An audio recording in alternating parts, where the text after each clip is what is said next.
Benito Mussolini has gone down in history as a bumbling idiot. If we are to take this at face value, then we are left with some serious question marks. How was he able to come to power so quickly, and why on earth did the Italian people let him remain there with nearly no resistance to his reign until he began to lose battles in the Second World War, and even then, there was barely any resistance until the final months? Why did Pope Pius XI call him a man sent by Providence to save Italy? To find the truth of the matter, let's look at the life of Benito Mussolini from beginning to end. Before we begin, however, a few things. Firstly, this video is purely a work of history and not even remotely political, so please do not take it that way, or overthink its contents. Thank you. Secondly, a huge thank you to my Patreon, Subscribestar, and YouTube members who make these videos possible. Without their kind support, there is no way I would be able to make these videos for a living like I do now, and I simply cannot thank them enough. This video especially is going to be by far my longest, and as I type this, I'm staring at a daunting stack of 26 books on Mussolini's Italy, with more on the way. To make a living from YouTube revenue alone whilst making videos this long that requires so many hours of reading and writing would be an impossibility. There is simply too much time that I have to put into the videos. This is where Patreon, Subscribestar, YouTube members, and the one-time donations on buymeacoffee.com completely and utterly save the day, and it truly does mean the world. So if you don't want to support the channel, then please do consider clicking one of the links in the description. Even the $2 tier helps more than you can possibly imagine. Thank you. Lastly, a huge thank you to Antelope Hill, who provided me with one of their books for this video. That being Voce del Popolo, a collection of Mussolini's speeches collected from his socialist days all the way until after the March on Rome. They've helped me out with a ton of videos by now, and many of you have already checked out their site from the videos. But if you're new, and you haven't already given them a look, then I really suggest you do, as they have a gigantic variety on there by now. I do also have a code for their site, which will give you 5% off any purchase you make, which is ZoomerHistorian5, all lowercase. Thank you.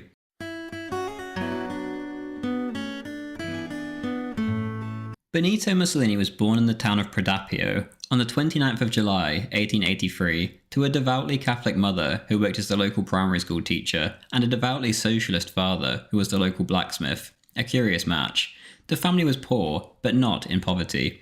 For the first 3 years of Benito's life, he could not speak, and his parents were worried sick. On one occasion, a doctor was called from Forlì to inspect the boy. His assessment was, quote, "There is nothing to worry about. He is late in speaking, but he will speak. In fact, to judge from his lively eyes, I have an idea that if anything, he will speak too much," end quote. Soon enough, Benito was chatting away and he became a menace of a boy.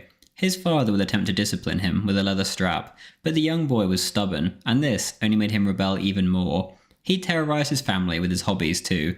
He loved to play the trumpet, and later the violin, much to the annoyance of his family, as he, quote, "had more passion than technique, and wielded the bow like a sword," end quote. Perhaps Benito was always meant to be a little terror, as, after all, he was named after the Mexican anti-Catholic rebel named Benito Juarez, his internationalist socialist father's doing, of course. Benito's middle names, too, were from famous rebels. Firstly, there was Amilcare. Amilcare Cipriani had fought alongside Garibaldi in the attempted seizure of Rome from the Pope. Ironically, of course, Benito Mussolini himself would be the one to later solve the Roman issue with the Pope when he came to power. Lastly, there was Andrea. The name came from a friend of Benito's father, who proposed armed revolution to remove borders and usher in a new internationalist world. It wasn't all rebellion and noisy trumpet playing for Benito, of course. Nicholas Farrell writes in his biography of the man, quote, "The future dictator's childhood interests, however, lay not in that classroom but in the countryside. He stole birds' eggs and fruit, kept birds he had caught as pets, especially little owls with whom he was particularly fascinated. His best friends, as a child, were owls," wrote Margherita Sarfatti, an early biographer, and for many years, his mistress. Each year he quivered with impatience to go with a long rod under the arches of the bridges where they had their nests, to trap the young ones with lime, end quote. He continues on a little later on the topic, quote, "He swam in the Rabbi River, pinched girls and brawled with boys. He was tough and a bully. He was also quick-witted. He shared a bed with his shy, fat brother Arnaldo, 15 months younger than him, and was fiercely protective of him. He admitted later that he was violent and a thief as a child. I was a restless urchin, free with my fists," wrote Mussolini in his first biography, La Mia Vita. "I was the head of a small band of urchins who roamed the riverbeds and the fields. I was a bold rural thief," he added, end quote.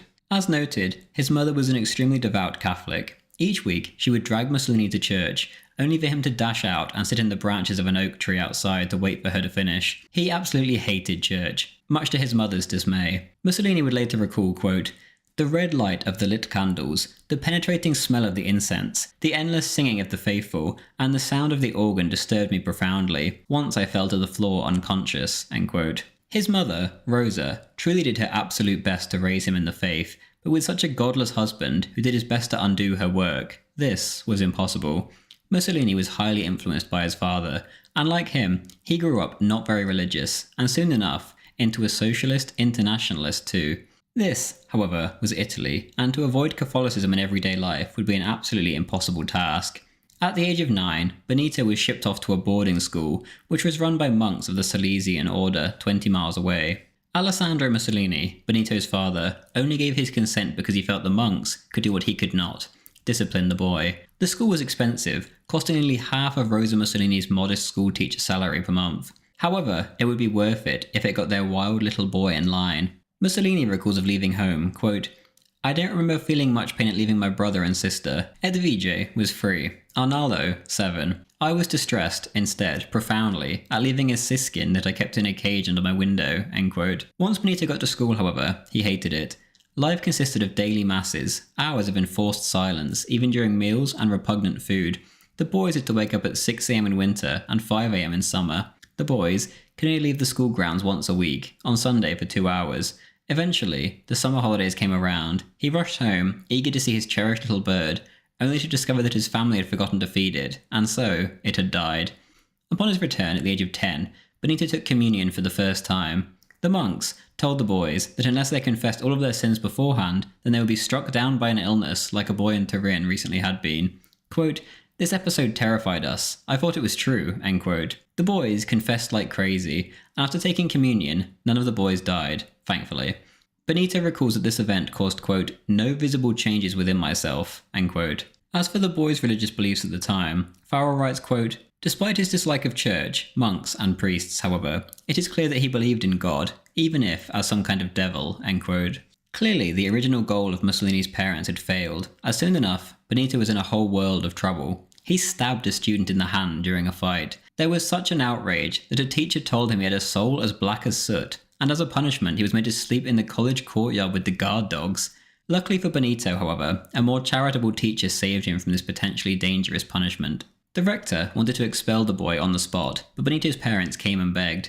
As a concession, the boy was allowed to stay until the end of the school year, which was only a month away. In the school report, discussing his expulsion, it was written, quote, "He opposes every order and discipline of the college. Nothing fulfills him. In a group of people, he feels sad and lonely. He wants to be alone." End quote. In 1894, at age 11, Mussolini was sent to another school, 10 miles from Predappio. The old school still haunted Benito's parents, however, as they were sued 250 lira for unpaid school fees, and they were forced to take out a mortgage just to pay off the debt, which took 10 to 12 years to pay off. The family was in utterly dire straits due to the gamble of paying for the Salesian school, and now they were paying the price.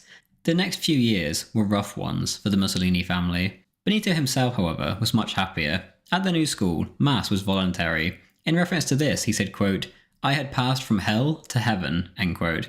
Needless to say, he didn't go. Being in what he called heaven, however, did not stop him from being a menace. One day, a boy came over and scribbled all over his work, and slapped him, and so Benito rushed to his tried and true tactic of simply stabbing the boy, this time in one of his buttocks. He was, strangely, not expelled. However, he was forced to stay on only as a day student, and would have to rent a room in a nearby house belonging to a vet. Life carried on, and Mussolini remained as rebellious as ever. No amount of discipline ever did any good. Time passed by, and soon enough it was the year 1900. A new century, the same year that King Umberto was assassinated by an anarchist. That year held special significance personally for Mussolini too, however, as at the age of 17 he lost his virginity. There was no teen romance story to be had here. The woman was a prostitute at a brothel, and he felt absolutely no shame about the fact, either then or later. He recalled, quote, "When I went in, I felt the blood surge to my face. I did not know what to say or do. One of the prostitutes took me on her knees and began to excite me with kisses and caresses. She was an elderly woman who spilled out lard from all parts of her body. I gave her the sacrifice of my sexual virginity. It only cost me 50 centesimi. I left that house, head down and tottering like a drunk. I felt as if I had committed a crime." End quote.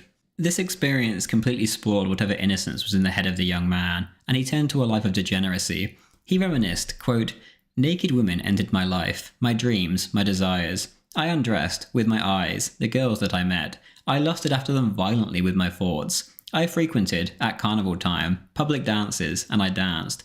The music, the rhythm of the movements, the contact with the girls and their perfumed hair and glistening skin with its pungent smell of sweat, awoke in me the appetites of the flesh, and I found relief on Sundays in the brothels of folly." End quote. He also began to write poetry around this time, although he later burned it all in embarrassment. More importantly, however, Mussolini's left-wing political ideas, obviously coming from his father, were coming to fruition. He also, much like the doctor said he would all those years ago, found a love for speaking. In 1901, the composer Giuseppe Verdi died at the age of 87, and Benito was chosen by the headmaster to give the memorial speech on Verdi to the school and public. This was a great honour, and yet Mussolini took the chance to launch an attack on the ruling class. The headmaster got up to stop the speech, but it was too late. The speech already made it into the Socialist Party's newspaper named Avanti. A friend around this time described Mussolini as being, quote, "chock-a-block with books, magazines and prohibited newspapers," end quote. He was a fiery socialist in the making, and in 1901 he passed his final high school examinations with a score of 132 out of 150, a distinction grade. It was time to face the world. At age 18, he stood at 5'5" and was smoking cigarettes and drinking red wine. In Predapio he had a nickname too, Il Matto, aka the Mad One. At school, he had acquired a teaching license, and he would sometimes stand in for his mother at her primary school, and it was here that he met his future wife, Rachel Guidi. Their story was yet to come, however.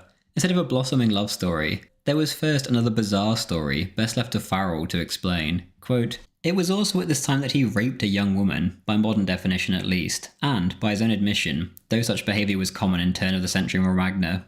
She was a neighbour in Dovia, whom he referred to as Virginia B. One fine day, he wrote, while most of the village was in church listening to a pretentious missionary friar, he pounced. I grabbed her on the stairs, threw her into a corner behind a door, and made her mine. She got up weeping and humiliated, and through her tears insulted me.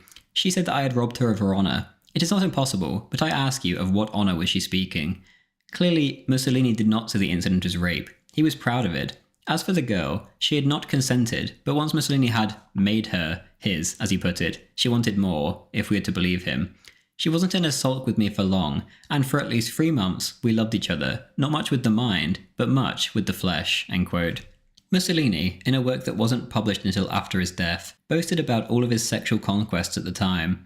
Apparently the incident I just quoted was his signature move, at least until he came to power. And then, of course, the women came to him. Later on, the women recalled. They didn't even make it to the bed, but rather the closest wall. It was extremely violent and fast, more animal than man. The Duce had no time for romance. Petacci, his later mistress, confided to friends with a sigh, quote, "He doesn't even take his breeches off," end quote. He didn't think very highly of these women, or women at all really. He said later, quote, "Woman must obey. Has she in history ever done architecture? Ask her to build a cabin, not even a temple. She can't.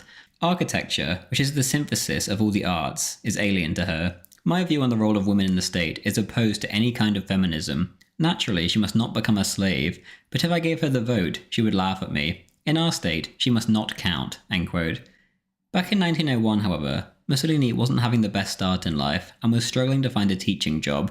He lamented to a friend in a letter, quote, "I have absolutely no prospects in sight, and I'm condemned to vegetable. Painfully, I wait. What for? Bread? Will it come soon? I don't think so." End quote. Mussolini numbed himself with meaningless sex and reading until finally, in December 1901, an opportunity came. The council in Gualtieri, the first council in Italy run by socialists, accepted Mussolini's application as a primary school teacher. He most likely only got the job because the council would have heard of his father, who shared his political views.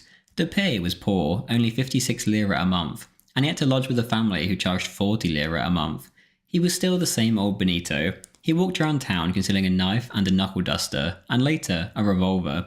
He was known as the Man in Black, and the locals found him to be extremely odd, and more importantly, extremely scary. He would often also be seen later at night staggering around drunk, or sleeping outside the local bar. There is no way on earth that anyone who saw the Man in Black at this time would have seen him as their future beloved leader. Soon enough, he was up to his usual antics, and he carried out a very public romance with the soldier's wife. The soldier was stationed elsewhere, and his family quickly found out, which caused a huge scandal, which Mussolini loved. Years later, when he was in power, he would write boasting gleefully about how he stole her and made her his. He was extremely possessive over this woman and refused to let her even leave her apartment without him. One time, she did, and Mussolini responded by biting her.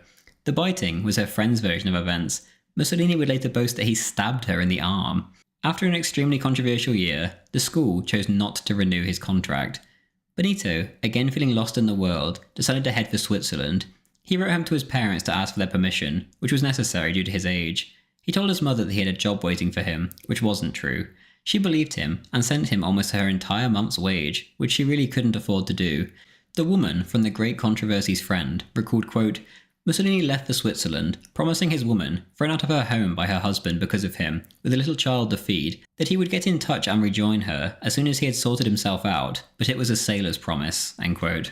As for Mussolini himself, he recalled, quote, I remember every detail of my last night. Julia cried and kissed me. I too was moved. At 5 in the morning I kissed her for the last time. The train left at 6. I made a sign to her with my hand at the bend of the lane. Then I continued on my way towards my new destiny. 10 years have gone by. I have not seen her since, end quote.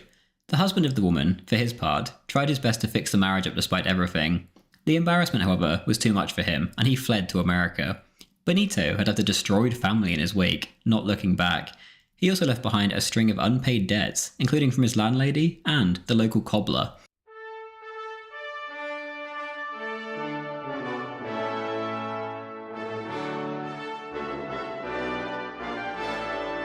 Mussolini would spend the next 2.5 years of his life in Switzerland, spanning from the age of 19 to 21. It brought him nothing but poverty and anger, however. At this time, Switzerland was the shining light of Europe. It was certainly no Italy, which was terminally backwards and stuck in its centuries-long decline. Thousands from all across the continent flocked to Switzerland with no idea what they would do, equipped only with the desire to live a better life. Essentially, Switzerland was a closer United States for Italians and many others. On the 9th of July, 1902, Mussolini arrived and officially became one of the many thousands of drifters. Benito's first job was in the town of Orbe as a labourer on a site where a chocolate factory was being built, but he quickly found the 12-hour workdays too much to handle and left within a week. He continued on to Lucerne, where he quickly found himself sleeping rough in a box. Later he would write that this stage lasted for days. However, this was not the case. Within a few hours of being in the box, he was arrested for vagrancy. This was to be the first time of many. He would be jailed 11 times before he came to power. On one occasion in his early days in Switzerland, he assaulted 2 English women. He proudly recalled, quote, 2 English women sitting on a bench with their lunch, bread, cheese, eggs. I could not restrain myself. I threw myself on one of the old witches and grabbed the food from her hands. If they had made the slightest resistance, I would have strangled them, mind you, end quote. It wasn't until September that it seems he found a place to stay for the first time, as another Italian, a sculptor and a socialist, allowed him to sleep in his attic for a while for free. Here, he began to write for an Italian socialist newspaper for Italian immigrants and exiles. This wasn't enough to live on, and so he worked sporadically as a builder or as a barman, but ultimately these jobs never lasted long. Eventually, he did manage to scrape enough money together to rent his own room somehow. Months passed as he pursued his career in journalism, and often he was close to being homeless again, and he survived purely due to the generosity of friends. He frequently contemplated suicide, and his existence was miserable in the extreme. In March 1903, however, he met a woman that would change his life. This was Angelika Balabanov, the Jewish revolutionary daughter of a wealthy Ukrainian landowner. Balabanov was a fat champagne socialist who was 14 years older than Benito, but she quickly took a liking to him. Later, Mussolini would describe her as his, quote, only political teacher, end quote. Without her, he said, he would only have been a, quote, small-time activist, end quote. Balabanov herself recalls their first meeting, at a meeting dedicated to the anniversary of the 1871 Paris Commune. Quote, my attention was distracted for the entire meeting by a man whom I had never seen before, and what distinguished him from the other workers gathered in the room was his restless demeanour and slovenly clothes. At the end of the meeting, I asked one of our activists who he was. The man explained that the stranger was an Italian deserter who had turned up one evening at the club recently. Another of the workers added, we all managed to find a job, but he says he cannot, that he's too ill. I felt very concerned about the young man's situation, and went over to where he was sitting all alone. Can I do anything to help you? I asked. I hear that you're unemployed. In a hysterical voice, without even looking up, he said, "There is nothing that can be done for me. I am ill and incapable of work and effort," end quote. They got to talking, however, and she recalled that she was deeply impressed, especially by his anti-clericalism, which she seemed to be obsessed by. Soon enough, Benito was in Bern, where he began to learn German, purely to impress a blonde German woman. In June of that year, the city's carpenters went on strike, and Mussolini gave a speech in which he urged violence. The next day, he was fired and arrested. He was then expelled from the canton of Bern and deported to Italy. Once back in Italy, however, he just got back on another train north, where he began working factory jobs in Lucerne until October, when he learned that his mother was very ill, and so he rushed home. The doctor, however, wouldn't let him in the room, as the shock of seeing her son after 2 years might kill her, he said. Soon enough, Benito was back in Switzerland. In Geneva, he continued writing for socialist newspapers and gave Italian lessons on the side to make money. Slowly, he became more and more involved in politics, and on the 18th of March 1904, he gave a speech at that year's Paris Commune anniversary celebrations. Here, he met none other than Vladimir Lenin. Mussolini later on would say on some occasions that this meeting happened, and yet on other occasions, he would deny it altogether. Either way, Lenin later said to a group of other Italian socialists, quote, "Mussolini was the only one among you with the mind and temperament to make a revolution. Why did you allow him to leave?" End quote. Later that same month, Mussolini debated God with an evangelical pastor from Rome in front of an audience of 500 people. Mussolini's argument was the following. Farrell writes, quote, "He asked for a watch and made what was to become a famous, though utterly banal, call to God to strike him down dead within 10 minutes. If God did not strike him down, this proved he did not exist," argued Mussolini. Among his recorded views on the subject of religion at the time was that religion was a disease of the psyche, and science had proved God did not exist. Furthermore, any god or church which preached resignation and sacrifice, as did Christianity, were for the weak and not for the strong. End quote. Christopher Hibbert writes of Benito's anti-clericalism at the time in his biography of the Duce. He, quote, "preferred to refer to himself in the style of Sorel as un apostolato di violenza. When will the day of vengeance come?" he asked repeatedly. "When would the people free themselves from tyranny and from religion, that immoral disease of the mind? Who was Christ?" he asked outrageously, "but a small mean man who in 2 years converted a few villages, and whose disciples were a dozen ignorant vagabonds, the scum of Palestine." End quote. 7 years later, however, Mussolini would write a pamphlet praising Jan Hus, the Czech priest who had tried to break his country from the Catholic Church before being burned at the stake in 1415. Inside, Mussolini made Hus out as some kind of popular or even socialist hero who was standing up to corruption in the form of the Catholic Church and empires in the form of the Holy Roman Empire. Importantly for later, however, Mussolini blatantly praises nationalism in the pamphlet, although a very left-wing form of it. Clearly, this was a break from the no borders type of socialism of his father. Praising a religious figure, too, seems to indicate that he no longer held the opinions he held when he made his speech during the God debate. All of this was years off, however, and despite his rise in the socialist scene, he was still living like a bum. He barely washed, and he was so poor that he barely ate, which often resulted in him being ill. He also appears to have completely lost his morale. On top of this, he feared that he had syphilis.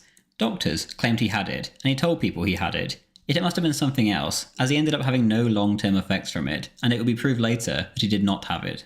Either way, he claimed he got it from the Forley brothel all those years ago. It was more likely gonorrhea. Nevertheless, he lived a degenerate life amongst degenerate people. Hibbert writes, quote, "Fired by visions of violence, he wandered through the streets of Lausanne and Bern, arguing, quarrelling, and making inflammatory speeches to his trade union. He spent most of his evenings with Russian students, strange, wild, dissolute Bohemians and nihilists, and he drank with them and made love with them, and argued with them so intensely that he seemed to believe, as one of them said, that each day might be his last." End quote. In 1904, Benito was arrested for blatantly forging his passport date to avoid military service back in Italy, and the newspaper report on the matter called him the Grand Local Duce, which was what some socialists called their leaders in those days. It was the first time Mussolini had ever been called it, however, and this is where his later title came from.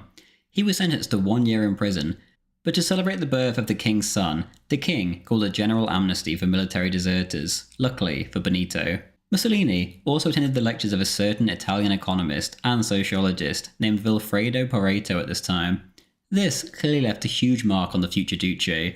To summarise, Pareto believed that the majority had no right to rule, as it was physically impossible for the majority to rule. Therefore, in his eyes, democracy was a sham, which was also used by an elite, albeit a hidden one, aka an oligarchy. He claimed that the willingness to use force by an elite was the sign of a vigorous elite, and that the reluctance to use force was the sign of a weak one. Ever since those lectures, Mussolini began to dream of a revolutionary ruling elite, although of course his political views would change before his revolution took place. Both he and Lenin knew that revolutions would not come about on their own, and both ended up, in their own way, forming their own states led by a revolutionary elite. Mussolini also began to read Nietzsche at this time, and he would later say that the author, quote, cured me of my socialism, end quote. Mussolini was not long for Switzerland, however, and in his mind he had two choices: go home and do his military service, or leave for New York like millions of others had done. He chose the former, and soon enough he was back with his family.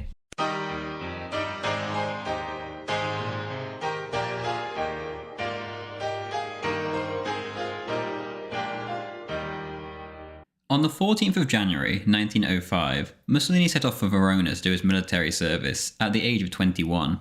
A month later, however, an urgent message reached Benito to tell him that his mother was sick, and he was granted compassionate leave. When he arrived, she was only semi-conscious and didn't recognise him, and on the 19th of February, she was dead. R.J.B. Bosworth writes glowingly of Mussolini's mother in his highly critical biography of Mussolini, quote, among the Mussolinis, it was Rosa Maltoni who was the most obvious Victorian, the upright believer in improvement.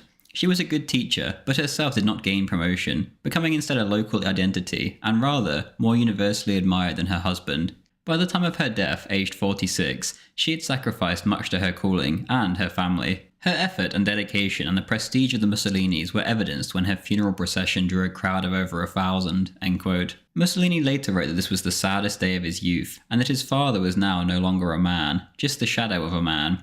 Of his own sadness, he said, quote, the only living being whom I had really loved and who had been near to me had been torn from me, end quote.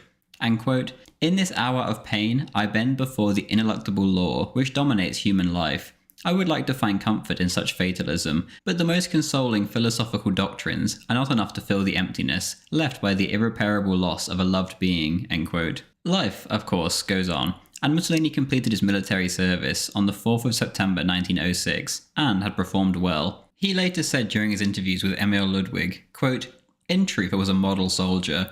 I never felt that there was any conflict between my military duties and my socialism. Why should not a good soldier be also a good fighter in the class war, end quote. He was, however, under surveillance and on file in both Switzerland and Italy as being a political agitator. By November, he had a new primary school teaching job in Tolmezzo, northwest of Venice. He recalled that he was unable to control the class of 40 children. Quote, some of them were incorrigible and dangerous urchins. I did everything in my power, but from the word go, I was incapable of solving the problem of discipline, end quote. Here, again, he ended up with a married woman. The husband found out, and a fight occurred.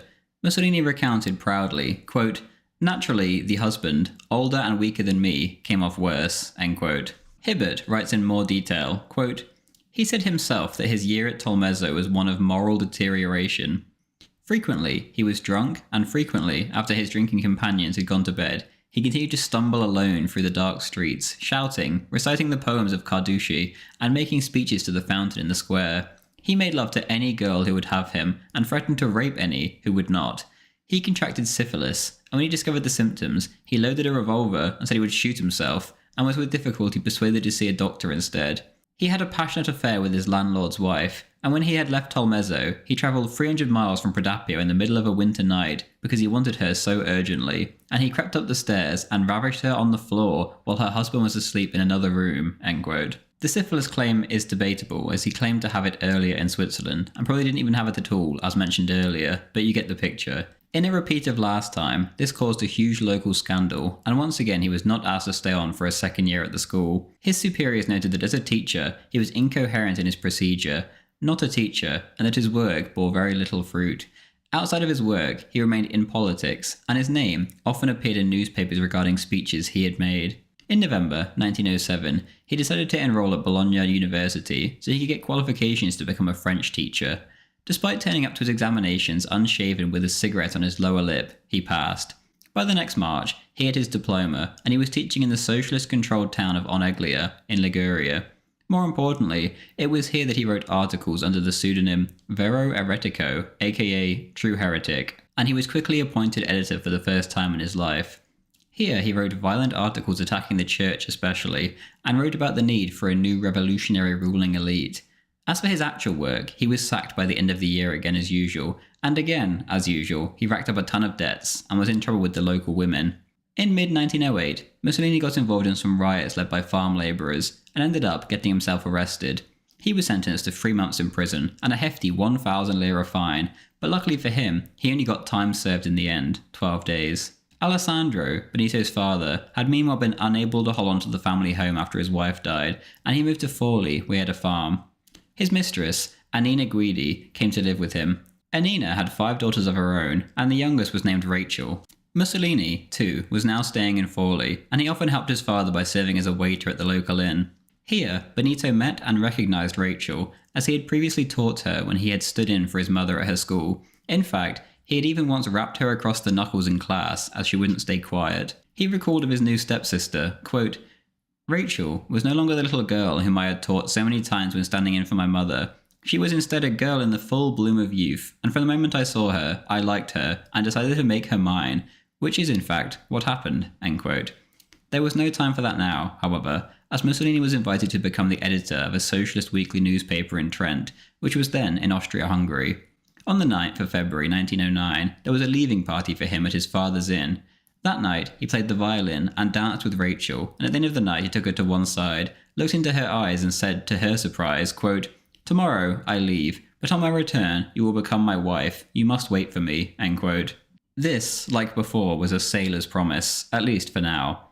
Regardless, he set off for Trent. Here he got to work and recorded the circulation of L'Avenir del Lavoratore, that he was now the editor of, immediately jumped up. He also began to write for Il Popolo, another socialist newspaper owned by a wealthy socialist who wanted to see the Trentino become a part of Italy. It was here, in a hotbed of Italian nationalism, that Mussolini's own nationalistic ideas really began to grow. Initially, Mussolini's nationalism was the socialist, watered-down view that nationalism was fine if it was against a colonial oppressor, which is how the Italians saw the Trentino. Lenin, by comparison, used Ireland as an example of acceptable nationalism. Soon enough, Mussolini was made editor of Il Popolo as well, which is a daily newspaper rather than a weekly one like his original posting, so he was able to juggle both. His 2 main targets were the church and democracy, and day after day he spewed out violent rhetoric against the both of them. In Trent, however, Catholicism was predominant. This was the Habsburg Empire, the shining light of Catholicism the world over. Amongst even the Italians here, socialism was the minority view, and many of the Catholic Italians favoured staying with the old, reliable and devout Austria. The Catholic newspapers, which were far bigger, and Mussolini's socialist papers, were in a constant back and forth with each other, although not a chivalrous one. Mussolini, for example, said that the Catholic Church was, quote, "a great big corpse," end quote, and, quote, "a den of intolerance and a gang of robbers," end quote. Farrell, who is a rather sympathetic biographer, writes, quote, "Mussolini's printed assaults were frequently libelous in the extreme. He dismissed De Gasperi as a man without ideas and without courage. He described him and his Catholic colleagues variously in print as donkey, liar, Barbary ape, somehow escaped from Gibraltar, and rabid priest. Jesus, the sweet vagabond of Palestine, was a socialist, not the Son of God, who could not resist the passionate onslaught of Mary Magdalene." De Gasperi, in turn, wrote, "The only thing Mussolini and his friends are is violent. They consider public life as a tournament of insults and beatings. The socialist bosses are criminals." End quote.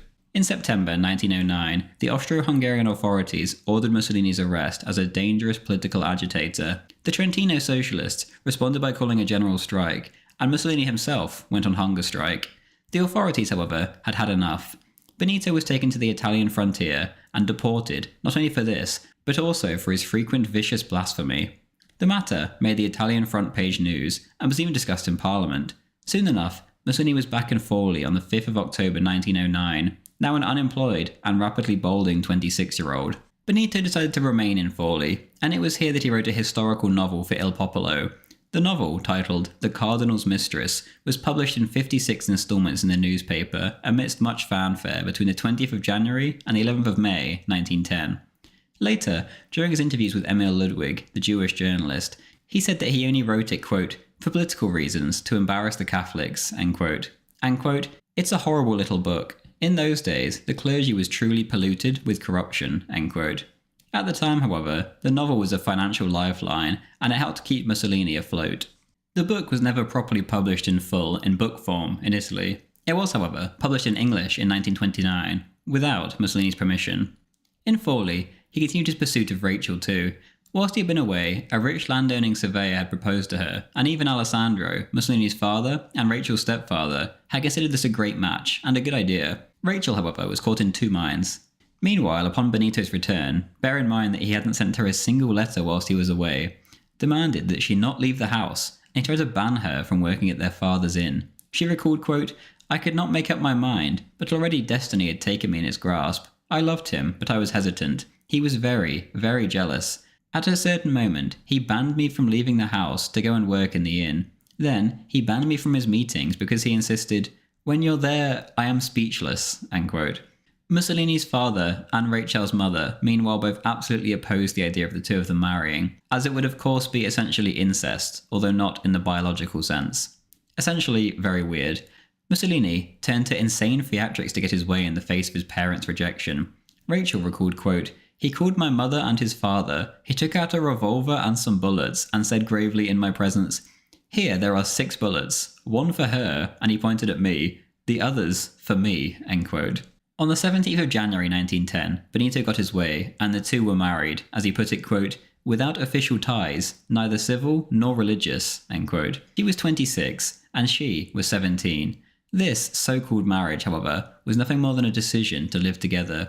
There was nothing in writing, nothing religious about it, no honeymoon, no nothing.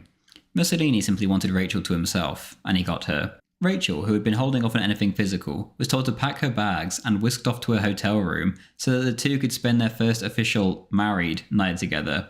This sham marriage clearly worked as a way to bed Rachel, as soon enough she gave birth to a little girl named Edda. Shortly after the wedding, Alessandro Mussolini suffered a stroke and half his face was paralysed, and from then on he could only walk with a stick. Benito, meanwhile, tended to his new daughter, and he played a violin over her cot. Less wholesomely, he would lift up her eyelids after she fell asleep to contemplate her eyes.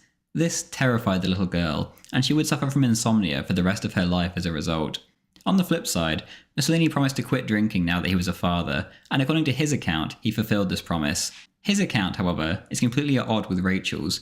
She recalls that one night he didn't come home till 5 a.m. and was so drunk that 2 friends had to carry him inside. He then began to smash every object in the house he could lay his hands on. She said to him the next day, quote, "If you come home drunk again, I will kill you," end quote. This was a false threat. Mussolini, according to her account, did not stop drinking. In November of that year, Alessandro, utterly devastated by a stroke earlier that year, passed away. His 3 children sold his farm and got 3,000 lira each. His mistress, Rachel's mother, gave up the inn. Benito, Edda, Rachel and her mother all moved into a bigger apartment together. Whenever Benito left the apartment, he would simply lock Rachel inside because he was so jealous, and to make sure she didn't go downstairs at all, even to do the washing at the communal standpipe. He instead chose to do the washing himself. In terms of work, Benito had continued his journalism, and he was now writing for a new socialist newspaper in Forlì, called La Lotta de Classe, aka The Class Struggle. His pay was 120 lira a month, which was far more than he had ever earned as a teacher. Soon enough, circulation was 3,000 people, and Mussolini recalled that the paper had become, quote, "the organ of socialists in the entire province," end quote. It's worth noting that the paper openly supported violent revolution. Mussolini, like Lenin, believed that the revolution had to be done via force, not via the ballot box. On the 29th of September 1911, Italy declared war on the Ottoman Empire over the islet of Tripolitania, aka modern Libya.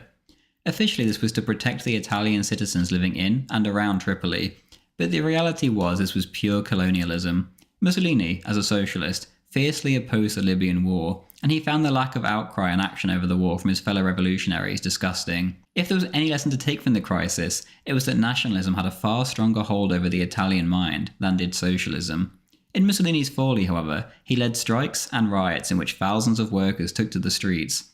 On the 14th of October, Benito was arrested, jailed, and accused of resistance to the forces of law and order, violation of the liberty of shopkeepers and criminal damage to railway, telephone and telegraph lines.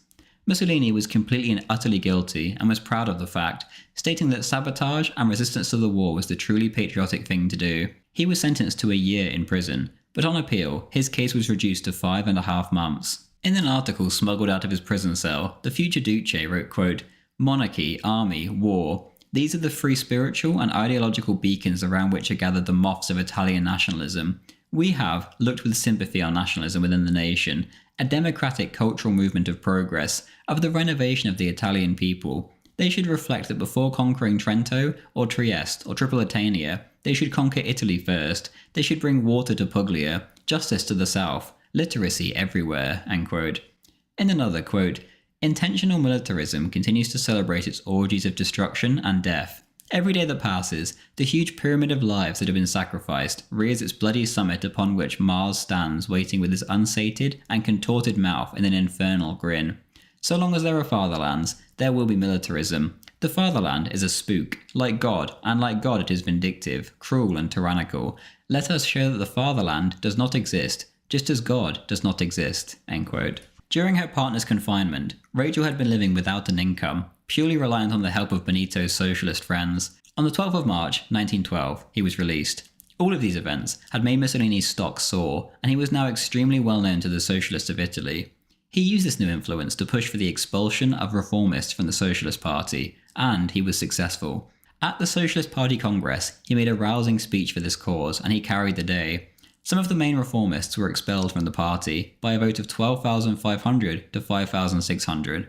This expulsion was noted by Lenin himself in the newspaper Pravda in Vienna. He said that the Italians were taking the right road, a glowing endorsement of Mussolini. When he was about to turn 29 years old, Mussolini wrote of his life so far, quote, "I have had a pretty adventurous and tempestuous youth. I have known the good and bad life. I have given myself culture and sound science. The time abroad helped me to learn modern languages. The past 10 years I have wandered about from one horizon to another, from Tolmezzo to Aneglia, from Aneglia to Trent, from Trent to Forli. I have been in Forli now for 3 years, and already I feel in my blood the ferment of nomadism, compelling me to go elsewhere. I am a restless man with a wild temperament, averse to popularity. I have loved many women, but now on these distant loves oblivion spreads its grey veil. I love my Rachel, and she too loves me profoundly. What does the future have reserved for me?" End quote.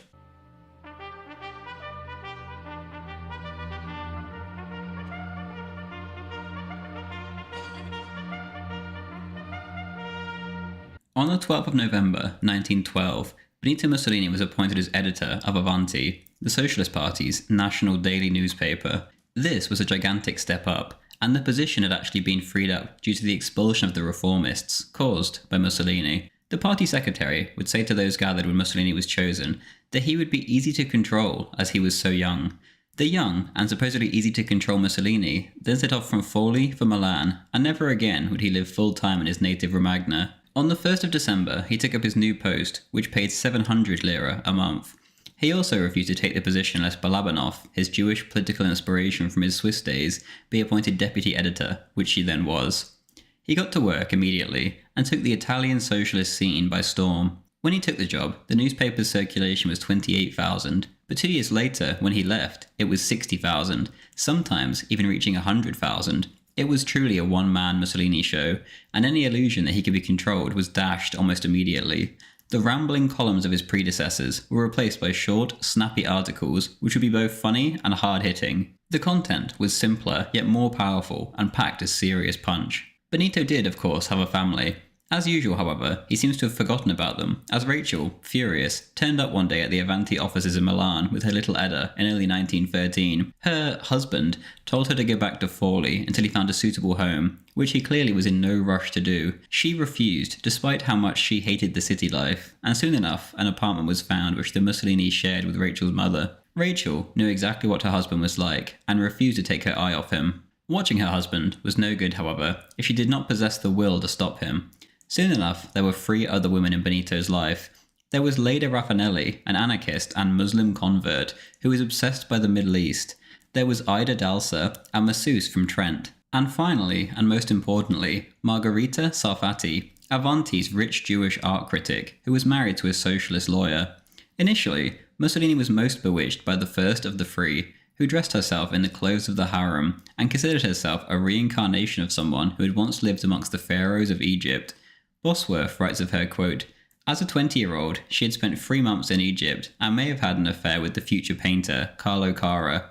On her return to Italy, she soon made a name for herself with a variety of opinions, which spanned from denouncing clerical lubricity, especially towards minors, to opposing racism and imagining blacks as full participants in society, to endorsing free love, end quote. Mussolini quickly became a regular guest at her apartment, which was furnished in a strange Middle Eastern fashion and stunk of incense. He wrote to her, quote, "With you I feel miles from Milan, journalism, politics, Italy, the West, Europe. Let's read Nietzsche and the Quran together. Listen, I am free every afternoon. Write to me when I can come, and I shall be there, punctual and discreet," end quote. He also asked her to teach him Arabic, and he assured her that he was single. This was certainly a woman with a mind of her own, who Mussolini could not control, and when she shacked up with a Tunisian, a co-religionist, as she called him, Mussolini was absolutely seething with rage.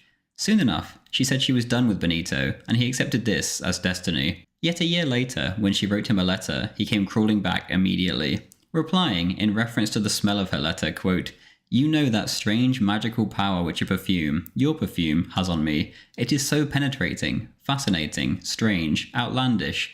You offer me what I cannot find elsewhere, an hour of peace, of repose, something entirely different," end quote. This love story ended the same way that many do. Usually, Benito was the domineering figure, and yet now he became the pursuer, not the pursued, and he chased and chased, inundating her with hyper-romantic letters until she no longer wanted him. As Mussolini wrote himself, quote, "With ideas as with women, the more you love them, the more they make you suffer," end quote. With Ida Dulce, Benito had far more, and in fact, too much luck. She quickly became pregnant, and gave birth to a boy who was christened Benito Albino. Benito was forced to recognize the boy legally as his, and he had to pay Ida monthly maintenance for the boy's upkeep. Hibbert describes the boy in his biography of Mussolini as, quote, "mentally retarded and physically deformed," end quote.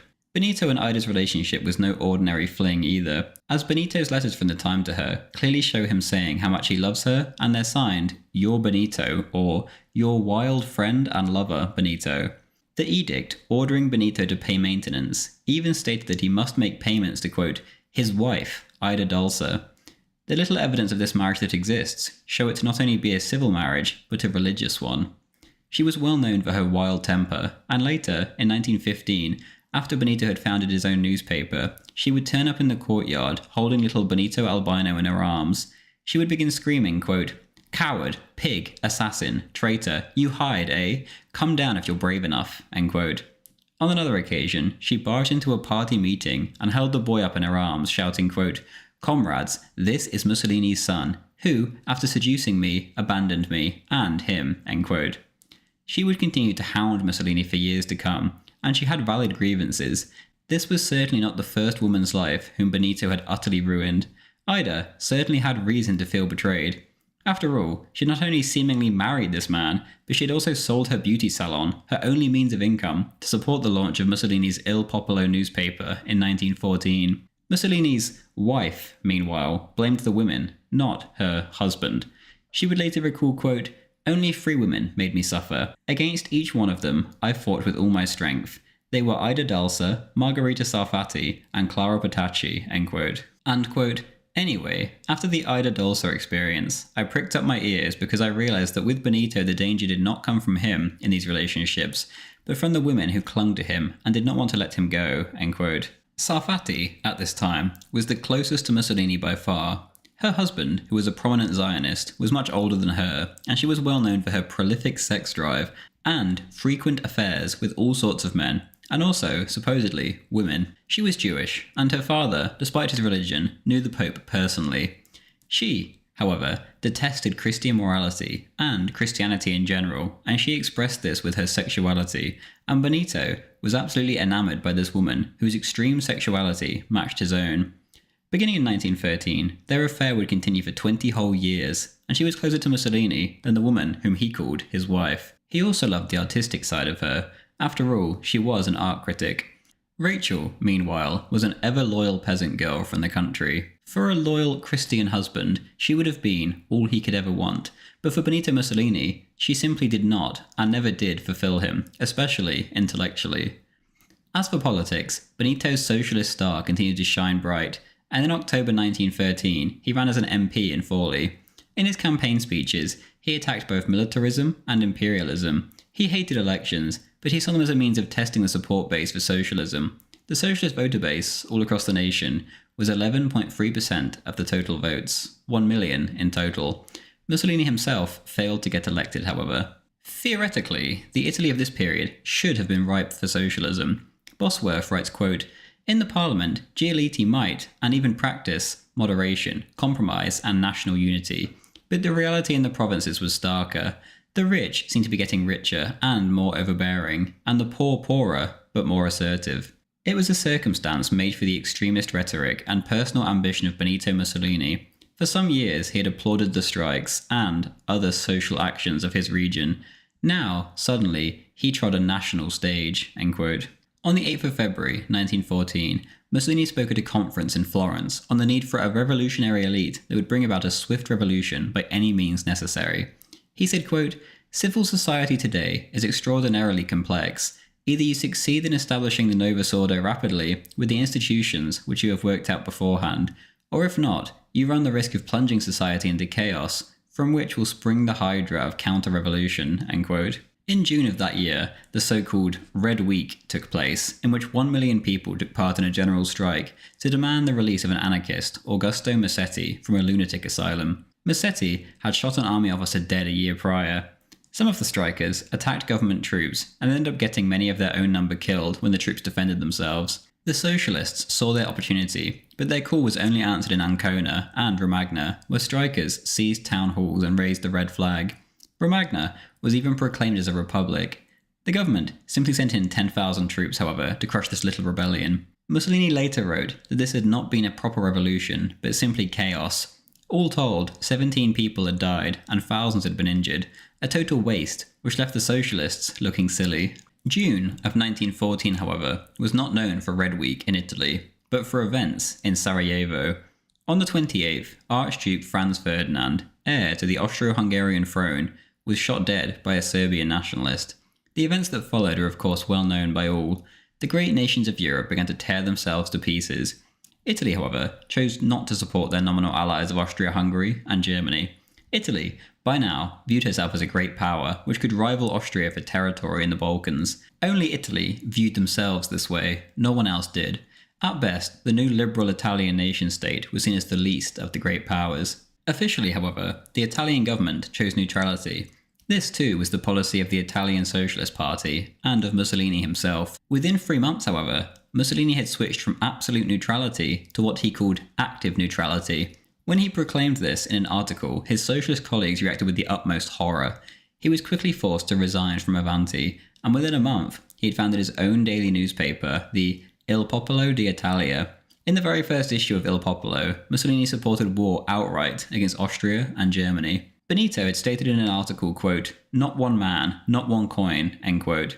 Reality, however, was not as simple as this. On the 4th of August, the German Socialist Party decided to support the German government's invasion of Belgium. The socialists of Britain and France, too, threw in their lot with their government's wars. Nationalism had triumphed over socialism. The borderless internationalist revolution was dead, and soon enough, the Second International with it. On the 23rd of August, Benito wrote, quote, "Whether or not Italy can remain neutral until the end of the conflict, we do not know. Either way, intervention will depend on circumstances which cannot be predicted." End quote. Over time, his resistance to intervention weakened and weakened until it was no longer based on politics, but rather simple common sense.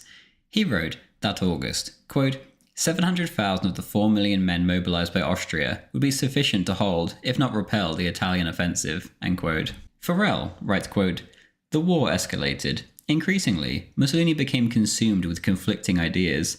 Reality was challenging theory in a much more powerful way than ever before. Like everyone else, Mussolini faced a brutally hard choice. According to the classic revolutionary socialist model, the proletariat in the countries at war with each other would react against war with an indefinite general strike and refuse to fight. This would cause 2 things to happen. The governments of these countries would be unable to fight the war and they would collapse. The revolution would begin. The more countries declaring war on each other, the more general strikes, the bigger the revolution. The beauty of it was that it required no war actually to take place. The general strikes would stop war starting. There would be relatively little bloodshed. But the decision of the socialists in Germany and elsewhere in Europe to support their governments going to war meant that there was now no hope, according to this theoretical model, of an international revolution. The dream was dead, end quote. In September at a Socialist Party meeting, Benito was due to speak, and everyone expected him to speak in favour of absolute neutrality, and yet he did not. Instead he spoke of his doubts. Soon enough, other socialist newspapers were asking which of the two Mussolinis would win out. Other socialists also favoured intervention in the war, as if the regime sent millions to die at the front, then a side effect would be these same men turning against the ruling elite, and thus igniting the revolution. This was a hard sell, however, as effectively you'd be arguing, hey comrade, go to the front and fight for the bourgeoisie ruling class, so that by your death we may ignite the revolution. Ultimately, however, this is actually what happened in Russia, and almost happened in France. This was Mussolini's reasoning, and at first he seemed insane, but slowly his logic began to make sense to people. On the 18th of October, he came right out into the open with an article titled, quote, "From absolute neutrality to active working neutrality," end quote. Essentially, he argued that many socialists had already chosen a side, that of the Entente.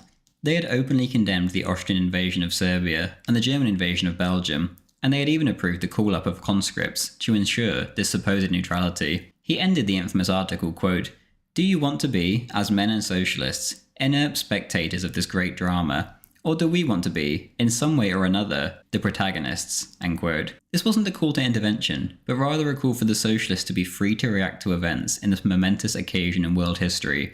After all, had Lenin not said that there are decades when nothing happens, and there are weeks where decades happen? Things were certainly happening, and the socialists had to be ready to react, Mussolini was essentially saying. As noted, Benito ended up being forced to resign from Avanti, and had to instead found his new newspaper. This venture was financed by Italian industry such as Fiat, and the arms manufacturer Ansaldo. Later, the French government, as well as the French Socialist Party, would pay Mussolini to keep his pro-war propaganda up. Later, in 1917, when the war was already underway for Italy, and things were looking shaky, the British government directly paid Mussolini to ramp up his propaganda to keep Italy in the war. Sir Henry Channon was present at a dinner party in 1939, when Sir Samuel Hoare, who ran the Mussolini bribing operation, discussed it. Quote, "He was told that there was a powerful socialist, a fellow called Mussolini, in Milan, who at least he would be able to guarantee Milan and the North, if sufficiently bribed. Sam Hoare, for a very considerable sum indeed, bought the newspaper, so English government funds did much to create the fascist revolution. This is very secret," end quote. Before the British, of course, there was the French. In March 1915, Mussolini's newspaper was in dire financial straits, and so Benito himself reached out to the French. Initially, the French socialists gave him a 100,000 lira lump sum that month to push for war, and then 10,000 lira a month thereafter. The French government themselves gave subsidies beginning in May of 1915, but we do not know the figures involved. The French had been in the picture earlier than this, in fact, before the first issue of Il Popolo had ever even been published. Mussolini had met with representatives of the French to discuss funding of the newspaper so he could push for war, which was of course highly in their interest. Clearly they didn't consider this worth it until the next year. He had of course already made his mind up before any money came in. This was a shot of Nietzsche, whom he adored, into the world of Marx. Men must make history, not lie back and think of it. Only Italian involvement in the war could make that a reality. Most Italian socialists considered Benito utterly insane for taking this stance, and they laughed, feeling utterly convinced that he would now consign himself to utter irrelevance. Mussolini, however, was to have the last laugh. It was not that he was destined for irrelevance, but them. From almost the very moment Benito went his own way, the rot set in for the mainline socialists, and membership decayed and decayed. They would remain completely and utterly irrelevant in Italian affairs until after the war. Not the First War, but the Second. Membership almost halved between 1914 and 1917 alone. This was all to come in the future, however. For now, Mussolini lived in fear. He was the Martin Luther of socialism, boldly breaking away and hoping that others would follow where he dared to lead. He kept a revolver and 3 hand grenades on his desk at the newspaper office, fearing for his life. The countdown until the first issue was published was a nerve-wracking one, but he need not have worried. 30,000 copies flew off the shelves on Sunday the 15th of November 1914, and by 10 AM they were utterly sold out. Sarfatti described the offices as, quote, 2 tiny rooms furnished with only 4 tumble-down chairs and a rickety table, end quote. This was not to remain the case for long. Mussolini had become a star overnight, as he called for full-blown intervention in the very first issue. From the first article in Il Popolo, quote, We are men, and living men, who want to make our contribution, however modest, to the creation of history. Inconsistency, apostasy, desertion, never again. It remains to be seen on which side of the inconsistent, the apostates, the deserters. History will reveal it tomorrow. If tomorrow there is little more liberty in Europe, an atmosphere politically more adapted to the development of socialism, and to the creation of the capabilities of the classes of the proletariat, those who at the moment when it was necessary to act slothfully place themselves to one side will be the deserters and apostates. If tomorrow, on the one hand, Prussian reactionism triumphs in Europe, and, after the destruction of Belgium, with the projected annihilation of France, the standard of human civilization fails, all those who did nothing to stop the catastrophe will be the deserters and apostates. I do not have aggressive intentions towards the Socialist Party, or against the organs of the party in which I intend to remain, but I am ready to fight anyone who attempts to impede me from the free criticism of a position which I maintain, for various reasons, is detrimental to the national and international interests of the proletariat." End quote. He ended with what he called his, quote, "inaugural shout." The shout is a word that I would never utter in normal times, a fascinating and frightening word. War. End quote. On the 24th of November, there was a mass socialist meeting in which it was suggested that Mussolini would be expelled from the party. He was branded as a heretic, specifically on the grounds of moral worthlessness. At this packed meeting, Benito himself was present, where he was bombarded with coins, the symbol of Judas, as well as insults. Chairs and other objects such as his newspaper's first issue rolled up into balls came his way too. He was outnumbered massively, but bravely defended his stance. Quote, "I tell you, you are wasting your breath. You will be forced into the war. You cannot get rid of me, because I am, and will always be, a socialist. You hate me because you still love me. What divides me from you now is not a small question, it is a big question, which divides all socialism." End quote. He was duly expelled. In December, Mussolini formed a pro-intervention left-wing pressure group called the Fascio di Azione Rivoluzionaria, aka Revolutionary Action Bundle. Bundle is the literal translation of fascio, but it was often used instead of the word for union. This was when Mussolini claimed fascism was officially born.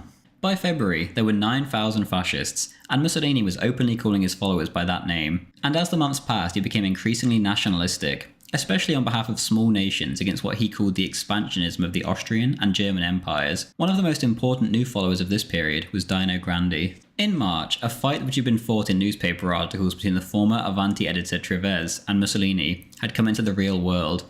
They fought a duel on the 29th, in which both were injured, but Treves came off worse. Mussolini lost a small piece of his ear, and his shirt was drenched red with blood. Rachel kept the shirt as a memento, which she nicknamed the Shirt of Treves. His message was being heard. There was, of course, other causes for Italy drifting towards war, but Mussolini's fascists, combined with irredentists, pressure from Britain and France and other local pro-interventionists, were bringing their nation to war against their own nominal allies. Before the big day, he wrote, quote, "Today it is war, tomorrow it will be revolution. Our intervention has a double scope, national and international. It means we contribute to the ruin of the Austro-Hungarian Empire. It means revolution in Germany. And, as an inevitable consequence, revolution in Russia. It means, in summary, a step forward for the cause of liberty and revolution." End quote. Ironically, Mussolini ended up being absolutely correct on all of these counts when it came to Austria, Germany, and Russia, except of course when it came to liberty. On the 24th of May, 1915, Italy declared war on its own ally, Austria. Importantly, Germany was not declared on until August the following year. Benito, however, pushed for war with Germany too, hard, in his own newspaper. He wrote that the Germans were the real enemy, a nation of, quote, "robbers and murderers," end quote. Behind the scenes, of course, Italy had their reasons for joining. The Treaty of London had promises that in the event of victory, the Italians would receive the Trentino, Trieste, and Istria close to home, Jubaland and Kenya in Africa, as well as other Mediterranean gains. It was certainly an offer that would have been very hard to turn down. They had gambled on a short, sharp war, in which the gains would far outweigh the losses. All this, however, was to prove quite wrong, and in 1917 the communists in Russia published the secret Treaty of London for all to see. Regardless, Mussolini's life had changed forever. In 1924 he would remark to an American journalist, quote, "The turning point in my life was the war. The war showed the world plainly, I think, the utter bankruptcy of internationalism. We had been fighting for a hollow fraud. I had fought for internationalism all my life, preached it, gone to prison for that same cause, and suddenly the war came, and I realised first that internationalism was dead because it had never really lived, and that I had a real duty in my life, and that was my country." End quote. Italy was now at war, and Mussolini proudly called it a revolutionary war in his newspaper. Most importantly, however, it was a nationalist war. He proclaimed in Il Popolo, quote, "From today onwards, we are all Italians, and nothing but Italians. Now that steel has to meet steel, one single cry comes from our hearts, Viva l'Italia," end quote. Those socialists whom he had broken away from immediately heaped scorn upon him and called him a hypocrite for not signing up for a war that he himself had wanted so desperately. He even fought a duel over one of these articles, and again, both men were injured. On the 29th of July 1915, Mussolini became 32 years old, and the following month, his age group was called up to go and serve, and so off he went. He had, however, been trying to pull strings to get himself to the front for a while now, and Mussolini was certainly willing to back up his words, much like Gabriele D'Annunzio, the 52-year-old poet who signed up and later became a war hero. In mid-September, Mussolini was at the front, 6,000 feet up on Monte Nero.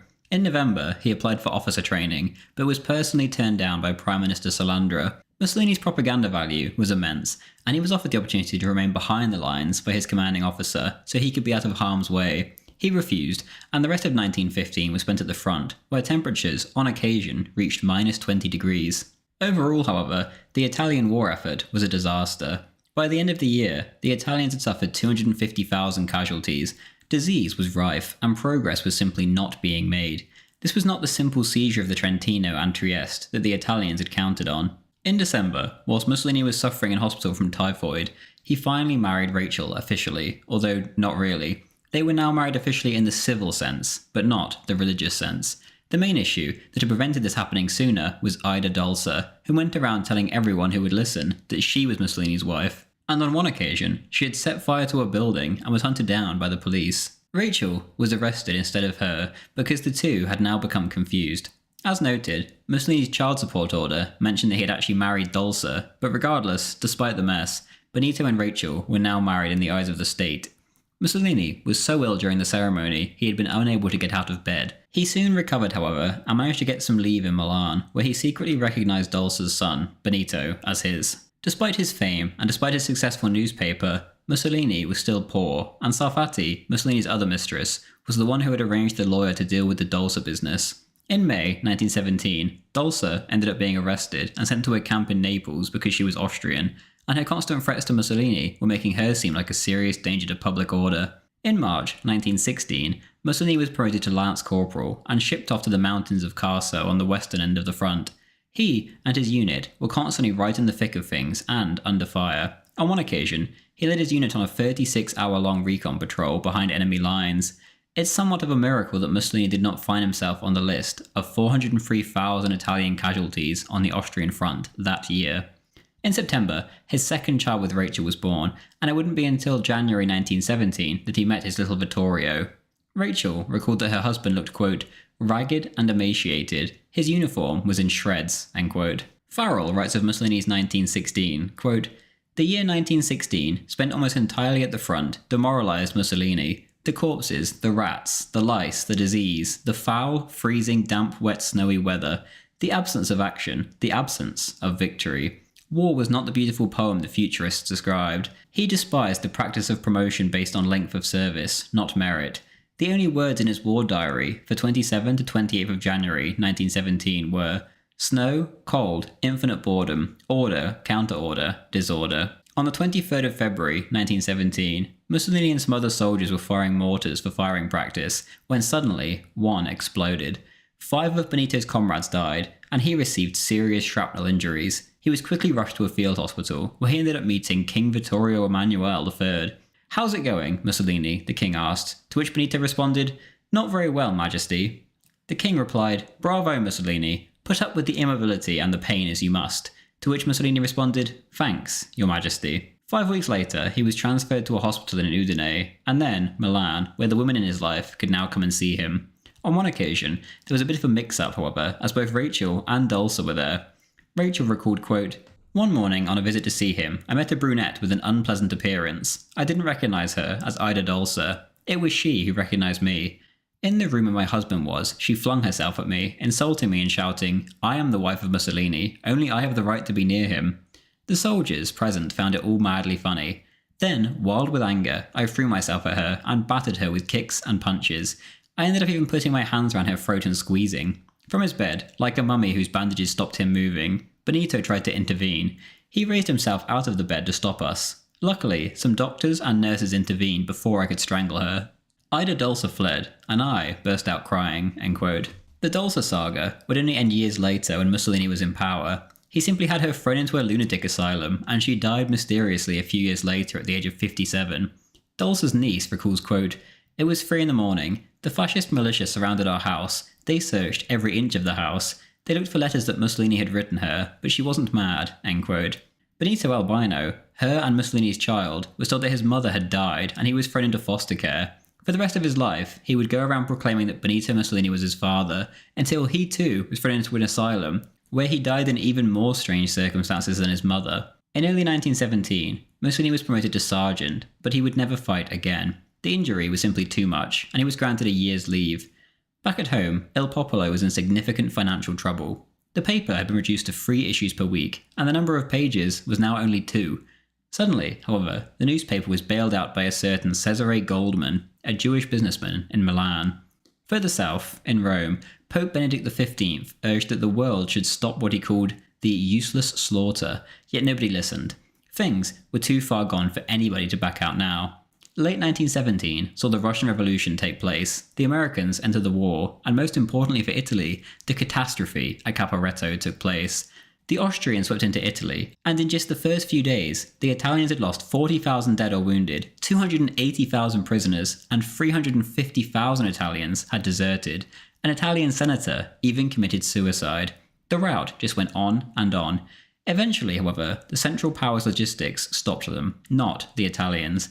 Amazingly, Pope Benedict of all people was blamed for his so-called defeatism. Mussolini himself even took to Il Popolo to call Pope Benedict, quote, "His Holiness Pilate the 15th, end quote. Most importantly, however, Italy seemed to be utterly at the mercy of the Central Powers. The feeling of patriotism, of fighting for the nation's very survival, swept through Italy. Just how much this affected Italians cannot be understated. Most importantly of all, Caporetto resulted in the final triumph of nationalism over socialism in the mind of Benito Mussolini. Shortly after the disaster, Benito wrote that Italy would be divided after the war, quote, "between those who were there and those who were not there, those who fought and those who did not fight, those who produced and the parasites," end quote. He said that the Trinceresti, aka the men who were there, had the moral right and the necessary strength to rule post-war Italy. The Arditi commando units, which first formed after Caporetto, were seen as the elite. They wore a black shirt under their jackets, which is where the name came from, and later they would make up the majority of the first fascists. On the 22nd of April 1918, Bruno, Mussolini's third child with Rachel, was born. Rachel wrote that Benito was very considerate to her around this time, but this was equally, if not more, the case with Salfati, the woman he seemed to truly love. Their letters went along the lines of these. He wrote, quote, "Give me a little of the blood from your lips. I kiss you with a violent tenderness," end quote. She wrote, quote, "Other women you take, leave and retake. I smile and suffer. I know. The day will come. You will find that I am inside you, in your spirit and flesh, always," end quote.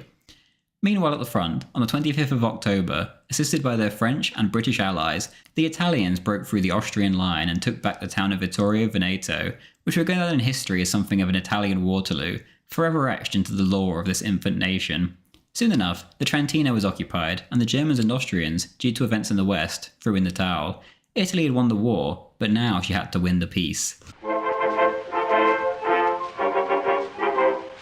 Benito Mussolini had pushed for war with the Central Powers, with the general idea that it would bring about some kind of revolution, and also that it would be a quick war. A quick war it certainly was not, but where was the revolution? Italian nationalism had grown massively ever since Caporetto. Mussolini himself had essentially done a 180. As he entered the war, he was praising Marx. During it, he was praising men such as Woodrow Wilson, and by the end of it, he was essentially a full-blown nationalist. He had openly condemned Marx and called him a mere German nationalist at heart, and he had more importantly condemned the Russian Revolution, which saw the communists sweep to power. Mussolini was a new man, and the post-war revolution would be a completely different one from what he had envisioned before it. Conditions on the ground, however, were dire. Farrell writes, quote, "Victory in war plunged Italy into crisis. There was rampant inflation. By the end of 1920, the lira was worth just 1/4 of its value in 1914. In 1913, a gram of gold had cost 3.48 lire in Italy. By 1920, it cost 14.05 lire. In July 1919, the new government of Francesco Nitti, who had become Prime Minister in June, imposed a compulsory price reduction of 15% in the face of widespread rioting and strikes, but it had little effect on the situation. By 1921, the cost of living was 400% higher than in 1915, yet average real wages increased by only 1.8% in the period 1913 to 22. By the end of 1919, the number of unemployed Italians was 2 million, and there was acute social unrest. By 1914, there had been 781 strikes, by a total of 170,000 workers. In 1919, there were 1,860 strikes by 1.5 million workers, and in 1920, more than 2,000 strikes by nearly 2 million workers. The British ambassador in Rome, Sir George Buchanan, who had witnessed the 1917 Russian Revolution, recorded that in his opinion, Italy was not on the verge of revolution, but the atmosphere was so explosive, especially in the north, that he thought the government might lose control of large areas of the country. End quote. Anger and discontent was in the air. Of the nearly 6 million Italians who were mobilised during the war, a total of 670,000 had died, and 950,000 had been injured, 250,000 of whom were now permanently disabled. The discharge payments for these men were tiny. The worst was not to come until 1919. The poet-soldier, Gabriele D'Annunzio, proclaimed, quote, "O victory, thou shalt not be mutilated," end quote. But it was. The Italian performance in the war had been diabolical, and their war effort had been so disastrous that it became a hindrance as British, French, and even some American troops had to come and shore up the Isonzo front to prevent disaster. The Italians had shed lots of blood, and rather understandably, they wanted compensation for such a sacrifice. On the flip side, however, the Entente didn't particularly feel the Italians deserved the full extent of what they were demanding, and indeed had been promised. Regardless of Entente feelings, however, the Italians were, at least legally speaking, being stabbed in the back. For the sacrifice of 1.5 million men killed or injured, the Italians were only given Trieste and the Trentino at the Versailles Peace Conference. Woodrow Wilson, whom Mussolini had been praising as a godlike figure during the war, had personally refused to recognise the terms of the Treaty of London. Wilson was no ordinary politician. He barged in and demanded the right to self-determination, but only really when it was convenient. African lands were parcelled out no problem, with no regard for the locals, who were deemed uncivilised, and plenty of Germans and Slavs were about to come under Italian rule, with the little land that the Italians were getting. But Wilson put his foot down for the rest of the Italian demands, and on a personal level, he detested Italians. Prime Minister Orlando was actually rather well liked by Wilson, and if it had just been him involved, then Italy may well have gotten all they wanted.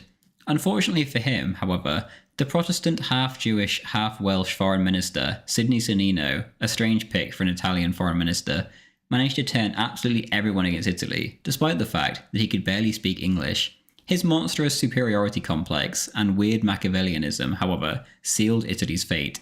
Margaret Macmillan writes in Peacemakers, quote, "Clemenceau once reproached him for remaining too faithful to the Italian method of which the Grand Master was Machiavelli, and not presenting clear solutions. Sonnino did not trust talk of principles or morality or openness in international relations, and he failed to grasp that others did so." End quote. This would be the perception of the Italians at large in Versailles. They were always scheming, always up to something strange. Whenever this failed, however, they would throw their toys out the pram. On top of this, despite the Entente betrayal of the original Treaty of London, the Italians were pushing for even more than they had been promised. They were now demanding the Treaty of London plus Fiume, a key port city with an extremely multicultural population. Safe to say, such demands did not sit well. Macmillan again writes, quote, "Wilson had made it clear that the United States was not bound by secret agreements. The American president had been shown the Treaty of London during the war, although he later persuaded himself that he had never seen it. The British and the French also felt, rightly or wrongly, that Italy had not contributed much to the Italian victory. Italy's armies had delayed their attack on Austria-Hungary, so it was said, and then made a mess of it. Italian ships had rarely ventured out of port, in spite of repeated promises to patrol the Mediterranean and Adriatic. The Italian government had squeezed resources out of its hard-pressed allies, which it had then refused to use in the war effort. As Clemenceau put it, the Italians met him with a magnificent coup de chapeau of the 17th century type, and then held out the hat for arms at the end of the bow. The attitude to Italy in Paris, the British ambassador reported, has been one of supreme contempt up to now, and now it is one of extreme annoyance. They all said that the signal for an armistice was the signal for Italy to begin to fight." End quote. The war was just one part of the problem. As soon as the war was done, the Italians began to sweep into Balkan territory that they felt was theirs, and stirred up trouble with the local Slavic population. The original Treaty of London, according to both sides, had been signed under the impression that Austria-Hungary would not collapse. Now that there was a giant vacuum, and a new Serb-led South Slav state was beginning to come into being, the situation looked much different. How could the Entente hand over territory to Italy from a friendly state? The issue was exacerbated by Italian behaviour. There were agents all over the Balkans deliberately stirring up ethnic and religious tensions as an attempt to strangle Yugoslavia in its crib. General Badoglio even suggested that ordinary Italian soldiers should do their bit by seducing the local women to enrage the Slavs. In Pula, a key port on the Adriatic, the Italians simply sent in a torpedo boat, sunk the pride of the Austrian navy after the peace, killing its Yugoslav captain and crew, and then occupied the town. The Italian military commander in Dalmatia summed up his people's attitude to the South Slavs at the time. Quote, "This population is fundamentally good as simple and primitive people are. But the simple and primitive peoples are also extremely sensitive and suspicious and violent in their impulses." End quote. The Italians tried painting themselves, much like the British did in their empire. The idea that this was some great civilizing mission, however, was simply not brought by the Entente, and it only further alienated the Italians, given that the French, and British especially, viewed the Italians as lesser than themselves. Robert Cecil, one of the fathers of the League of Nations, wrote, quote, "The fact is that the greediness of the Italian foreign policy in all directions is leading Italy into serious difficulties. The Yugoslavs have claimed far more than is their just due, but Sonnino's stubbornness and the extravagant nature of Italy's claims have had as a result that it is now literally true that Italy has not a friend in Europe except ourselves, and she is doing her best to make her isolation complete." End quote. Italian dreams in the Adriatic were as follows. Macmillan again, quote, "Outside the cities, the population along the eastern side of the Adriatic was almost entirely Slav, about 750,000 Croats, Slovenes, Serbs or Bosnians. Nevertheless, the Italians wanted to move the old border with Austria-Hungary between 50 to 100 kilometers eastwards into what is today Slovenia and Croatia, and southwards down the Dalmatian coast towards Split, to take in the whole of the Istrian Peninsula, including the naval base at Pula, and Austria-Hungary's two major ports of Trieste and Fiume, with their railway links to Central Europe, several key islands at the northeast end of the Adriatic, and chunks of Dalmatia around the cities of Zadar and Sibenek. Italy also wanted Albania's port of Vlor in the south. With these gains, Italy would dominate the Adriatic, and the new state of Yugoslavia would be left with a short coast, no decent port, and only one railway line between the sea and the interior. This was precisely what Italy intended." End quote. As the discussions continued in France, Fiume, a little town of 50,000, in which only just over half the inhabitants were Italians, became the symbol of the entire peace to the disaffected Italians back home. Mussolini and his followers were just one of many groups who harped on about this little town, absolutely desperate for it to be given to Italy. Gabriele D'Annunzio, above all others, became the superstar of the Fiume issue. This was his cause, and his followers were absolutely fanatical when it came to that little town. If they weren't granted Fiume now, then pretty much nothing else would matter, and the peace would go down as a disaster. The peace was in fact a disaster, however, and soon enough, Prime Minister Orlando was caught weeping in despair, as it was clear that Italy was not going to get what she wanted, especially Fiume. The Italian duo then tried the only card they felt they had left to play, and simply left France and went back to Italy, holding off in the hope that the Entente would come running after them, which they did not. The Italians quickly came running back when it was clear their gamble had failed, and that the other powers would simply continue without them. Meanwhile, back home, there was total discontent. In Fiume especially, the scenes were approaching anarchy, and a few French soldiers were even lynched by nationalist mobs.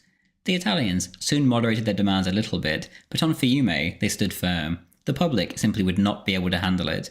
This was now the key issue of the Italian people themselves, thanks to men like D'Annunzio, who was hyping the situation up to a revolutionary level. The government itself knew that it wouldn't last a failure at Versailles, and Orlando feared that D'Annunzio himself would be the man to replace him. On the 19th of June, 1919, the Italian government did indeed fall, but Sonnino stayed on to sign the treaty on Italy's behalf. All in all, the result wasn't terrible, but as noted, everything was about Fiume. The Italian people, however, would not take this lying down, and D'Annunzio was every bit as good as his word.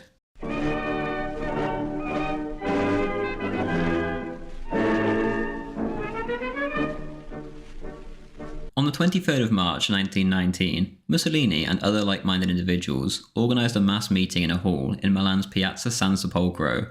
Many of the groups in attendance already called themselves fasci, but the goal here was to unite them into not a party, but a movement. For Mussolini's part, he considered a movement more flexible and less prone to corruption than a party. The new movement was given the name of Fascio di Combattimento. It certainly had broad appeal. Of the 120 men in attendance, initially, there was revolutionary syndicalists, futurists, nationalists, republicans, and many ex-soldiers, especially the Arditi. These men came from all classes, from the peasantry to the nobility. Farrell writes of Mussolini's speech at the meeting, quote, Mussolini rejected both Italian socialism and Russian Bolshevism, and proposed a system that would put the interests of the nation above those of class. To promote class unity, not class hatred, he called for the introduction of corporations to represent the various economic groupings in the nation. This idea, which would eventually become the fascist idea of the corporate state, derived, via revolutionary syndicalism, from the medieval corporations, those bodies whose members were bound together, according to profession, that performed both an economic and a political role in the days before the establishment of parliaments. Government by corporation was therefore a potential alternative to government by parliament.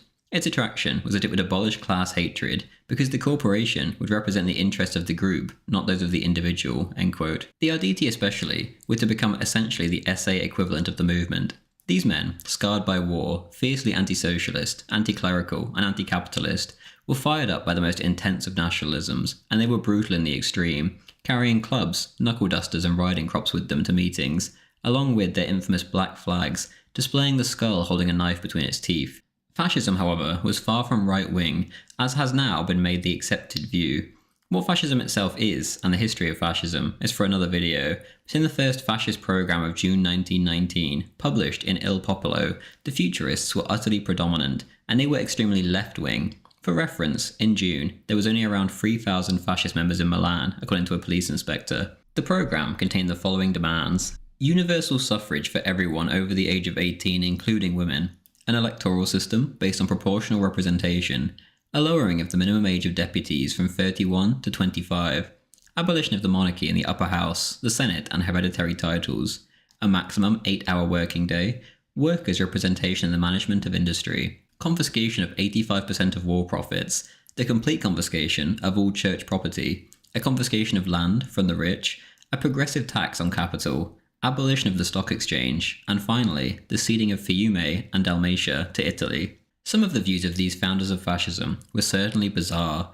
Filippo Marinetti, for example, believed that one of the positive aspects of the Great War would be that his nation would call upon, quote, the most diverse races, uniting in disordered and rapid coitus with just one woman, end quote. This, in his eyes, would overthrow the traditional family. He also said that he wanted to expel the papacy from Rome as to, quote, free Italy from the Catholic mentality, end quote. Not exactly a much-loved position in Catholic Italy. Soon, however, Mussolini was winning over new converts from the right. One fairly traditional type was Vincenzo Ciotti, who considered himself an integralist and supported, quote, the monarchy, religion, hierarchy, a disciplined concord between individuals and classes, a generational solidarity proceeding across time, heredity, family, racial selection, dominion, empire, end quote. He said that the state he admired the most was Imperial Japan. Fascism, the movement, not yet the party, had quite the range of ideas in it. The second branch of the Fascio di Combattimento was formed in Milan, obviously, and then next came Genoa. Rapidly, by August, there were branches in nearly all major Italian cities. It's not surprising that an audience was quickly found amidst the disaffected masses. The socialists at this point were beating up and even sometimes killing workers who refused to join their unions and take part in their endless strikes. Soldiers and ex-soldiers were spat at and abused by left-wingers. Sometimes, train conductors would refuse to get going if there were officers on board. In response to such discrimination, armed squads of Arditi, or squadristi, were formed that acted as bodyguards or strike breakers. Italy was in utter chaos. Someone had to take the reins. In 1919, it appeared that the man would be D'Annunzio, but slowly, but surely, Mussolini was building his fascist foundations too. In April, the fascists had used violence for the first time. There was a huge socialist strike, or rather riot, and then, in a group of 200 to 300 strong, came the fascists, nationalists, Arditi and others to shut it down. A socialist fired a shot from the Avanti office window and a soldier was killed. Chaos ensued and 3 socialists died. 39 participants were injured. There was no official order for such fascist violence. but leading members such as Marinetti and Vecchi marched at the head of the column. The fascists meant business. Mussolini proudly boasted, quote, "We fascists did not organise the attack on the socialist newspaper, but we accept all the moral responsibility. They were not reactionaries, they were not bourgeois, they were not capitalists, those who moved in a column. They were people, genuine, authentic people.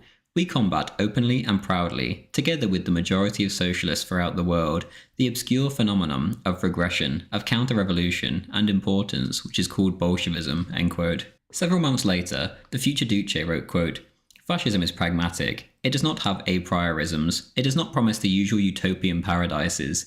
It leaves those charlataneries to the party card tribe. It does not pretend to live forever. It will live only until it has achieved the task it has set itself," end quote. The socialists, for their part, began going around killing fascists in retaliation to this new force, but it quickly dawned on Mussolini that the government was actually quite happy for him to thin the socialist ranks. They were terrified of a left-wing revolution and were more than happy to turn a blind eye to murderous violence against them. There was a drawback to this government fear, however. They were absolutely paralysed with the thought of what would happen if they cracked down too hard, and so the socialists launched strike after strike, and riot after riot, and the government simply did nothing. Mussolini knew how dangerous the situation was in the country, and he kept a revolver and some grenades on his editor's desk at all times. During this time, Mussolini did manage to find a little free time for himself, however, and he took it upon himself to get some flying lessons, and he also found a love for fast cars, which he drove about at incredibly reckless speeds. As noted, Fiume had become a key issue, if not the key issue in Italy, and in September, despite suffering from a high fever, Gabriele D'Annunzio rose from his sickbed and set off to take by force what could not be taken by diplomacy. This was his cause, and he would not let Italy be humiliated. He simply walked towards Fiume with a small force of like-minded veterans. An Italian force was sent by the government to stop him, but in true D'Annunzio style, he replicated Napoleon, flung open his coat, flashed his impressive collection of war medals, and told their general, quote, "All you have to do is order the troops to shoot me, general," end quote. It worked. The general embraced him and wept. Together they entered Fiume, and without a shot being fired, the city was captured. The other Entente forces slunk off, as no one wanted to die opposing the Italians for this town of 50,000. Fiume was officially in Italian hands. The Italian government themselves promised the Entente that they would expel D'Annunzio by force, yet they did no such thing. To attempt to do so could potentially ignite civil war. D'Annunzio, at least for now, had called everyone's bluff. Publicly, Mussolini would sing D'Annunzio's praises and raised money for him, yet behind the scenes he did a little sabotage.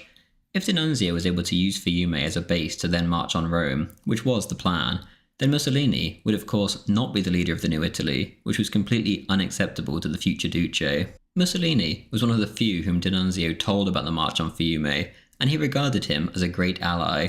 Yet when only words and not material support came his way, he realised he had been duped. He wrote to Mussolini, quote, "My dear Mussolini, I am stupefied by you. I have risked all, given all, and had all, and you tremble with fear.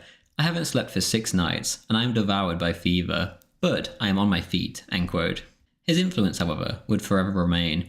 Farrell writes, quote, "Much of the inspiration for fascism came from D'Annunzio, particularly what fascism looked and sounded like, and why it was able to seduce so many Italians, with its emphasis on politics as theatre, and the crowd shouting aye, la la la, sì or no in response to the leader, the Roman salute, the cult of the leader, the appeal to the young and the new, the singing of the Arditi song Giovinezza, which would become the anthem of fascism, the public use of sacred and ancient Roman images. All these helped transform the piazza into a political theatre," end quote.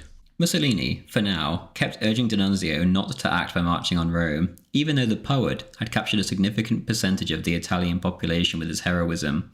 The future Duce instead tried his luck in the 1919 election. He stood as one of the 17 fascist candidates in Milan and quickly faced a serious reality check.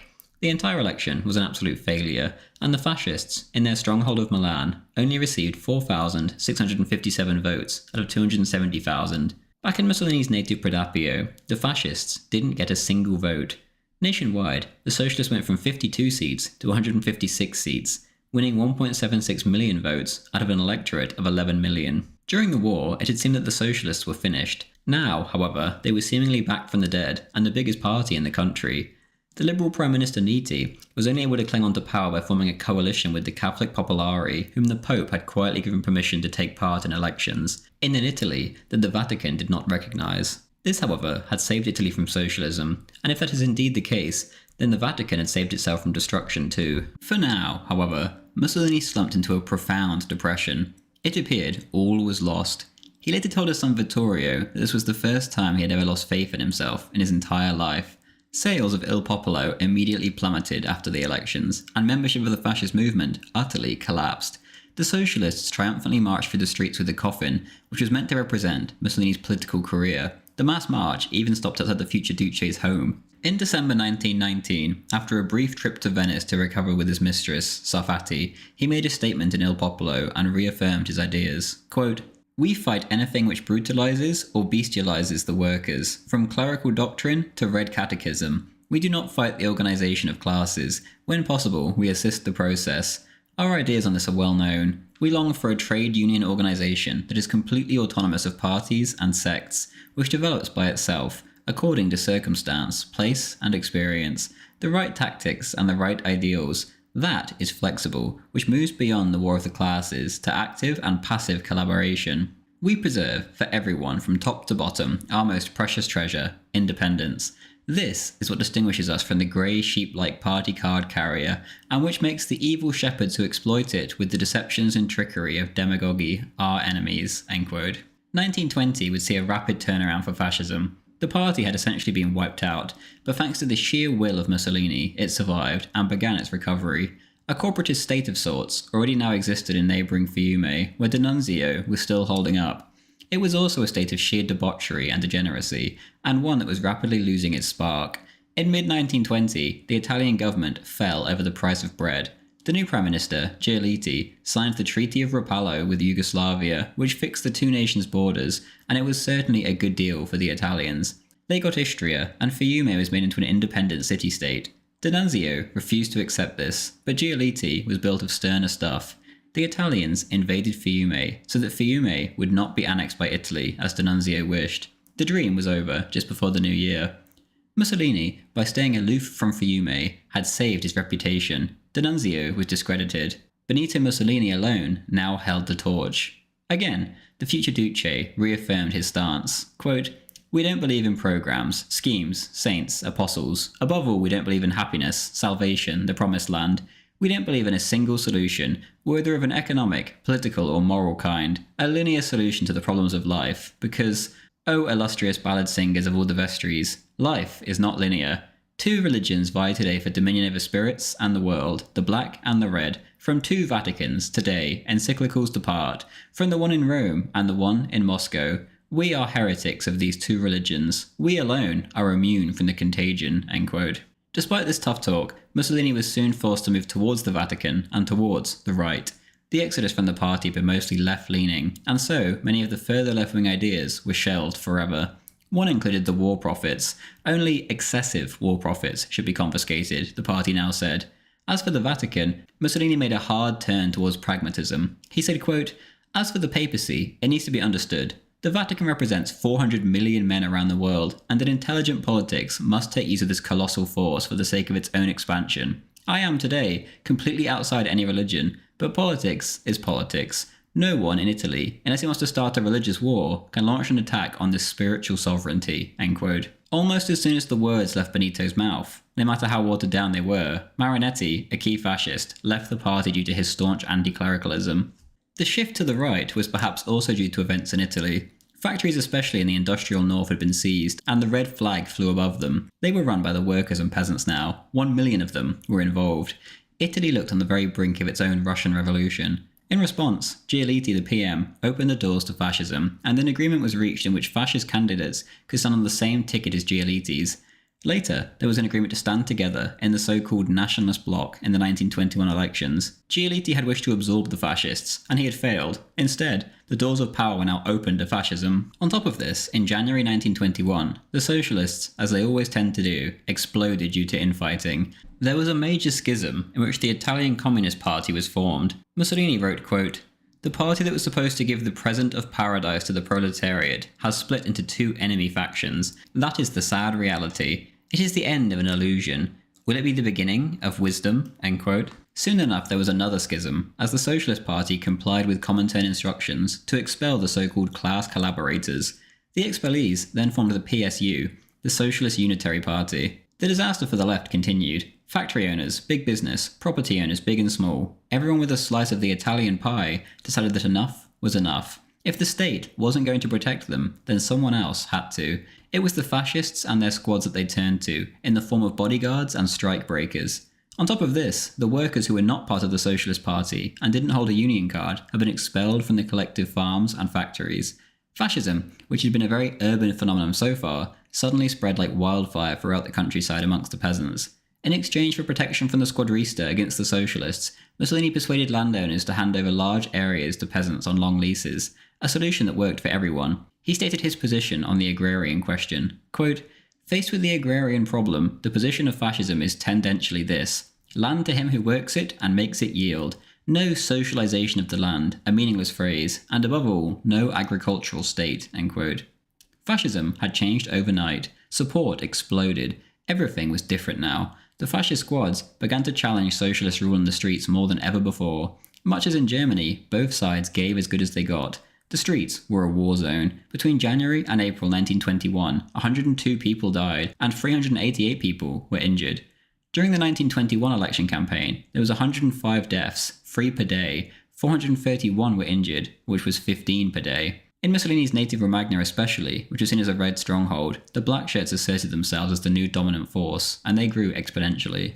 Mussolini proudly proclaimed in Il Popolo, quote, "The reality is this: the Socialist Party is a Russian army camped out in Italy. Against this foreign army, the fascists have launched a guerrilla war, which they will conduct in an exceptionally serious manner." End quote. In November 1921, there was a census for the fascist faithful. It turned out that 24.3% were agricultural labourers, 15% factory workers, 13% students, 12% owner or tenant farmers, and the rest were a mix of shopkeepers, traders, professionals and factory owners.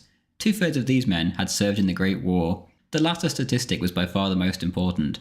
Mussolini's prediction was coming true.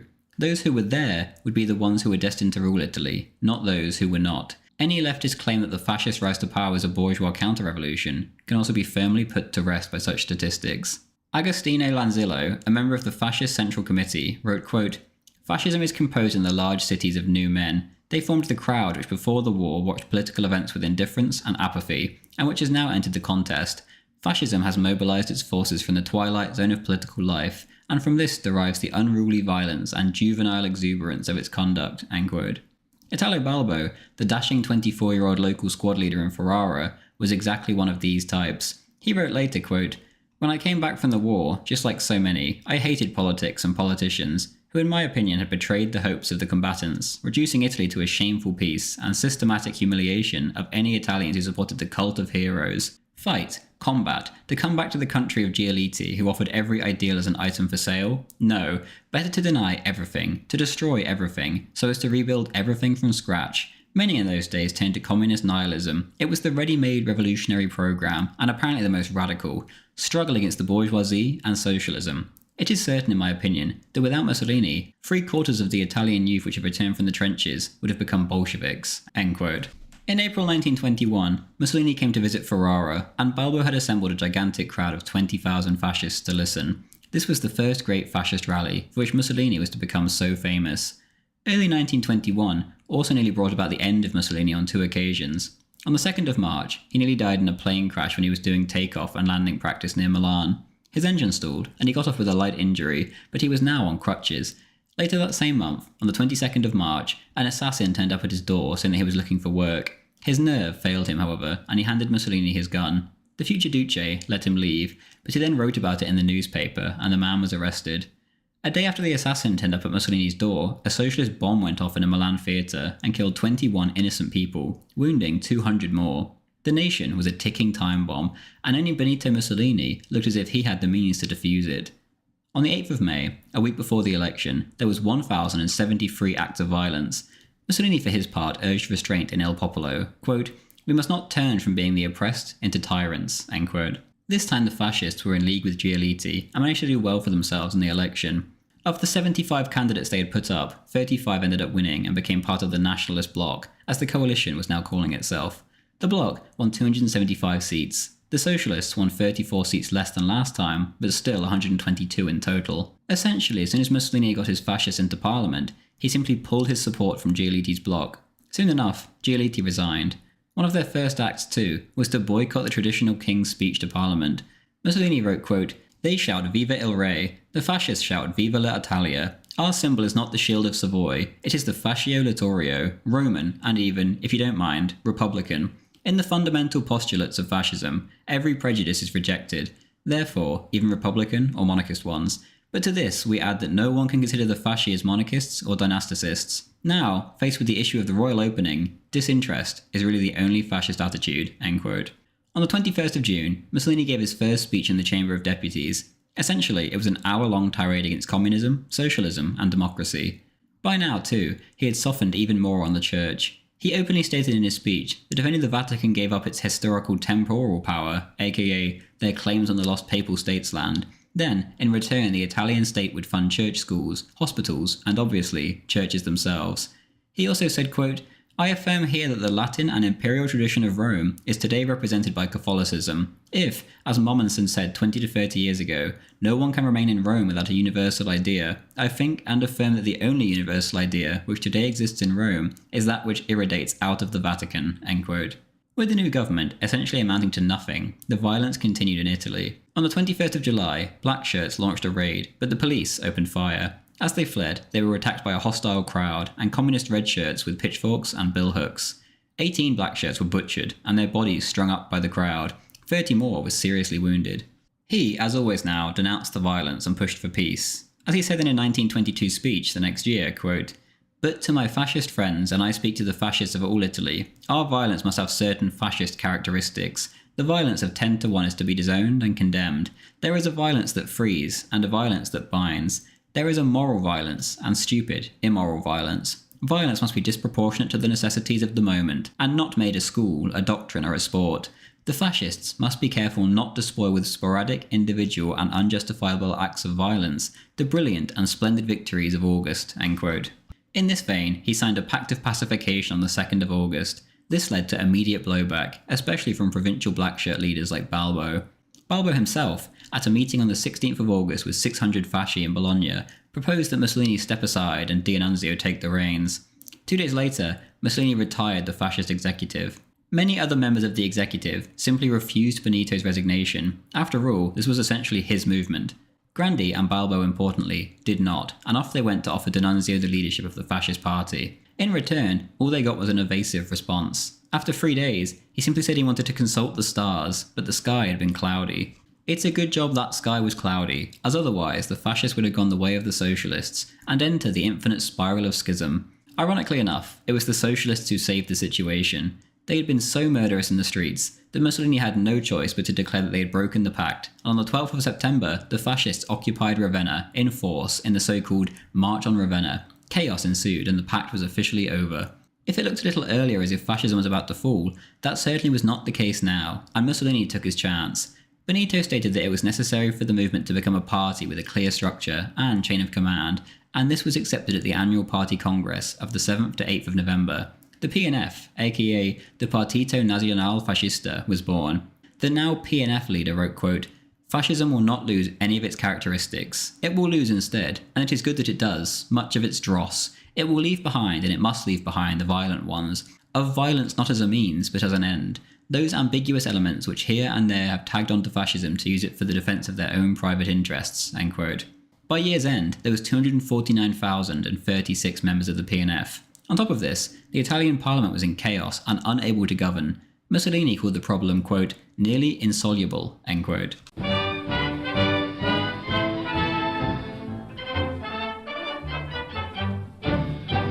In February 1922, Pope Benedict XV passed away, and he was replaced by Pope Pius XI, the former Archbishop of Milan. Importantly, Mussolini was present for the official announcement at St. Peter's Square. It was truly a sign that Italians were beginning to come together. Pius XI was the first pope since Rome was seized in 1870 to address his flock from the windows facing St. Peter's Square. The others had addressed the faithful inside the basilica. Pius XI had been a surprise pick, only being elected on the conclave's 14th ballot. Yet his election was vital. David Kurtzer writes in The Pope and Mussolini, quote, "Something surprising caught people's eye. Members of the noble papal guard appeared on the balcony just above the central massive door of St. Peter's. facing the square, and hung from its rail a red tapestry bearing the papal coat of arms. As the white-robed pontiff emerged onto the balcony to bless them, a hush spread through the vast piazza, and people fell to their knees. No one would forget the sight of Italian soldiers stationed in the piazza to keep order, presenting their arms alongside the papal Swiss guard. Together, they saluted the new pope, end quote. The pope was bringing Italians together, much like Mussolini was soon to do. Both were fanatically anti-communist, the new pope having been present during the miracle on the Vistula, where the Polish defenders put their victory down to the intervention of the Blessed Virgin Mary. Increasingly, these two staunch anti-communists would come to depend on each other, too.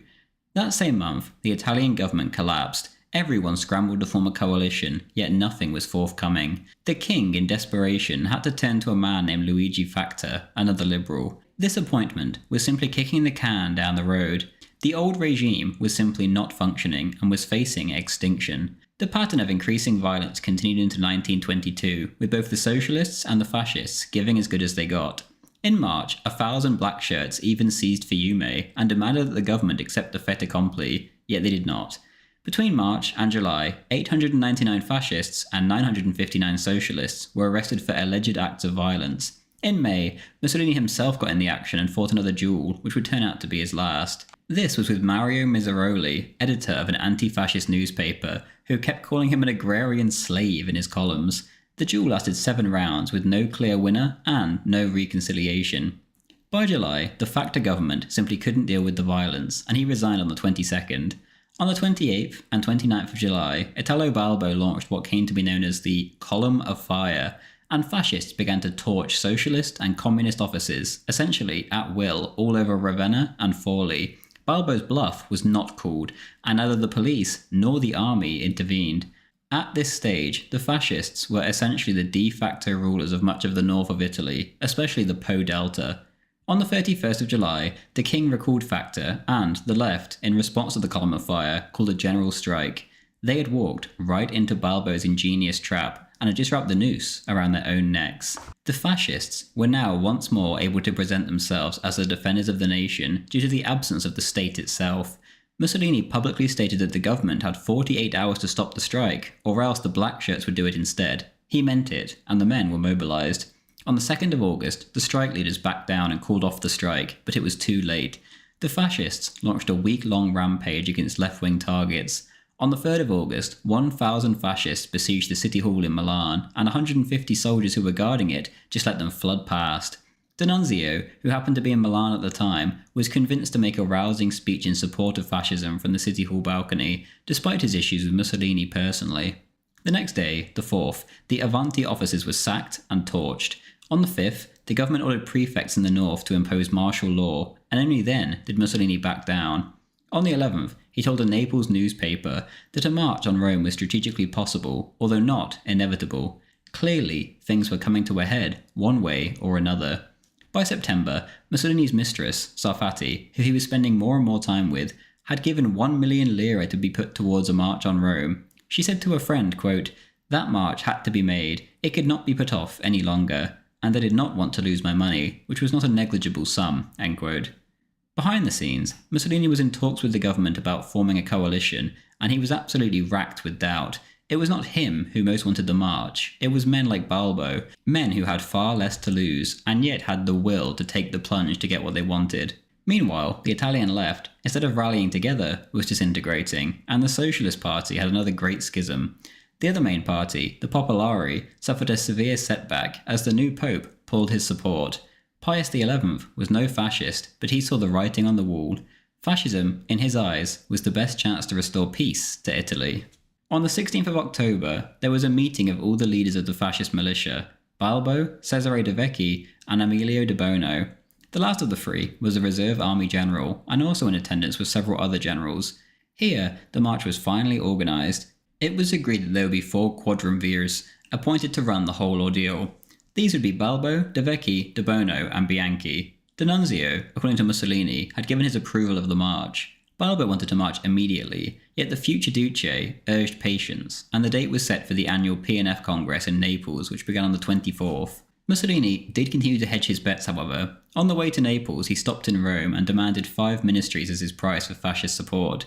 Clearly this didn't end well, as in Naples during the party congress, Mussolini said in his speech, quote, "Either they give us the government, or we will take it by going to Rome. It is now a question of days, and perhaps hours," end quote. It was agreed that the black shirts would move on the provincial cities at midnight on the 27th. As soon as this was decided, De Vecchi scurried off to Rome and urged a friend that the king should be warned. This was a betrayal of the First Order, but regardless, the king was near Pisa at his country residence and couldn't be reached. The Prime Minister, too, simply chose not to believe that the march was on.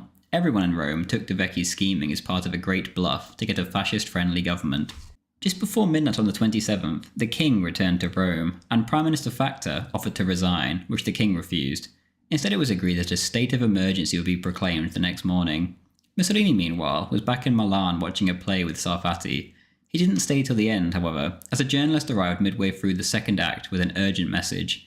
The messenger had driven like a madman from Cremona to Milan with a message from Roberto Farinacci. Inside, Farinacci stated that he had been unable to control his black shirts and that they were beginning to descend on their targets in the city well before midnight. In the end, Cremona would fare the worst during the coup. 10 fascists died and the army fought back, recapturing the prefecture. The other black shirts, however, kept their cool. At midnight, the plan went ahead and seized their targets, which except for Puglia were exclusively in the north. As for Rome itself, 30,000 fascists showed up and gathered at the 3 pre-arranged assembly points outside the city. At the appointed time, the march, or rather the train journey, could begin. The government, fairly easily, could have stopped the trains carrying all of these fascists, and yet they did not. The fascists were lightly armed with rifles, pistols, and truncheons. In Rome, there was 28,400 soldiers armed with machine guns, artillery, and armoured cars. 4,000 nationalist blue shirts also rallied to the king's cause, ready to assist the army if needed. The government could have stopped them fairly easily, and yet they simply lacked the will to do so. The king asked Marshal Diaz if the army could be counted on to do its duty if it came to declaring a state of siege. Diaz replied, quote, "The army will do its duty. However, it would be good not to put it to the test," end quote. At the break of dawn on the 28th, the two sides were entrenched in Rome, facing each other, waiting. This isn't as tense as it sounds, however. Both sides fraternised, exchanged food and played music together. One fascist wrote home to his mother, quote, "Dear Mum, if they tell you that in the south the weather is always beautiful, don't believe them. The peasants, even those who don't know who we are, respect us, or perhaps it is only fear, but we are fighting for them too. The Royal Carabinieri have given us food and blankets. It seems that when the moment comes to advance, they will give us arms as well. Tell Dad to forgive me, but I could not stay at home while the others went to save Italy," end quote. At 6 a.m, Facta called an emergency meeting and demanded that the march be stopped. At 9 a.m, he went to the king and asked him to sign the state of emergency proclamation, which they had agreed on. Amazingly, the king refused, what should have been a mere formality. Later that morning, after another cabinet meeting, Facta offered to resign, and this time the king accepted. Frantic attempts to form a government took place all day, but it was clear that Mussolini was going to come out on top. One shaky government after another had fallen, and his bluff had worked by marching on Rome. He, meanwhile, was back in Milan at his office, answering telephone call after telephone call. Deal after deal came through from the government, and he continued to refuse. He wrote in El Popolo, quote, "The victory cannot be mutilated by last-minute combinations. There was no point mobilising just to achieve a Salandra deal," end quote. On Sunday morning, the 29th, the king was left with no choice but to call for Mussolini. He arrived at 11 a.m. on the 30th. Back in Milan, as he had prepared to leave the station, he said to the station master, quote, "I want to leave on time. From now on, everything must work perfectly," end quote. This is where the infamous trains running on time joke came from. When he arrived, he was swamped by 50,000 fascists who were waiting to greet him. The British ambassador in Rome, Sir Ronald Graham, wrote home to Lord Curzon, the foreign secretary, quote, "Considering that the Italian race is temperamentally undisciplined, the order and discipline shown by the fascisti has been remarkable," end quote. Off he went to meet the king. Quote, "I ask forgiveness of your majesty for presenting myself still in my black shirt, a veteran of the battle, fortunately bloodless, which we had to undertake. I bring your majesty the Italy of Vittorio Veneto, reconsecrated by our victory," end quote. All went as expected and the bluff paid off. With a lot of telephone calls and a paramilitary day out, Benito Mussolini, head of a party with just 32 MPs, had seized power at the age of just 39. The youngest since the reunification. It was a completely unheard of situation. The party itself wasn't even a year old.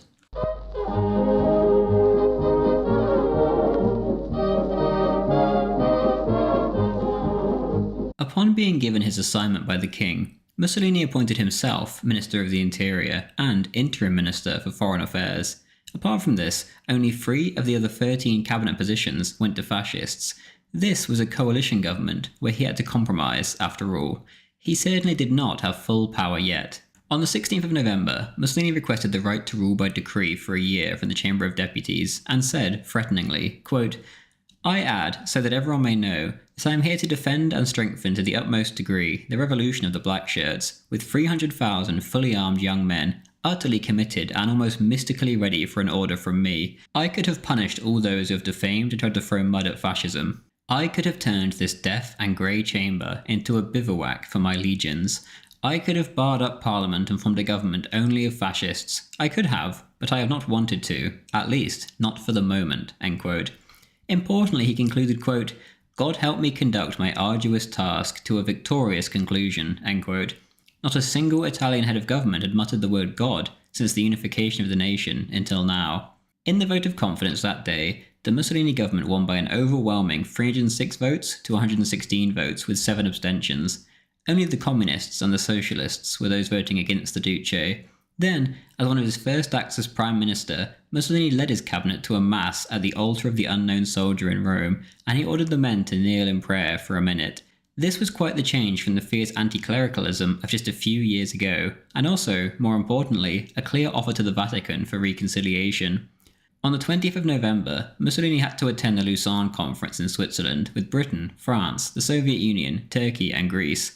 The Swiss government had to cancel Mussolini's deportation order from 20 years ago, purely so he could get in. He was only here for 2 days, however, and was unable to do much good when it came to solving a dispute that was mainly between Greece and Turkey, especially considering he had 0 experience in foreign policy. Despite all this, Benito Mussolini was the centre of attention in Switzerland, and everyone wanted to meet this strange man.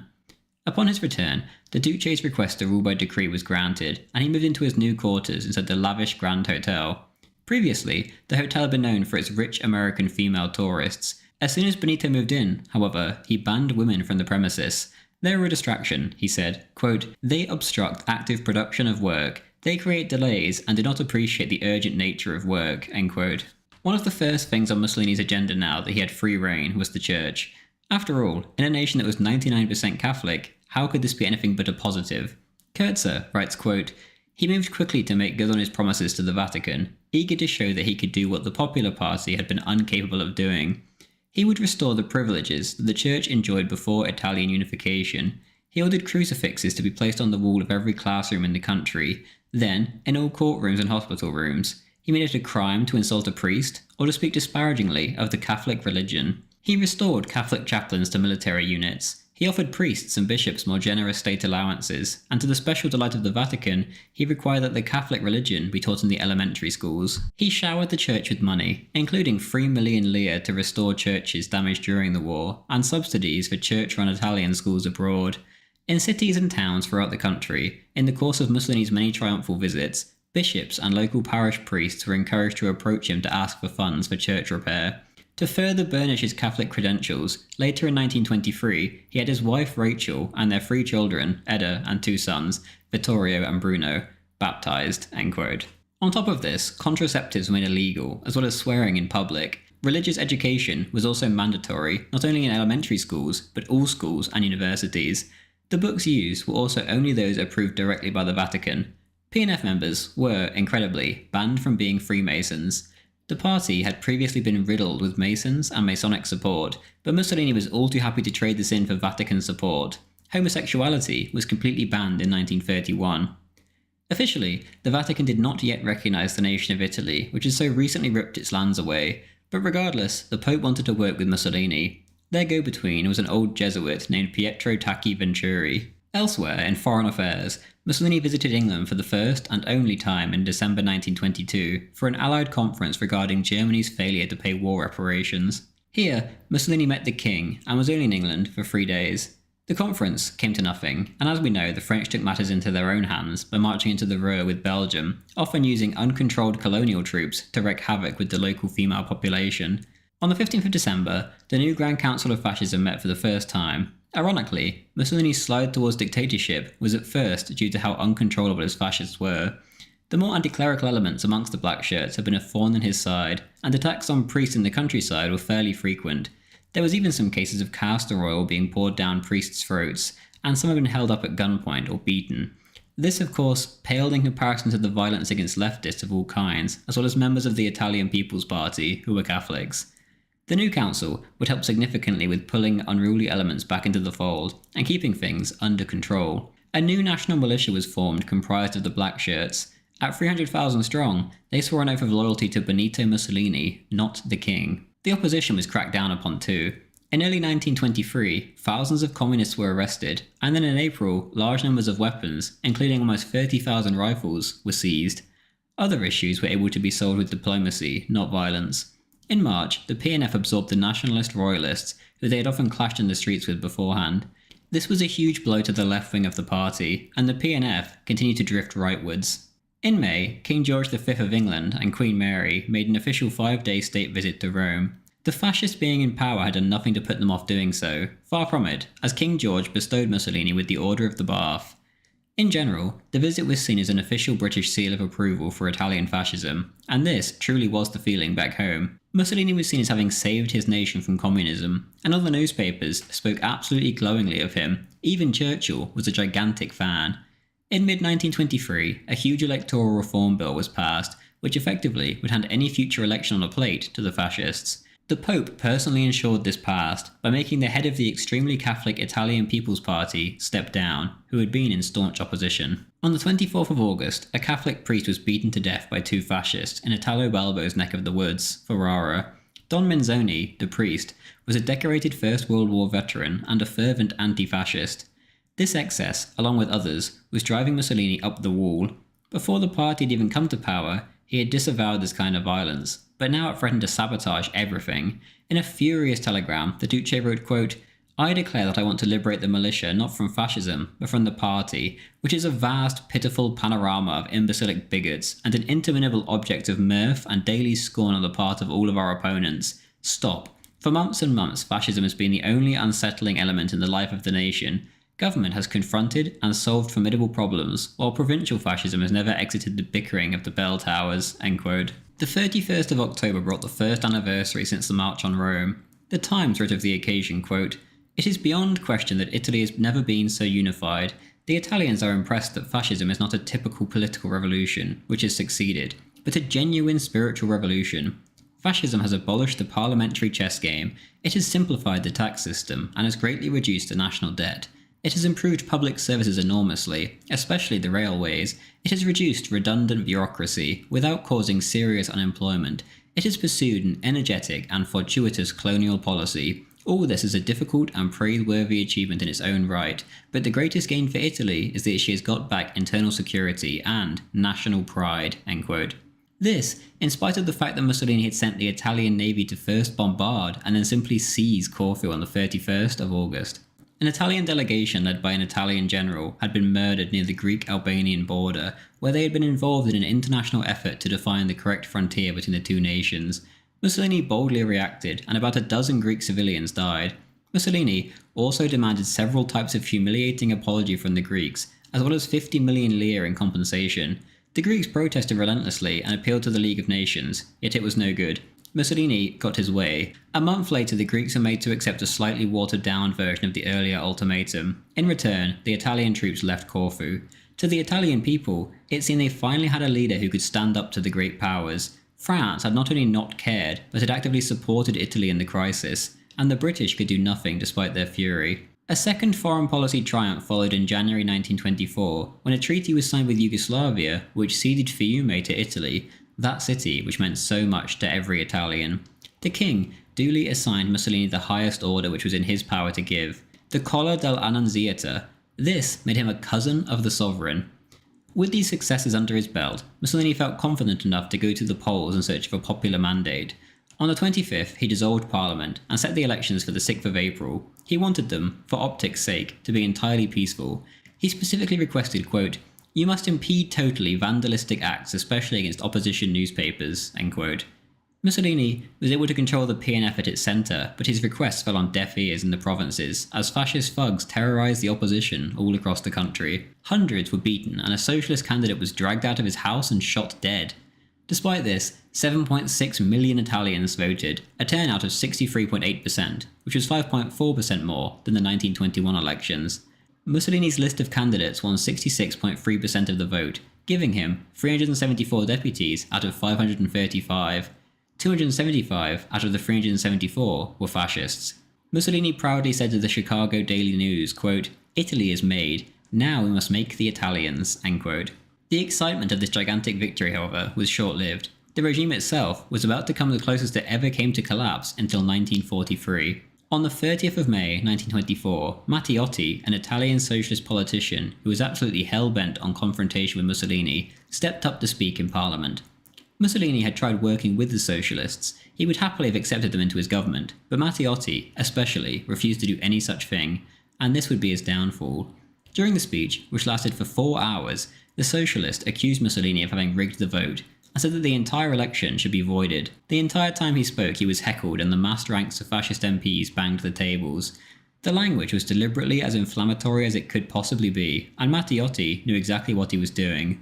And he torpedoed any hope of a deal between the socialists and the fascists. On the 7th of June, it was Mussolini's time to talk, and he gave his first speech to the new parliament at the end of the debate on the King's Speech. Everyone expected him to reply to Matteotti, yet he did not. Instead, he offered the socialists an olive branch. 2 days later, the British Empire ceded Jubaland in Somalia to Italy, another gigantic foreign policy success. It appeared as if the entire Matteotti business was in the past. This was until a day later when Matteotti was kidnapped in broad daylight in the middle of Rome and dragged into a car. He fought back well and broke the glass centre console in the middle of the car. He was then stabbed in the throat and died. The car's horn had been pushed down to drown out the dying man's screams as the vehicle sped through the streets. The 5 men in the car were not only fascists, but important fascists. Chief among them was Amerigo Domini. The men, led by Domini, buried Matteotti in a grave less than a half-metre deep outside Rome. The story quickly made it to the papers and it spread like wildfire. The reaction throughout Italy was one of utter revulsion towards the fascists. On the 12th, Mussolini spoke in Parliament and said that he had no idea where Matteotti was, but he ordered a police investigation. The opposition MPs greeted his words with wild heckling, and many regarded him as being an accomplice. Much of the opposition chose to boycott the chamber in protest. Initially this seemed catastrophic for Mussolini, and he had essentially lost his head and was telling people that all was lost. Sarfatti recalled that, quote, "His life seemed completely wrecked," end quote. Mussolini said to another woman, quote, "My worst enemies could not have done as much harm as my friends," end quote. The country was absolutely furious at him. One man who remained as stoic as ever, however, was Pope Pius XI, and he used every ounce of his influence to tone down the blowback against Mussolini, knowing that the Duce was his best chance of pushing the Catholic cause in Italy. In the Vatican newspaper, his unofficial mouthpiece, it was claimed that Mussolini had nothing to do with the murders, and the Pope personally had Luigi Sturzo of the Italian People's Party agree to go into exile as he refused to stop attacking Mussolini. Matteotti's widow and mother asked repeatedly for an audience with the Pope, but His Holiness refused, and instead he had his Cardinal Secretary of State give them each a rosary, which he had blessed. The assistance hadn't been all one way. Just before the 1924 election, Mussolini had vetoed a long-standing plan for a big Methodist church to be constructed in Rome, and he had rejected proposals from YMCA, a huge Protestant youth group, to build centres in Italy. Catholic seminarians had also been exempted from the draft. This had all been done without request. Mussolini knew what the Pope wanted, and keeping him on side was extremely beneficial. The Duce, for his part too, was happy to crack down on Protestant missions, which were almost exclusively led by Americans. An official of the police office in Catanzaro said, quote, "The followers of such doctrines can be considered the real anarchists of religion, while they pursue biblical concepts only accepted by the raving or the sick in mind," end quote. Some Pentecostalists especially were a bizarre subversive group, as wherever they went they preached against conscription, which was antithetical to the fascist way of life.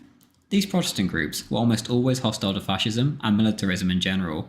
On this matter, church and state were more than happy to work together. As the hype regarding the murder died down, the opposition boycott ended up backfiring, and essentially became a lockout, and allowed the king, the voice that mattered most right now, to wash his hands of the situation. The press campaign continued, however, and even D'Annunzio came out against the fascists. Farrell writes, quote, "The waiting room outside Mussolini's office at Palazzo Chigi, normally chock-a-block with people keen to see him, was suddenly deserted. His usher, Quinto Navarra, later recalled, "One day during this period, Navarra, hearing only silence from Mussolini's office for an inordinate length of time, peeped around the door to see if he was alright, and saw him kneeling on an armchair, banging his head against the wall. Senior fascists who saw him in July found him with a 3-day stubble. He was like a businessman, about to declare himself bankrupt," recalled one, end quote. Most importantly, the stress brought him immense stomach pain, and for the rest of his life, whenever he underwent such stressful periods, he would be absolutely dogged by these pains. His relationship with Sarfatti started to decline around this time too. Farrell again, quote, "He did not have time to see her anymore at her whim, only his. Furthermore, his sexual attraction for her, she was anything but a head-turner anyway, had waned. Snobbish, egotistical, arrogant, spoiled, this made her hit the roof. But she found power irresistible. Once she got power, she became even more obsessed with him. She wept, she whined, she waited, sometimes hours to see him in vain. She accused him of insane jealousy. The truth was the other way around. My absurd lover, tyrannical and adored," she wrote in March 1923. Sarfatti had spent her adult life accumulating people either as trophies or for what they could do for her. Mussolini, now her most important trophy, became ever less hers, end quote. Meanwhile, the investigation went on. Mussolini was forced to rid himself of the culprits, and they, in turn, began to sing like canaries to the police and claim that Mussolini had ordered the entire thing. On the 24th of June, Mussolini went before the Senate for a vote of no confidence. The Senate followed the way of the King and the Vatican before them. They voted 225 to 21 in his favour, with only 6 abstentions. In terms of placating the King, Mussolini agreed that the militia would from now on swear an oath of loyalty to the King, not Italy. The foreign press was behind the Duce too.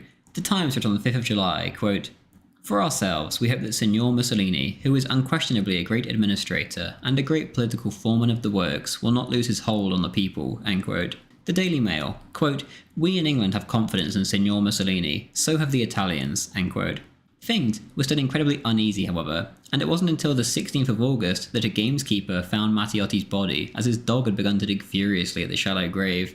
This reignited the flame that had been slowly dimming regarding the crisis. Opposition came from within too. Many thought that he was going too far to appease men such as the King. In late 1923, Mussolini even replaced Balbo as militia commander and placed a regular army officer in his place. Extremist fascist newspapers all over the country began to attack not the opposition, but normal, moderate fascist ministers. In early December, a group of senior fascists, including Balbo, met and decided to nominate a committee of 5 to take power in the event of an emergency. On the 31st, the 33 consuls arrived at Mussolini's residence on the pretext of wishing him a happy new year, but instead issued him an ultimatum from the local leader in Florence. Quote, "I am in Florence. Either you, guided by God, pursue a grandiose program as we hope, or we, before becoming an object of ridicule, will engage battle," end quote. The consuls said right to his face that either none of the fascists go to prison over the Matteotti crisis, or they all will. They left unconvinced at Mussolini's response, and at their next meeting, they openly talked of assassinating him. These would-be rebels then ordered 10,000 armed squadristi to converge on Florence, where they then began to engage in mass acts of violence against the opposition and their party offices and newspapers. Mussolini dared not risk calling in the forces of law to clamp down on his own men. On the 3rd of January 1925, Mussolini went before Parliament and played what he called his big card. Firstly, he confessed, quote, "Alright then, I declare here that I assume, I alone, the political, moral and historical responsibility for all that has happened," end quote. He continued on, quote, "You are full of illusions. You have believed that fascism was finished because I have repressed it, that it was dead because I had chastened it, because if I put the 100th part of the energy that I have put into repressing it, into unleashing it, then you would see, Italy, O Signori, wants peace, she wants tranquility, she wants the industrious calm. This tranquility, this hard-working calm, we will deliver it to her with love, if it is possible, and with force, if it is necessary.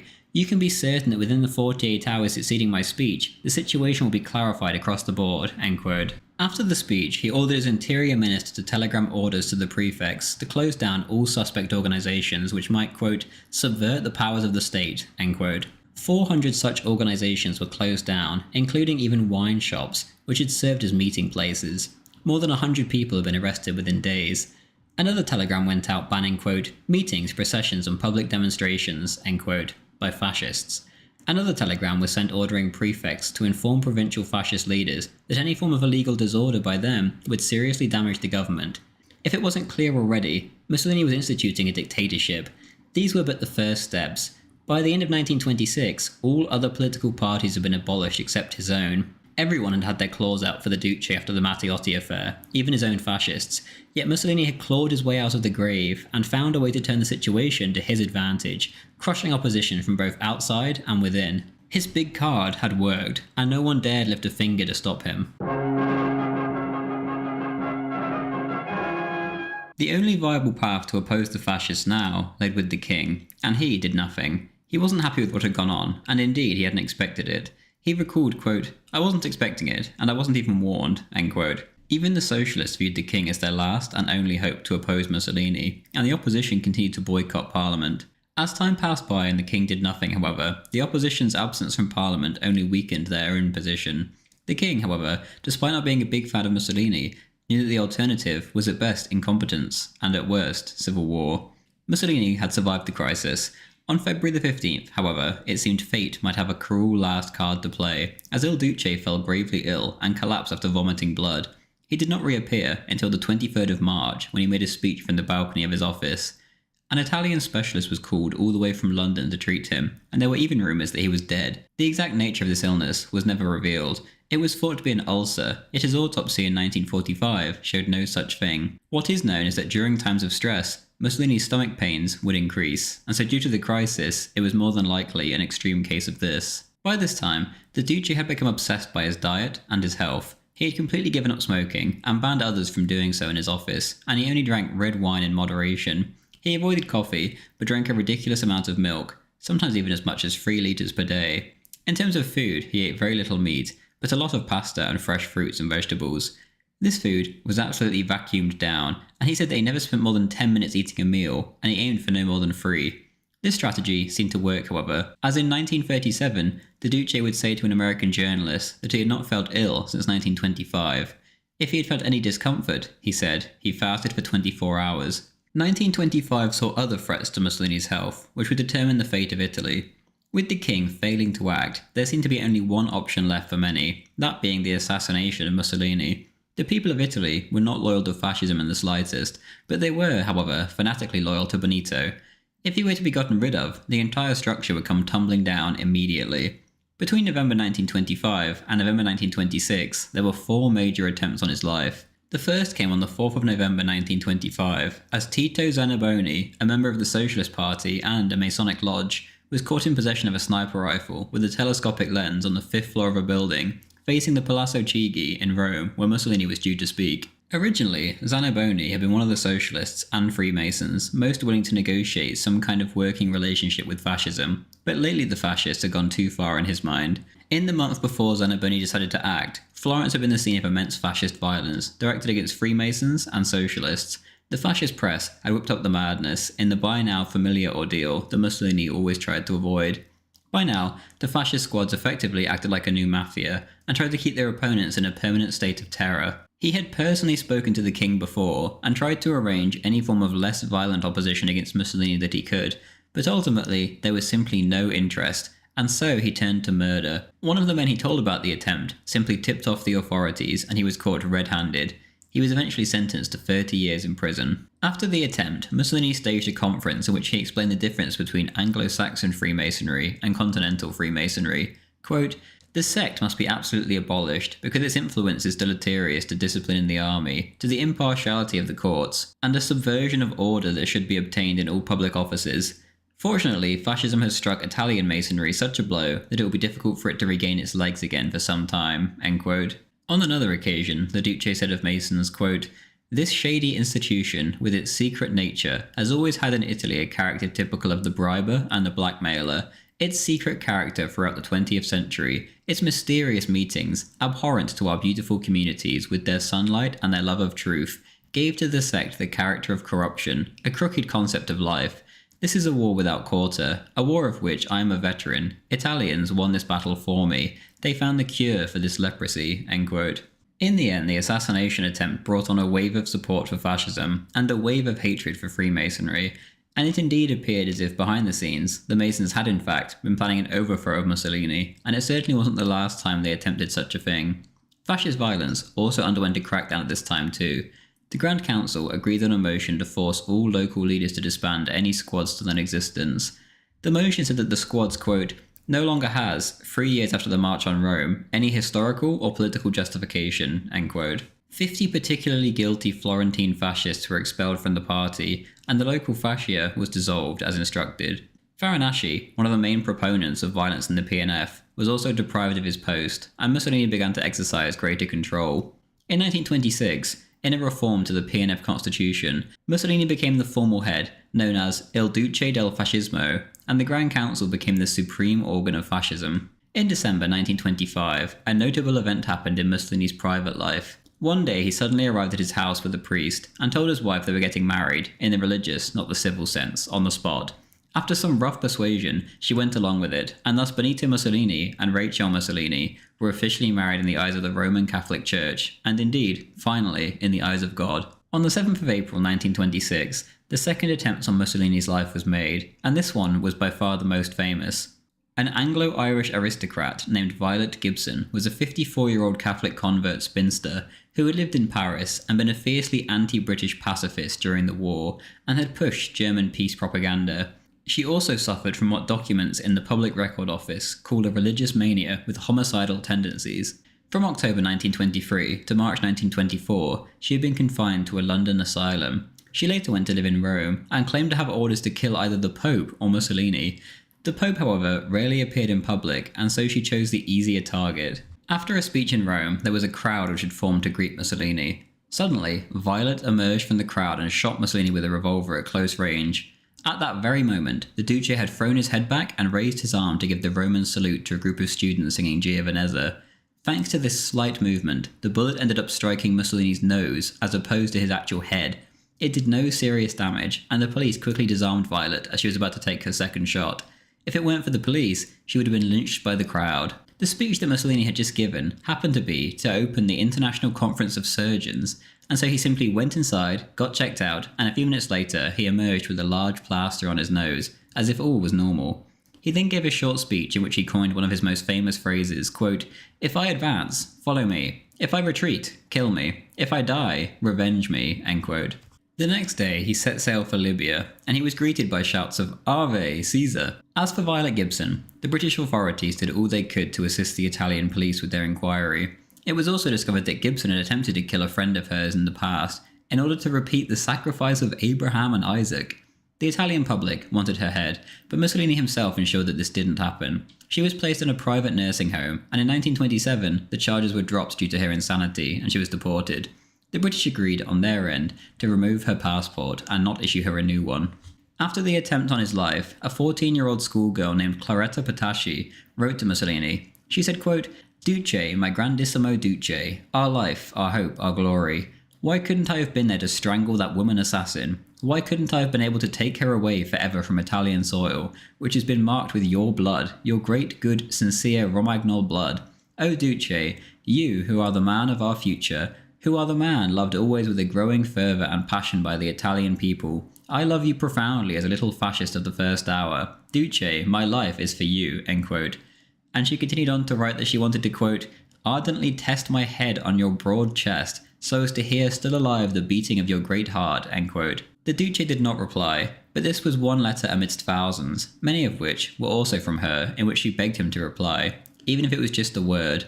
Mussolini and Petacci's paths, however, would not meet again until a while later. Clementine Churchill, Winston Churchill's wife, also met Mussolini around this time. She wrote a glowing report of the occasion to her husband, and the future Prime Minister replied, quote, "The description of Mussolini is very vivid. No doubt he is one of the most wonderful men of our time," end quote. In January 1927, Winston himself would meet Mussolini for the only time, as he passed through on a Mediterranean cruise with his son Randolph. Winston read a statement to journalists before he set back off to Britain, quote, "I could not help being charmed, like so many other people have been, by his gentle and simple bearing, and by his calm, detached poise in spite of so many burdens and dangers. Secondly, anyone could see that he thought of nothing but the lasting good, as he understood it, of the Italian people, and that no lesser interest was of the slightest consequence to him," end quote. He went on to say, quote, "If I had been an Italian, I am sure I should have been wholeheartedly with you from start to finish in your triumphant struggle against the bestial appetites and passions of Leninism. But in England we have not yet had to face this danger in the same deadly form. We have our own way of doing things, but that we shall succeed in grappling with communism and choking the life out of it, of that I'm absolutely sure. The great mass of the people love their country and are proud of its flag and history. They do not regard these as incompatible with a progressive advance towards social justice and economic betterment." End quote. Back home, this whipped up a storm, and the New Leader newspaper wrote in an article that certainly didn't age well, quote, "We always suspected that Mr. Winston Churchill was a fascist at heart. Now he has openly avowed it." End quote. The third attempt on Mussolini's life was on the 11th of September 1926 in Rome. A 26-year-old anarchist threw a grenade at the Duce's car. It simply bounced off and caused no damage to the car, but did injure 8 pedestrians. The culprit, named Gino Lucetti, was arrested on the scene and sentenced to 30 years in prison. In 1943, he was liberated by the Allies, but then, ironically, died from an Allied bombardment. Pope Pius XI sent Mussolini a letter expressing his immense joy at his survival, and he described the attempt as a wicked crime. Farrell writes, quote, "Though they sparked off unwanted squadrismo, these assassination attempts by incompetent individuals acting more or less alone rather than as some part of concerted campaign against Mussolini worked in his favour, not against. They created a mood of alarm in the Italian psyche, and that of the king in particular, which made it easier to introduce the laws that transformed their regime into a dictatorship, and in the fascist psyche a mood of fury, which made it necessary to do so. Without them, Mussolini would doubtless have proceeded towards dictatorship, but he would have had to do so much more cautiously." End quote. The fourth attempt took place on the 31st of October 1926, as Mussolini's motorcade drove through the streets of Bologna for the 4th anniversary of the March on Rome. Someone in the crowd took a shot at the Duce's open-top car, and amazingly, it only passed through the sash he was wearing, and didn't injure him in the slightest. Balbo, who was in the car behind, leapt from his vehicle to shield Mussolini, and the killer himself, a 16-year-old boy named Anteo Zamboni, was absolutely torn to pieces on the spot by the crowd, and obviously died. In terms of stab wounds alone, he had 13. The crowd cut his body to pieces and carried his severed limbs through the streets of Bologna with the celebrations. That night, the Duce reported to a United Press reporter, quote, "I don't know what it is that protects me from assassins. Certainly it is a mystic something." End quote. This fourth attempt allowed Mussolini to pass new laws to shore up the regime. Any publication or political party guilty of, quote, "actions against the regime," end quote, were now banned, and so effectively, the PNF now became the only party in Italy. The leading communists were swiftly locked up as their party was banned. The press, too, was now only those who were approved of by fascism. These measures passed by a landslide in the Chamber and the Senate. One of the few things that Mussolini has been remembered for positively even now is his crackdown on the mafia, and it was during these early years that this task had been completed. In 1924, Mussolini had visited Sicily and quickly come to the realization that the mafia had infiltrated and controlled the PNF there. Cesare Mori, a trustworthy man indeed, was placed as prefect of Palermo. Il Duce gave him 800 men, and essentially a blank check of absolute power to deal with the problem. He cracked down hard. Those who could be easily convicted of crimes were easily locked up, and those who the fascists were unable to tie to a particular crime were simply convicted of the general mafia offence of criminal association. Many fled to the mountains, and to counter this, Mori said that unless they returned and surrendered, then the fascists would lock up their wives and children. It was harsh, but it worked like a charm. Mori said, quote, "If the Sicilians are afraid of the mafioso, I will show them that I am the strongest mafioso of all," end quote. Many of the key mafia men fled to the US and would return in 1943 alongside the Americans, where they were used to undermine fascist authority. Ironically, it wouldn't be until the 1990s that the mafia would be given a significant blow again, and it was using the exact same general mafia offence laws that the fascists had used to deal with the problem. Mori had worked wonders, yet in June 1929 he was sacked out of the blue by Mussolini. He was made a senator, but died, largely forgotten, in 1942. He alone, however, has the honour of being the only Italian in history to seriously threaten the existence of the mafia, which seems to have forever plagued that island. Up until the end of the Second World War, the mafia was basically inactive in Sicily. Another problem in Italy at the time, that was far different from the mafia, yet far more important, was that of birth rates. Mussolini fully agreed with Spengler when it came to the view that lowering birth rates were a sign of decline. Another problem in Italy was industrialisation, and the northern cities were ballooning in size, and they became a hotbed of dissent. The two issues might seem to conflict, but Mussolini believed that the increase in the birth rate would take place in the countryside, not the cities. Here, the peasants had healthier lives and would breed more and better children, he felt. To bring about this change, he began to hand out cash prizes for the most prolific mothers, and introduced the much-hated bachelor tax in 1926. This affected all unmarried men between the ages of 25 and 65, which was about 3 million people. Any American, whether it be North or South, may notice that many of their fellow countrymen are of Italian origin. Before 1914, the number of Italians leaving Italy per year had been approaching 1 million. By 1934, the number had been cut to 68,000. No more would nationalists bewail the, quote, hemorrhage of lost blood, end quote. Women, on the other hand, were assumed to be single not by choice, as the tax did not apply to them. Mussolini said the tax was necessary to give the nation a, quote, demographic whipping, end quote. In this regard, Catholicism and Mussolini's policies went hand in hand, and these policies pleased the Vatican to no end. Militia officers gave the Roman salute to pregnant women in the street, and newspapers published details of birth rates comparing province to province, city to city, in a sort of weird birth rate competition. Married couples received lump sum payments for each child they had, and in 1933, the 93 most prolific mothers received a cash prize. Mussolini himself specifically meddled in the affairs of the newspapers and asked them to promote the birth rate successes. Mussolini, too, joined in on this baby fever, and Rachel gave birth to a boy named Romano in 1927 and a girl named Anna Maria in 1929. For less well-off families, there was generous social security, which amounted to 21% of state expenditure. On the other hand of the coin, abortion was now far more strictly punished, and birth control was cracked down upon hard. The church benefited greatly in the women department. In 1911, there was 45,000 Italian nuns, but by 1936, there were 129,000. This reflected the trend in Nazi Germany too, where church membership and attendance shot up from the very second that the regime gained the power. In Italy, this was of course an even more pronounced jump. For workers too, there was the Doppellavoro, which was similar to the German Strength Through Joy program, which provided state-subsidized leisure activities. Companies themselves encouraged organized leisure, and Fiat once boasted that every one of their factories had, quote, a perfectly equipped football team, end quote. Indeed, Italy would go on to win the 1934 and 1938 World Cups back-to-back, a huge national triumph. On Sundays, train tickets were discounted to the tune of 70% to encourage families to get out and about and explore their nation. Mussolini's goal of not bloating the cities wasn't a total success, but there was a huge decline in the numbers leaving the country for the city. Between 1920 and 1930, the number had been 250,000 per year on average. In the following decade, it was a mere 70,000. These battles achieved more in propaganda terms than they did in reality, and the same is the case for the infamous draining of the marshes, which turned out to become an extremely costly enterprise indeed. Infrastructure, too, was impressive compared with the stagnant old regime. The fascists would boast that they spent more in 10 years on public works than the liberal regime had in 60. Not only did the trains run on time, but they ran faster, halving the time it took to get between Rome and Syracuse, for example. Thousands of kilometres of roads were built, and Europe's first motorway, too. 400 bridges were built, including one which connected Venice to the mainland, and aqueducts were built for water-scarce regions such as Apulia. Whether or not any of this made economic sense is one thing, but the fascists certainly got things done, and all this work certainly benefited the people, which at the end of the day is what matters. These projects too were photographable and visible signs of fascist achievement. The corporate state itself which Mussolini brought about was something new and exciting also. Farrell describes it in the following way, quote, the guiding principle was that both workers and employers would be represented in the same unions, called corporations after the medieval corporations.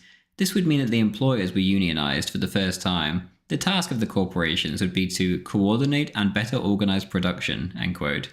Like many of the changes Mussolini made, this too greatly pleased the Vatican, as it lined up with much of its social teaching. Pope Leo's encyclical from 1892, De Rerum Novarum, had been a rebuttal of class war and spoke of class collaboration.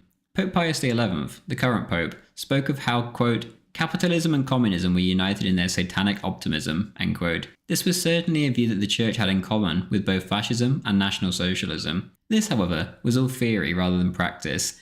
Bataille, later to be the Minister of Corporations, admitted that the corporate state, quote, was never born, strangled by the umbilical cord that attached it to the dominant class, end quote. Mussolini would try harder in his later Social Republic in 1943 to form a, quote, right-wing state with an economic and social structure of the left, end quote, but by then it was far too late. Farrell writes, quote, the fascist corporate state hardly even managed to deal with pay and conditions, and when it did, it nearly always favoured the employers, let alone production. An abyss separated aspiration and achievement, end quote. Mussolini since coming to power had barely seen his own family, and his wife didn't even move to Rome with him. It was only at the end of 1929 that this changed after the birth of their fifth child. Rachel moved into the Villa Torlonia and brought a gang of relatives with her to transform the villa to her liking. Benito and Rachel slept in separate rooms, and the family only met for dinner, or perhaps sometimes a movie afterwards. Often westerns, which Mussolini loved. Rachel herself was never paraded around in public, and she was able to live a fairly normal life and regularly went shopping in Rome totally unrecognised. At home, she was somewhat of a dictator, however, and would berate Mussolini for hours. Had she known that Sarfatti had moved into an apartment across the street that her husband regularly used to sneak off to visit her in, she would have hit the roof. Her days as Mussolini's mistress, however, were almost at an end. She was getting old, ugly, and uninteresting to the Duce, who could, and did, have any girl he wanted, whenever he wanted them. Perhaps the most important long-term solution that Mussolini came up with during his reign was the solution to the Vatican problem. The Kingdom of Italy, led by Freemasons, had been formed on the ashes of the Papal States all the way back in the 1860s. Ever since then, the popes had remained prisoners inside the papal palace, where their position remained murky at best. The popes refused to recognise the new Italian state, and commanded that no Catholic could do so either. Only with the growth of socialism did Pope Pius X lift the ban on Catholics voting and running for office so that they could counter the threat.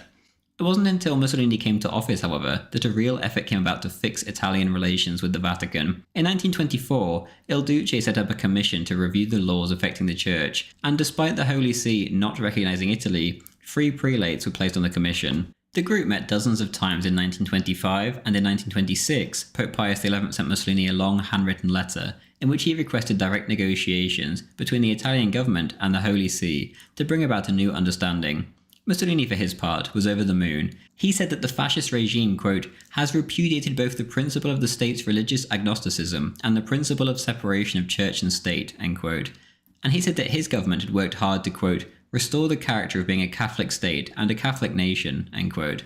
During these years, Mussolini truly had done all he could to appeal to the papacy. He had gotten married to Rachel, finally, for this exact reason. He had declared October 4th a national holiday in honour of St. Francis of Assisi, whom he called, quote, the most saintly of Italians, the most Italian of saints, end quote. Crucifixes had gone up in every classroom, and even his own children now regularly received Catholic classes. Mussolini himself, however, was very clearly no Catholic, at least yet. He certainly had changed a lot from his early anti-clerical days, but he had not come the whole way to God. Pius XI was under no illusions about this either. In Emil Ludwig's Talks with Mussolini, which were published in 1932, Ludwig asked the Duce straight up about his religious views. He replied, quote, in my youth, I did not believe at all. I had uselessly appealed to God to save my mother, and she died just the same. But I do not exclude completely that at some point, in the course of millions of years, there took place a supernatural apparition, and that nature therefore is divine. But I did not witness it. In recent years, the belief has gathered strength in me that there could be a divine force in the universe, end quote. Ludwig then pressed the issue and asked him, quote, Christian, end quote, to which Mussolini repeated, quote, divine. Men are able to pray to God in many ways. We must leave each completely free to his own way, end quote. By the time the second edition came out, this section in particular, more than any other, was heavily censored. Mussolini's private life, too, remained utterly unchanged. He remained, until the very end, a serial adulterer who often slept with a new woman every night, as if his front door was an endless revolving door. Regardless, for Italy as a whole, Mussolini was making serious and genuine strides. Sometimes, the Duce would take actions that the Pope didn't like. For example, he began to crack down on youth groups in the country, as he wanted his own that he could control. The Boy Scouts were shut down, and the Opera Nazionale Balilla was set up instead. Knowing that the Catholic youth groups were going to be next, the Pope sent word to Mussolini that he needed to back down or he would break off talks regarding the Vatican immediately. Mussolini did as he was told. By early February 1929, it was clear that a deal was finally near. Rumours began to spread all across the Catholic world, and indeed the world at large. This was a moment of historic proportions, and everyone knew it. Monsignor Francis Spellman, the only American in the Secretary of State office, wrote home to his mother in Boston, quote, these are wonderful days to be alive, and still more wonderful to be alive in Rome. Everyone here is radiantly happy, and well they might be. This Holy Father, Cardinal Gaspari, and Monsignor Borgongioni are assured of places in history, and of course, also Mussolini, end quote. On the 9th of February 1929, the final details of what was known as the Lateran Accords were ironed out between Mussolini and Pacelli, the elder brother of the future Pope Pius XII. The accords came in 3 parts. The first established the Vatican City as a sovereign territory under papal rule, in which the Italian government had no right whatsoever to interfere. The Holy See was also granted special rights when it came to Rome's basilicas, and to the papal summer palace in Castle Gandolfo. The second part of the Accords covered the relations between the Holy See and Italy. The Italian government agreed to not allow anything to take place in Rome that would interfere with the Vatican's sacred centre of the Catholic world.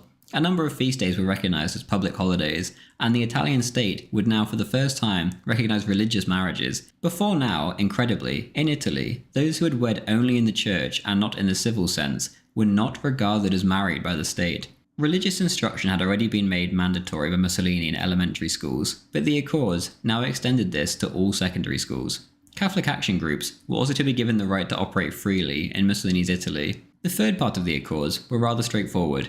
Italy agreed to pay 750 million lire plus 1 billion lire in Italian bonds to the Holy See. In return, all papal claims regarding the lost papal states' land would be given up. For reference, this figure is about $1.35 billion as of 2024.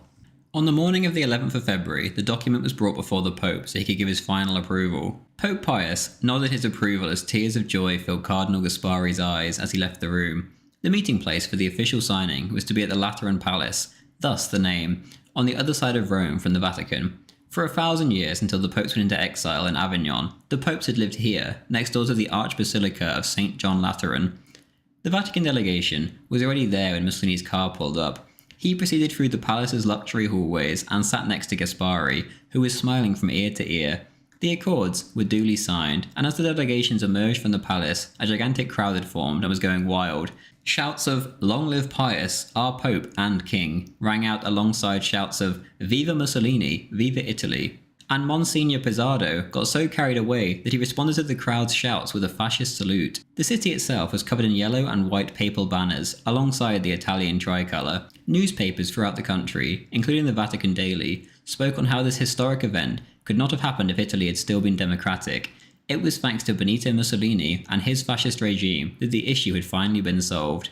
Pope Pius himself came out to speak on his balcony, where 200,000 of the faithful had been waiting for him in the pouring rain. The crowd, consisting of every kind of individual, even Rome's fascist militia units with their banners held high, roared with joy at the sight of the Supreme Pontiff. All across Italy, bishops and priests ordered their church bells rung in celebration to honour the Duce. Meanwhile, all across the world, thousands more were hailing Mussolini as a great statesman. 2 days later, the Pope was speaking to a group of university students, and he explained how this historic agreement had come about. He said that perhaps it helped that one side was led by a librarian who was an expert in combing through historical documents, and that, quote, "Perhaps too, what was needed was a man such as the one that Providence had us encounter, a man who did not share the concerns of the liberal school," end quote. This reference to Mussolini as the man sent by Providence will be repeated by bishops, priests, and lay Catholics thousands of times for years to come, until this very day. Mussolini had one of the most extensive network of spies in human history, including in the Vatican. All reports came back from all across the country glowingly positive. The prestige of the regime had soared, and the event had already gone down as a truly historic one. The only sour reports regarded, quote, "a scattering of old and bitter liberals, what remained of the Masons, and the Jews," end quote. David Kurtzer writes in his book on the Accords, quote, "For Italy's Jews, the Lateran Accords prompted nervousness and fear. Little more than a half-century earlier, the demise of the Papal States had liberated them from the Pope's ghettos. Italian unification and the separation of church and state had been their salvation. Now they were worried what the future might bring," end quote. A month after the Accords, an election was held in which the PNF was the only party. The voters of Italy, however, would be able to vote yes or no on a list of candidates for the Chamber of Deputies. A list was drawn up, but immediately the Pope called Mussolini out on the matter privately. The list, he said, was 3/4 insufficiently Catholic. He said that a new list must be drawn up, which was, quote, "free from any tie with Freemasonry, with Judaism, and in short, with any of the anti-clerical parties," end quote. Again, Mussolini did as he was told, and the papacy threw its weight behind an overwhelming yes vote. The vote was on a Sunday, and the priests of Italy literally led their parishioners to the ballot box. The list was duly approved by the Italian public, who was of course 99% Catholic. The vote came in at 98.43% yes. Regardless of Mussolini's own views, Italy was now, in the Pope's words, a quote, "confessional state," end quote. Fascism and Catholicism were not as close as they would be in Spain 7 years later, but regardless, a gigantic leap had been made, and liberal Italy, founded by anti-clerical Freemasons, was now far closer to the papacy than it had ever been. All was not well, however. The anti-clericals in the Fascist Party began to seethe and call Mussolini a papal puppet, which greatly offended his ego. The Duce, to appeal to the anti-clericals, made a horribly worded speech in which he spoke of how fascism came first, and this greatly offended the Pope. Quote, "The citizen is Catholic and the Catholic is citizen. The fascist state is Catholic, but it is fascist. In fact, above all, exclusively, essentially fascist. It integrates Catholicism, and we declare it openly, but let no one think of changing the cards we have on the table." End quote. He also said that if it hadn't been for the Roman Empire, then Christianity would have remained just another niche sect that came and went. The new ambassador to the Holy See, De Vecchi, often got an earful from the Pope. The Pope was far from impressed with how certain wild elements of the fascist party were treating the Catholic Action Group. On one occasion, he exploded at De Vecchi, quote, "I am offended, mortally offended. Open your mouth and your breath offends the Pope. You move and you humiliate me. You get your sinister brain in motion, and you do it to plot things that insult the church. Enough, enough," end quote. He would often turn bright red in the face and pound the desk, and this was a regular occurrence. As for Mussolini, Farrell writes, quote, "Later he told his sister Edwige that his statement to the chamber that but for the Roman Empire, Christianity would have remained a sect had been a mistake. It was absurd to suggest that Christianity owed its success to the Roman Empire, which by then had become decadent. He told her that the impulse behind the remark had been the envy of the power of the Catholic Church," end quote. Soon enough, the fascists were not following their end of the deal when it came to youth organisations, and Mussolini was again attempting to have Catholic action shut down.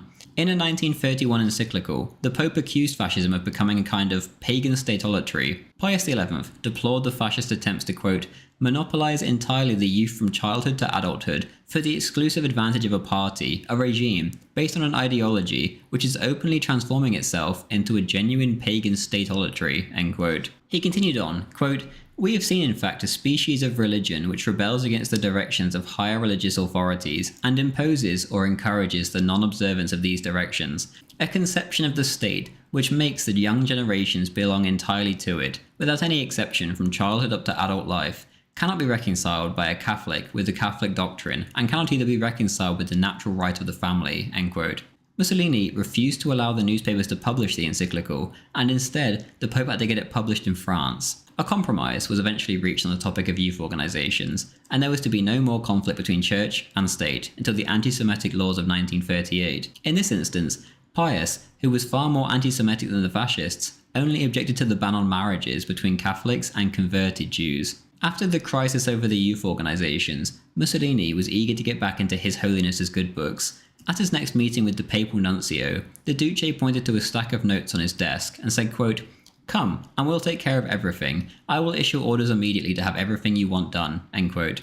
The notes included a list of books to ban, as well as requests to stamp out Protestant proselytizing, mostly coming from the US. Also coming from the US was a flood of degenerate movies. Here, Mussolini agreed with the Catholic Church on banning them. He said that American cinema was, quote, "a school of corruption that will end up ruining the nation if it isn't stopped," end quote. In 1932, the Pope and Mussolini met for the one and only time on the 3rd anniversary of the Lateran Accords. Here, the Pope warned Mussolini about the Jews. He said, quote, "When I was in Warsaw, I saw that in all the Bolshevik regiments, the civil commissar or commissaress was Jewish," end quote. At the end of the meeting, Mussolini was escorted to St. Peter's to kneel before the altar of the Madonna, which he did. The newspapers tried to capture the Duce in prayer, but he shot up and shooed them away before going back to his prayers. Quote, No, when one is praying, one should not be photographed," end quote. After the meeting, fascist and Catholic relations entered a new era of friendship. The two worked hand in hand, and the meeting between the Pope and Mussolini specifically touched on this. Mussolini recalled, quote, "I agree with the Holy Father's opinion. Church and state operate on two different planes, and therefore, once their reciprocal spheres are delimited, they can collaborate together," end quote.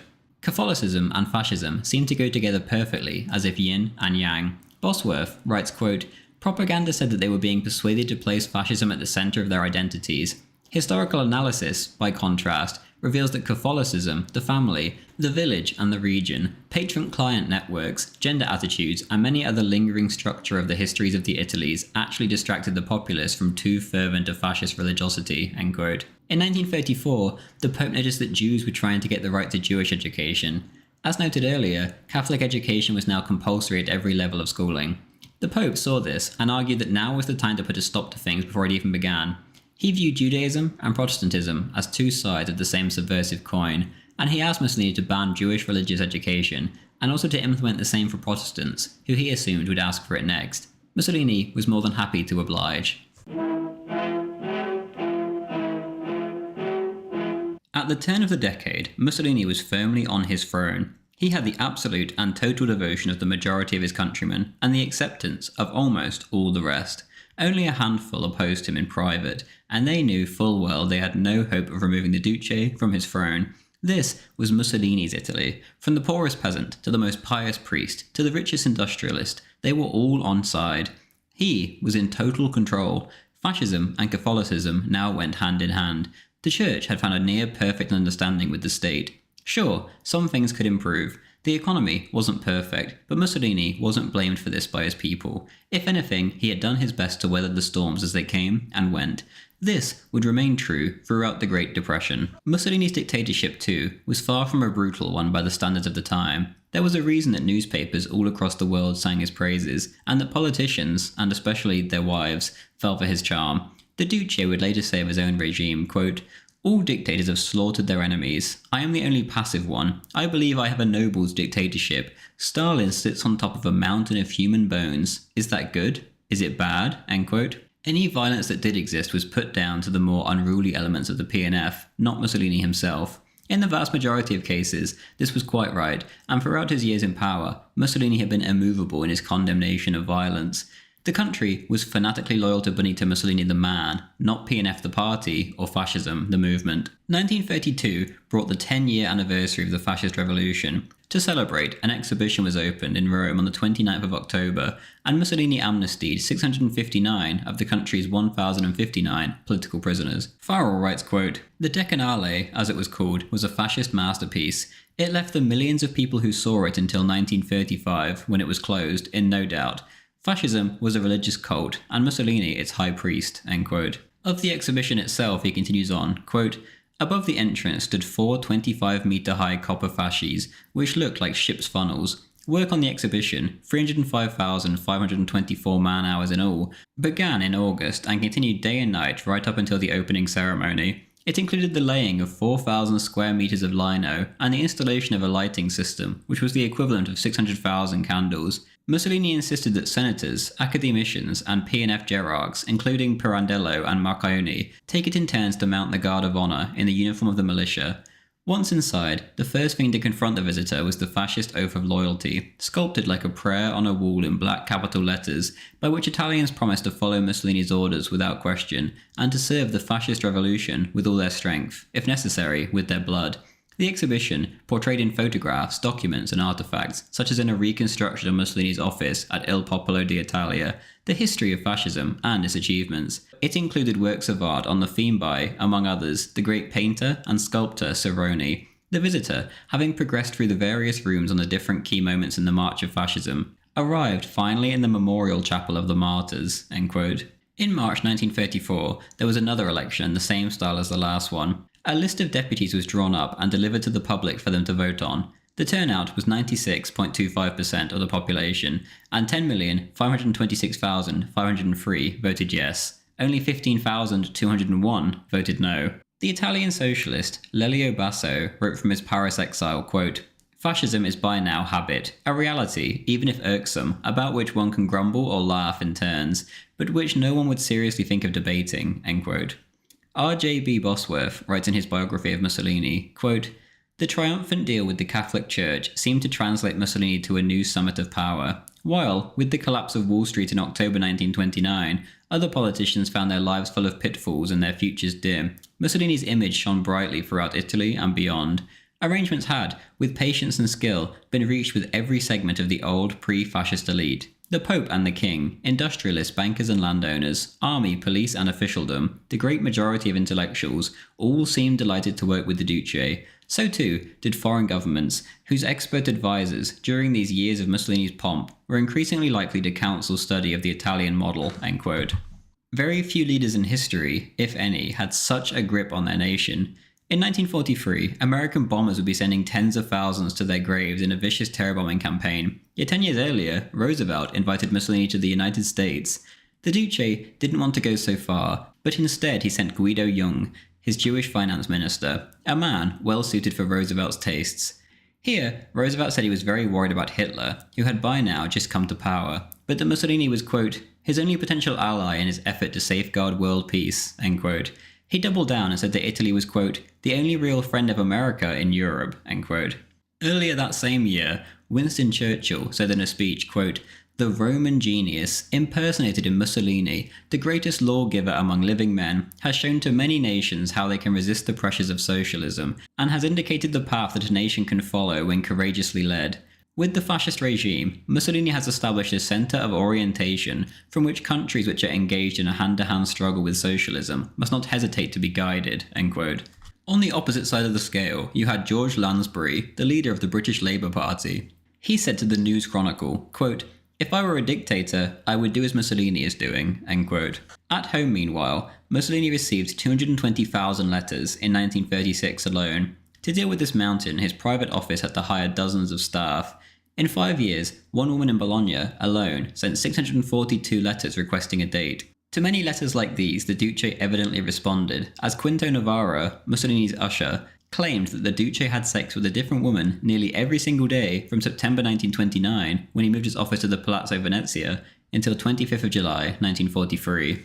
Ferraro writes, quote, the police made inquiries about promising new women, and if deemed suitable, Mussolini would then be shown their letters to decide whether or not he wished to meet them. The encounters took place at Palazzo Venezia in the late afternoon, end quote. Navarro wrote, quote, women of all types and all classes, if not of all ages. He seemed to prefer mature women. Besides, in this area he was not fussy. And for me, who saw day after day a new woman cross the inviolable threshold of the dictator, it became ever more obvious that beauty was not indispensable in his lovers. Confirmation of the ephemeral and bureaucratic character with which he treated these fleeting adventures between official audiences with the regularity of a timetable established in advance, end quote. Navarro also said that the lovemaking was rapid, and that when done, he would dismiss them without even offering them, quote, coffee, liquor, or even a piece of cake, end quote. In 1932, Mussolini met his future mistress, Clara Petacci. On the 24th of April, he was driving his car on the coast near Rome, and a car containing Clara, her mother, sister, and fiancé spotted him. Clara asked the driver to chase the Duce, and he did so. When they caught up with him, Clara hopped out and ran over to Mussolini, followed by her spiritually cuckolded fiancé. Here, she told Mussolini about the letters she had sent him for years, ever since she was 14. She was now 20. She gave Mussolini her number. Strangely, this seems to have raised no red flags for her Air Force lieutenant husband. A few days later, Mussolini called the Petacci family home, and asked to speak with the obsessed Clara. I have not stopped thinking about you, Clara claims he said. From then on, they supposedly became platonic friends, although knowing Mussolini, this seems to be a ridiculous claim. Regardless, she got married in 1934 to her fiancé, and it quickly fell apart. In 1936, Federici, the ex-husband, was posted to Tokyo as Air Force attaché so that he could be kept out the way. Supposedly, this is when the relationship became sexual. From then on, every single day, she would enter the Palazzo Venezia from a side entrance. She would see him for barely half an hour. The rest of the day was simply spent waiting for Mussolini in the flat he gave her at the palace. He openly admitted to her that he was unfaithful. She knew about his wife, obviously, but she was insanely jealous of his other lovers. He begged her, quote, not to be jealous of this animal part of my being, end quote. Somehow, Rachel never found out about Clara Petacci until 1943.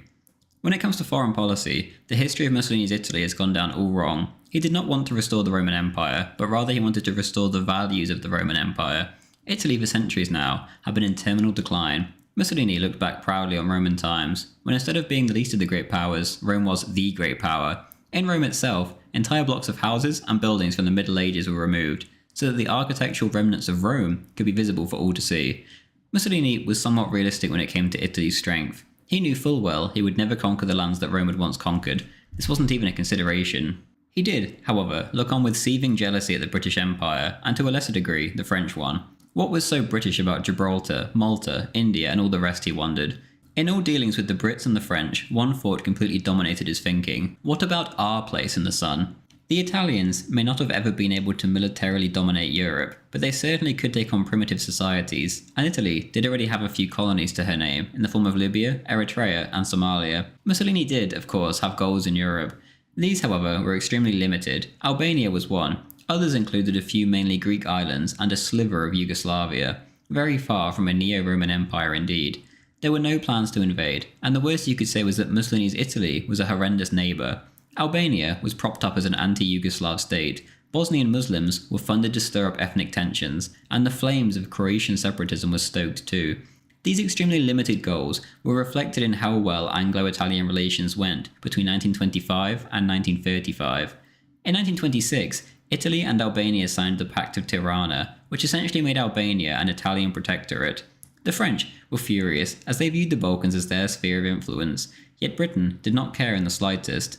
On a personal level, Mussolini got on wonderfully with Sir Austen Chamberlain, the British Foreign Secretary, as well as Sir Ronald William Graham, the British ambassador to Italy. In the Locarno Pact talks to guarantee the frontiers between France, Belgium and Germany in 1925, Mussolini firmly sided with the British.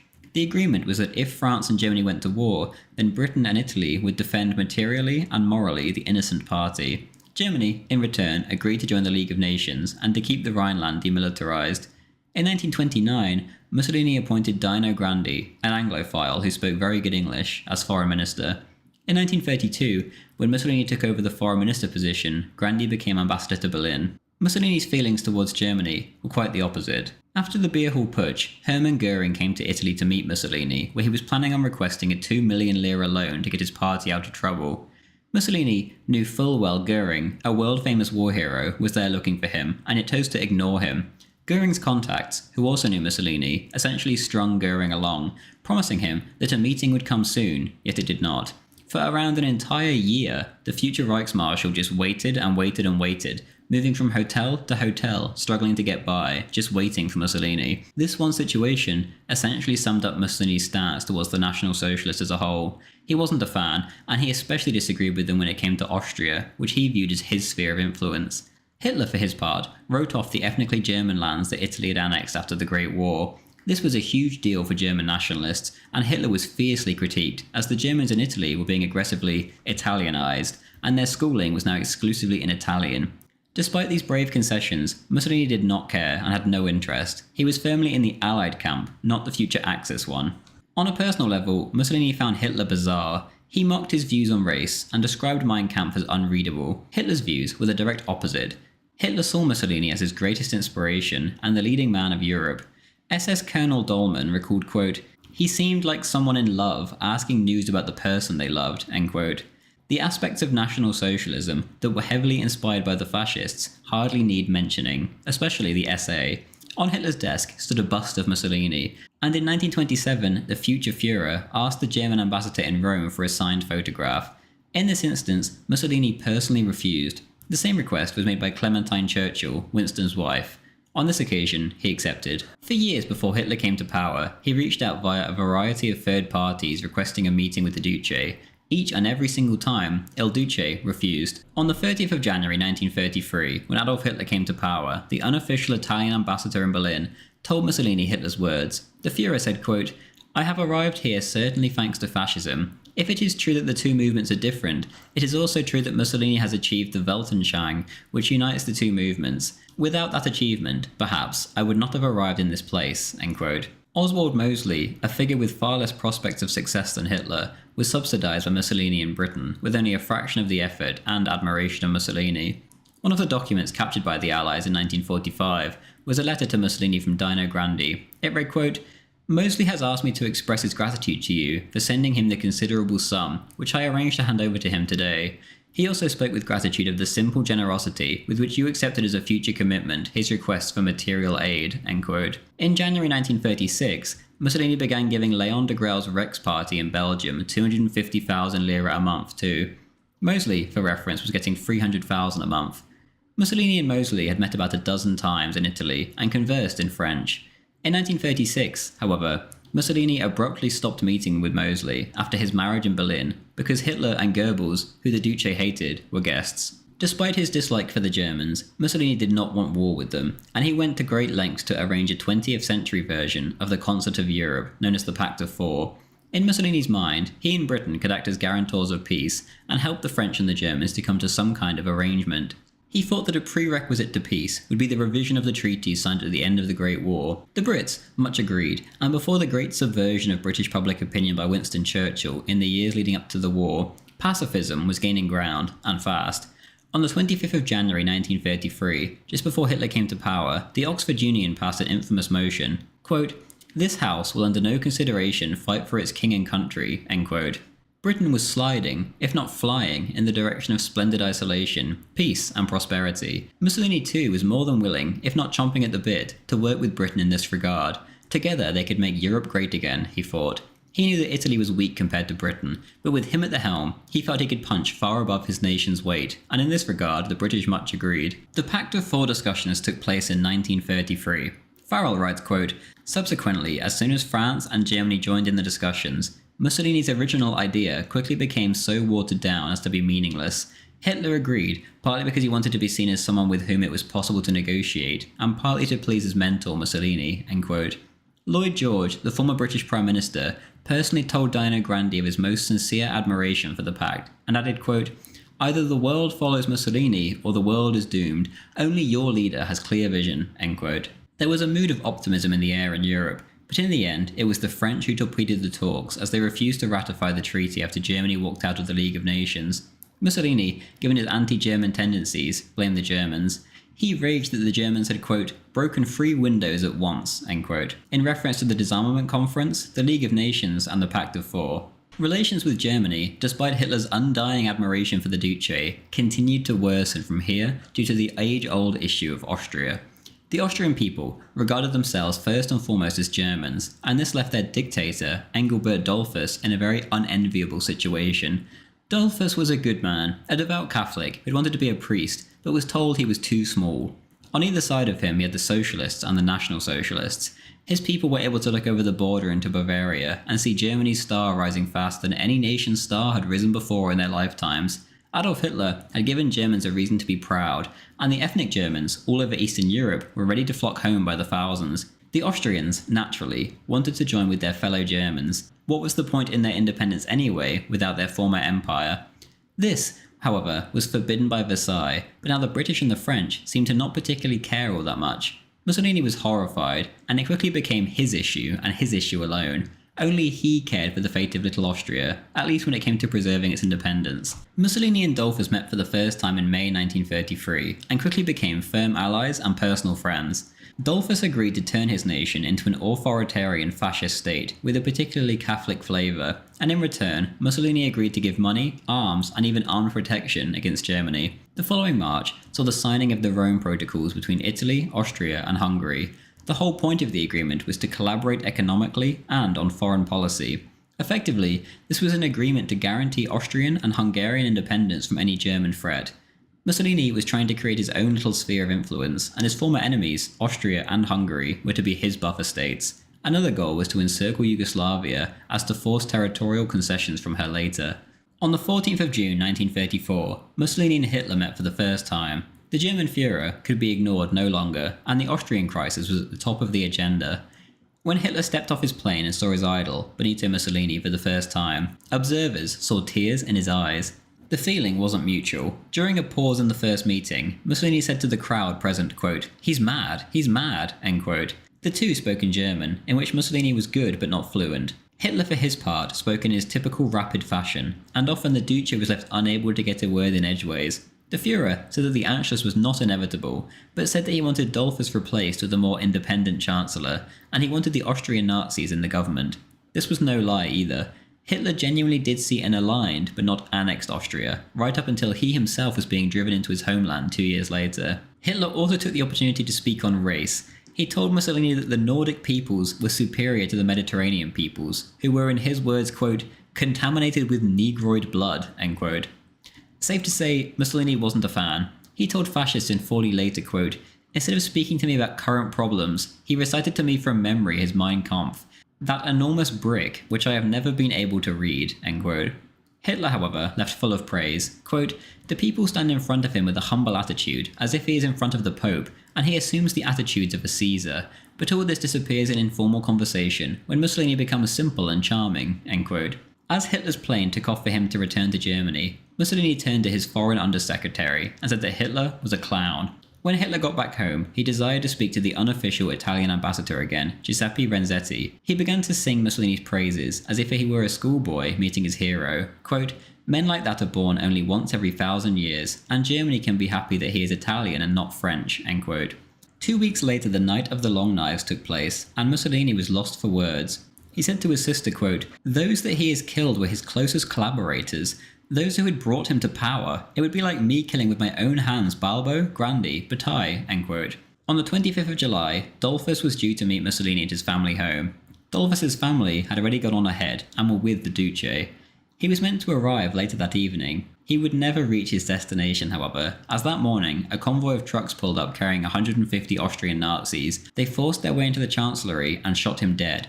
The army restored order after 100 people had died, but it was too late. Austro-fascism would never be the same without its leader. When Mussolini got the news, he was absolutely horrified and deeply hurt. He was given the unfortunate task of having to inform Dollfuss's wife and children. After this, the Duce genuinely considered declaring war, and he ordered 4 divisions up to the Brenner Pass. Of what happened next, I will quote my own video I made on the topic. Start of my quote. Meanwhile, Mussolini continued to act against Hitler as he had always done. He rushed to Vienna in person and informed Vice-Chancellor Prince Ernst Rudiger von Starnberg that Italy would fight for Austrian independence, and said that, quote, "It would mean the end of European civilization if this country of murderers and pederasts were to overrun Europe." He then continued on and became so emotional that his eyes began to roll. He shouted, "Hitler is the murderer of Dollfuss. Hitler is the guilty man. He is responsible for this." He then went on to call Hitler a, quote, "horrible sexual degenerate, a dangerous fool." His rant then extended onto Hitler's ideology in general. He said that National Socialism was, quote, "a revolution of the old Germanic tribes in the primeval forest against the Latin civilization of Rome." On the differences between National Socialism and fascism, he said, quote, "Certainly there are outward similarities. Both are authoritarian systems, both are collectivist, socialistic, both systems oppose liberalism. But fascism is a regime that is rooted in the great cultural tradition of the Italian people. Fascism recognizes the right of the individual. It recognizes religion and family. National Socialism, on the other hand, is savage barbarism. In common with barbarian hordes, it allows no rights to the individual. The chieftain is lord over life and death of its people. Murder and killing, loot and pillage, and blackmail are all it can produce." End quote. He then began to get even angrier and started shouting like a madman, quote, "This abominable and repulsive spectacle that Hitler showed the world on the 13th of June would not have been tolerated in any other country of the world. Only these primitive Germans, prepared even for murder, will put up with such things." End quote. He then went on to talk about how at least some good would come of Dollfuss's murder. Perhaps the great powers would recognise the German danger and organise a grand coalition against Hitler. A common front was the only answer, Mussolini said. Quote, "Hitler will arm the Germans and make war, perhaps even in 2 or 3 years. I cannot stand up to him alone. We must do something. We must do something quickly." End quote. These sentiments weren't limited to private conversations either. Soon afterwards, he shouted during a ceremony from the top of a tank turret, quote, "30 centuries of history allows us to regard with supreme indulgence certain doctrines taught beyond the Alps by the descendants of people who were wholly illiterate in the days when Caesar, Virgil, and Augustus flourished in Rome." End quote. Even in the Italian press, he was allowing these remarks to be openly published, such as those describing Germans as pederasts and murderers. End of my quote.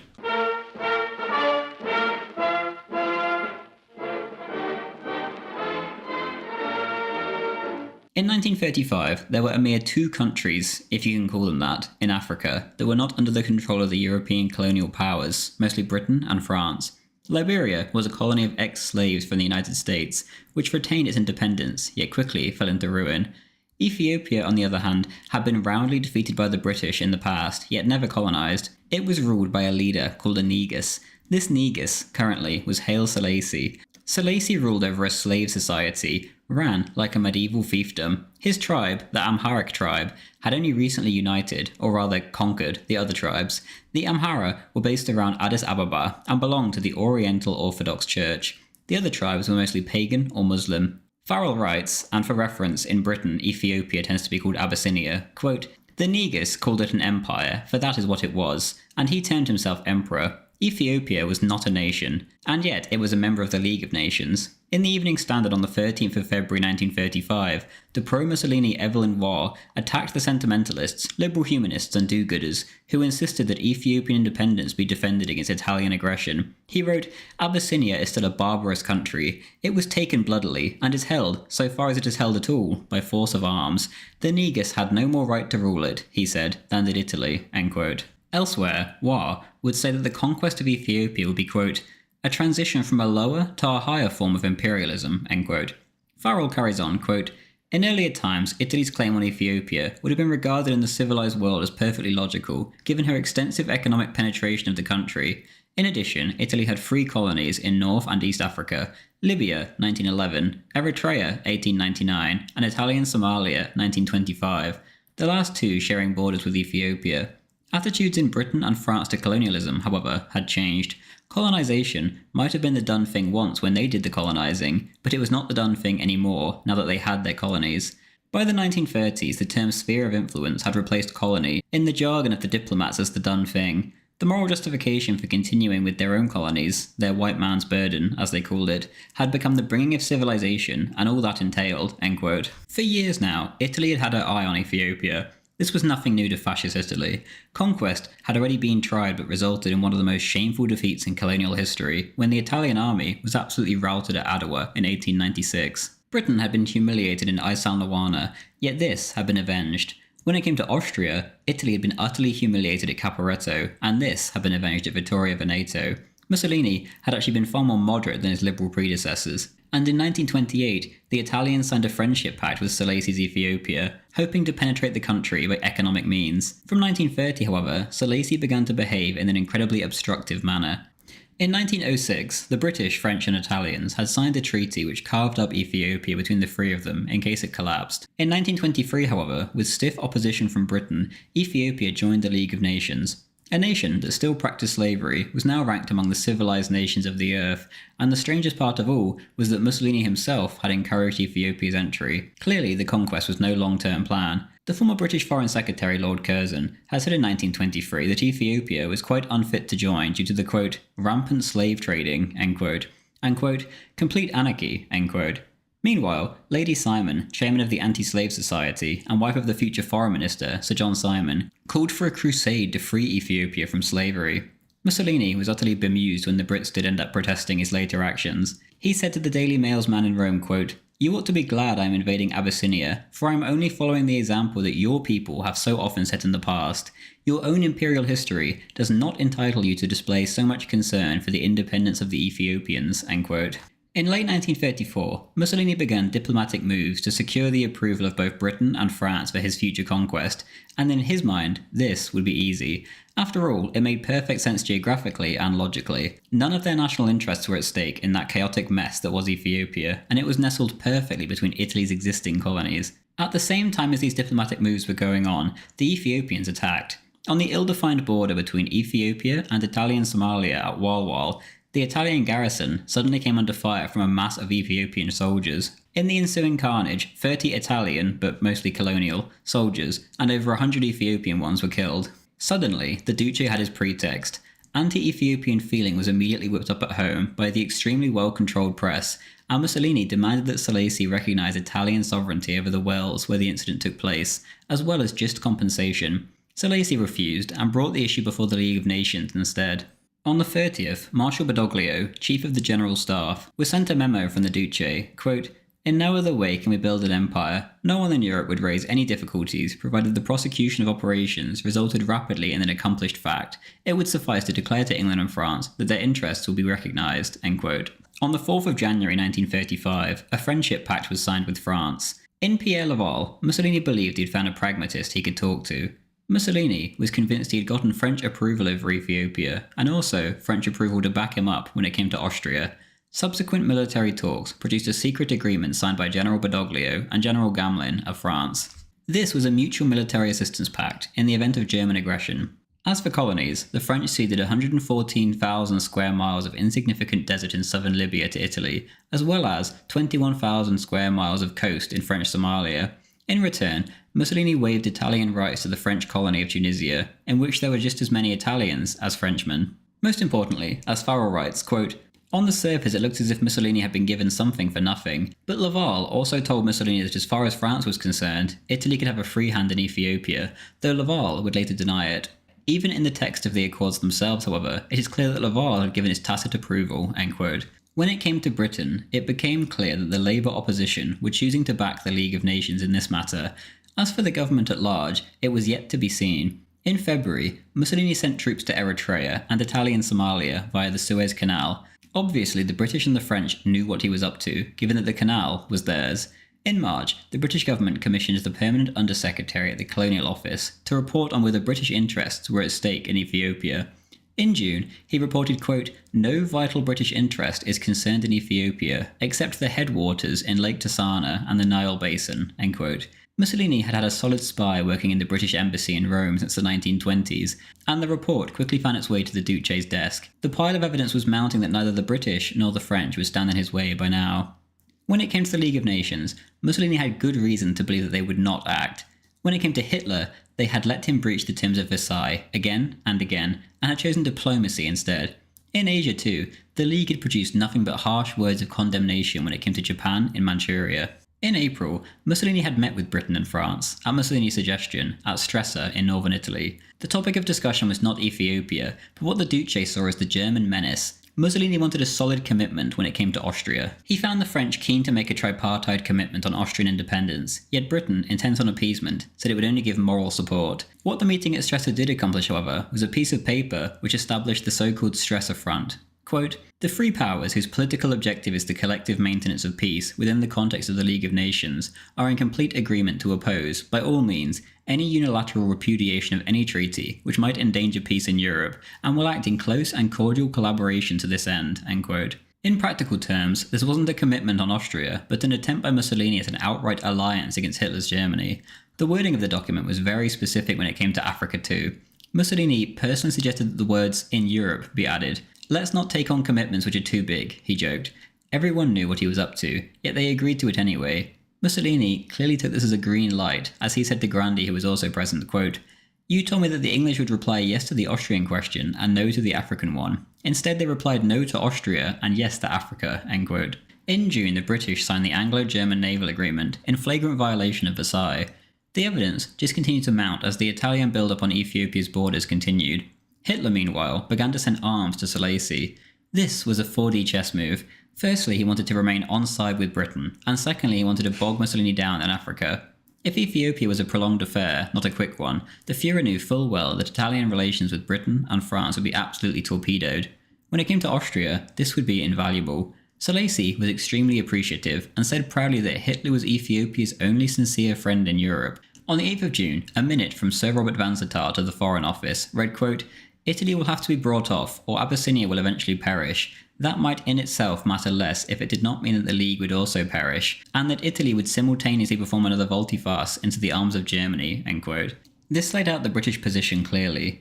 They wanted to appease Italy so that Italy did not invade Ethiopia, as otherwise they would be forced, against their wishes, to oppose Mussolini in the name of the League of Nations. It was nothing personal, but they felt they had no choice.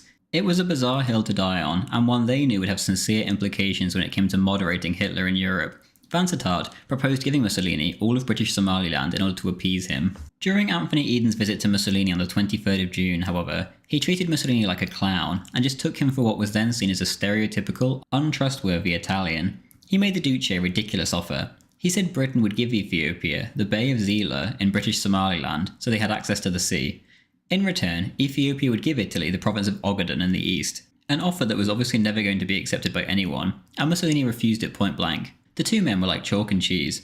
At a reception for Eden that evening, one of Mussolini's aides came over to him begging for him to go and talk to Eden. He replied, quote, "The distance between us is exactly equal. If he wants to speak to me, he can come over here." End quote. The next day the two met again, and Mussolini plainly laid out what he wanted in Ethiopia, which was similar to the British mandate in Egypt. Eden rejected it. For the rest of the summer, all attempts to defuse the crisis in Ethiopia came to nothing. Vansittart, for his part, said that to alienate Italy over, quote, "so relatively petty a matter would be lunacy," end quote. This view, which was widely held by almost everyone except Eden, might have prevailed had it not been for the results of a ballot organised by the League of Nations to gauge public opinion. Of the 11.5 million Brits who voted, 10 million agreed that if a member state were attacked, the other states should be compelled to stop the aggressor. 87% said this should be done by economic sanctions, and 59% said by military measures. With a general election imminent, it seemed impossible to ignore these figures, and so a reluctant cabinet abandoned the sensible view of appeasing Italy, and instead chose to attempt to stop the Italian conquest of a land where, quote, barbarity, slavery, and the parading of decapitated heads on spears were the way of life, end quote. The Echo de Paris commented, quote, what are 100,000 Italians threatening Ethiopia, next to 10 million soldiers who are being drilled between the Rhine and the Niemen, and to what end? To defend themselves? End quote. The British Empire, arch-colonialist of world history with a world-spanning empire, was choosing to die on the anti-colonial hill against the most barbaric state in the world, knowing full well it would push Italy into the arms of Hitler, obliterating the spirit of Stresa. On the 11th of September 1935, Sir Samuel Hoare, the British Foreign Secretary, gave a speech at the 16th meeting of the Assembly of the League of Nations in Geneva. Here, he gave the unintended impression that Britain would stop Mussolini by force if necessary. The delegates roared their approval. Shortly afterwards, part of the Home Fleet was sent to reinforce the Mediterranean fleet. Britain had utterly lost her mind. Mussolini felt he had no choice but to send 2 divisions to the Libyan border with British Egypt. Sir Samuel Hoare was under the impression that if the League placed oil sanctions on Italy, then Mussolini, giving in to his stereotypical Italian lack of impulse control, would commit a, quote, mad dog act, end quote, and declare war on Britain. In private, however, Hoare was conciliatory, and so was Laval. In the end, there was no oil embargo, but an embargo on essentially everything else. On the 28th, Solacy provided over the Mescal, aka the end of the rains feast in Addis Ababa. Evelyn Waugh was present for the Daily Mail. He wrote of this strange pagan-looking occasion, quote, at 1:30 p.m, the Emperor in military uniform drove to the spot, escorted by soaking lancers. He took his place on the throne and sat waiting alone and immobile while the rain turned to hail. It swept over the grandstand, burst through holes in the roof and torrents of water ran down the streets. Priests, arrayed in ceremonial vestments, huddled together under cover while they waited for the Archbishop to begin the celebration at a kind of maypole which had been erected. The old men ventured out, walked 3 times around the maypole, threw a wand bearing a bunch of yellow daisies to the foot of the pole, and hurried back to the shelter, end quote. As it turned out, the rain did not stop that year. Instead, war began. On the 1st of October, Solacy refused an offer by Mussolini to avert war, in which he would give Mussolini, quote, the large vassal regions of Abyssinia, end quote. Essentially, this was all the tribes Solacy had just conquered, and so he of course turned this down. The next morning, Mussolini went to see the king, who told him, quote, Duce, go ahead, I'm right behind you, forward I say to you, end quote. Later that day, the 2nd, Mussolini declared war against the slave state of Ethiopia from the balcony of Palazzo Venezia to a gigantic crowd. Ward Price of the Daily Mail recalled, quote, at 7:30, a sudden roar like a volcano eruption broke from the crowd. Mussolini, in the grey uniform and round black cap of the fascist militia, had stepped onto his flood-lit balcony, end quote. Mussolini spoke to his people, who were 100% body and soul behind their Duce.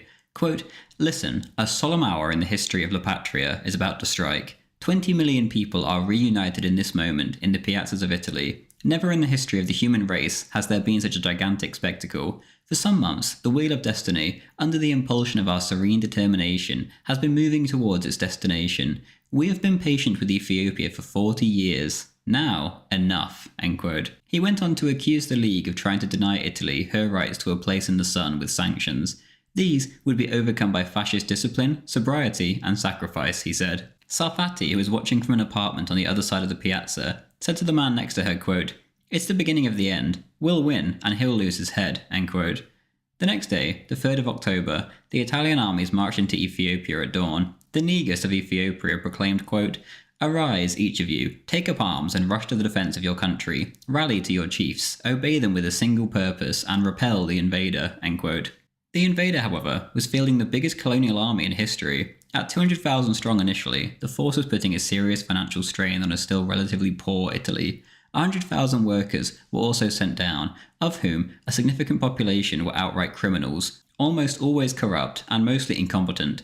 Their job was to enlarge the Red Sea port of Massawa in Eritrea, but it was so congested that often ships could not unload their cargoes for months. Despite congestion, the Italians took Adwa, the scene of their humiliation all those years ago, on the 6th of October. It cost them the life of only 1 Italian soldier. When told the news, Mussolini was apparently radiant with joy and told the news, quote, "Today is a great date for fascism," end quote.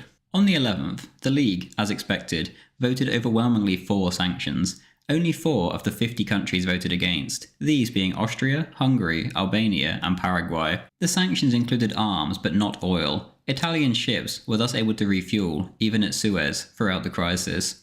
The sanctions made little to no effect. If anything, they completely backfired in every way, shape, or form. Relations with the Italians understandably took a total nosedive, and the Brits essentially had to drag the French by the scruff of the neck into the whole ordeal anyway. In 2 words, the sanctions could be described as political suicide. Meanwhile, in Italy, the sanctions produced a feeling of us against the world, and the nation was more united than it had ever been before. The Italian public displayed their loyalty by answering the call of the government to donate their wedding rings for the good of the nation. 250,000 women in Rome alone heeded the call, including the Queen and the Duce himself, who donated 2,262 kilos of precious metal from amongst his vast collection of presents collected over the years. In return for the thousands of golden rings handed in, the women of Italy received a steel ring, blessed by Italy's bishops, to thank them for their contribution. Priests, all across the nation, too, donated their pectoral crosses. One of the biggest supporters of the war by far was the Catholic Church in Italy, who, despite the Pope's silence, viewed it as a missionary crusade against pagan barbarity. On paper, Ethiopia may have been an Oriental Orthodox nation, but this church had long since fallen away from the Mother Church in Rome, and Ethiopia was essentially Christian in name only. As mentioned, pagan barbarity was the law of the land, not the laws of Jesus Christ and his church. On the 28th of October, Cardinal Schuster, the Archbishop of Milan, held a mass in the Duomo, in which he asked God to protect the troops as, quote, "At the cost of their blood, they opened the door of Ethiopia to the Catholic faith and Roman civilization," end quote. Ever since the Crusades of the Middle Ages, there had never been such unity behind a military campaign amongst the people of Italy. Whilst the love of Mussolini's Italy increased, the hate of Britain did the same. Everything British was now detested and the subject of vicious satire. Hotels were renamed, British imports such as tea and coffee were banned, and anti-British propaganda went into overdrive, with a particular focus on the horrific treatment of the Boers in their colonial war against fellow Europeans a few decades earlier. On the battlefield, meanwhile, the Duce was in a race against time. The sanctions were mild, at least for now. He had to keep it that way by capturing as much territory as he could, as quickly as possible, before the Suez Canal was closed or sanctions were ramped up. The commander of the Italian forces, who had been one of the 4 leaders of the March on Rome, General de Bono, was moving far too slow for Mussolini's liking, and he was replaced in November. Instead, he was replaced by Marshal Badoglio, chief of the General Staff and former governor of Libya. In the southeast, Italian forces were still under the command of General Graziani, who had adopted the slogan, quote, "The Duce shall have Ethiopia, with Ethiopians or without them, just as he pleases," end quote. Whilst Mussolini pushed for a rapid victory on one hand, he pushed for negotiations on the other. The day after the invasion began, Mussolini instructed Grandi in Britain to tell Hoare, the foreign secretary, that Italy was prepared to negotiate. Due to the upcoming election, however, the British government found it impossible to reply positively. Discussions behind the scenes were kept up, however, and Lord President MacDonald was furious at Eden's, quote, "fanatical anti-fascism," end quote, and Prime Minister Baldwin's, quote, "liberal tub-thumping," end quote. MacDonald told Grandi, quote, "I, who before I knew him, was a bitter enemy of Mussolini and Italian fascism, know very well that fascism is a popular, social and revolutionary movement," end quote. As soon as the election was wrapped up in November with an absolute conservative landslide, the tune quickly changed, and official talks were quickly initiated. As the British ambassador to Germany put it, quote, "Ethiopia was merely child's play compared with the German problem," end quote. The new offer to Mussolini took the form of the Hoare-Laval Pact. This plan would have given Italy sovereignty over much more of Ethiopia than previously offered, including a large area in the south, which Italy could have for purposes of, quote, "economic expansion and colonization," end quote. In exchange, like before, the British would cede Ethiopia a seaport. Laval had been in contact with Mussolini, and the plan was based on their discussions. On the 9th of December, the pact was agreed on in the cabinet. Mussolini agreed that it could form the basis for discussion, and called a meeting of the Grand Council to go over it. In the meantime, he agreed to remove one of his divisions from Libya, and did so. On the 13th, however, details of the plan found their way into the French press. A public outcry ensued, especially in Britain. The British government, handing over a large chunk of another country to a fascist dictator, was quite the opposite of what the public had wanted at the League of Nations ballot. On the 18th, Solace turned down the plan outright once word got to him. To get the British public back on side, Sir Samuel Hoare was sacrificed to the mob. and despite their complicity, Eden and the rest of the cabinet got off the hook. Hoare agreed to keep quiet, and Eden was chosen as his replacement, much to the disgust of every Italian, and from then on, there was no serious diplomatic attempt to end the Ethiopian crisis. Eden had tied his own hands. He was seen in the public imagination as a man who stood for high principle and strength, yet in reality, he was just as guilty as Hoare. Instead, he chose the opposite path and pushed for oil sanctions on a one-man crusade, a path that very easily could have led to war. He even got a reluctant cabinet to agree, but in the end, the idea came to nothing, due to the even more reluctant French. Eden would later lie through his teeth in his memoirs about the whole ordeal, and claimed that he was shocked when he learned about the pact. Documents that were released proved this to be a total falsehood. The French, for their part, survived the crisis in the form of a vote of no confidence, yet fell in January 1936 over the economy. The Italian advance into Ethiopia had made little headway during the winter, but with the turn of the new year this all changed, and Mussolini's Catholic crusade began to gather relentless momentum from both the north and the south. Hitler picked his moment perfectly while the crisis was in full swing, and in March his troops marched into the Rhineland, where they were pelted with flowers and deafened by the roaring crowds. The French would only ever have gone in to stop Germany if the British, and more importantly, the Italians went in too. Due to sanctions, this was not to be the case. Hitler's gamble had gone perfectly, purely due to British foreign policy incompetence. The British refused to even impose sanctions on Germany, and in response, the disgusted French effectively stopped their sanctions on Italy. On the 10th of April, Eden tried in vain to urge the cabinet to close the Suez Canal and impose oil sanctions again. They refused. No one would partake in Eden's charade anymore. The turning point had come, and from now on, attention began to be focused more and more on Germany, not Italy. On the 19th, Dino Grandi met with Edward VIII, the new King of Britain.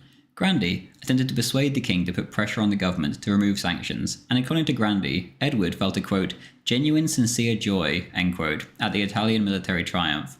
Grandi wrote to Mussolini afterwards, quote, I have to tell you that rarely have I found someone in England who understands fascist Italy and our revolution better than King Edward, end quote. Around the same time, Mussolini told the French ambassador, quote, I am always in line with Strasser. I can assure you that there is nothing between Germany and me, but any worsening of sanctions will necessarily throw Italy into an isolation, which its government will have the overriding duty to free it. It is up to Britain and France not to reject us, end quote. Even now, at this late hour, Mussolini tried making deals with the British, who were being difficult, and the French, who were very interested. The proposal would have seen all of Ethiopia, except the area around Addis Ababa, so Salesi's tribe, become an Italian protectorate or mandate, not a colony. Eden personally sabotaged these plans. Farrell writes, quote, the French were keen, but the plan failed largely because it was unacceptable to Eden, who told the cabinet that in any case, the rain might defeat Mussolini. As Vanzertalp remarked, it's got to rain very hard, and very quick, and very long, end quote. By May, the Italians were at the gates of Addis Ababa. On the 2nd, Salesi and his entourage of dignitaries and slaves fled the capital, and the country by train into French Djibouti. Mussolini could have easily destroyed the train, and Graziani requested the ability to do so, yet the Duce personally turned him down. As soon as the Negus had left, the capital fell into utter chaos as the Ethiopian troops began to rape and pillage their own capital, as well as initiating a mass arson campaign for some reason. On the 5th, Badoglio arrived in Addis Ababa on horseback, where he was quite rightly greeted as a liberator, especially by the Europeans who had been living there. The war was over. The Italians had taken a human cost of 2,500 dead. Their native Eritrean and Somalian troops had lost 1,600.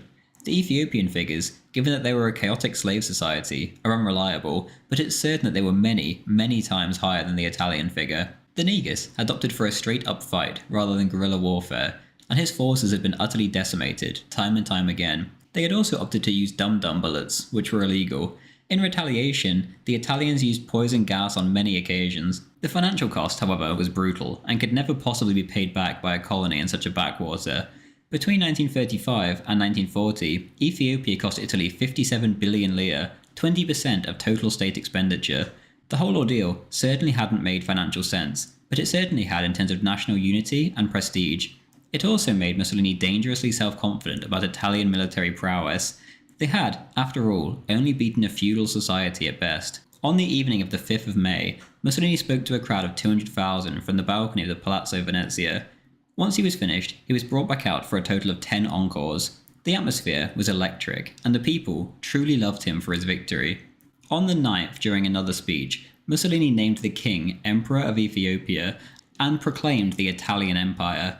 quote, raise on high your emblems, your arms and your hearts, to salute, after 15 centuries, the reappearance of the empire on the fateful hills of Rome, end quote. He shouted to the crowd, quote, will you be worthy of it, end quote, to which they screamed back, yes, yes, yes. He was called back to the balcony not 10 times but 42 times this time around. The people of Italy celebrated the 9th of May late into the night. The next day in cathedrals and churches all throughout Italy, millions of Italians celebrated special masses of thanksgiving. In June 1936, Mussolini's youngest child, 6-year-old Anna Maria, was struck down by polio, and her arms and legs were paralysed. The Duce fell into a deep depression and stayed at home by her side for 10 days straight, until it became clear that she would live. Later, he would confess to Batacci, now his mistress, that he had prayed to God to save his daughter. Rachel recalls that her husband had kissed his mother's rosary, which he kept on her bedside table. That same month, Mussolini appointed his son-in-law Ciano as foreign minister. Meanwhile in Ethiopia, Graziani was appointed viceroy and left to pacify the nation, which he did with extreme brutality. Italian colonialism had always been cruel. In Libya, for example, 40,000 shepherds died in forced marches to internment camps between 1930 and 31 alone. Later, in the Balkans, the Italians were horrific occupiers. And in Ethiopia, the repression began immediately. Villages were torched and suspects shot without trial like it was nothing. On the 19th of February 1937, a bomb attack in Addis Ababa killed several Italian officials and severely injured Graziani and dozens of others. The viceroy vowed revenge, and he admitted that 1,000 Ethiopians were killed in the repression, whereas the real figure could be as much as triple that.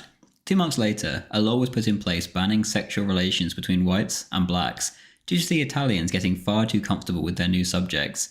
Segregation was introduced too, but still it kept happening. A song called Little Blackface about a slave girl freed by Italian soldiers exploded in popularity, and the Duce had to ban it, and ordered Badoglio to punish any Italian soldiers severely who were guilty of sex with native women.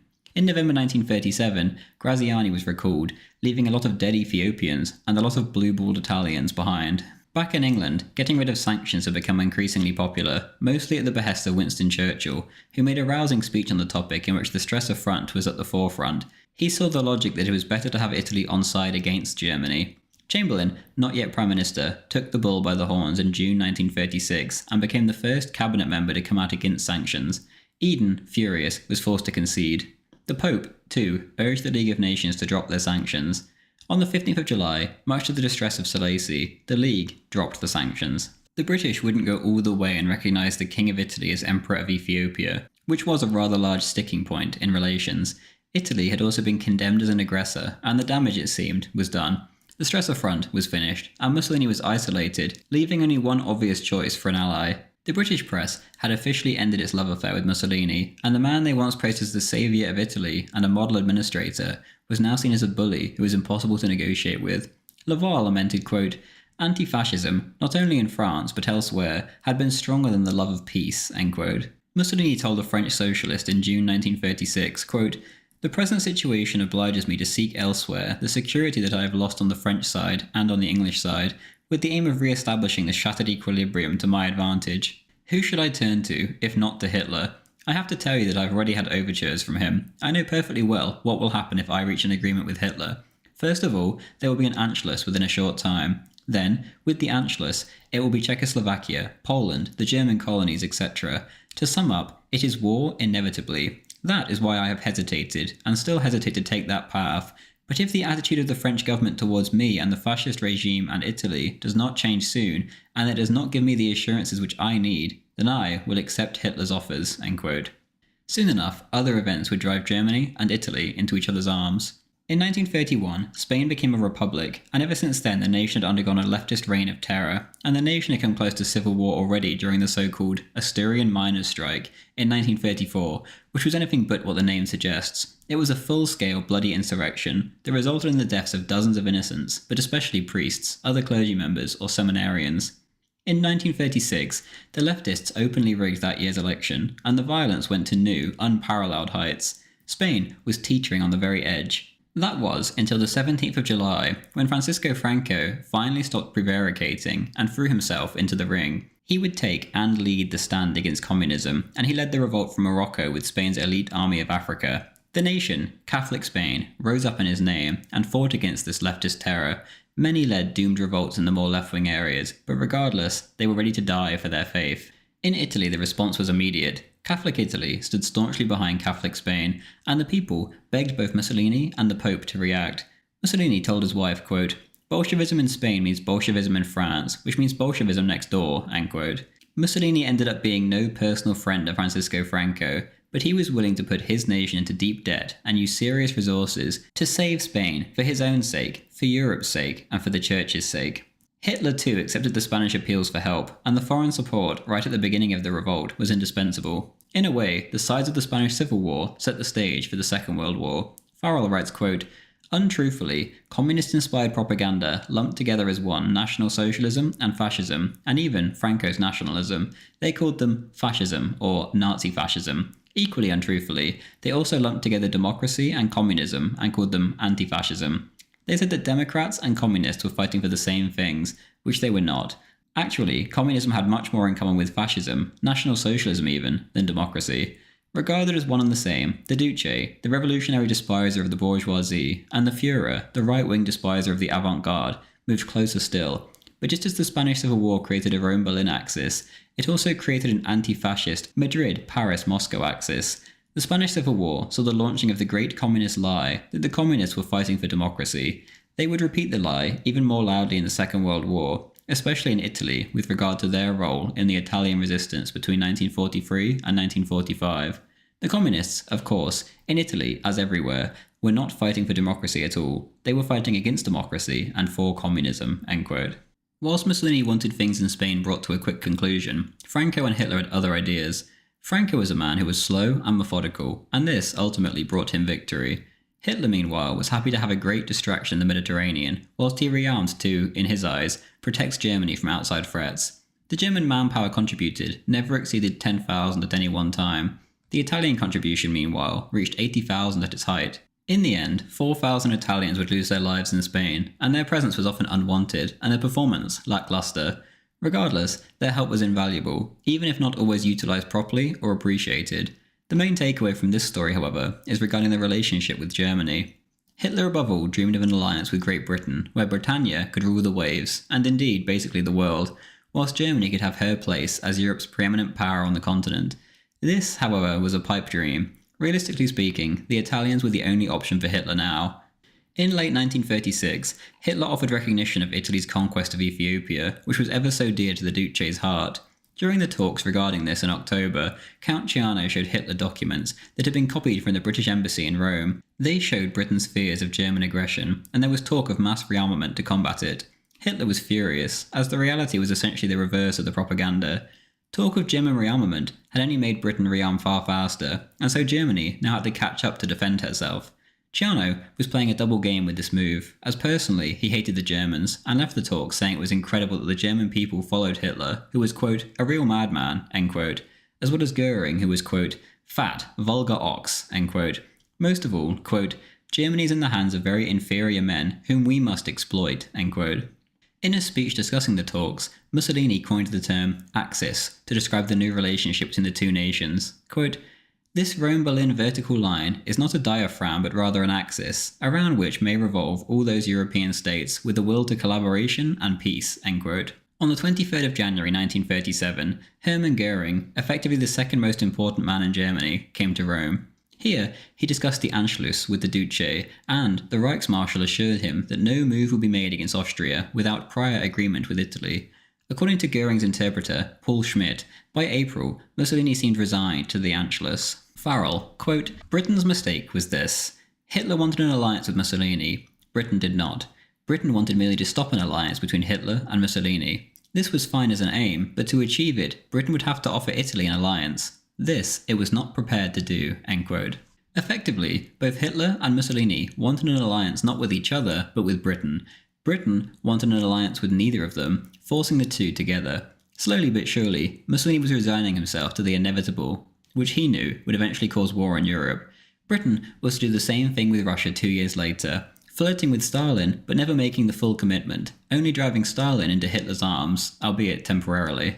In Spain, meanwhile, the Italians suffered a humiliating defeat in March. The over-enthusiastic black shirts were bested at Guadalajara, 30 miles from Madrid, by a smaller Republican force, in which many anti-fascist Italian exiles were present. Superior Russian planes won the day, and the Italians lost 3,000 dead compared to 2,000 on the other side. The battle in reality was effectively a stalemate rather than a victory, but the propaganda that came off the back of it was absolutely gigantic for the left, and even rings in our ears to this day. Mussolini was now like an enraged bull, and was determined to never leave Spain until he had a big victory. This came in August at the Battle of Santander. There were 25,000 Italians here, in the force of 90,000 nationalists, and it was a crushing victory. Back home, Mussolini heaped praise on his Italian commanders. On the 17th of May 1937, Neville Chamberlain succeeded Stanley Baldwin as British Prime Minister, and the atmosphere between the two countries changed. Chamberlain had, however, inherited a rather doomed situation. Regardless, he approached Mussolini in all honesty and tried to appease the Italian dictator. Chamberlain may have been many things, but most importantly, he was a man of peace, and ultimately, his goal was peace in Europe. To do this, Chamberlain went behind the back of his extremely anti-Italian Foreign Minister, Eden. In late July, he wrote to Mussolini saying that he was a good man to do business with, and said relations could be restored, quote, "if we can only clear away some of the misunderstandings and unfounded suspicions which cloud our trust in one another," end quote. He then went on to suggest talks directly. Mussolini responded, quote, "The interests of Italy and Great Britain are not opposed either in the Mediterranean or elsewhere. I am glad to agree with your Excellency's suggestion that conversation be entered upon," end quote. In late September, however, it was Hitler who met Mussolini first, when the latter accepted an invitation to Germany. The Führer really pulled out all the stops to impress the Italian delegation, and it was the biggest welcome he would ever lay out for anyone. Hitler went so far to impress that he ensured that a picture of Prodapio was hung up in Mussolini's room. Whilst Chamberlain made sneaky behind-the-scenes approaches to Italy, Hitler was going all the way and more to impress. Whilst in Germany, Hitler took Mussolini to a giant Krupp armaments factory in Essen and made sure the Duce saw the latest weaponry Germany had to offer. The grand finale took place at the Mayfield in Berlin during an open-air rally on the 28th. Nearly 1 million people were present just to hear Mussolini and their Führer speak. Hitler described his guest as, quote, "a genius, one of the rare geniuses not created by history, but themselves creators of history," end quote. He also said, quote, "the leading statesman in the world, to whom none may even remotely compare himself," end quote. During the Duce speech, he spoke of the unity between the two regimes against communism, and ended by saying that Italy would march with Germany until the very end. Quote, "when fascism has a friend, it will march with that friend to the last," end quote. The Duce was then asked what the consequence of this visit would be, to which he replied, "peace," and the crowd went wild. There was then a torchlit procession of brown shirts, which greatly impressed the Duce. When he left, he was sure of, quote, "German invincibility," end quote. Nothing formal came of the meeting, but as you can imagine, it certainly paved the way. As Christopher Hibbert writes in his biography of the Duce, quote, "For weeks Germany had been preparing not only a welcome and a tribute, but a carefully calculated display of power, regimentation and organisation, which Mussolini should never forget. He never did forget. For the rest of his life, disillusioned with the Germans as he was to profess himself, he never lost his admiration for their efficiency, their dedication, their violently militaristic industry. From the beginning of his visit, he was seen to be impressed, and he had cause to be," end quote. The power dynamic had officially now changed. Previously, as noted, Mussolini had looked down his nose at Hitler as a cheap imitation of himself. Now, however, Mussolini was copying Hitler. Upon his return to Italy, he decided that, quote, "a little bit of Prussia would do the Italian people good," end quote, and he ordered the goose step to be used by the Italian armed forces, which he renamed the Passo Romano. The issue was, however, that the Italians were far smaller than their German counterparts, and it looked ridiculous. Even Mussolini knew this, and he banned newsreel footage of him leading a column being published. An Italian observer said of the rally, with the two men present, quote, "compared to Hitler's demonstrations, those of the Italian fascists seem like a bunch of people running around shouting. In his speeches, Mussolini rambles, expressing commonplaces in dramatic fashion, and self-evident truths with great solemnity. He addresses the ignorant masses, and speaks for them, gesticulating with his face, his body, his eyes, with the moves of a charlatan. Hitler is always composed. When Mussolini appears, hands on his hips, he seems like a circus ringmaster. Hitler, by contrast, seems like an apostle, a political, a religious leader," end quote. Despite being so close to Hitler, however, the arch-warmonger himself, Winston Churchill, wrote of Mussolini's, quote, "amazing qualities of courage, comprehension, self-control and perseverance," end quote. If he hoped to woo Mussolini, however, he was wrong. On the 6th of November, Italy signed the Anti-Comintern Pact, to which Germany and Japan were already signatories. Many saw this as an alliance against Russia, Britain and France. That, of course, was a ridiculous assumption, but it's what the press ran with, and thus what the Western democracies believed. On the 11th of December, Mussolini left the League of Nations. Britain wasn't making a move, and Mussolini already had one foot in the door of the German camp. Dino Grandi, however, understood the situation better than anyone, and he took it upon himself to approach Chamberlain. He had done this previously, but again he pretended that he had a letter from Mussolini and told Chamberlain about it and that he would read something out. Chamberlain again replied positively, and then assigned a direct intermediary, Sir Joseph Ball, a former MI5 officer. Ball kept in touch with Grandi almost daily, and thus there was now a direct channel of negotiation. Grandi would later write that he was sure that this new channel would start new Anglo-Italian talks regardless of Anthony Eden's interference. Farrell writes, quote, "By now, Chamberlain and Eden were at serious odds over policy, not on Hitler, but Mussolini. While Chamberlain wanted to appease both Hitler and Mussolini, Eden wanted to appease Hitler alone, and though not actually confront, simply ignore Mussolini. With Hitler, what Chamberlain and he had in mind at this point was handing back colonies to Germany. Eden felt that at least with Hitler, an agreement might have a chance of reasonable life, whereas Mussolini is, I fear, a complete gangster. Given that to date, Hitler had broken far more serious treaty obligations than Mussolini, Eden's position was not especially logical. While Chamberlain wanted to prize Mussolini away from Hitler to weaken the Axis, Eden's view is summed up in utterances such as, "Nothing would be more foolish than openly to attempt to woo Mussolini away from Hitler," end quote. On the 15th of December, Lady Ivy Chamberlain, widow of Sir Austin Chamberlain, Neville's brother, wrote to Neville. She had visited Italy, and indeed met Mussolini. She said that the Duce had told her, quote, "For the safety of Europe, England and Italy must remain friends," end quote. She added that he left her with the impression that he, quotes, "really wants an understanding," end quote. In February 1938, Lady Chamberlain met Ciano and gave him a letter from the Prime Minister, in which he referred to his hopes of getting talks started by the end of February. Eden, however, interfered as usual. He was furious that Chamberlain was going behind his back, and demanded that all these intermediaries stop meeting with the Duce. Eden was essentially single-handedly torpedoing any last chance of an Anglo-Italian understanding. The Anschluss, however, was closing in.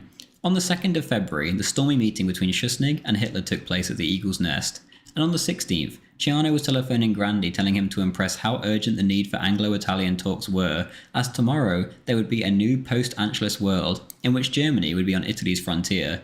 This would make an alliance unavoidable for their own protection. On that same day, Chamberlain summoned both Eden and Grandi to 10 Downing Street. Here, at the very last hurdle, Eden once again sabotaged. Farrell again, quote, "That same day, Chamberlain summoned Eden and Grandi to 10 Downing Street. Grandi told them that Mussolini had not agreed with Hitler that he could invade Austria.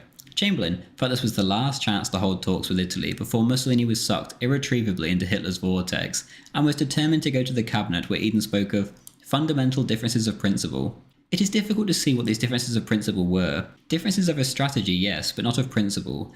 The cabinet sided with Chamberlain, and the following day Eden resigned, giving his reason in the House of Commons disagreement on whether official conversations should be opened in Rome now," end quote. On the 12th of March, however, Hitler and his men marched into Austria, where they were pelted with flowers and smothered with kisses. The new post-Anschluss world had arrived.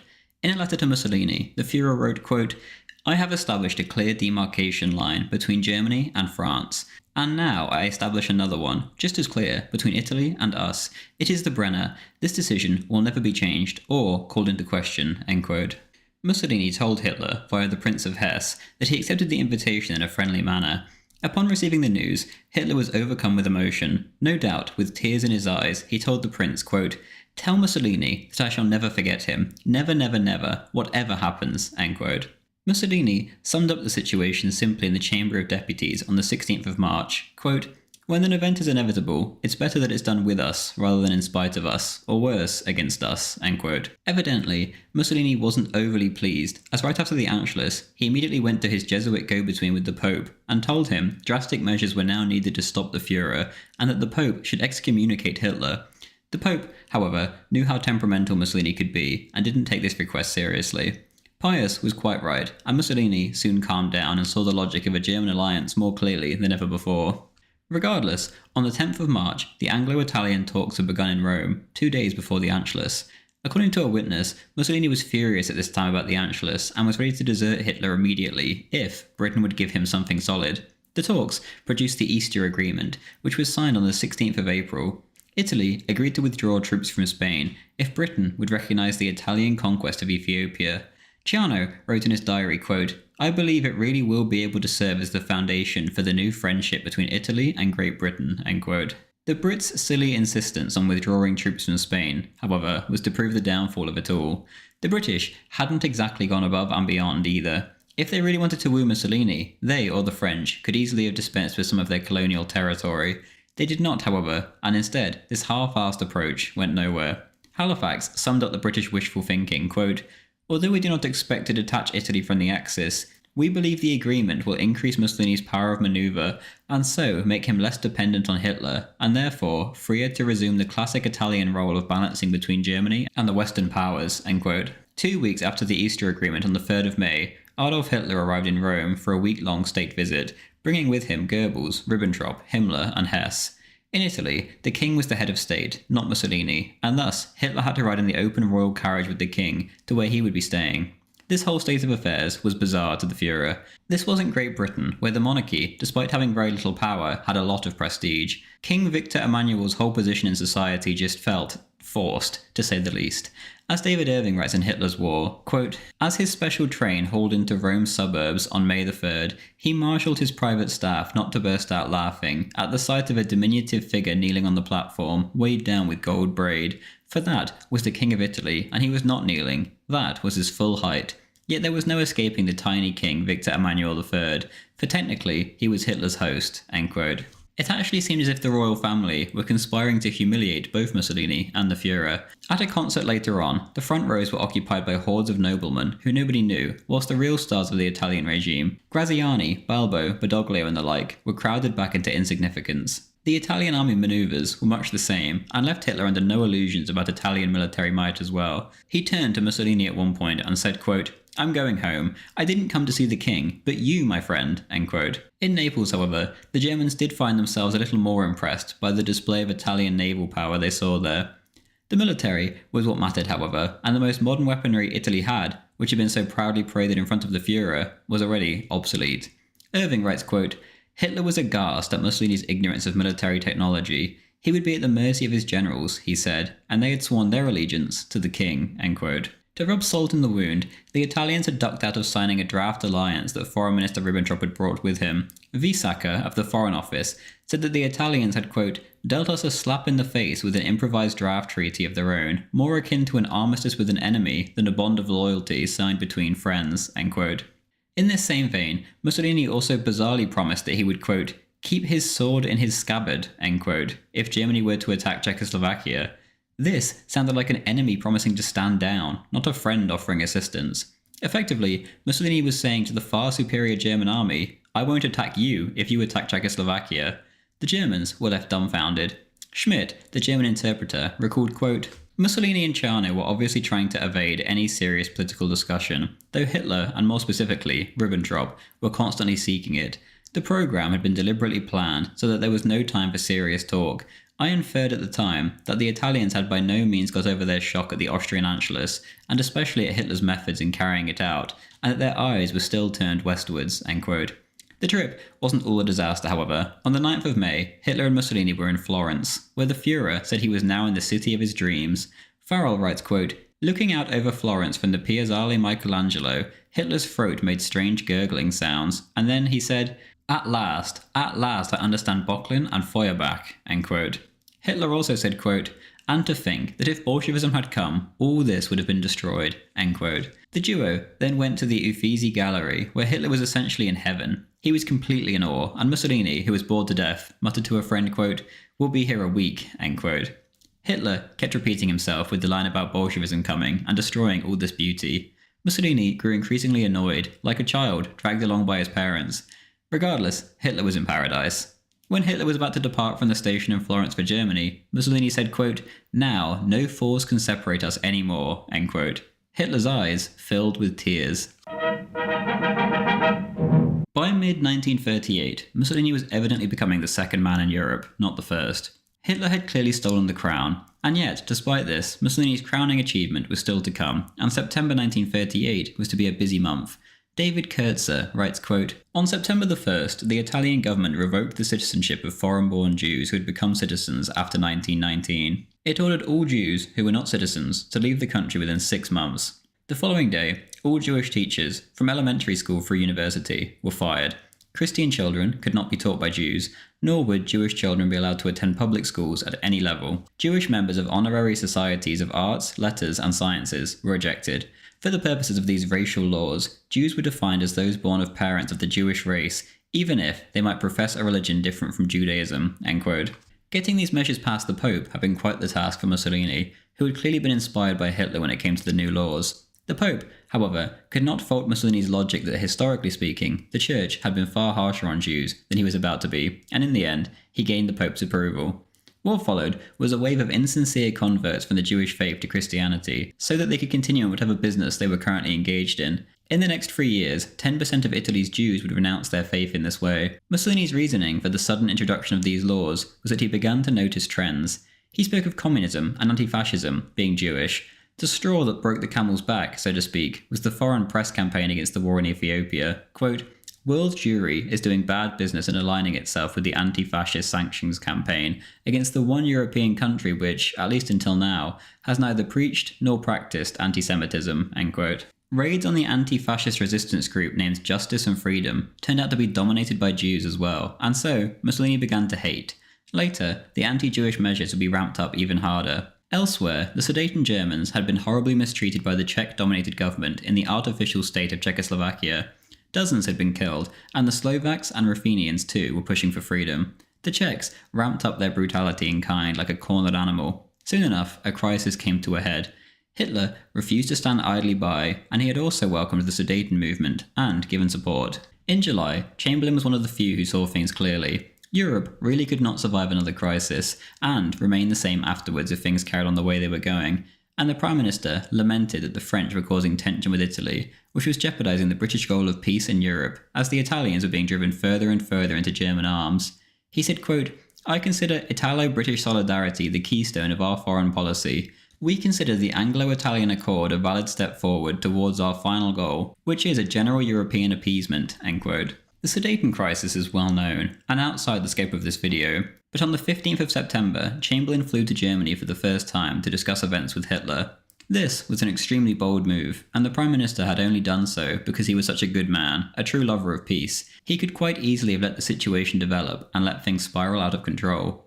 Chamberlain left empty-handed, but regardless, he was no quitter, and a week later, he was back. This time, he agreed that Germany could have the Sudeten areas where more than 50% of the population were German. 2 days later, on the 24th of September, the Czechs mobilised again for war. France called up her reserves. Europe stood on the brink. Britain mobilised her fleet. Italy, however, did nothing. In an effort to avert war, Chamberlain played another card and appealed to the man he thought so highly of, Benito Mussolini. On the 28th, he sent a letter to the Duce, quote, "I trust your excellency will inform the German Chancellor that you are willing to be represented and urge him to agree to my proposal, which will keep all our peoples out of war." End quote. The Duce immediately sprung into action and became the saviour of Europe. Only he, the man respected by all, could save the continent from a fratricidal civil war. A telegram was sent to the Führer, begging him to refrain from mobilisation. Right here, at the last minute, the appeal from his idol, Benito Mussolini, convinced Hitler to join Chamberlain on the path of peace, despite the Czech provocations. Mussolini then suggested a conference involving Germany, Britain, France, and Italy. The Führer agreed, and Chamberlain brought the suggestion before the House of Commons, where he was received with euphoric applause. Only Eden, one of Europe's arch warmongers alongside Churchill, refused to shake Chamberlain's hand.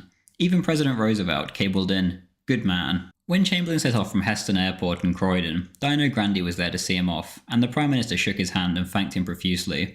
Back at the embassy, Sir Joseph Ball, the intermediary, said to Grandi, quote, "The Prime Minister has asked me to tell you that you were right, and he is glad he followed your advice to approach Mussolini directly. We owe world peace to Mussolini." End quote. Mussolini and Ciano, meanwhile, headed to Germany by overnight train. Whilst en route, the Duce bizarrely said of the British to his foreign minister, quote, "When in a country they adore animals to the point of providing them with cemeteries, hospitals and houses, it is a sign of decadence at work. As for the rest, 4 million surplus women, 4 million sexually frustrated people who create a load of problems either to excite or placate their desires." End quote. Hitler had made a point of meeting Mussolini before the conference itself, and they met up in Austria before continuing on to Munich. Mussolini said to the Führer, quote, "What are your demands on Czechoslovakia?" End quote. Ribbentrop then handed the Duce a piece of paper detailing them. Mussolini agreed to essentially hand over everything to the Germans at the conference, despite supposedly being the arbiter of peace. Regardless, Chamberlain didn't care much for the doomed Czechoslovakian state either way. He was happy to hand independence, or union, to whoever wanted to be free from that artificial state, if it meant saving Europe from war. At the conference in Munich at the Brown House, Mussolini was the only one of the foreign leaders capable of speaking a foreign language, and he in fact spoke good French, reasonable German, and passable English. So this was entirely the Mussolini show. Eventually, he produced his proposal from his pocket, which was just a translated version of what Ribbentrop had handed him. The French diplomat André-François Poncet observed that Hitler treated Mussolini with deference the entire time. He truly looked up to him. He used the words fascinated and hypnotized. Quote, if the Duce laughed, he laughed. If the Duce frowned, he too frowned. It was a scene of genuine mimicry, end quote. Just after midnight, an agreement was reached and the four nations signed away the Sudetenland to Germany. Although the agreement materially was a big achievement for Germany, the winners in the public imagination were Chamberlain and Mussolini. This was their doing. Two men had stood above the rest, shoving aside the warmongers. Chamberlain had flown to Germany again and again, and Mussolini had called the conference. They, and they alone it seemed, had secured peace in Europe. The Catholic world stood at the Duce's side as well. Whilst Mussolini was still in Munich, Pope Pius took to the Vatican radio to spread the same message addressed of, quote, all Catholics and the entire universe, end quote. Quote, we share in our paternal heart the trepidation of so many of our children, and we invite the bishops, clergy, members of the religious orders, and all the faithful to join us in the most insistent, hopeful prayer for preserving peace with justice and charity, end quote. Upon Mussolini's return, he was greeted by the nation like a Roman emperor returning from a glorious campaign. This, however, was a campaign of peace. In a gushing public letter, Milan's Cardinal Schuster proclaimed, quote, Italy is proud because its Duce has made such a precious contribution to peace, end quote.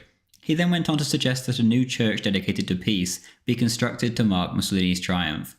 On a speech from his balcony, the Duce asked his people, quote, at Munich we have worked for peace and justice. Is this the wish of the Italian people? End quote. Yes, yes, was the unanimous reply from the crowd. There was also the matter of the racial laws to handle. Mussolini, and indeed pretty much everyone, blamed the little opposition there was to the laws, supposedly on Jewish subversion, and so they were stepped up. Italian Jews were now to be thrown out of the party. They were to be banned from owning or directing businesses with over 100 employees. They were banned from owning more than 50 hectares of land, and they were to be booted out of Italy's armed forces.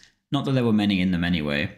The few Jewish veterans from the Great War, however, were to be exempted from these measures, as well as Jewish veterans of Ethiopia, the Spanish Civil War, or Libya, as well as those who had married Italians before October 1938. New schools were to be set up especially for Jewish children, in order to segregate them from Christian children. Jews who had come to Italy after 1919 were given 6 months to leave the country, and Italians were now banned from marrying what was termed non-Aryans, aka those of non-European descent. Still, even now, Benito Mussolini had not decided what the future held for Italy. He had no official alliance with the Germans, and Chamberlain was still eager to talk. On the 11th of January 1939, Chamberlain and his foreign minister, Lord Halifax, arrived for the long-awaited talks. There was no military theatrics like there had been with Hitler, but regardless, there were cheers from the Italian people, which meant a lot given how they traditionally had despised the British. Mussolini at this time was being difficult when it came to France, and he refused to drop his many claims on French territory, such as Nice, Savoy, Corsica, and more realistically, land in Africa. Chamberlain graciously offered to mediate between the two countries, but the Duce refused. Chamberlain then said he worried that Hitler was planning more aggressive moves in Europe. Hitler had been telling the Duce the opposite, and so Mussolini replied saying that Hitler, quote, desired a long period of peace, end quote, and that, quote, further aggression was absolutely out of the question, end quote. Before leaving, Chamberlain proposed a toast to, quote, His Majesty the King of Italy, Emperor of Ethiopia, end quote, and gave a departing speech at the train station as he was about to set off. He said without irony, quote, we leave more than ever convinced of the good faith and goodwill of the Italian government, end quote. Chamberlain truly was trying his absolute best to prevent war in Europe. Nothing solid, however, had come of the meeting, despite the PM's best efforts. Whilst Chamberlain sang Mussolini's praises at home, Mussolini was doing quite the opposite. Quote, these men are no longer made of the stuff of Francis Drake and the other magnificent adventurers who created the empire. They are by now the tired sons of a long series of rich generations, and they will lose the empire, end quote. Mussolini was finally about to make up his mind. He would commit himself, and the future of the country, to Adolf Hitler and Nazi Germany. The alliance would be an alliance of men, rather than one of nations. The German people and the Italian people detested each other, but as long as Adolf Hitler loved Benito Mussolini, and as long as the Führer lived, Italy could rely on a stalwart ally who would never abandon them.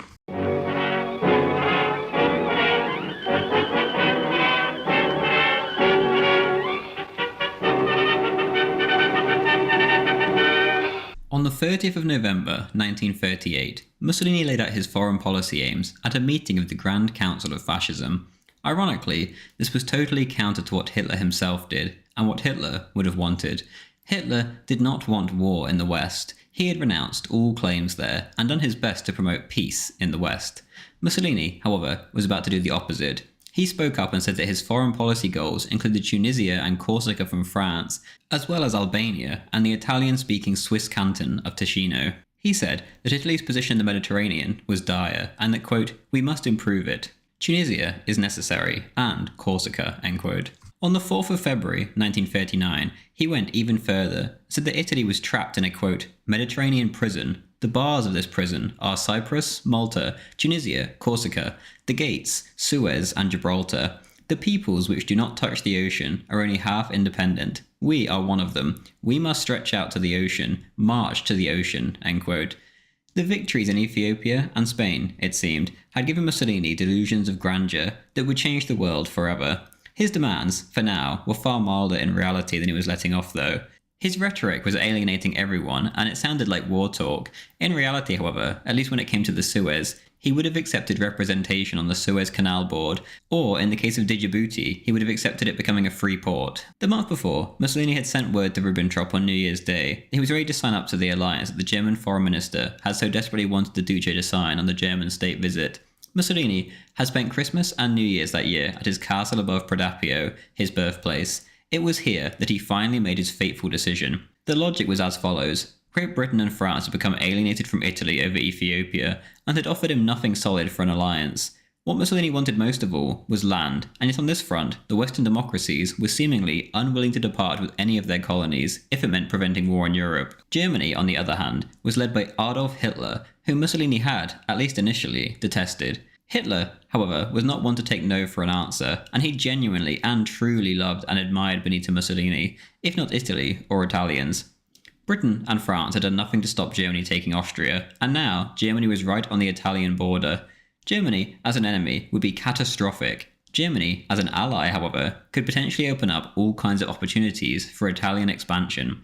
In the Duce's mind too, the Western democracies were weak and decadent, their empires were near collapse. Germany was revitalised, strong, the true rulers of the future. Time had essentially made up Mussolini's mind for him. 1939 flew by quickly, and events came in thick and fast.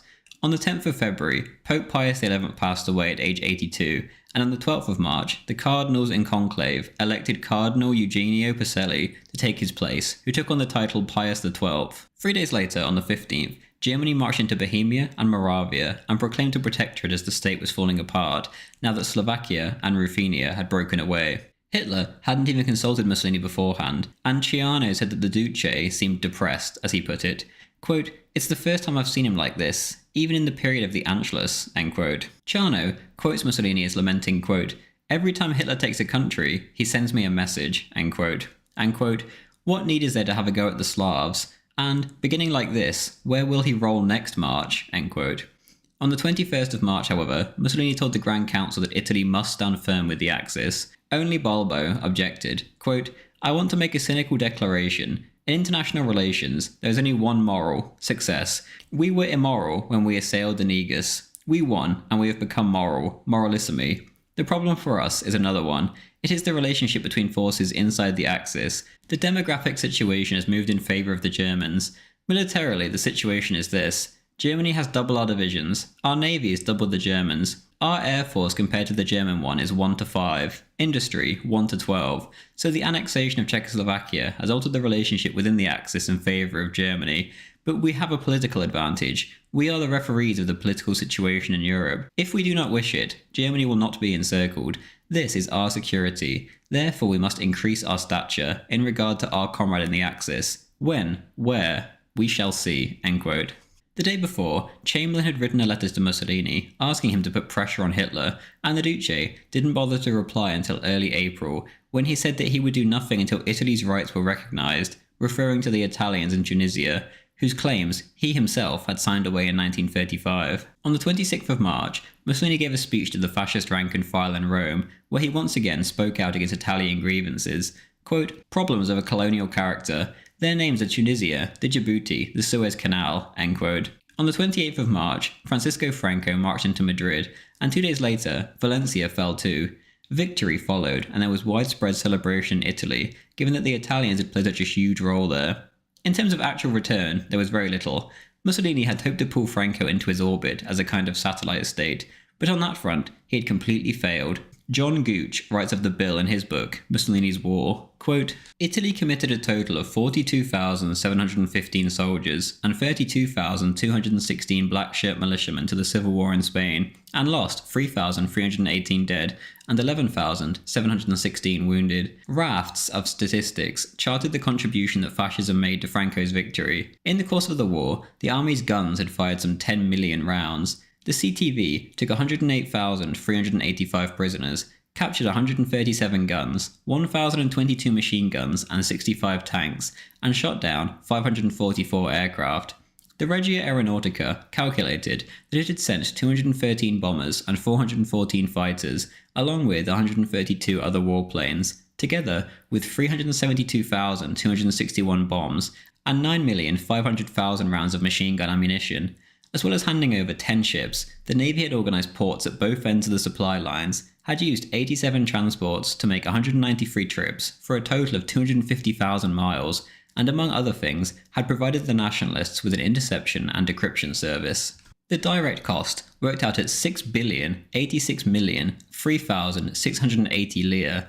The overall costs caused state expenditure to more than triple in 1936 to 66.9 billion lire, creating a deficit of 40.4 billion lire. For fascist Italy, the Spanish venture had been a war of limited liability. However, for a country with a relatively weak industrial base, and one which had fought a colonial war in East Africa, even limited liabilities were a serious burden. As well as sustaining her own legionaries, Italy had handed the nationalists 1,930 guns, 7,514,537 rounds of artillery ammunition, and 7,668 motor vehicles, as well as sundry other items. Reinstating the material sent to Spain cost the War Ministry 5,780,210,000 lire. The Italian Air Force gave Spain 517 aircraft, 350 of which were left behind when the Legion was disbanded, and amassed a total bill of 1,506,000 lire. End quote. Regardless, communist anarchy had been defeated in Iberia, and Catholicism had triumphed. If it was not a triumph for the Italian economy, it was certainly a triumph for European civilization. On the 7th of April, Italy seized Albania, which previously had been their de facto protectorate. The invasion came as a shock to the world and seemed to make no sense at all. Strangely, according to Ciano, the invasion was actually to counter Germany of all things. The aim was, quote, "creation of a wall of defence against Germany in its march towards the Balkan East." There are many geopolitical elements which make Germany a Balkan nation. The annexation of Austria, above all, the Danube, which brings German life into the Balkan lands. The annexation of Albania will give us the prerequisites to confront it, end quote. Mussolini did not warn Hitler about the invasion, and King Zog, the Albanian leader, fled in the direction of Greece without resistance. Albania, like Ethiopia, had been a member of the League of Nations. The French were fairly indifferent, but the British were irritated, although unable to do anything. Like Libya before the Great War, it was done and dusted quickly. There was no time for tears. Chamberlain wrote to his sister, quote, "Like a sneak and a cad, he had not made the least effort to preserve my friendly feelings," end quote. Churchill, meanwhile, demanded the immediate occupation of Corfu, which was of course a Greek island, not an Italian one. It was believed that Corfu would be the Duce's next target, however, and so the future Prime Minister wanted to preempt it and bottle the Italians up in the Adriatic. Mussolini, for his part, kept in contact with the British Embassy and gave them continued promises that there were no plans to move on Yugoslavia or Greece. This was hardly convincing. Chamberlain said in the House of Commons that he was, quote, "still not convinced that Italy has made up her mind, particularly the Italian nation, to be involved in national conflict with Great Britain and France in the Mediterranean," end quote. The Duce then made trouble with the Germans. The talks of an official military alliance had been ongoing since January, but now, suddenly, Mussolini was saying that Italy would be unready for any kind of war until 1943, after being involved in Ethiopia and Spain. He was quite right, but this was a long way from what he was boasting about publicly. This was a huge sticking point for Germany, who was relying on Italy just in case war did break out. It was seeming like 1914 all over again. With the Germans about to be stabbed in the back, the Danzig crisis was heating up, and war had never seemed closer. Were the Italians really going to back out now after all this tough talk?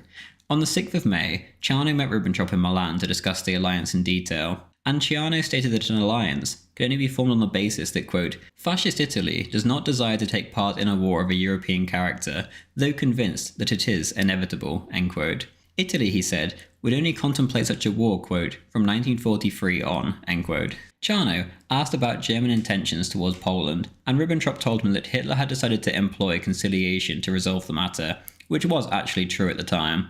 Regardless, the Führer was ready for things to go the other way as well, just in case. Regardless, the Pact of Steel was signed on the 22nd of May. It clearly stated that if either country should go to war, the other country would join it automatically, quote, "with all its military forces," end quote. Importantly, the document stated that it didn't matter whether that country was the aggressor. There was another clause too, that gave Germans in the Alto Adige the option of German citizenship. Mussolini agreed to the pact without even getting foreign ministry experts to examine it. The Germans, unofficially, had indeed said that they hoped to avoid war, which was the truth, but this wasn't written down in the document, and both sides knew they couldn't predict the future. They signed the pact anyway, agreeing to militarily assist each other in any conflict, no matter what, whoever started it.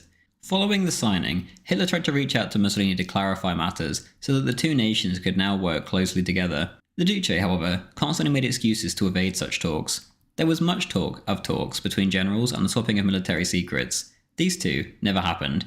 It immediately seemed as if the pact had been signed in name only. If Mussolini wanted to keep his options open, however, he was going the wrong way about it. Grandi was recalled from his role as ambassador to Great Britain for being too pro-British. Later, Churchill would write to Grandi stating that he had felt, quote, "genuine grief," end quote, that his memorable mission in Britain had ended. On the 11th of August, Ciano met Ribbentrop in Salzburg, and then Hitler at the Eagle's Nest the next day, to attempt to persuade them to solve the Danzig crisis peacefully. As Mussolini said on the 9th, war now would be madness, quote, "because it would be impossible to localise it, and the general war would be disastrous for all," end quote. The trip failed to stop the Germans. They were ready for any outcome, come what may. Germans were, after all, being massacred or horribly mistreated in Danzig at that very moment. Ciano wrote in his diary, quote, "I returned to Rome disgusted with Germany, its leaders, with their way of doing things. They have betrayed us and lied to us. Now they are dragging us into an adventure which we do not want, and which may compromise the regime and the country as a whole. The Italian people will recoil with horror when they learn about the aggression against Poland, and will most probably want to fight the Germans," end quote. And of his own leader, Ciano wrote, quote, "The Duce's reactions are varied. At first he agrees with me, then he says honour compels him to march with Germany. Finally he states that he wants his part of the booty in Croatia and Dalmatia," end quote. After meeting with Mussolini upon his return, he continued, quote, "Germans are traitors, and we must not have any scruples in ditching them. I do not hesitate to arouse in him every possible anti-German feeling by every means in my power. I speak to him of his diminished prestige, and of his playing the none too brilliant role of second fiddle. And finally, I turn over to him documents which prove the bad faith of the Germans on the Polish question. The alliance was based on promises, which they now deny," end quote. Mussolini was racked by doubt and indecision. Ciano, Grandi and Balbo all urged him to abandon the Pact of Steel as war became clear on the horizon. Mussolini, however, said that he was, quote, "most oppressed," end quote, by the thought of Italy being accused of betrayal like in the last war. On the 21st of August, Ciano tried arranging another meeting with Ribbentrop, but the German foreign minister was most busy, as he was awaiting a message from Moscow. At 8 p.m, Ribbentrop called him on the phone and said, quote, "You know, I am leaving tomorrow. I have to communicate a personal secret to the Duce and you. I will be signing the agreement with Russia," end quote. Ciano could only reply, quote, "What? Agreement? What kind?" end quote. On the 23rd of August, the Molotov-Ribbentrop Pact was signed. Hitler only informed Mussolini a few hours before he told the press. The British and the French had actually been first to attempt to woo Stalin, but ultimately, like with Italy, they only flirted, whilst Hitler went the full way and could offer much more.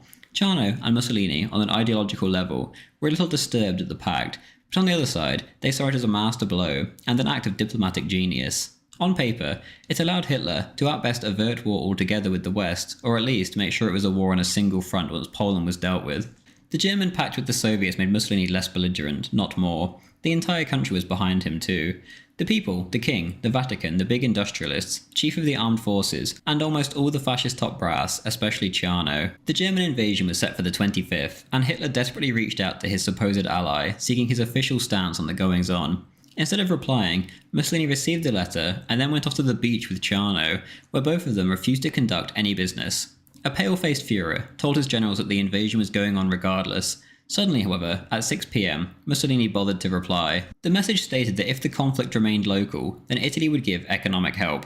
If Britain and France joined, however, he stated that Italy would not provide military assistance, quote, given the current conditions of our military preparation, regularly and promptly signal to the Führer and Ribbentrop, end quote. He continued on to say that this could be changed only if Germany supplied Italy with military aid and raw materials, quote, to resist the attack which the British and French would predominantly direct against us, end quote. Hitler was completely taken aback. Had Mussolini not just signed the Pact of Steel, which promised to do the very opposite? It really seemed to be 1914 all over again, and the Führer delayed the invasion, albeit only briefly, to find out what Mussolini actually wanted.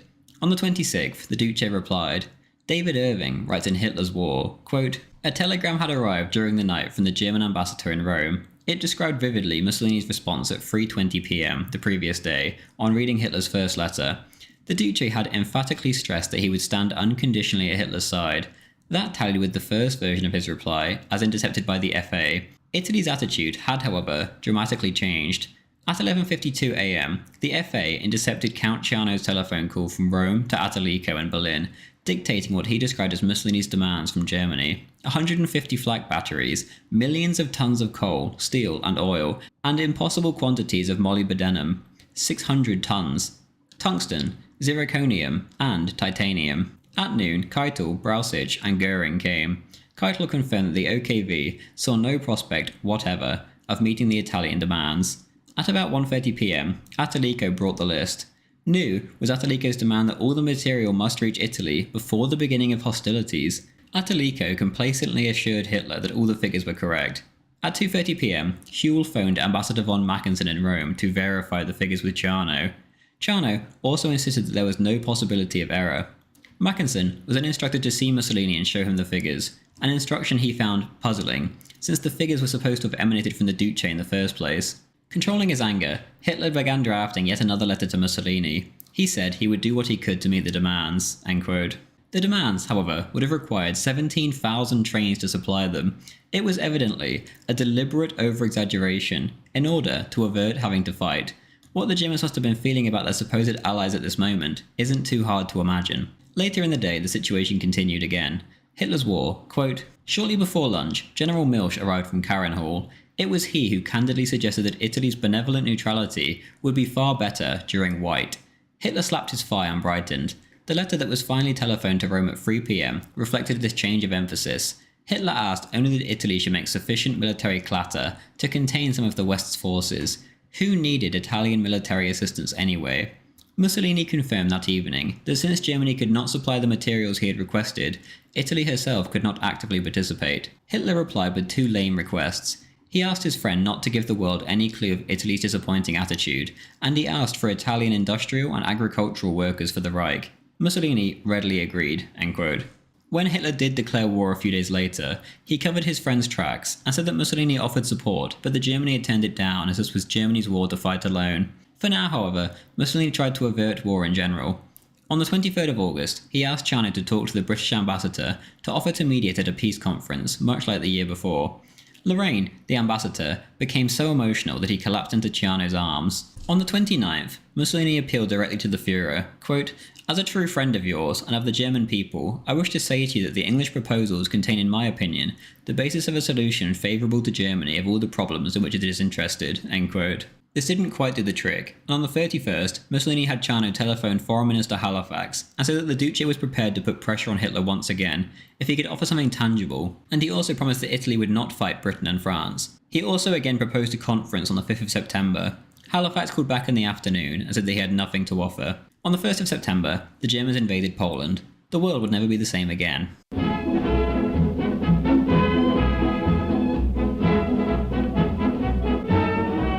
When Hitler marched into Poland, the British demanded that he withdraw by 11 a.m. on the 3rd of September, otherwise they would declare war.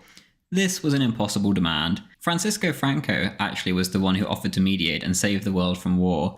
He tried to do this via Mussolini, but was shut down. Mussolini said he wanted to do it himself. On the 2nd, Mussolini sent another plea to Hitler to rethink things, and again offered a conference. By now, however, it was far too late. On the 3rd, the Allies declared war on Germany, and that afternoon, Italy announced her neutrality, or rather, non-belligerency, since Mussolini didn't want to be accused of treachery. The Duce said to the Council of Ministers, quote, "Our position is clear and was plainly spelled out to the Führer. Italy would not be ready until the end of 42. It has to be said as well that the Führer has challenged destiny." End quote. On the same day, Hitler sent the Duce an ominous message, quote, "Even if now we march on different paths, nevertheless, our destiny will bind us one to the other." End quote. He was quite right. For now, however, the German press talked of Italian betrayal, and who can blame them? They quickly had other things to write about, however, as the Germans quickly flattened Poland, and the Poles effectively stopped being a fighting force within a week, if not days. After the Russians claimed their half of Poland, Hitler invited Mussolini to meet him in Berlin, but the Duce sent Ciano instead. Here, the Führer urged Ciano to bring Italy into the war, which would enable him to put pressure on or attack France immediately, and ensure a swift victory. Ciano wrote, quote, "Either he is bewitched, or he really is a genius." End quote. As the year progressed, and so did events, Mussolini became ever more reclusive. The French ambassador, François Poncet, had noted after Munich, quote, "He no longer receives anyone, and no one today can say, apart perhaps from Count Ciano, what he prepares and towards what objectives he heads." End quote. The Duce fell into this habit once more. On the 7th of December, however, Mussolini made a rare appearance and spoke to the Grand Council, quote, "Here there are two empires at war, two lions. We have no interests at stake. If neither beats hollow the other. If England wins, it would only leave us the sea to go swimming in. If Germany wins, we would feel the weight. One might hope that the two lions tear each other to pieces, and each leaves its tail on the ground, and if so, let's go and pick them up." End quote. Italo Balbo, for his part, argued in vain that Italy should swap sides and ally Britain and France. This wasn't an uncommon view. On the 18th of December, Ciano, with Mussolini's approval, made a strong anti-German speech to the chamber. In private, he described the speech as the, quote, "funeral of the Axis," end quote. On the 5th of January, Mussolini once again reached out to the Führer and urged him to scrap the Nazi-Soviet pact and negotiate with Britain and France. Quote, "I'm profoundly convinced that Great Britain and France will never succeed in forcing your Germany, helped by Italy, to capitulate. But it is not certain that we will succeed in bringing the Anglo-French to their knees, or even to divide them. To believe it means to delude oneself. The solution for your Lebensraum is in Russia and nowhere else. Germany's task is this, to defend Europe from Asia. Until 4 months ago, Russia was the number one enemy of the world. It cannot become, and it is not, the number one ally. This has perturbed profoundly fascists in Italy, and perhaps also many National Socialists in Germany." End quote. Hitler did not reply until March, 2 months later. By now the French, more so than the British, were willing to make concessions to keep Italy out of the war, given their close proximity to Germany. The British, however, had no hope in any idea of convincing Mussolini to change sides, or stay neutral with concessions. The Italians most likely wouldn't trust it again after last time, and would certainly want concessions first. Instead, Britain chose the other route, and in November 1939, at the behest of Winston Churchill, the British pushed the reluctant French into a naval blockade of Italy, in an effort to deter Mussolini from ever declaring war. Grandi said of this period that Mussolini was, quote, "fighting the biggest interior battle of his life," end quote. Former Ministry Head of Staff Anfuso said that Mussolini was, quote, "in the state of mind of someone who had given up the game, but whose intention was to rejoin it when he had recovered his strength," end quote. Ciano added that Mussolini kept changing his mind.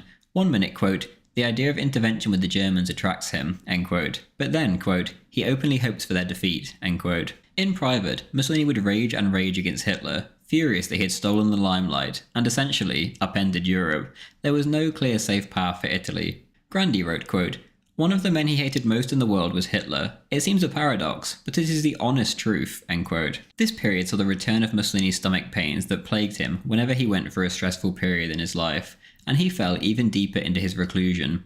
On one occasion, Bataille, the Minister of Education, found him doubled up on the floor with his fists in his mouth from the pain.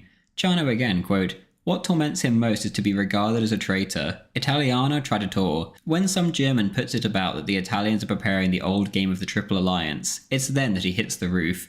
That is a point that might decide it for him," end quote. In late February, Sumner Welles visited Italy on a so-called US peace mission. He said of Mussolini, quote, "he seems 15 years older than his actual age of 56. He was ponderous and static rather than vital. He moved with an elephantine motion. Every step appeared an effort. He was heavy for his height, and his face in repose fell in rolls of flesh. His close-cropped hair was snow white." End quote. Mussolini said to his foreign minister too, quote, "It is humiliating to stand by twiddling one's thumbs whilst others are writing history. To make a people great, one must take them into combat, even with kicks in the ass. This is what I shall do." End quote.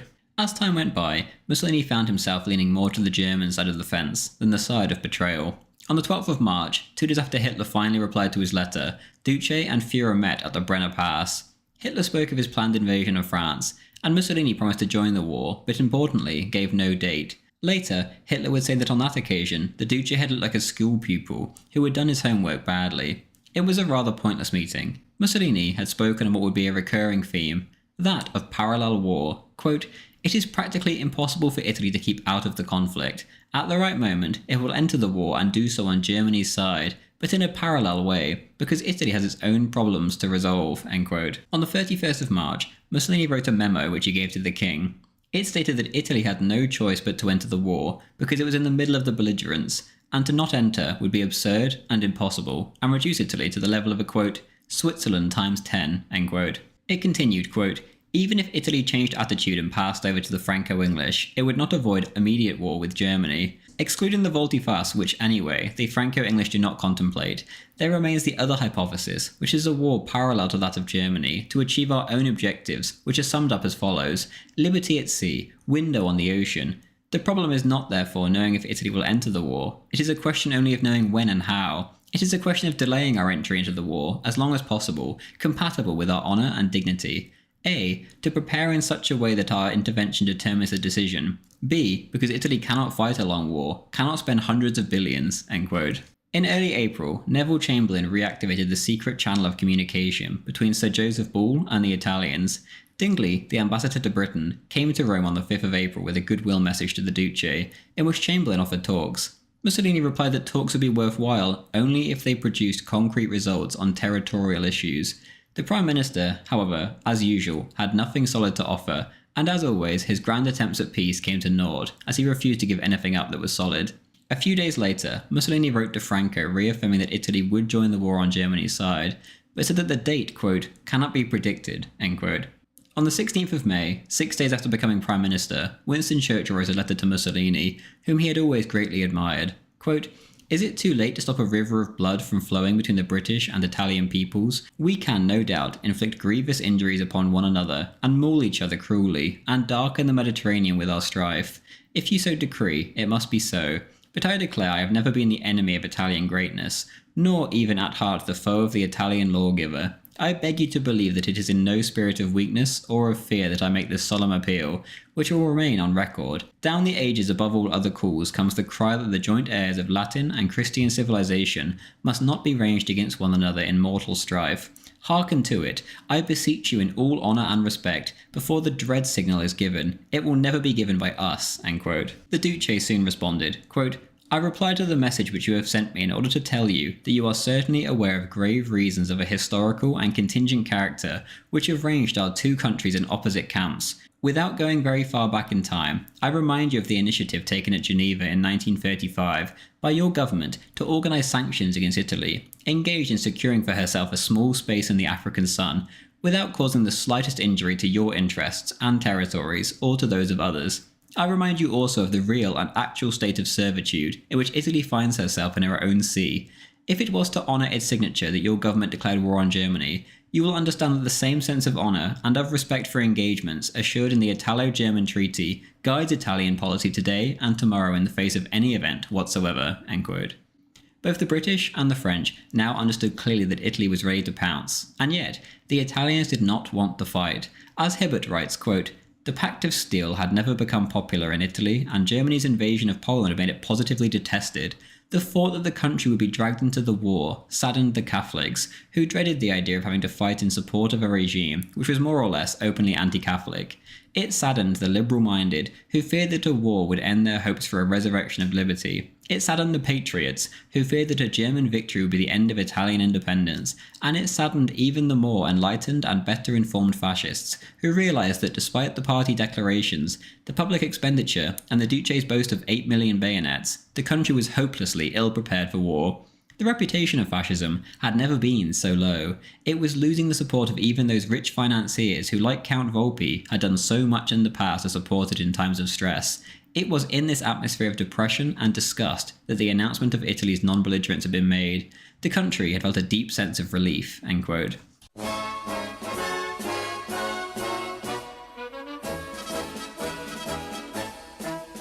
In the interwar years, General von Fritsch of Germany had said to British First World War veterans in London, quote, "I don't know who will win the next war, but I know who will lose it. Whoever has Italy as an ally." End quote.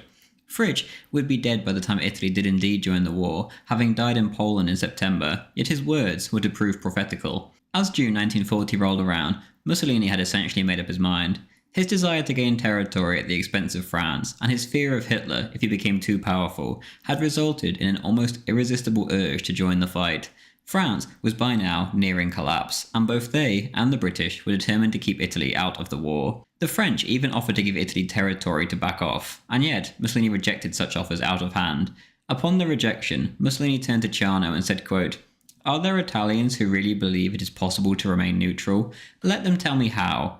It seems that we cannot draw back. After France, one day, our turn could arrive. And it would be the last straw, having signed a pact which is called Steel, to be invaded by Germany." End quote. By now, Mussolini had already informed Hitler that he would be joining the war on the 5th.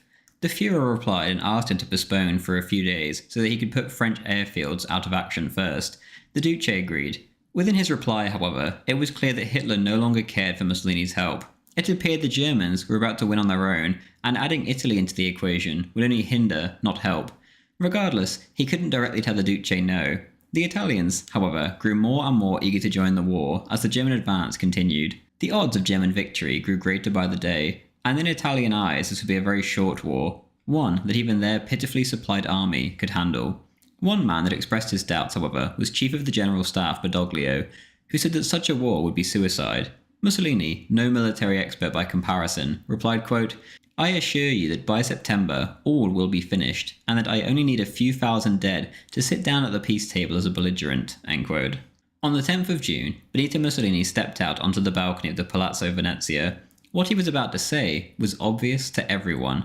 Quote, "The hour marked out by destiny beats in the sky over our patria, the hour of irrevocable decisions. We depart on our campaign against the plutocratic and reactionary democracies of the West, who have always placed obstacles in the way of the march, and often threaten the very existence itself of the Italian people.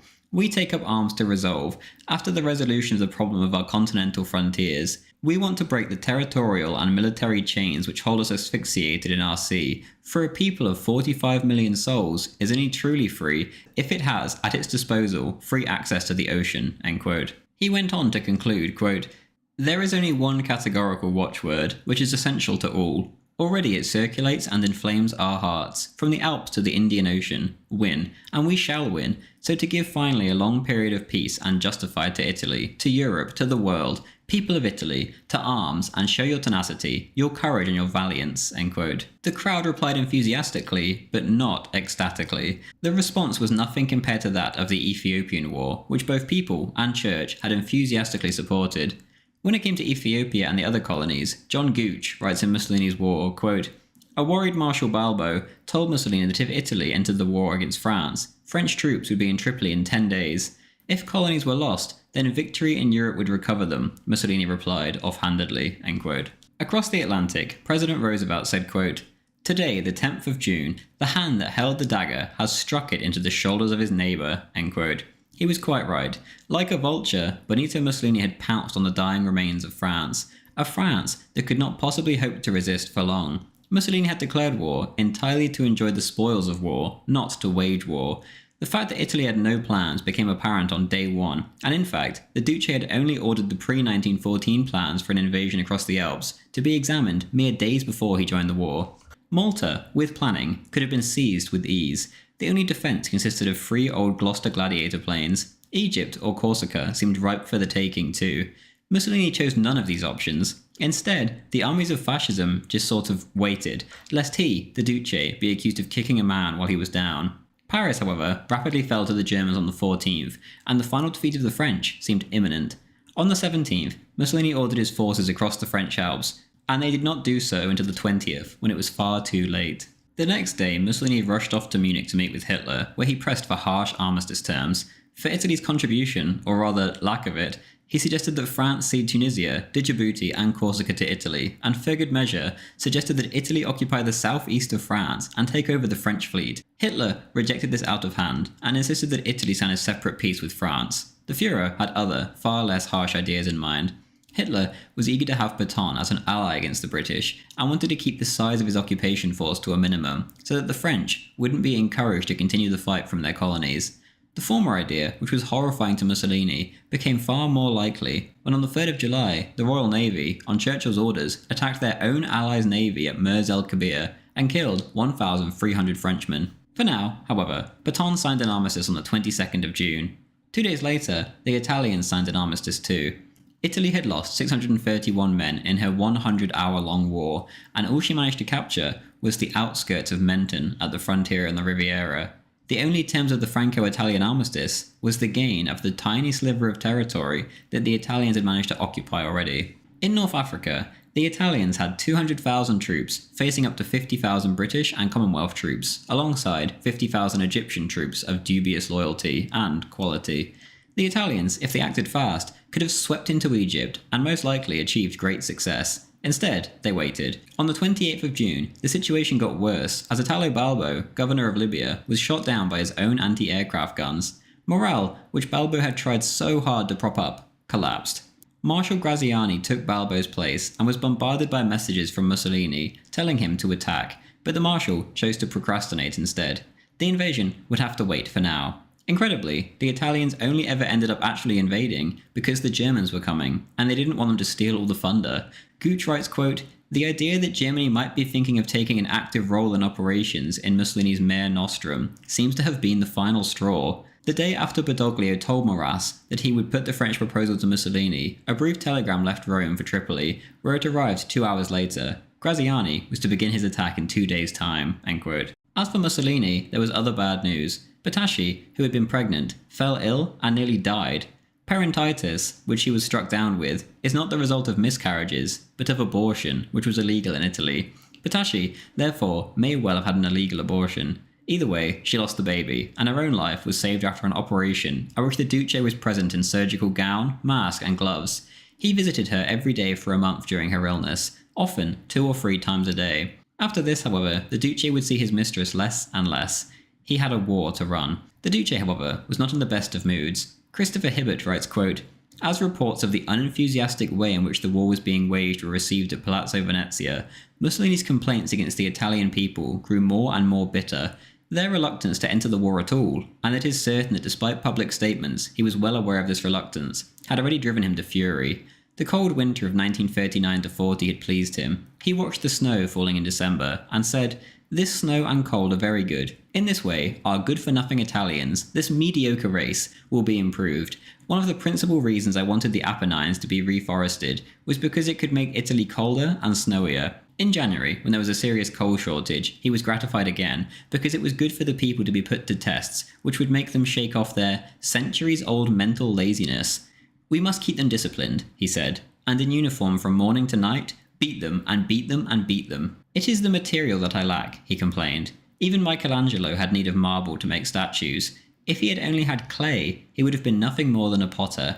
A people who for 16 centuries have been an anvil cannot become a hammer within a few years. The Italians were a race of sheep.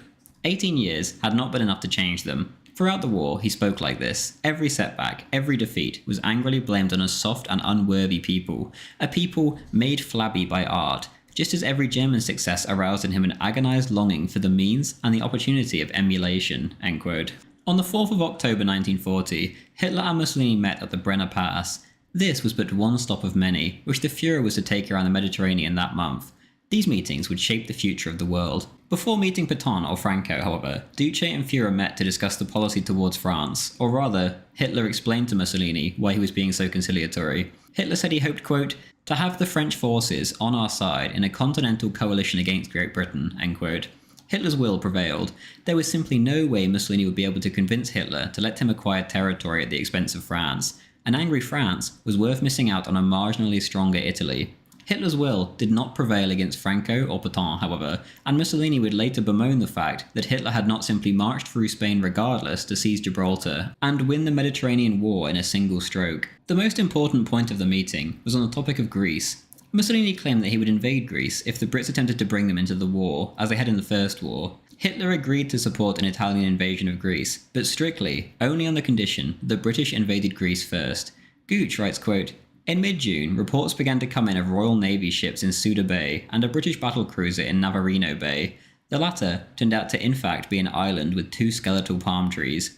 At the beginning of July, the governor of the Aegean Islands, Cesare de Vecchi, began stirring up trouble, reporting that English ships and possibly planes too were finding refuge and protection in Greece.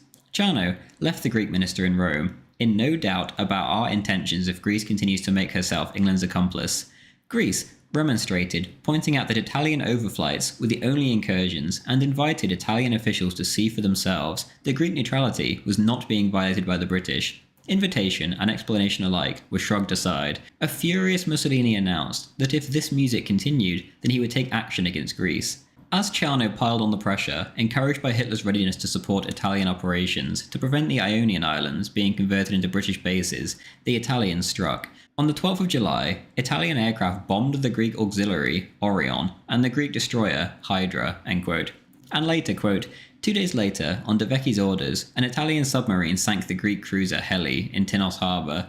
The Italians immediately blamed the British, but the Greek authorities recovered fragments of an Italian-made torpedo, though they did not make that public until after the Italian invasion had begun, end quote. The reality was, however, there was no such British invasion of Greece. The two states were friendly, and the possibility of using Greek airfields had been discussed amongst other forms of collaboration before Italy had even joined the war, but that was the extent of it. Mussolini simply wanted an excuse to launch his so-called parallel war. So far, Germany had done all the heavy lifting, and Italy had done literally nothing. Against a small enemy, however, it was thought that Italy could achieve her own victory without German support, a parallel one. More importantly, it was believed that an invasion of Greece would be over in no time at all, a simple victory. Before Hitler returned home to Germany from his Mediterranean tour, he received a letter that shook him to the core. Inside, Mussolini claimed with no evidence that the British were planning to occupy Greece in the same manner that they had tried to occupy Norway before Hitler beat them to the punch. The Duce said, quote, as far as Greece is concerned, I am determined to act without hesitation. In fact, to act very rapidly indeed, end quote. Hitler was absolutely horrified. He couldn't believe his eyes. He immediately instructed Ribbentrop to set up a meeting with Mussolini to drill some sense into his head. Hitler said it was downright madness for the Italians to attack the Greeks during the autumn rains, and with the winter snows approaching. To Hitler, it was obvious that the Brits would use this as a pretext to occupy Crete and the other Greek islands, which were well within bomber range of the Romanian oil fields. Apparently, Mussolini had not considered this, and now he was bringing about the very Balkan quagmire that Hitler had so desperately tried to prevent all year long. On top of this, Marshal Badoglio had promised to inform the Germans if they ever caught wind of a British invasion. No information had ever been passed along. On the 27th of October, the German military attaché was informed that Italy was going to invade Greece. The date given for the invasion was the very next morning. Hitler hadn't even received this news at 6 a.m. the next day, when he left Munich to head for Florence to meet Mussolini, in order to persuade him not to invade. At 5:30 a.m., the Italian troops had invaded Greece. Much of this Greek fiasco had been Ciano's doing. He had been telling everyone how much he despised the Germans, and yet he was very warlike when it came to Greece, just like he had been with Albania a year earlier. He had even attempted to bribe Greek generals not to fight, which obviously backfired, and just informed the Greeks that an invasion was coming.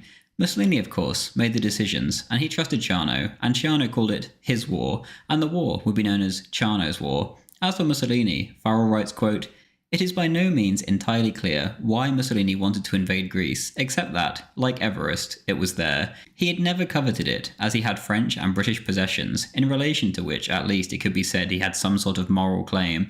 Strategically, Malta, dominating the Sicilian Channel, was much more important and much easier to seize. In June, the British had been amazed when he did not seize Malta immediately. Certainly, Mussolini had never said that he wanted Greece to be Italian, though he always had his eye on one or two Greek islands, such as Corfu.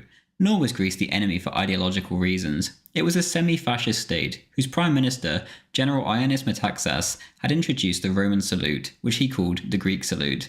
The Greek king, George II, however, was pro-British, and the British were keen to establish naval and air bases in Greece so as to threaten Italy. But the real reason for the invasion was that Mussolini's parallel strategy required it. He needed an enemy he could defeat on his own, so that he could go to the peace table armed with a victory, end quote. One of the causes for a seemingly pointless parallel war was simply envy. After Hitler, with Romanian consent, occupied that nation's oil fields, Mussolini wrote to Ciano, quote, "This time I'll pay Hitler back in kind. He'll find out from the newspapers that I've occupied Greece. Thus, the equilibrium will be restored. I'll hand in my resignation as an Italian if anyone makes any difficulties about beating the Greeks," end quote. When the Italians invaded on the 28th of October, they had 70,000 troops, and reckoned on the Greeks having around 30,000. Almost immediately, it was discovered that this number was off by a factor of 10. Within 2 weeks, the Greeks had pushed the Italians back into Albania. The fiasco, however, was just beginning. On the 11th of November, the British bombed the Italian fleet at anchor in the Gulf of Taranto. 3 battleships, including the Littorio, the pride of the Italian Navy, were put out of action. On the 4th of December, Mussolini sacked Badoglio as chief of the General Staff, and Ugo Cavallero took his place. With the terrible winter setting in, the Greek counter-offensive slowed, and the front stabilised in the manner of the First World War. Mussolini wrote from the comfort of his office, quote, "This snow and cold are very good, because as a result, the pipsqueaks will die, and this mediocre Italian race will be improved," end quote. Dino Alfieri, the Italian ambassador to Germany, was in Italy at the time, and he saw the Duce to discuss the goings-on. Quote, "I found the Duce plunged in the depths of depression. I had never seen him looking so dispirited. His face was pale and drawn, his expression sad and preoccupied. His dejected look was increased by his wearing a shirt with a grotesquely big turn-down collar, and by his not having shaved for at least 2 days. With unaccustomed courtesy and solicitude, showing in itself how distraught he was, because only in a distracted mood, with the mask of impassivity he usually assumed in the presence of subordinates desert him, he asked me how I was, and whether I was quite recovered from my illness. He paced slowly around his big desk, taking short steps, and, as if developing an idea which dominated his mind, talked of Sodu's telegram, and tried to fathom the reasons that had prompted the general to exaggerate the situation. He kept passing his right hand nervously across his chin and face, turning now to Ciano, now to me, as though seeking approval or support for his theories and justification for his hopes," end quote. The Duce continued to blame most Italians, rather than himself for any setbacks as well. Hibbert writes, quote, "While Sodu's telegrams maintained their gloomy note, prompting Mussolini to observe that he would in future form an army from the inhabitants of the Po Valley and central Italy, leaving the rest of the nation to make arms for the warrior aristocracy," end quote. Meanwhile, in Germany on the 22nd of December, Joseph Goebbels noted, quote, "The Italians have brought the entire military prestige of the Axis crashing down in ruins," end quote. He was quite right. The myth of Axis invincibility had been shattered by Italy's pitiful performance, and the losses had proved devastating to Italian morale. The men simply did not want to fight. Churchill stoked fuel on the flames, and in a Christmas broadcast to the Italian people, he told them that one man, and one man alone, was responsible for their current troubles. On the 9th of February 1941, the Royal Navy bombarded Genoa, killing 144 and wounding 272. A considerable portion of the Italian fleet was nearby at La Spezia, yet paralysed with fear, they refused to come out and engage the British. The Regia Aeronautica, too, was nowhere to be seen. In Greece, Mussolini poured reinforcements in. At one point, the number reached 550,000 men, crammed into one tiny front. They made no difference. Meanwhile, in North Africa, the Italians had essentially suffered endless defeats right from the get-go. Graziani had attacked in September 1940 with his 200,000 men, and Hitler wrote in, offering 2 armoured divisions to press on towards Suez. Mussolini, letting his pride get the better of him, refused. On the 9th of December, the British counterattacked and took back Sidi Barrani, and were soon enough pushing the Italians deep into Libya, seizing Tobruk, Benghazi and Derna in the process. All of this progress was with a mere 30,000 troops. With excellent morale, esprit de corps, armour and air power, however, they were able to make light work of the 200,000 Italians, taking thousands of them prisoner as if it were a mere training exercise. By January 1941, 130,000 Italians were in British captivity. On the 8th of February, Graziani resigned. Anthony Eden said sarcastically, quote, "Never had so much been surrendered by so many to so few," end quote. As for East Africa, the story is barely worth recounting. Amid much fanfare, the Italians seized British Somaliland, as well as bits of Kenya and Sudan. Soon enough, this was recaptured, and an Anglo-Indian force was marching into Italian East Africa, with little to no resistance. By April 1941, it was all over, and Haile Selassie was back on his throne. In Gondar, the Italians had lost 67 dead and had 10,000 taken prisoner. The figures speak for themselves, and this was the case, pretty much, wherever the Italians fought. R.J.B. Bosworth writes, quote, "Mussolini too was beset by psychological crisis, telling Cavallero that, given our tragic situation, the only thing left to do is to place everything in Hitler's hands, because we are incapable of doing anything." His colleagues noted his pallor and his insomnia. Here was a war leader whose aging physique was collapsing under the weight of office and the evidence of failure. By 1941, Mussolini, like both fascism and Italy the Great Power, was fading out of existence, in a process which might henceforth have moments of pause, but would never be recovered, end quote. It was in this bleak mood that Mussolini went to meet Hitler in January at Berchtesgaden. Here, Hitler announced that he had chosen to delay his own plans in order to bail out his mentor in North Africa and Greece. Mussolini grudgingly agreed to the offer, and also agreed to try to convince Franco to enter the war on the side of the Axis, a task in which the Führer had failed horribly. Farrell notes, quote, "Hitler was kind and courteous to Mussolini, and seems genuinely moved, even about the Italian military failures," end quote. On the 12th of February 1941, Mussolini met Franco on the Italian Riviera. He, like Hitler, made no headway. Franco might well have pounced on the opportunity like Mussolini had, and indeed, he was tempted to, but the situation was not a rosy one. The Italians had been stopped dead in Greece, and the Brits had launched their very successful counterattack in North Africa. Indeed, many would speculate that it was Mussolini's pitiful performances alone that put Franco off joining the war on his side. It was in that same month, however, that Rommel arrived with his Africa Corps. Nominally, for the sake of saving face, the Africa Corps was under Italian command. In reality, however, this was not the case. In North Africa, there was now 40,000 Germans and 150,000 Italians. Against the wishes of General Italo Garibaldi, showing who was really in charge, a counterattack was launched at the end of March, in which the Axis made some serious headway. By the end of May, the Brits had been pushed right back into Egypt, except for Tobruk, where the Aussie diggers held out valiantly. This, however, was as far as the offensive would go. The material, which had to come via Italy, was not forthcoming. In Albania, Mussolini was desperate for a victory against the Greeks before the Germans arrived. Tsar Boris of Bulgaria was allowing the Germans to go through his lands, and so time was of the essence. On the 2nd of March, Mussolini flew himself to the front to be with his men before their offensive. At first, he was worried how he would be received, but he need not have. Everywhere he went, the troops cheered their Duce. On the 9th, the Italian spring offensive began, but immediately ground to a halt. Mussolini seethed and was heard to mutter, quote, "The bourgeoisie have betrayed me," end quote. On the 25th, there was a coup in Yugoslavia in which Prince Paul, who had signed the tripartite pact with Germany after being promised Salonika from Greece, was removed, and Prince Peter was installed as a pro-British puppet monarch instead. Hitler had to adjust his plans for Greece to now include Yugoslavia, and on the 6th of April, the German blitzkrieg started up and was as efficient as ever.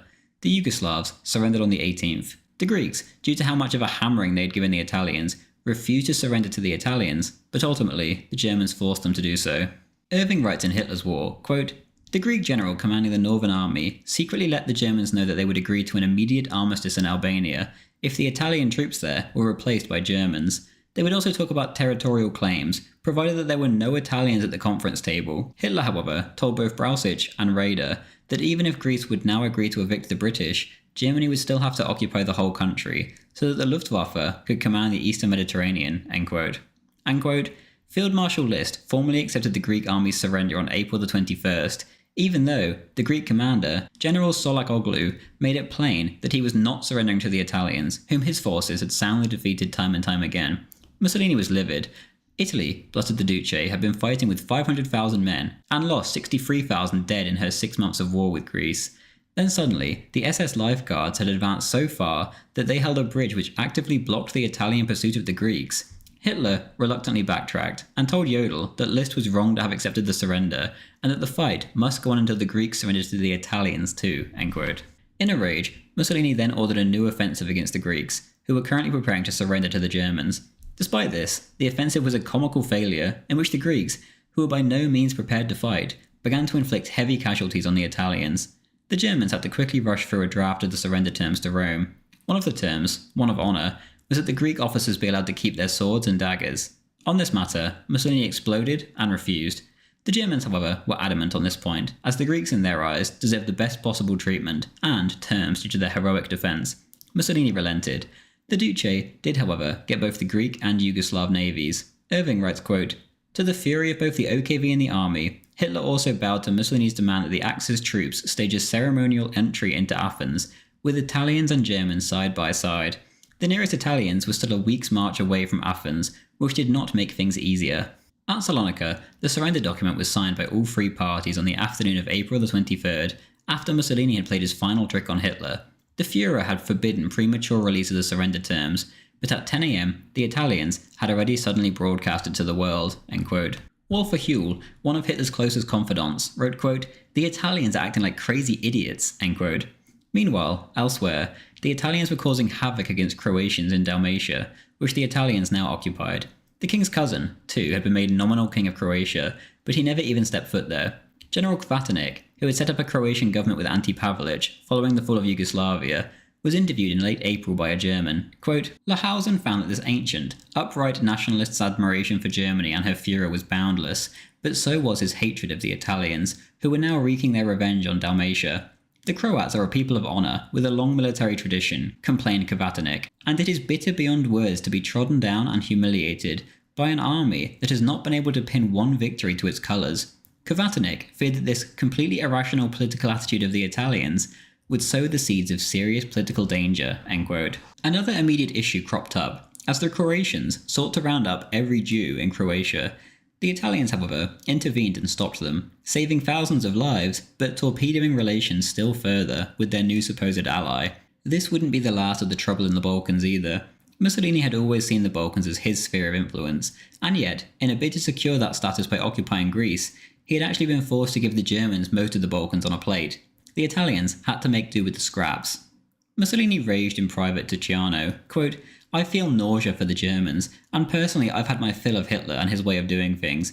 I don't like these meetings preceded by a ring of the bell. You use a bell to call waiters, and then, what sort of meetings are they? I have to put up with a boring, near-useless monologue for 5 hours. Meanwhile, I will continue with the fortifications in the Alpine Valley. One day they'll come in useful. We must put thousands of guns along the rivers of the Veneto, because it will be from there that the Germans will launch the invasion of Italy, and not across the ravines of the Alto Adige, where they would be easily crushed. But we must hope for two things, that the war is long and wearing for Germany, and that it finishes in a compromise that saves our independence." End quote. Meanwhile, on the 28th of March, the Italian Navy had engaged the Royal Navy seriously for the first time. The result was predictable. The Italians lost 3 heavy cruisers, 2 destroyers, 2,300 dead sailors, and 1,000 captured sailors. The British meanwhile lost 3 lives and 1 aircraft, and obviously no ships.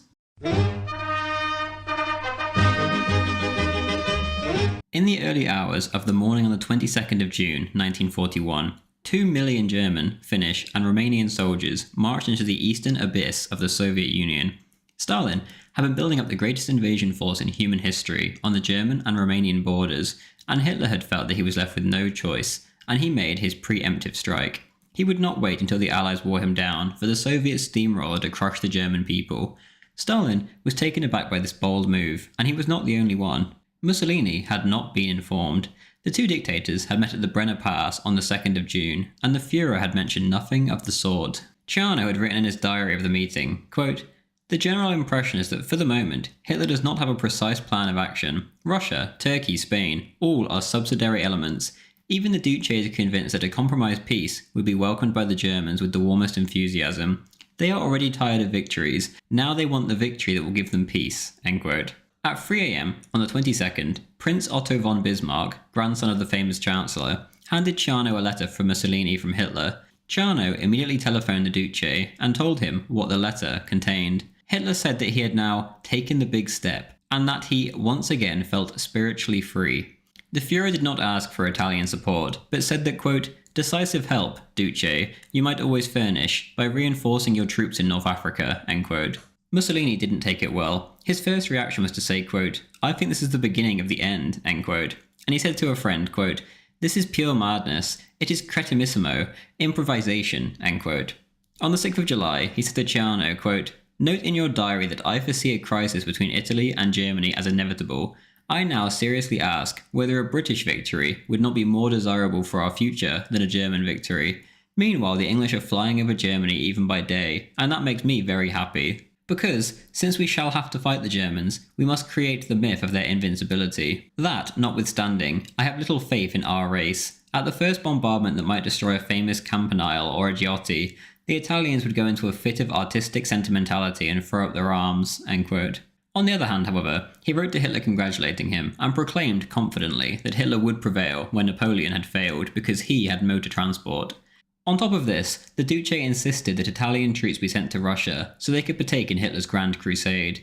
The first of the 62,000 Italians set off on the 26th of June. As usual, they were poorly armed and horribly trained. They did, however, have a very talented commander, General Giovanni Mess. To the average Italian, the war against Russia was a far greater cause than the war against Britain.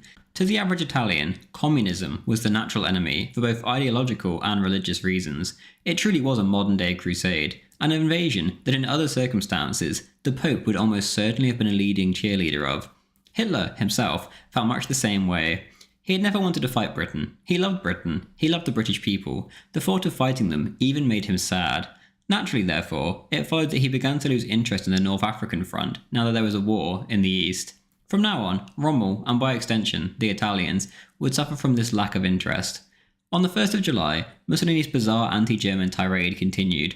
He said to Ciano, quote, "I hope for only one thing, that in this war in the East, the Germans lose many feathers. It's a falsity to talk about an anti-Bolshevik struggle. Hitler knows that Bolshevism has not existed for some time. No code protects private property like the Russian Civil Code," end quote. Later, in December, when the first setbacks actually became visible in the East, Ciano noted, quote, "The Duce is happy at how the war is going in Russia. By now he talks about it openly, and the failure of the German troops delights him," end quote. On the 7th of August, Bruno Mussolini, the Duce's 23-year-old son, died in a plane crash after his undercarriage failed to come down on landing. The death of Bruno hit Mussolini hard, and he wrote a moving eulogy which was published a few weeks later, just as he had done when his brother passed in 1931. There was, however, matters to attend to, and in late August, Mussolini travelled with his eldest son, Vittorio, to the Wolf's Lair in East Prussia. For 2 days, the dictators travelled up and down the Russian front. On one occasion, the Duce persuaded Hitler to let him pilot the plane they were flying in. Back on the ground, the Duce reviewed Italian troops at the front, 400 miles into the Russian interior. The Duce returned to Rome impressed with what he saw. Despite his son's death, Ciano said, he found, quote, "the capo well, physically and spiritually," end quote. The setbacks in the East soon rolled in, however, and in early December, Mussolini offered to triple the number of Italian troops in Russia, which Hitler for once accepted. On the 7th of December, the Japanese bombed Pearl Harbor, and Ciano found that, quote, "Mussolini was happy. For a long time, he's been in favour of a clear taking of sides between America and the Axis," end quote. On the 11th of December, Hitler and Mussolini declared war on the United States. When Ciano handed the American Chargé d'Affaires in Rome the declaration, he couldn't believe it. Quote, "He thought I had called him to discuss with him the arrest of some journalists," end quote. If the Italian people had not been eager for war with Great Britain, they certainly weren't eager for war with the US. A huge proportion of Italians would have had family or friends in that country, and many had been born in the US and remigrated back home. A few years earlier, Italo Balbo had visited the US on one of his flying tours and been received joyously by gigantic crowds, many of which consisted of over 100,000 people. Declarations of friendship had been made, and the two nations had become extremely close. Now they were at war, albeit one that the US had long since taken a side in. When Italy had joined the war, the entire operation had been based on the almost certainty that the war would be a short one. Now the opposite was clearly the case. This would be a long war, a world war. As Farrell writes, quote, "Their faith in Mussolini and fascism was to be put to an even more severe test," end quote. Mussolini himself was drifting off into the mental abyss and started to blame everyone but himself for Italy's ever worsening situation. At Christmas time, Mussolini blamed Christ of all people. He said that the festival recorded, quote, "only the birth of a Jew who presented the world with theories which weakened and emasculated it," end quote. He said that Christ had, quote, "especially stuffed Italy given the papacy's ability to fracture Italian society," end quote. He then tried to ban Italian newspapers from mentioning the birth of Jesus that Christmas. This was cope on a whole new level, and it would only get worse, in the same way that up north, Hitler would continue to blame anyone and anything but himself for any failures. Charnow noted cheekily in his diary after this rant that one look out of the window showed the street bustling with happy people who, quote, remembered Christmas and loved it still, end quote. Hibbert writes, quote, such bitter pronouncements were becoming habitual, alternatively raging at the Germans, already infected by the germs of collapse for their senseless barbarity, and at his own people for their debilitating clemency. His outbursts of fretful ill-temperance became as regular as his sudden changes of mood. One day, criticizing Franco for his ingratitude, the next day, praising him for his stand against German pressure, in the evening, muttering gloomy prophecies about the progress of the war, and in the morning, accepting the reassurances of his more confident advisers, and talking with apparently genuine confidence in the most optimistic fashion, so Charnow said, of success, offensive possibilities, and African recoveries.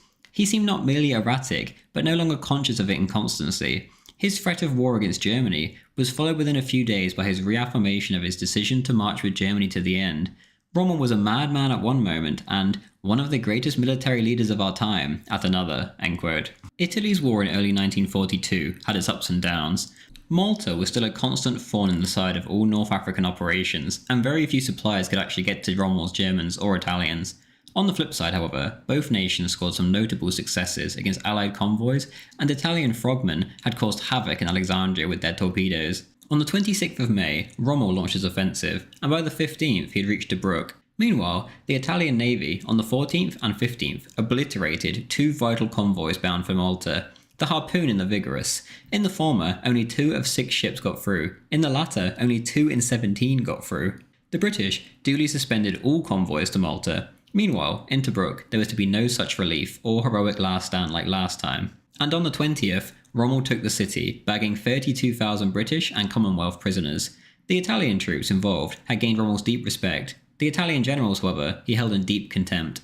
The fall of Tobruk had convinced Rommel that he could now push on to siege Egypt against all odds. Mussolini, however, disagreed. Now was the perfect time to take Malta. He wrote to the Führer in this same vein, quote, the action on Malta becomes more than ever necessary, end quote. Hitler chose to listen to Rommel's promise of Egyptian glory, however, instead, and a fatal error was made. The Führer wrote to the Duce, quote, the English 8th Army is practically destroyed. If now our forces do not continue to the utmost limit of what is possible into the heart of Egypt itself, the situation will alter for us unfavourably. This time Egypt can be, under certain conditions, wrenched from England. The consequences of such a strike will be of world importance. If, Duce, in this historic hour, which will never be repeated, I can give you some advice straight from my eager heart, it is this: order the continuation of the operation until the complete annihilation of the British forces. The goddess of fortune passes only once to warriors in battle. Anyone who does not grasp her at that moment can very often never touch her again, end quote. This won Mussolini over. Egypt, not Malta, would be pursued. On the 29th, Mussolini flew to Libya complete with the Sword of Islam, ready to preside over the victory. Rommel was at El Alamein, 60 miles from Alexandria, and the British were preparing to evacuate Cairo. The forces were majority Italian, and if this miracle did indeed come off, then it would be the greatest moment of Mussolini's life. The Desert Fox, however, was at the end of his tether. He had gone so far, but could go no further. There simply was not enough supplies, and so he halted. The British began to flood in reinforcements, and Mussolini was forced to wait around in Libya for a victory that never came. Rommel, highly embarrassed by the whole ordeal, kept refusing to meet the Duce, claiming he was too busy. On the 20th of July, an extremely frustrated Mussolini flew back to Rome via Athens. What he saw in the latter, supposedly, disgusted him. Charnow wrote on the 22nd, quote, Mussolini is very worried about the behaviour of the Germans in the occupied countries, and especially in Greece. He said, if we lose the war, it will have been the result of the political bestiality of the Germans, who have not wanted to use common sense and restraint, and who have made all Europe ardent and treacherous like a volcano, end quote. He wrote a letter in this same vein to Hitler. In response, the Führer blamed the Greeks themselves, and went on his usual tirade about how Russia came before everything else. The moment Mussolini returned to Rome perhaps marks the beginning of his terminal decline, both physically and politically. Almost as soon as he had landed, the old stomach pains returned, which plagued him during times of stress. The failure of the operation to capture Egypt left the future looking unclear, and the Duce began to rapidly fall into the depths of despair. During August and September, most of the Duce's time was spent on the Adriatic coast, and he only visited Rome 3 times. During this time, his weight began to plummet, and his family grew increasingly worried. It was as if he had suddenly entered a hole that he could never clamber out of. Soon enough, in no time at all, the Duce had lost 1/4 of his entire body weight. Until the new year, this state of affairs would continue, as doctor after doctor came to see the Duce, only to bring the same bad news. Bataille wrote of him in October, quote, "But the man does not seem so much ill as dejected and saddened, no longer fighting triumphantly against age. He has in himself killed the man that he was. The man who was always right has, by now, for most people, become the man who is always wrong." End quote.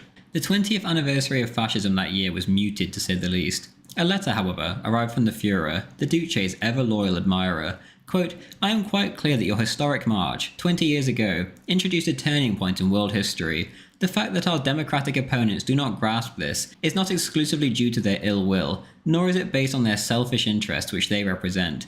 For just as the deaf can hardly understand the greatness of a musical genius, or the blind the beauty of a picture, and thereby appreciate the significance of its creator, even less can the average and spiritually hidebound leaders of the ordinary middle-class parliamentary system, even with the best will in the world, judge the greatness of a historic turning point. I am perfectly convinced, Duce, that you were the first man to succeed in combating Marxism, not by police methods, but by overcoming it through a force, able to create a new state and community. You removed the mass of its followers and bound them to a new idea.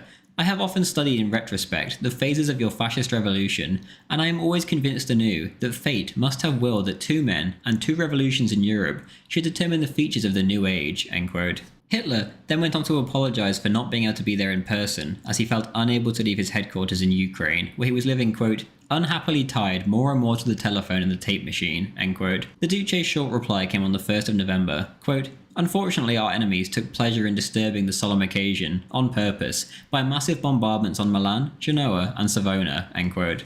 This was part of the Allied terror bombing campaign. Farrell writes, quote, "One of the justifications for the carpet bombing of Italian cities by the Allies was that it would stir up anti-fascism in the Italian people. It did not have this effect when it hit non-military targets, as it so often did, such as Renaissance city centres and major works of art, such as the Mantegna frescoes in Padova." End quote. Meanwhile, on the battlefield, the situation in Egypt finally came to its inevitable conclusion.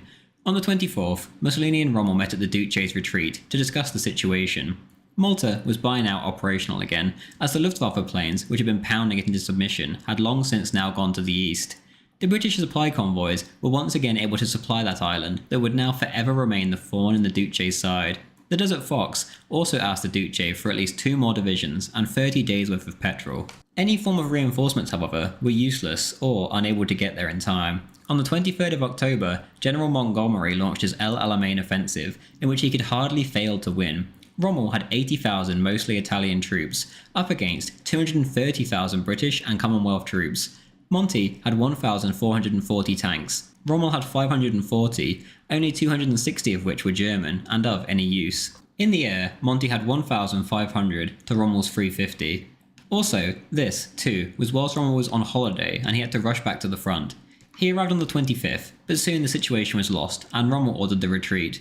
Mussolini's pain quickly multiplied, as in early November, the Anglo-American force landed in North Africa. Admiral Darlan ordered the French not to resist, and only very few units disobeyed his orders. The thanks he got for his betrayal of Pétain's regime was his own assassination 6 weeks later by the French resistance. Forel writes, quote, "Since 1940, Mussolini had been trying to convince Hitler that the Axis must occupy the whole of France and French North Africa because of the importance of the Mediterranean to the outcome of the war and the completely untrustworthy nature of the French. Hitler, however, having meted out military humiliation on France in 1940, had appeased France ever since, thinking this would, at the very least, stop her causing trouble for the Axis, and at best, turn her into its ally.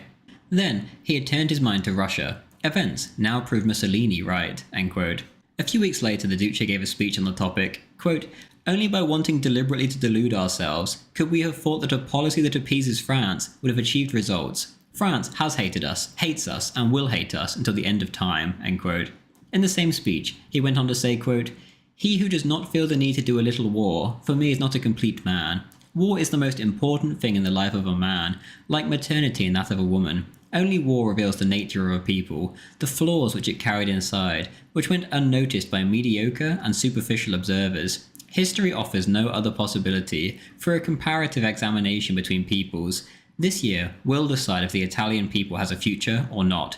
if the Italian people must resign itself to being a people of tourists, a large Switzerland, or a people which is conscious of what it has been, but above all, what it must be, end quote.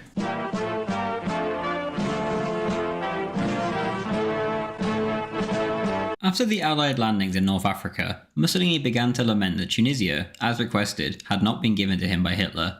The same was the case with the conquest of Malta. The Duce was perhaps quite right in suggesting that if such matters had been taken, then the Allies would never have been able to land in such a manner. On the 9th of November, Hitler met with Ciano and told him that he had decided to do what Mussolini had always wanted him to do, and occupy all of France. Whatever France's premier, Laval, may say in their meeting that evening, Hitler had made up his mind, he said. The troops were already massing on the French border. What happened next was a mess. Irving explains, quote, Laval was delayed by fog. His car arrived in the small hours of the night. Hitler postponed seeing him throughout the 10th. He was seen deep in conference with Ribbentrop, Himmler, and the generals, discussing the intelligence reports. Himmler's agents at Vichy had intercepted Darlan's message to Pétain during the night, demanding the execution of renegade officers. But the SS agents also learned that Darlan's staff had prepared to leave Vichy and that all his War Ministry files were being burned. At midday, Darlan's name appeared on an order for all resistance to the Allies to cease. The luckless Laval was now received with barely concealed brusqueness. Hitler told him of his demands for immediate access to Tunis. At 8:20 that evening, Hitler issued the order for his troops to occupy the rest of France the next morning. It stated that the occupation is being carried out in accord with the wishes of the French government, end quote. Irving continues on later, quote, This time, there was no cheering crowds. The real French hatred was reserved for the Italians occupying Corsica and the Riviera, and arriving in Tunisia in the wake of the Germans. The Italians in southern France had overstepped the lines agreed on with the French, and Hitler learned that Laval had been overheard on the 12th, shouting into a telephone that if Italy did not withdraw her troops in 24 hours, she would declare war on her, end quote. The Italian shenanigans drove Hitler's last few supporters in France into open hostility. A member of Jodel's staff reported late on November the 14th, quote, The Führer's actions are governed by his consideration for Italy. He believes it absolutely vital to bolster the Duce in every way we can, and this is why he categorically refuses to oppose Italy's claim to leadership in the Mediterranean, including the coast of southern France, or to present the Italians with fait accomplis, end quote. Essentially, Hitler was once again appeasing Mussolini and losing French cooperation. In 1940, it had cost him an alliance with the French. Now it was turning the French population against him. Hitler doubled down on this in mid-November, when the French scuttled their fleet at Toulon. Italy was given the remains of the fleet to pick over. All over France, slogans of Vive l'Amérique began to be painted all over the walls, and hostilities grew and grew, sensing which way the tide was turning. The Italians made themselves especially hated in France, as they interfered constantly with the joint German-French deportation of Jews. Often, the Italians would use force to stop such deportations, and they removed the law which required Jews to wear the Star of David in public. The French had wholeheartedly embraced Hitler's policy with regards to the Jews, and they had assisted with 42,000 of the 75,000 deportations from France, which had taken place since that July. As a result, Jews began to flood into the newly occupied Italian zone, where the Italians stationed police to defend synagogues, and essentially bent over backwards to help the Jews however they could. In Greece too, the Italians had made themselves hated occupiers, as they would put down pro-Nazi, anti-Jewish protests, especially from students, and again, they would guard synagogues. This all goes without mentioning the, quote, bureaucratic trickery, end quote, that the Italians used all over the areas they occupied to keep the Jews out of German hands. Mussolini himself engaged in this frequently. Once, Himmler and then Ribbentrop demanded that he deport Jews. After the meeting, he ordered his generals to send a group of Yugoslavian Jews to Trieste and comply with the Germans. A few days later, however, a new message came in, quote, It is true that I have been obliged to give my consent to the expulsion, but you can use all the excuses that you like as to not hand over a single Jew. Say that we don't have the means to transport them by sea to Trieste, and that transport by land is impossible, end quote. Later, in March, Commando Supremo issued orders, quote, As regards the measure proposed by Il Duce in reference to the Jews, number one priority is to save Jews living in French territory occupied by our troops, whatever their nationality, be they Italian, French, or foreigners, end quote. By July 1943, not a single Jew had been deported from Italian-occupied France, Greece, Yugoslavia, or Italy itself. Hitler, meanwhile, had retreated back to the Berghof. His problems were just beginning, though. His phone rang on the 19th of November 1942, and on the other end was General Zietzler, with news that would change the world forever. The Russians had just begun an artillery bombardment in Stalingrad, in preparation for an offensive. 2 days later, the city was encircled. In the summer of 1942, the Duce had sent another much larger army to the east, consisting of 150,000 men, under the command of General Garibaldi, a commander with a horrid reputation for incompetence. General Messer's men in the east now fell under his command too, and so in total there was now 230,000 Italian troops on the Russian front. In mid-December, this Italian army came under attack northwest of Stalingrad. Within days, it had disintegrated and ceased to exist. 25,000 had died in combat, 95,000 were missing at the end of the campaign, 70,000 had been taken prisoner, and 20,000 of these had died on the forced marches and train journeys towards their captivity in the Asiatic abyss, in the most barbaric conditions imaginable. 40,000 were gone to die in the camps, and in some camps, the death rate was 500 a day. Cannibalism even became common in some places. When all was said and done, only 10,000 of the prisoners ever made it back to Italy at some point. It was a national catastrophe on the highest scale. Even the Italian Communist Party representative sent to indoctrinate the prisoners found his job pointless, given how the men were being treated. Quote, "How can I convince the Italian prisoners to sign up to the PCI if their Russian jailers do not even give them anything to eat? They make them die of deprivation," end quote. Togliatti, the Italian member of the Comintern, replied from Moscow, quote, "In practice, however, if a large number of prisoners die as a result of the reality of the hard conditions, I have absolutely nothing to say. So much the better, and I'll explain to you why. There is no doubt that the Italian people has been poisoned by imperialist and villainous ideology of fascism. The poison has penetrated into the peasants, the workers, not to mention the little bourgeoisie and the intellectuals. In short, it has penetrated into the people. The fact that for thousands and thousands of families in Mussolini's war, and above all the expedition in Russia, is ending in tragedy, with personal bereavement, is the best, the most effective of antidotes," end quote. When these letters were published in the Italian press in 1992, the communists squirmed and squealed and denied their authenticity. Eventually, however, they had to accept the grim reality. They were genuine. Once again, it appeared as if Mussolini had been right. In the months leading up to Stalingrad, the Duce had pleaded with Hitler to make a separate peace with Stalin. Stalin, in his eyes, could be reasoned with. There is some truth to this, and, throughout the years, there were seemingly dozens of peace feelers back and forth between the Germans and the Soviets, but neither side could ever come to an understanding. Hitler, especially later on, was like a gambler who believed that his run of bad luck was going to come to an end. One more throw of the dice, one more victory, and then he could make peace, he reasoned. These victories, however, never came, and the losses just kept mounting until it was too late.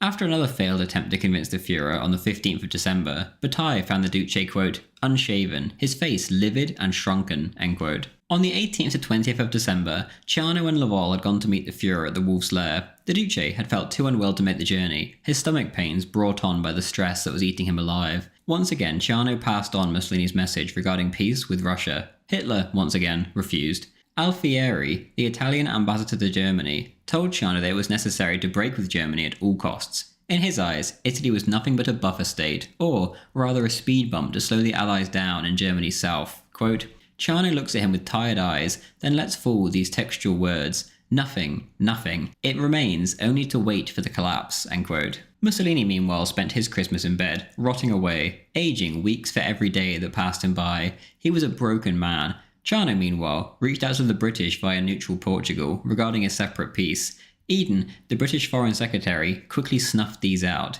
Even Churchill was open to a separate peace when it came to Italy. After all, Churchill's paymasters only cared about the destruction of Germany, not Italy. Eden explained his reasoning to American Secretary of State Cordell Hull in January 1943. Quote, the king is regarded as a willing tool of fascism, and the people appear no longer to be looking to him as a leader.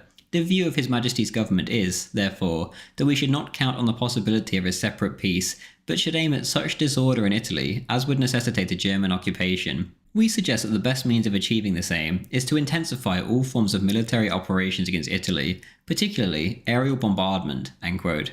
At the Casablanca conference that month, Eden's strategy won the day, and would end up prolonging the war in Italy by almost 2 years, and would result in tens of thousands of dead British soldiers, Italian soldiers, and most tragically, tens of thousands of Italian civilians. On the 5th of February, Mussolini took over the Italian foreign ministry himself. Ciano was carted off to the Vatican as the new ambassador. A few days later, the Duce told Ciano, quote, your future is in my hands, and as a result, you can remain calm, end quote.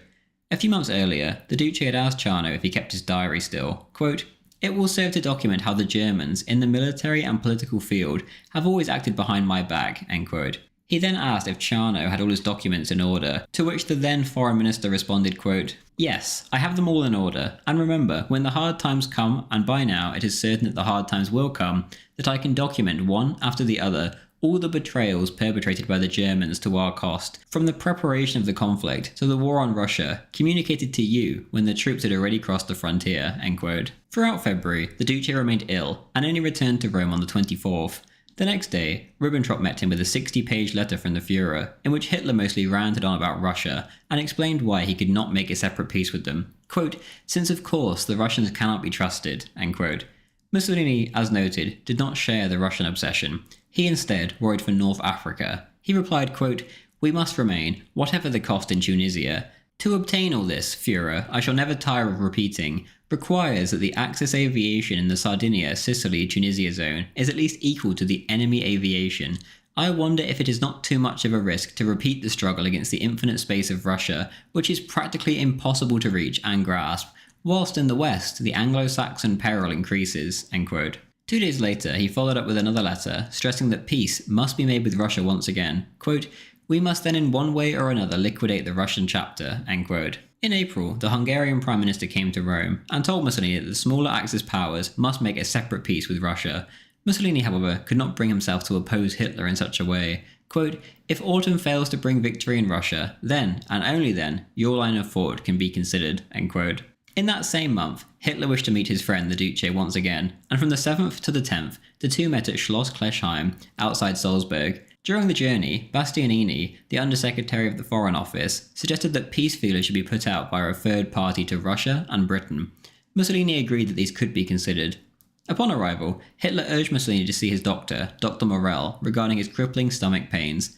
The Duce refused, even though he was so ill that on one of the days he simply couldn't take part in the talks. The talks that did take place just consisted of Mussolini talking of peace, whilst Hitler talked of grand plans for war. It went nowhere. Goebbels noted, quote, "When Mussolini got off the train, the Führer thought that he looked like an exhausted old man. When he departed, he was once again in perfect order and ready for anything. The Duce realises perfectly well that there can be no salvation for him, except to win or die with us." End quote. Mussolini said after the talks to Bastianini, quote, "That tragic buffoon stubbornly seeks a victory in Russia that is completely out of the question. I have told him this at least 10 times, but he does not want to know." End quote. Mussolini began to think more and more about a separate peace, but ultimately he knew he was stuck between a rock and a hard place, as he later admitted at the monthly Council of Ministers meeting in June. Quote, "All discussion is useless. Italy has only one alternative, to conquer or fall at the side of Germany. Apart from anything else, the Allied line on Italian peace feelers, from whichever quarter, was absolute silence." End quote. If Mussolini was sick of the war, then the Italian people were positively done with it. Their cities were being bombed to pieces, and by now they felt like little more than cannon fodder in Germany's war. All of this paled in comparison to the main problem, their hunger. In the south, especially, people were close to starvation and had taken to calling the last hole in their belt the Mussolini hole. By 1943, there were strikes in the north, not due to anti-fascism as the left later invented, but due to hunger. Between 1939 and 1942, prices had gone up by 50% on average, food by 70% on average, and key essentials like potatoes had nearly tripled. Agricultural and industrial production had fallen off a cliff too. The nation was falling apart at the seams. Since 1941, cars had been banned from the roads, and from 1942, cafes no longer opened their doors. By 1943, the per capita food ration was the same as that of the Poles under Nazi occupation. The Italian people just wanted their nightmare to end. They didn't care about ideology or war anymore, they just wanted something to eat. Things on the battlefield continued to get worse too. In May, Tunis fell on the 8th, and by the 13th, the entirety of Tunisia followed suit. The last Axis army in Africa, 250,000 strong, surrendered.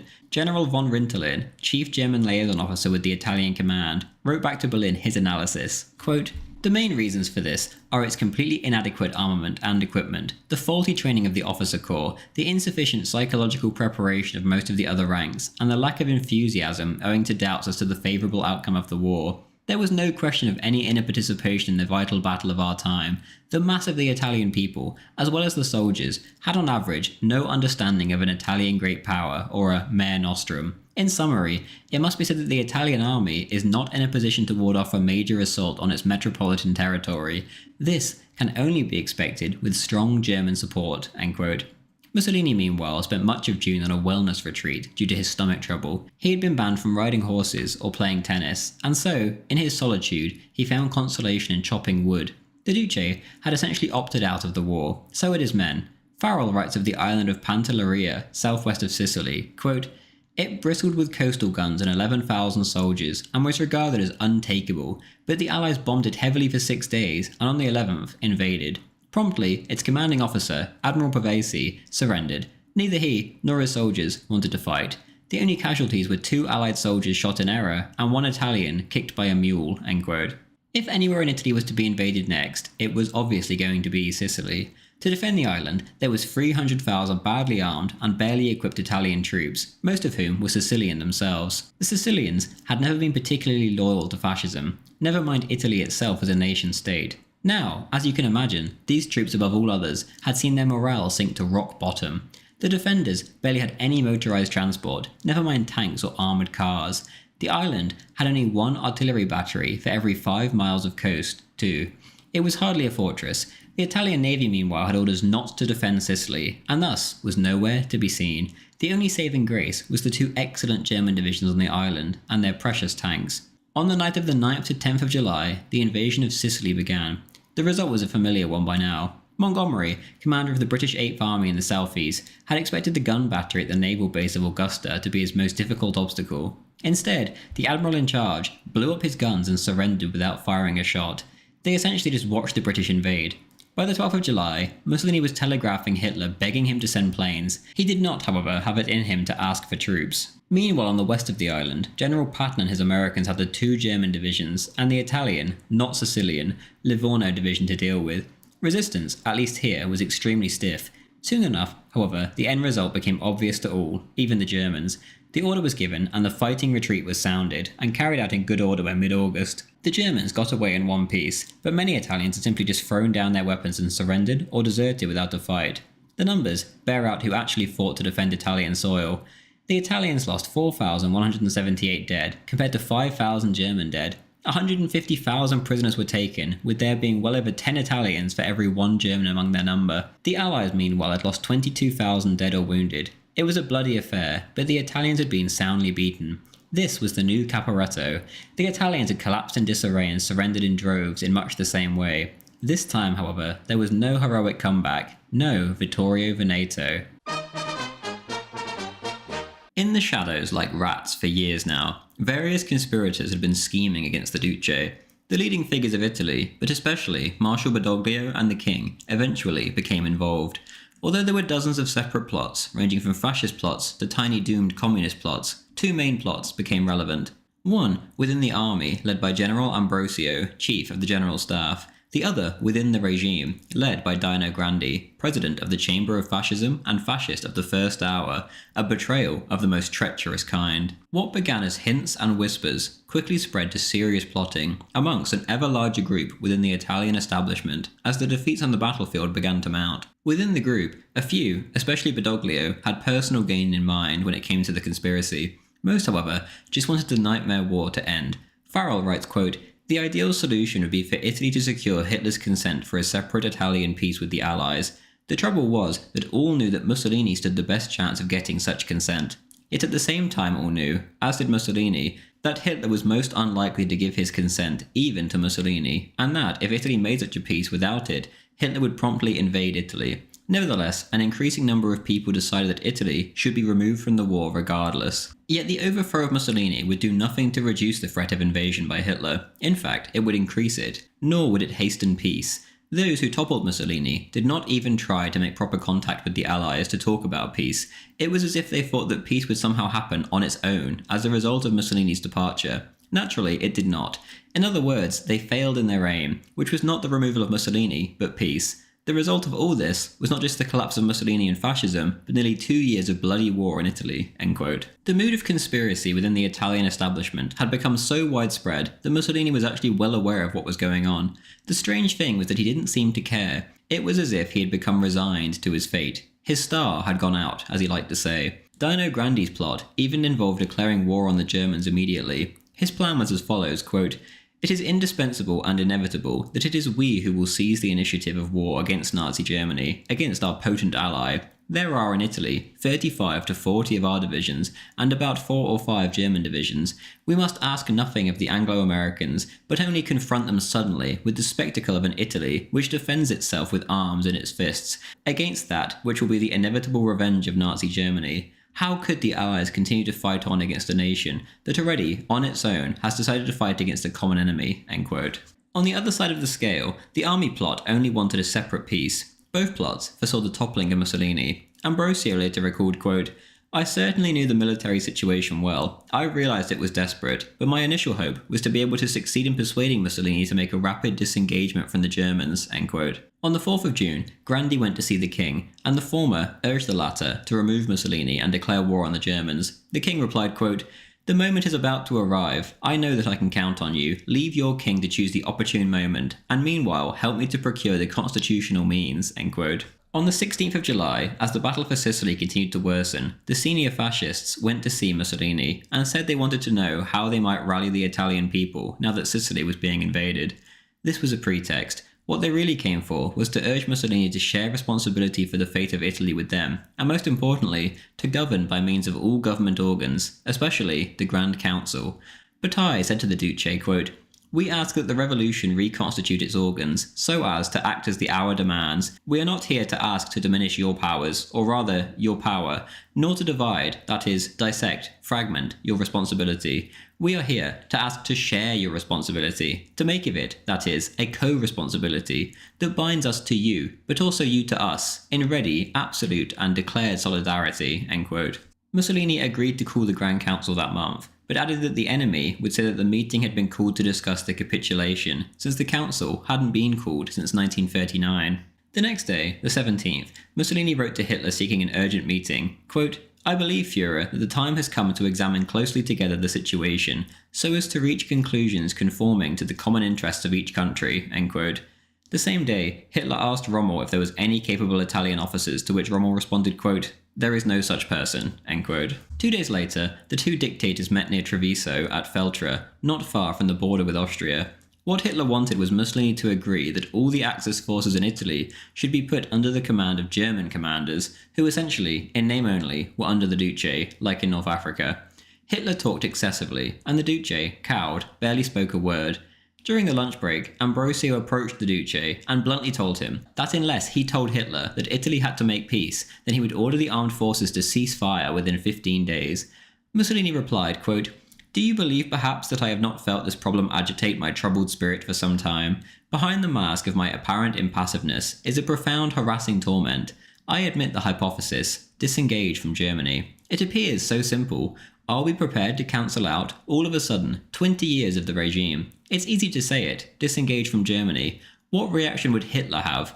Do you believe perhaps that he would permit us freedom of action?" End quote. Hitler and Mussolini ate lunch together alone. The Führer explained that he was about to recommence the submarine war with new submarines, and that he was ready to attack London with new secret weapons, almost certainly meaning the V-1 and V-2 rockets, and destroy the entire city within a matter of weeks. As defeat grew ever closer, Mussolini would, like Hitler, continue to speak prophetically of how the tide would turn due to Hitler's superweapons. It appears that the Duce never mentioned Italy wanting to make a separate peace to Hitler, but he did later recall, quote, "I repeated my old theme, peace with Russia." End quote. As Hitler's plane took off, the Duce told those around him that in the end there had been no need to tell Hitler that Italy could not go on with the war. Quote, "This time he promised sincerely to send the help which we need." End quote. After this meeting, it became clear to all the plotters that the Duce no longer had a role. He was too scared to speak up to Hitler about Italy disengaging. As Italian diplomat Filippo Anfuso put it, after the Feltre meeting, quote, "The conspiracy took definite shape. Each character put on his mask and came onto the stage." End quote. On the 20th of July, the day after the meeting, Ambrosio approached Mussolini and told him to resign on the grounds that the Duce had failed to tackle Hitler about a separate peace. Mussolini refused. On the same day, he called the Grand Council for the 24th. Mysteriously, on that same day, like the witch who warned Caesar to beware the Ides of March, Rachel told her husband to swiftly arrest the traitors, including their son-in-law, Ciano. Over the next few days, she would repeat her warnings, but her husband would only reply that he was more worried about American tanks than traitors. On the 20th, so the same day, the king finally made up his mind regarding a time frame to depose the Duce. He said, quote, "Within 6 or 7 days," end quote, and then Badoglio would be brought in as the replacement. Later that evening, it seems, he decided that the best time to arrest Mussolini would be after their weekly audience on the 26th. Grandi's plot and the king's plot were still separate at this point, and so when the king heard that the Grand Council was being called, he panicked, believing that this was some kind of coup to replace Mussolini with a new fascist government. Grandi, for his part, had no idea that General Ambrosio was planning to arrest Mussolini. Grandi also didn't take any part in calling the Grand Council, and so he adapted. His goal was now to put his motion forwards for bringing down Mussolini at the council, and he went about trying to win as much support for his cause from members of the council beforehand, by whatever means he could. The king adapted as well. He decided that if the Grand Council expressed a hostile view to Mussolini, then he could use that as his pretext for the arrest of the Duce, and a coup. On the 22nd of July, Mussolini had his usual audience with the king, in which he reported on the Feltre meeting. Afterwards, the king told his aide-de-camp, Bertoni, quote, "I tried to make the Duce understand that by now only his persona stood in the way of internal revival. He did not understand, or did not want to understand. It was as if I had spoken to the wind," end quote. According to Mussolini, the king had told him, quote, "A tense situation. It can't go on much longer. The Germans will double-cross us. The discipline of the troops has broken down. We must tell the Germans our dilemma," end quote. What seems to have been left out from the record is that during this meeting, Mussolini told the king, according to Badoglio, who would be in a position to know, quote, "In any case, we would have to disengage from Germany by the 15th of September," end quote. Churchill would later write of this in his memoirs, quote, "Mussolini replied, so it seems, that he hoped to liberate Italy from the Axis alliance by the 15th of September," end quote. Later, on the 22nd, Farinacci, who was fanatically loyal to Mussolini and the German alliance, showed the Duce a message he had received from Ambrosio's predecessor. It was a blunt warning that Grandi and others were plotting Mussolini's downfall. The Duce, however, said that he had nothing to worry about because the king had told him earlier that day, quote, "These are bad times for you, but you know you have a friend in me, and if, to use an absurd hypothesis, everyone should abandon you, I should be the last to do so. I know how much Italy and the dynasty owes you," end quote. That same evening, Grandi met Mussolini on the pretext that he wanted to give him a book on the Spanish Civil War. The 15-minute meeting quickly turned into an hour and 15-minute meeting, in which Albert Kesselring, commander of German forces in Italy, had to wait outside until 6:45 p.m. for his 6 p.m. meeting slot. Farrell writes, quote, "Grandi showed Mussolini his motion and said he should accept what it proposed because it would be to his advantage, not disadvantage. Namely, that the king should be forced to share responsibility for the war. He wanted to convince him that the motion concealed nothing, that there was nothing treasonable going on, nothing to worry about," end quote. The Duce saw through this nonsense. He replied, quote, "I will not cede the reins of command to anyone. The people are with me," end quote. The next day, the 23rd, Grandi met Ciano and got him, among others, to support his motion. The final wording of the motion read that as well as handing military command to the king should also, quote, "assume that supreme initiative of decision which our institutions attribute to him and which, in all our national history, has always been the glorious heritage of our august dynasty of Savoy," end quote. By the time the meeting of the Grand Council came around, Grandi had won over enough people to pass his motion. This, however, had been done with deceit. Farrell writes, quote, "Grandi repeated his constant refrain. The motion did not propose to take away from Mussolini responsibility for the conduct of the war, but merely to force the king to shoulder that responsibility, to share the blame. If he had said, 'My motion means that Mussolini and fascism will be deposed, and Italy declare war on Germany,' few, apart from Fedezoni and Bataille, would have agreed to support him. Grandi's openness with everyone was a trick to conceal his true intent," end quote. On the 24th, the morning of the meeting, Ambrosio went to Badoglio's villa in Rome, one which had been given by Mussolini as a reward for his victory in Ethiopia, and told him that the king had decided to replace Mussolini with him. He accepted. Before setting off for the meeting at Palazzo Venezia at 5 p.m, Rachel once again told her husband to arrest the traitors. He did not reply, and off he went. Elsewhere, Grandi had gone to confession and took a briefcase to the meeting with 2 grenades inside. Others in on the conspiracy were also armed with hidden grenades or revolvers. Mussolini, meanwhile, felt that something was in the air. He later recalled, quote, "On the afternoon of 24th of July, Rome turned pale. Cities, as well as men, have a face, and the emotions of the soul are reflected on that face. Rome felt that some grave matter was in the air," end quote. At 5:14 p.m, the Duce walked in, and the members in attendance shot to their feet, raised their right arm and shouted, "A noi!" The meeting then began. Mussolini spoke first for around 2 hours and conceded that the war situation was critical and that, quote, "At the moment, I am the most detested, in fact, hated man in Italy, which is perfectly logical. The truth is, no war is popular at the beginning. It becomes so if it goes well, and if it goes badly, it becomes extremely unpopular," end quote. He went on to explain that the Allies would not be able to invade Italy and that the fight must go on. To those who said the Germans had not provided the Italians with enough support, Mussolini began to recite detail after detail, proving that the Germans had gone above and beyond to help their allies. The Duce then compared the current situation to Caporetto. Quote, "In 1917, the provinces of the Veneto were lost, but no one spoke of surrender. Then they spoke of moving the government to Sicily. Today, if it were inevitable, I would move it to the Po Valley. War or peace," end quote. He then explained that the Allies were at war not with fascism, but with Italy itself, hinting that he knew what Grandi's motion was really about. Then, to his next point, quote, "Another point of the capitulationists is that the people's heart is not in the war. Now, the people's heart is never in any war. Was the people's heart in the 1915 to 18 war, by any chance? Not in the least. The people were dragged into a war by a minority," end quote. Mussolini finished by stating that Grandi's motion was nothing less than an appeal for the king to take over, and stated that such a motion put the fascist regime in jeopardy. He finished by saying in Latin, quote, "Agreements are to be kept," end quote. De Bono and De Vecchi then spoke, but said nothing of importance. Bataille, however, said, quote, "We must confess, or at least I must, that it is your account which has given us the feeling that a technically efficient defence of the peninsula is not possible. Your account has been a sledgehammer blow to our last illusions and hopes," end quote. It was then Grandi's turn to talk, and he read out his motion, speaking for about an hour. The speech was filled with deceit, covering up his true intentions with flattery of Mussolini and attacks on the monarchy. In a slippery fashion, he tried making it out as if the entire ordeal was for Mussolini's own good, too, as he would now be freed from the enormous burden he had been shouldering. He ended by saying to Mussolini, quote, "Tear off those ridiculous Moreschiello stripes and go back to what you were, our Mussolini, the Mussolini we obeyed and followed," end quote. The Duce responded for the first time in the entire hour, quote, "The people is with me," end quote. At around midnight, Mussolini tried adjourning the meeting until the next day. Grandi knew full well that if this happened, then the Duce might well have been able to bring pressure to bear on the waverers overnight, and make sure his efforts failed. The air in the room was disgusting and stunk of sweat, and the Duce was suffering from stomach pains. Grandi, however, insisted that things go on, no matter how long it took. Quote, "Today, when it is a question of the life of the patria, we can, if necessary, go on discussing for a week," end quote. The Duce had to settle for a half-hour break instead, in which he drank some milk in his office. Grandi, however, went around seeking signatures, and managed to get from 10 to now 20 people to sign on the dotted line. Peresci, who was from Ferrara, signed and said, quote, "I signed for Balbo," end quote. Ciano walked up to Grandi and said that he wanted to sign too. Grandi responded, quote, "We are all grateful for your support. Now don't put yourself in too serious a position. No one will mind if you abstain," end quote.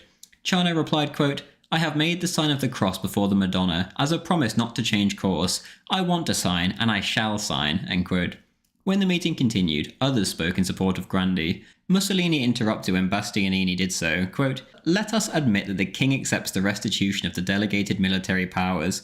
It is then a question of knowing whether I accept to be beheaded. I am 60 years old, and I know what certain things mean. If I am to be constrained to cede to the king the military command, that fracture between country and party of which you speak will swallow you all up," end quote. This remark led many to waver. Grandi recalled, quote, "He had won back at a stroke all that which he seemed to have earlier lost. He had known how to press all the right buttons at the right moment, and with his consummate wisdom, he had spoken to all and each directly. He had threatened, flattered, proposed to each their individual dilemma, replied for each to their own secret question, obligations of fidelity, love of patria, responsibility, honour, self-interest. He was still, despite everything, the magician and the boss," end quote. Scorza, the PNF secretary, then spoke up and announced his own motion, along with a heartfelt speech in favour of the Duce.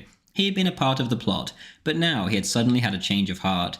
For Scorza, Mussolini had not been enough of a dictator. Quote, "You have been the most disobeyed man of the century," end quote. He went on, and many more began to waver. Suardo, the president of the estate, stood up and withdrew his signature from Grandi's motion, and his eyes welled up with tears. Polverelli and then Cianetti did too. The latter would write a letter of apology to the Duce the next day for ever having thought of even betraying him. Grandi stood up in the midst of this and placed the motion, with the signatures, in front of the Duce.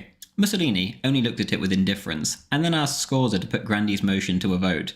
Scorza was the first vote. He said no. De Bono voted yes. Suardo abstained. Then it was Ciano's turn, and the Duce shut his eyes in preparation for the ultimate betrayal by his son-in-law. He then opened them again, and the two exchanged a brief glance, which felt like it lasted a lifetime, before Ciano clearly stated yes.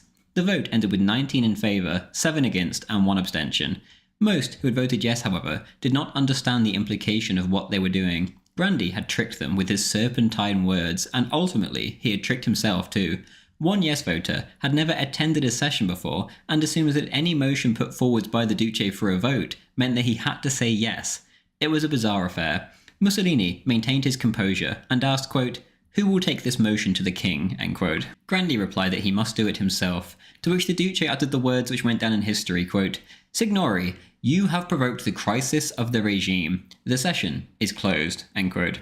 Scorza called the ritual salute to the Duce, but Mussolini motioned him to stop and he strode out. Some, however, still screamed, "Annoy!" and then he was gone.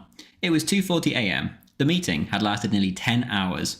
The Duce was met by many of his supporters after the session closed, and they begged him to arrest Grandi and stop the madness. Terrified of civil war, however, the Duce refused. Quote, "Arrest them, occupy Rome with my M division, and eventually with the help of the Germans, and how would the king react, and the army? The possibility of a civil war at the backs of the troops lined up against the enemy?" End quote. After this, he called up his beloved Clara on a tapped line. Quote, "There is little to be afraid of. We have arrived at the epilogue, at the greatest turning point in history. My star has grown dim." End quote. Mussolini and Scorza then drove away before going their separate ways. The entire way, Scorza told the Duce to ignore the vote, as the Grand Council was merely a consultative body. Mussolini, however, could only say, quote, "Even Ciano," end quote. He recalled of the car ride, quote, "The streets were deserted, but no one seemed to feel in the air, now almost clear in the morning twilight, that sense of the inevitable which comes from the wheel of destiny when it moves, and of which men are often the unconscious instruments," end quote. Upon returning home, Rachel asked her husband, quote, "Well, you arrested them at least?" end quote. The Duce said he would do it tomorrow, to which Rachel said it would be too late. Mussolini claimed to agree, but stated that Grandi was correct that the only solution was to abandon the Axis and seek peace. He, however, could not pursue that course, he said. The Duce then claimed that he could count on the king. He would stand by him at least. He always had. Of the others, he said, quote, "There is nothing more I can do. They're set on our ruin. My orders don't count anymore," end quote. At 7 a.m. the next day, the 25th, after meeting with Grandi, Accarone, minister to the royal household, went to see the king. Here, he was authorized to tell Ambrosio to prepare to arrest Mussolini after the usual Monday audience. The king then signed a decree appointing Marshal Badoglio as the new head of the government. That morning, Mussolini tried to get in contact with Grandi, but by now he'd gone to ground. There was no sign of him. Mussolini then did something unusual. He telephoned the king and asked him to bring forward the usual Monday morning audience to 5 p.m. that day, Sunday the 25th. At 2 p.m, Mussolini went to San Lorenzo, the worst hit part of Rome from the recent Allied terror bombings. When the Pope had visited a week before, he had knelt down and soiled his white vestments with blood, and the crowd had roared, quote, "Viva il Papa, viva la pace," end quote. With Mussolini, there was still some applause, but nothing compared to the Pope. Here, Galbiati, chief of staff of the Black Shirts, asked the Duce what his relations with the king were like, to which the Duce responded, quote, "He has always been solidly behind me," end quote. Just after 3 p.m, the Duce saw his wife for a late lunch, where she begged him not to go. Quote, "Don't go, Benito, he's not to be trusted," end quote. The Duce, of course, refused, and so Rachel issued the usual advice, quote, "Arrest those who voted against you last night first, and then go to the king," end quote. He did not, and it was almost time to go. First, however, a message came in from General Graziani, who promised the Duce his undying support until the very end, and indeed, he was as good as his word.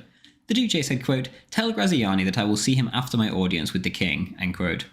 At 4:45, he set off to the Villa Savoia, the royal residence in Rome. The king met Mussolini on the steps leading up to the main entrance. Borato, the Duce's chauffeur, however, was led off to the porter's lodge on the pretext that he was wanted on the telephone. The doors were then locked behind him, and he wasn't let out until midnight. As the Duce stepped into the villa, however, he recalled later, quote, "I entered Villa Savoia with a mind completely free of any forebodings," end quote. The Duce and the king spoke for only 20 minutes. After giving an overview of the military situation, the Duce then turned to the Grand Council meeting. He explained that it was purely a consultative body, whose vote carried no constitutional weight. The king, however, interrupted him, quote, "Things are no longer working out. Italy is on its knees. The army's morale is rock bottom. The soldiers don't want to fight anymore. The vote of the Grand Council is dreadful. At this moment, you are the most hated man in Italy. You cannot count any more on more than one friend. Only one has remained with you, me. For this, I tell you that you need not have any worries about your personal safety." End quote. He continued on, quote, "I love you. I have demonstrated it many times defending you from every attack, but this time I have to ask you to leave me free to leave the government to others. You can be sure that I will vouch for your personal safety. I have thought that the man for the situation is Marshal Badoglio. We will know within 6 months." End quote. As soon as Mussolini heard the name Badoglio, he asked, quote, "Then it's over?" End quote. To which the king responded, quote, I am sorry, but there was no other solution." End quote. The king then led Mussolini downstairs and did something he had never done, and shook the Duce's hand with great warmth and looked, quote, "yellow, and he seemed even smaller, almost bent double," end quote, as Mussolini recalled. The Duce then walked towards his car, only for Captain Vigneri of the Carabinieri to come up to him and say, quote, "His Majesty the King has given me orders to accompany you, to protect you from the crowd," end quote. This wasn't true. The Duce was under arrest. There was no crowd. Captain Vigneri had orders to take Mussolini into custody, dead or alive. The Duce responded, quote, "All right, if those are your orders, you'd better come with me to my car," end quote. He continued walking towards his car, but then Vigneri stood in front of it, motioning towards a parked ambulance. Quote, "No, Duce, you must come with me," end quote. Mussolini replied, quote, "But it is ridiculous. I have never heard of such a thing," end quote. Vigneri replied sternly, quote, "It is an order, Duce," end quote. Mussolini was then escorted by the elbow into the back of the ambulance, in which there were several armed carabinieri and plainclothes police officers inside. The betrayal was complete. The Duce was then taken to the Carabinieri training school barracks on the west bank of the Tiber. Even now, however, Mussolini did not understand what was going on. He still trusted the king and had no idea that he had been arrested. He genuinely assumed this was all done for his own safety, as the king had promised him. Farrell writes, quote, "that the king had in mind simply the withdrawal from circulation of Mussolini for his own safety, as much as for that of the country, rather than his arrest is the truth anyway. The king had been so badly affected by the whole affair that he was unable to hold back tears, but Ambrosio had decided otherwise," end quote.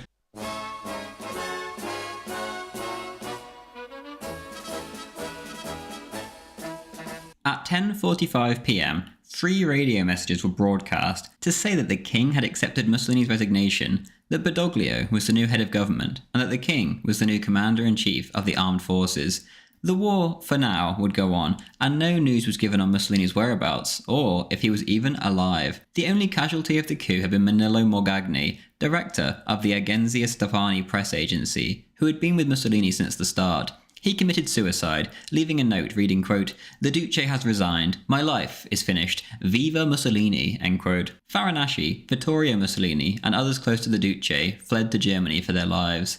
The streets, meanwhile, were filling with people celebrating. The celebrations were more about the fact that the end of the war seemed imminent, as opposed to the fall of fascism. But either way, the two were becoming ever more meshed together, and plenty of fascist symbols were smashed that evening. Initially, von Mackensen, the German ambassador to Rome, had telegraphed home to say that the situation was serious but not alarming. When Hitler was informed of the coup, however, he erupted, quote, "De Badoglio ist ein Schwein," end quote. At the Mussolini family home, the phone rang, and a voice yelled out, quote, "They have just arrested the Duce," end quote, and hung up. One of Rachel's servants turned to her and said that perhaps the Duce did not deserve that much sympathy due to his affair with Clara Petacci. It was the first time Rachel had ever heard of the affair. Petacci, meanwhile, waited for her daily appointment with the Duce in vain. She was never summoned. Hitler perhaps took the news harder than anyone. He went absolutely berserk, and his generals said that they had never seen him so distressed. Quote, "Badoglio has taken over, the blackest of our enemies," end quote. He wanted the immediate occupation of Rome. By now, a lightning strike on Italy had long been planned, just in case of an event like this. For weeks now, too, Ambrosio had been begging the Germans for equipment, and used the Ciano tactic of sending a ridiculous, unfillable list in a bid to say that the Germans were not giving enough support. The Germans had transferred vital anti-aircraft guns to Italy, leaving German cities vulnerable, purely so Italy could have a chance. They had given Italy everything. The real reason for the requests was obvious. On top of this, the Italians had been stationing troops on the northern border and increasing the fortifications with Germany. In fact, at their last meeting, Mussolini had shouted to Hitler before he left, quote, "I just don't know why my generals are stationing such strong forces up here in the north," end quote. Hitler had been overcome with stress regarding the situation, much like Mussolini had. The Führer had the same stomach problems as the Duce did, and in this case, it resulted in serious flatulence problems, which could at times prove highly embarrassing. The Führer calmed down from his initial harsh stance and began to seriously plan for dealing with the Italian situation. He couldn't just barge in like a bull in a china shop. There were troops in Sicily and troops on the German border, but 1,000 miles laid between the two. Now, German troops began to flood into the country, despite Badoglio's objections, in preparation for the obvious next step, an armistice with the Allies, the Great Betrayal. Effectively, this spelled the end of the king and Badoglio's coup. The entire point was to get out of the war, but now they had taken too long to act, and only made the situation worse. Hitler would be ready. Quote, "We can be clear on one score. Traitors that they are, they will of course proclaim their intention of continuing the fight. Of course, but it will be a betrayal. We shall be playing the same game, leading them on until we suddenly drop like lightning on the whole bag of them, and round up the entire gang," end quote. Hitler may have hated the Italians who he viewed as treacherous, but he certainly would not give up on his good friend Benito Mussolini. In his eyes, and as he had always proclaimed, the two men's destinies were bound together. In the Führer, the Duce had a good friend. Within 24 hours, a plan was already being hatched to locate and rescue him. Himmler already had half a dozen SS and Army special agents at the Wolf's Lair as candidates to lead the rescue. Otto Günscher, Hitler's bodyguard, took them into the Führer's study. The Führer posed a question to them, quote, "What do you think of the Italians?" end quote. The last of the men, a huge, scar-faced SS captain, blurted out, quote, "What a question, mein Führer, and me, an Austrian," end quote. Hitler replied with a laugh, quote, "The other gentlemen may go. I want you to stay, Captain Skorzeny," end quote. The Führer then explained the mission, quote, "I have a very important task for you. Mussolini, my friend and our loyal comrade in arms, was betrayed yesterday by his king and arrested by his own countrymen. I cannot and will not fail Italy's greatest son in his hour of need. To me, the Duce is the incarnation of the ancient grandeur of Rome. Italy, under the new government, will desert us. I will keep faith with my old ally and my dear friend. He must be rescued promptly," end quote. The next day, Skorzeny was on his way to Rome with General Kurt Student. Back in Italy, meanwhile, the first act of the new government was to impose martial law. The army shot dead 81 people, mostly anti-fascist protesters, but also arrested 850 people, many of which were fascists. Mussolini's wife was put under house arrest, and on the 12th of August, Badoglio ordered the arrest of Batasci and her family, and imprisoned them in Novara in the north. The PNF was disbanded, and the Grand Council dissolved. The leaders of their party had their assets seized. Badoglio, who had been one of those who had profited the most from fascism, of course, didn't come under this scrutiny. Even those such as Ciano were now under fire, who had betrayed the Duce. It really hadn't gone the way they'd hoped. Grandi, especially, was absolutely seething. The entire coup had been stolen from beneath his nose by the king. He had wanted to get rid of the dictatorship, but instead now, the new Badoglio regime was far, far more dictatorial than Mussolini's had ever been, and far more blood now flowed through the streets. On the 18th of August, Grandi left for Spain, and then Portugal, initially to seek out Sir Samuel Hoare, British ambassador to Spain, to discuss peace, but later, when that failed, he essentially just relaxed in Portugal and lived it up. In 1948, he went to Brazil, and didn't return home to Italy until the 1960s. Mussolini had initially been taken to the island of Ponza in the Bay of Naples, but then moved to Maddalena between Sardinia and Corsica. On the 19th of August, Hitler's birthday present arrived for Mussolini, albeit almost a month late. It was a 24-volume set of Nietzsche. In his captivity, he began to write a diary. Quote, 20 years of work were destroyed in a few hours. I refuse to believe that there are no more fascists in Italy. Have I perhaps been dreaming? Was it all an illusion? Was it all just superficial? Was there nothing of depth to it?" End quote. It was on Maddalena that the Duce seemed to flirt with coming home to the faith, and he asked to see the parish priest regularly to help overcome his, quote, grave moral crisis provoked by isolation rather than all the rest, end quote. Mussolini promised the priest that in future he would do nothing, quote, that might wound Catholic religious principles, end quote. Whilst in captivity, he contented himself by reading Giuseppe Ricciotti's Life of Christ, and he later gave it to the priest, heavily annotated with comments, comparing Christ's betrayal to his own. Each page was covered in quotes, highlighted in different colour pencils. One day, when the priest made an observation of the similarities between the betrayal of Christ and that of the Duce, Mussolini replied, quote, "You should not compare him with me," end quote. His face, however, could not hide his pleasure at such lofty comparisons. The Duce even asked to attend Mass, especially the one in which he had asked the priest to say on the anniversary of his son Bruno's death.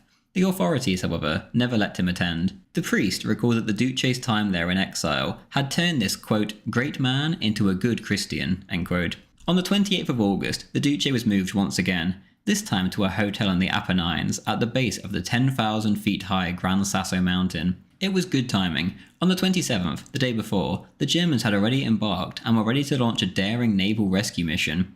On the 6th of September, he was moved up the mountain to another hotel. Of the previous month in captivity, the Duce had written, quote, "Meanwhile, the order was given to ignore my existence. The silence of the tomb must surround my name. I was a corpse, whose death they hesitated to announce." Thus began the month of August 1943, the month of infamy, of betrayal, and of capitulation, end quote. Outside of his four walls, the situation of Italy remained unchanged in Allied eyes. Farrell writes, quote, "The Allies, meanwhile, at British insistence, especially Eden's, stepped up the bombing of Italian cities in August, in particular of Turin and Milan, with devastating effect. The great Italian journalist Indro Montanelli, an Anglophile, found the rationality for the bombing difficult to understand. It was, he wrote, a blind bureaucratic crime," end quote. The Italians, meanwhile, hunted for the best way to change sides. Farrell continues, quote, "Byzantinely, Badoglio began secret peace talks with the Allies. The process degenerated first into farce, then tragedy. Naturally, the Allies did not trust him. He had, after all, fornicated with fascism, for as long as anyone could remember. At the same time, Badoglio swiftly assured the Germans that Italy would fight on by their side. Naturally, the Germans did not trust him either. Badoglio, in short, was your typical two-faced Italian. He even inspired a new word in an English dictionary of neologisms, the verb to badogliate. It did not help that Badoglio was an Italian. This made it unlikely that the British and the Germans would trust him, no matter what he said. As far as they were concerned, the Italian nation could not be trusted. It was not just that they were Italian. The Italians too had fornicated with fascism for as long as anyone could remember, and when the time came to take tough decisions, Badoglio behaved exactly how they expected an Italian to behave, dishonestly, weakly, and selfishly. Badoglio badogliated, end quote. The Allies too didn't help. They stubbornly insisted on unconditional surrender, and refused to offer any help, which made it inevitable that the Germans would simply sweep across the country the second the Italians did throw in the towel. Mussolini had always said this would happen. Instead of rallying around the Duce, the traitors had only ended up getting Italy invaded at both ends by two foreign powers at once, and to top it off, initiated a civil war in the process, ripping the already fractured nation even further apart.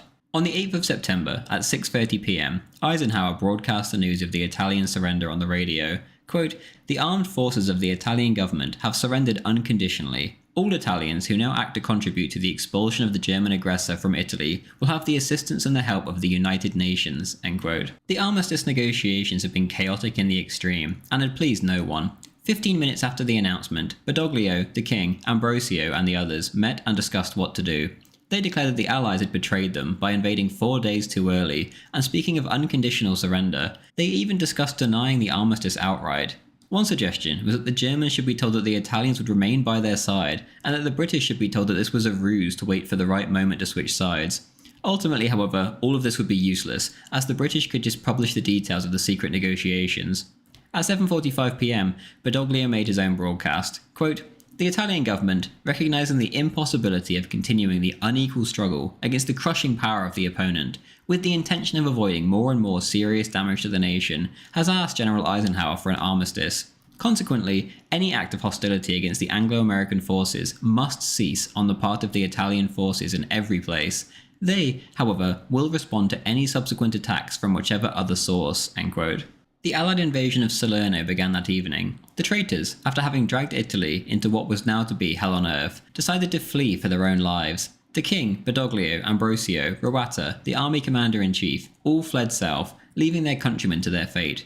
The king had already sent dozens of train cars full of royal treasures to Switzerland for safekeeping, and Badoglio had already transferred massive sums to banks in the south. It was perhaps the greatest act of cowardice in Italian history. By the 10th of September, apart from a few isolated examples, all Italian troops in Italy, the Balkans, France, and Greece had surrendered to the Germans. None of them had been issued any clear orders. The king and his cronies had left them in the lurch. The deposition of the Duce had ended just as he said it always would. The king, meanwhile, in his cowardice, only declared war on the Germans on the 13th of October. By now, he had no army to speak of, and the Allies refused to release their 450,000 Italian POWs. The Germans, now sweeping across Italy, were in for quite a shock. It turned out that the Italians had been stockpiling the precious war material the Germans had been giving them, and then they had the nerve to beg for more. From Hitler's War, by Irving, quote, "No longer did Germany have to feed Italy with coal, oil and foodstuffs. By the end of September, the first 268,000 Italian prisoners had already been transported to the Reich. Operation Axis had also yielded a big haul of Italian weaponry, 449 tanks, 2,000 guns and 500,000 rifles." The notes taken by one general staff officer attending the Führer conferences of September the 30th reflect Hitler's astonishment at the booty made by his troops in Italy. Goering reported that they had found hundreds of Italian fighter planes. "How did these cripples manage it?" burst out Hitler. "The Italians and the Duce," responded Goering, "have been deliberately doing the dirty on us for years. They simply squirreled away raw materials and aircraft. The Duce ought to be shot."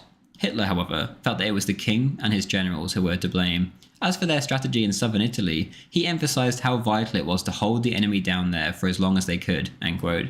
One of the terms of the armistice had been that Mussolini be delivered to the Allies. In this regard, the traitors were more than happy to comply. In their rush to escape and save their lives and their riches, however, they had not left instructions on what to actually do with the prisoner. The Germans had by now figured out where he was. Now it was all a matter of who wanted the Duce more, paving the way for one of the most epic rescue operations in history. Up in the mountains, meanwhile, the Duce was none the wiser to the incompetence of the new regime. The Duce wrote a letter to Lieutenant Faiola, who was on the Gran Sasso with him. Quote, "In the few days that you have been with me, I have realised that you are a true friend. You are a soldier, and know better than I what it means to fall into the hands of the enemy. I learned from the Berlin radio that one of the armistice terms speaks of handing me over alive to the English. I shall never submit to such a humiliation, and I ask you to let me have your revolver." End quote. Faiola, who had been given orders by the government, quote, "The Germans must not take Mussolini alive," end quote, jumped out of bed and rushed to the Duce's room, where he found him, quote, "awkwardly waving a Gillette razor blade, as if he were trying to slit the veins of his wrist." End quote. Faiola then burst into tears and said, quote, "I was taken prisoner at Tobruk, where I was badly wounded. I witnessed the British cruelty to Italians, and I shall never hand an Italian over to the English." End quote. Faiola, a true patriot, would never give his Duce to the Anglo-Americans. Whether he would do the same thing with the Germans, however, was another matter. The Duce didn't have to wait long to find out. At lunchtime on the 12th of September, a mere 4 days after the armistice, 12 German gliders with 100 commandos on board, as well as a single-engine Stork 2-seater recon plane, took off from Rome for the Gran Sasso, 100 miles away. Their commander was Captain Otto Skorzeny. The plan was an audacious one. To attempt to scale the mountain would be a bloodbath, and the 250 Carabinieri guards watching the Duce could easily just kill him. It had to be fast.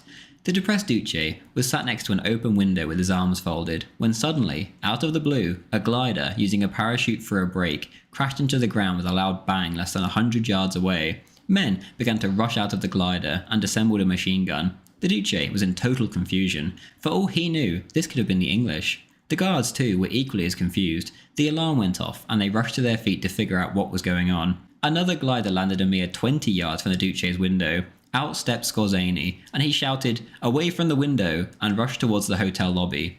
The 6'4" giant SS man barged right through the hotel doors and literally bowled over the little Italian guards who tried to stop him. He went right through them and sprinted up the staircase 3 steps at a time. The guards could only watch on, utterly paralysed. The Germans had an Italian general with them who urged them not to shoot, and no Italian wanted to be the man who killed their Duce, the one most of them loved so much. Those that did not love Mussolini probably feared getting a bullet in the back of the head from their own men if they dared try to stop the rescue, and so they did nothing. Soon enough, Skorzeny burst through Mussolini's door to find the still rather confused Duce standing in the middle of the room. The Italian commander, standing next to the Duce, was then asked to surrender. Skorzeny gave him a minute to do so. In less time than that, the man returned with a goblet of red wine and bowed politely with the words, quote, "To the victor," end quote. Skorzeny looked to Mussolini and shouted out excitedly, quote, "Duce, the Führer has sent me. You are free," end quote. Mussolini's face lit up as if the depression that had swallowed him up for so long had suddenly gone away, and he hugged Skorzeny emotionally, shouting out with glee, quote, "I knew my friend Adolf Hitler would not abandon me," end quote. On the way to the plane, the Duce simply couldn't stop smiling and kept thanking his liberators repeatedly. Hibbert writes, quote, "He spoke in a clear voice, but Skorzeny was shocked by his appearance. He wore a shabby, badly fitting suit and looked very ill. He was unshaven and seemed to have aged many years since Skorzeny had last seen him standing proudly on the balcony of Palazzo Venezia. Looking down now on his stubbly hairs of his head, the Austrian was reminded of its former smooth and massive grandeur. Only his large dark eyes seemed to be those of a man of power and influence." End quote. Mussolini asked Lieutenant Faiola to come with him, and he obligingly accepted. When it came time for departure, however, Faiola turned to his Duce and said, quote, "Duce, I have a wife and child. If you don't mind, I would rather stay here." End quote. Mussolini replied in a harsh voice, quote, "Very well then, stay." End quote. Hibbert again writes, quote, "Outside the hotel, the staff were lined up as servants once were in country houses, to bid farewell to an honoured guest. Mussolini shook hands with each one in turn, saying a few words with the dictator's condescension, at once gracious and remote. They had expected this proud and aloof courtesy from the first, but he had not previously shown it. 'Thank you very much,' he said finally, and distantly to them. 'I shall never forget you.'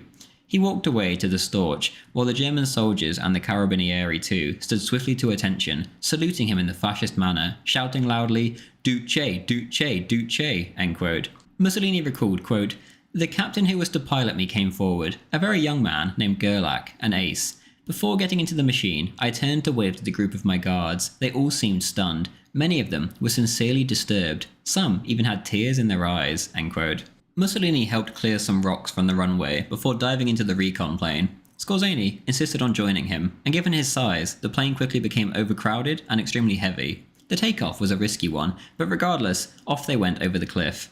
Once the plane rose up into the sky and reappeared, the watching Germans let out a roaring cheer. At first, the flight was quiet, and the Duce looked pale, almost certainly from the dramatic takeoff. Soon, however, he began to speak, pointing out features of the countryside below, telling Skorzeny what had happened to him in the towns and villages over which they were currently flying. Within an hour, the plane touched down in Rome before continuing on to Vienna. Mussolini and Skorzeny headed to the Hotel Continental, where a suite was waiting for them. At midnight, the phone rang. It was the Führer. Back in Germany, Hitler had been pacing around like a caged lion waiting for the outcome of the raid, and when he got word of its success, he jumped around and went into an excited frenzy, much like he had when France fell in 1940. Over the phone, he beamed out, quote, "You have performed a military feat which will become a part of history. You have given me back my friend Mussolini." End quote. By morning, the Duce seemed completely regenerated. He no longer talked of retirement, but of the future of fascism, and of the necessity of making it a republican movement. Quote, "I made one mistake and have had to pay the price. I never understood that the Italian royal house was my enemy, and would remain so. I should have made Italy a republic after the end of the Abyssinian campaign." End quote. Skorzeny noted that Mussolini now seemed like a man of hope and of resolution. The Duce was to be taken to the Führer. First, however, there was a quick stop in Munich. In a separate raid that had occurred at the same time as Mussolini's, his family had also been rescued, and in Munich they waited to greet him. Rachel was, quote, "shaken by his deathly pallor," end quote. She asked him what his plans were now, and he replied, quote, "I am determined not to abandon my course of action, and to do what may still be possible to save the Italian people," end quote. Here he spent the night with his family, and had a much-needed bath. Rachel recalled, quote, "His socks were sticking to his feet," end quote. Edda Mussolini saw her father too, and begged him to go and see her husband, Count Ciano, who was also in Munich. He had attempted to flee Italy, and begged the Germans for a visa for him and his family to Spain or South America. He claimed to have repented for his betrayal of the Duce, and according to Edda, he had a full explanation for his conduct. The Duce eventually relented, and said that he would grant Ciano a short interview in a few days' time. Nothing would change Rachel's mind, however. She said to her husband, quote, "I hate him. I would like to kill him," end quote. Before this interview ever took place, however, the Duce had to go see someone far more important, and their conversation together would seal Ciano's fate forever. This someone, the Führer, had no interest in letting Ciano go anywhere. Edda had turned up in Germany and begged the Germans to let her and her husband emigrate. Hitler politely told her no. This was because the Germans had intercepted a letter from Edda to her father, in which she was threatening him, saying that if he did not get her out of Germany, then she would, quote, "cause the name of her father to be cursed throughout the world," end quote. Hitler and Goebbels had paced around for hours that night, wondering what on earth Edda possessed that she could use against her father, and whatever it was seemed to have a complete hold over the Duce. When Hitler met his old friend again, he kindly advised him to get his family affairs in order. Soon enough, the Duce was whisked off to East Prussia, where the Führer was stood waiting for him. They embraced warmly and stood hand in hand on the airstrip for some time, before Hitler thanked Skorzeny personally. Skorzeny had become both a hero to the German people and a historical figure overnight. Goebbels wrote, quote, I have the feeling that fortune smiles on us again. The liberation of the Duce has created an enormous sensation in the fatherland and abroad. One can say that virtually no other military event in the entire war has so profoundly shaken people's minds. We can celebrate a moral victory of the First Order." End quote. The meeting between the two dictators in private was less friendly. The Duce's ambitions, which had come flooding back to him, had suddenly died again. Hitler found him depressed and hopeless, a broken man. The Führer asked him what he planned to do now, to which the Duce suggested that he should retire from politics in order to avoid a civil war in Italy. Hitler could only reply, "Nonsense," and state that such an idea was quite out of the question. He then began to explain the alternative to Mussolini. There was no one they could trust, and so, if Mussolini would not do the job, then northern Italy would be ruled by harsh German martial law. The alliance had always been between Hitler and Mussolini, not Germany and Italy. Now this was especially the case. Much as before, only Mussolini could save his country from being crushed between the Allies and Germany. It was perhaps too late though. Eventually, Mussolini was forced to accept Hitler's logic. Later in the trip, he would return to Hitler, and as if to display that he was in fact now a mere vassal, said in a bitter tone, quote, "I have come for my instructions," end quote. To add insult to injury, Hitler insisted on being given the northeastern provinces of Alto Adige, Bolzano, Trent and Belluno to, quote, "safeguard against an attack through Yugoslavia," end quote. In terms of the new Italian vassalage, Hibbert writes, quote, "Later on, Italy might have to give up Dalmatia, Trieste and Istria. As Germany was now fighting virtually alone on Italy's behalf, there would have to be reorganization too in the economic and industrial fields. Installations and industrial machinery would have to be evacuated north of the Alps. More Italian labour would have to be supplied to German farms and factories, and German reparations eventually paid. More immediately, certain fascists would have to be removed from their offices, and of course, the traitors of July the 25th tried and executed," end quote. And later, quote, "The only concession which Mussolini was able to obtain was freedom of action in Italian internal affairs, but even this freedom was to be carefully controlled," end quote. After the meeting, Hitler could not disguise his disappointment in the new Mussolini. He trusted him so little now, in fact, that Mussolini was not allowed to place the capital of his new social republic in Milan or Rome. Instead, it would be Salo, right by the new German border. It was not a lack of trust in the sense of betrayal, however, but rather in terms of competence. He had to be close by to keep an eye on him. Hitler said to his regular circle of friends that he would chat to, quote, "I admit I was deceived. It has turned out that Mussolini is only a little man," end quote. Hitler, however, was very prone to exaggeration in private with friends.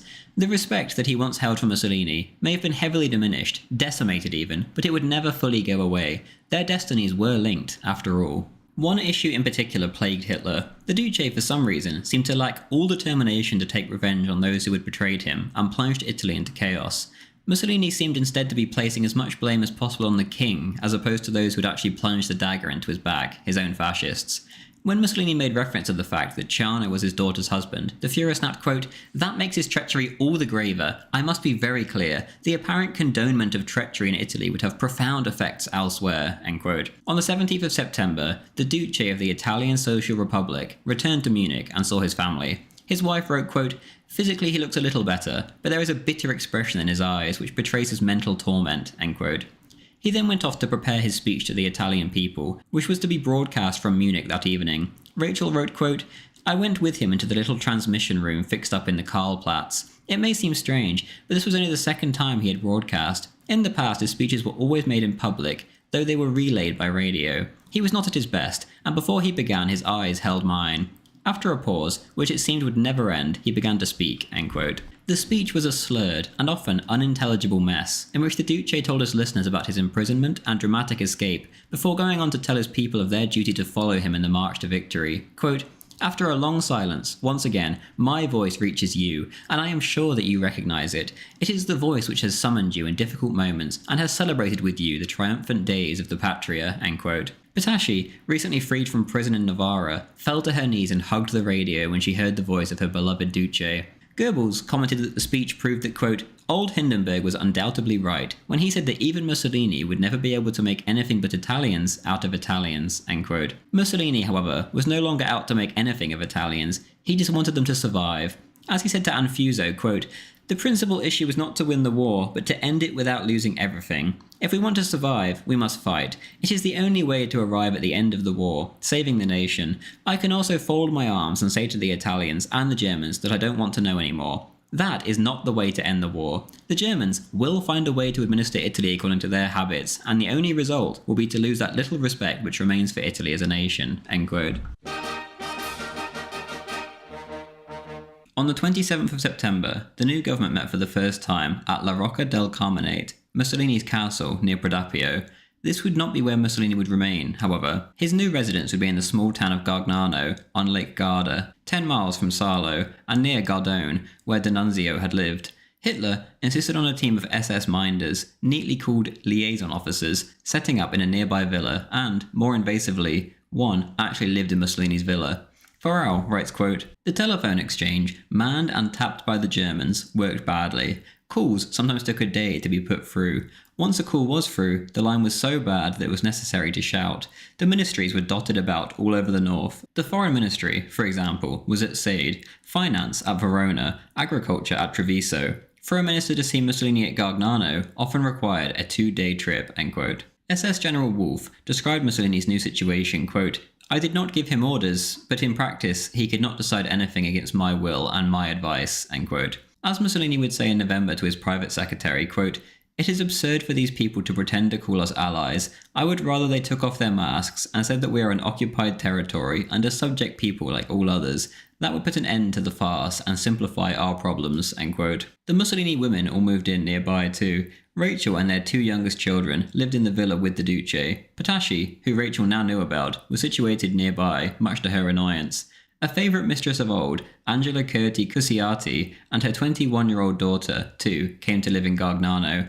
The daughter was Mussolini's, and he made sure to see his daughter once a week. The inevitable showdown between Rachel and Clara finally took place in October 1944, now that the former was finally able to keep an eye on what her husband was up to. A huge shouting match kicked off, with Rachel turning up to Clara's house one day, where an SS man had to act as a kind of referee to keep the two from killing each other, whilst liaising with the Duce over the phone.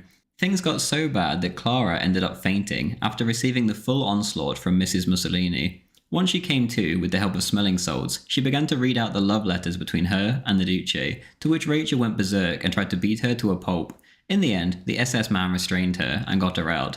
The Duce remained in his office that night to avoid his wife. Of general conditions in the RSI, Farrell writes, quote, "Economically, Italians under Mussolini's puppet regime, however, were much better off than Italians under the king's. In the south, Italians suffered terrible deprivation and rampant inflation after liberation by the Allies, which the Allies did little about. In cities such as Naples, there was epidemics of typhus, lice, nits, crabs, and gonorrhea. The arrival of the Allies was like the arrival of the plague." End quote. Socially too, the Italians in the north entered a new age. The destruction and rebirth of the regime had given fascism a new chance for a new start, and Mussolini tried his best to return fascism to its much more left-wing roots, and thus the word social, not fascist, in the name. His hatred of the bourgeoisie grew as the war progressed. He said to Anfuso, his ambassador in Berlin, quote, "Fascism aims to spare the Italians the class struggle. For this, everyone believed that it wanted to defend the bourgeoisie. They say that I am doing this socialization out of disrespect. I am doing it because this is the only possible moment, and because now, and in this piece of Italy which remains, are the only people who can put it into effect. Maybe out of desperation, but certainly not disrespect. If the workers do not want it, it is because they do not want to continue fighting the war together with the Germans." End quote. The new manifesto that was agreed upon, the so-called Verona Manifesto, took as its guiding principle, quote, "the struggle against the world plutocracies." End quote. Private property was guaranteed, as long as it did not harm, quote, "the physical and moral personality of other men through the exploitation of their work." End quote. Under fascism, before the fall, 3/4 of Italian industry had been nationalised in terms of management, if not in terms of ownership. The new manifesto proposed the full-scale nationalisation of public services, as well as the joint management of enterprise by workers and bosses, who would all be required to join trade unions. The representatives of the workers on the management boards would be elected by the workers themselves. In February 1944, Mussolini's cabinet issued a decree law, which stated that in all private companies with a capital of 1 million lire or more, or 100 employees or more, management would be by an equal number of representatives of labour and capital. Similar arrangements were to be applied to companies already owned by the state. The Duce wrote in November 1943, quote, "Fascism, liberated from all those frills which slowed down its march, and from the too many compromises which circumstances obliged it to accept, has returned to its revolutionary origins in all sectors, and particularly in the social one." End quote.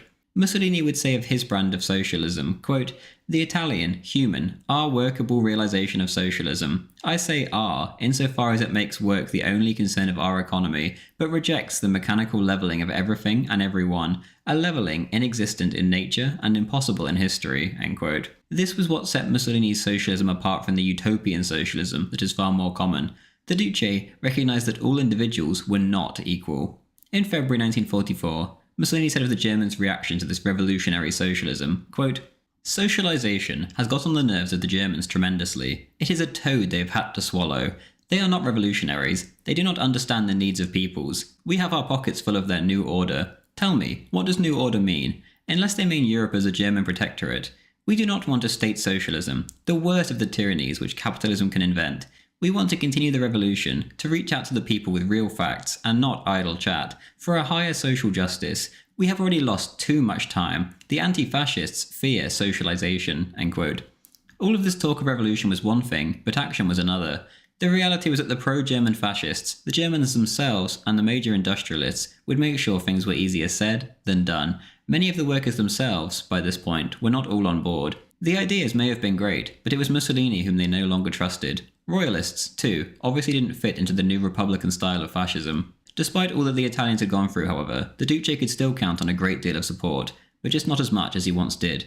In Milan alone, 50,000 signed up to the new fascist party, the PFR. In 1943 and 44, 300,000 young men responded to the introduction of conscription in the new state too. Farrell writes, quote, "The programme of socialisation never became operative except in one or two places, most notably in the newspaper industry. That he could ever imagine that it could reincarnate popular support for him is a sign of how he had lost touch with the reality of the situation. Only military triumphs could restore the support he had once enjoyed," end quote. Whilst talk of this new fascism went on, however, there was still the matter of dealing with the old. All but 6 of the traitors had by now gone to ground, but both the Germans and the die-hard fascists wanted their heads. Mussolini himself procrastinated. The 6 were Count Ciano, Marshal de Bono, Giovanni Marinelli, Carlo Pareschi, Luciano Gottardi, and Tullio Cianetti. Initially, the Justice Minister opposed putting Ciano and the others on trial. Quote, "Duce, I have analysed the documents, and the charge is not valid. There is not the slightest proof of conspiracy by those who signed the resolution by Grandi and the Royal House. Voting was carried out in the correct manner, and it was you, Duce, who asked for a vote. I assure you that the charge of betrayal can in no way be substantiated in court," end quote. By late November, however, the cabinet had been convinced to hold the trial. On the 26th of December, Eda Mussolini saw her father to convince him to intervene and stop the trial of her husband. She begged him, as her father, and as her children's grandfather, to stop it.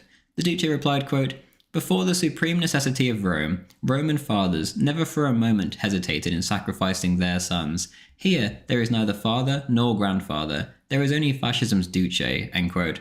Eda burst into tears and ran out of the room. It was the last time they ever saw each other.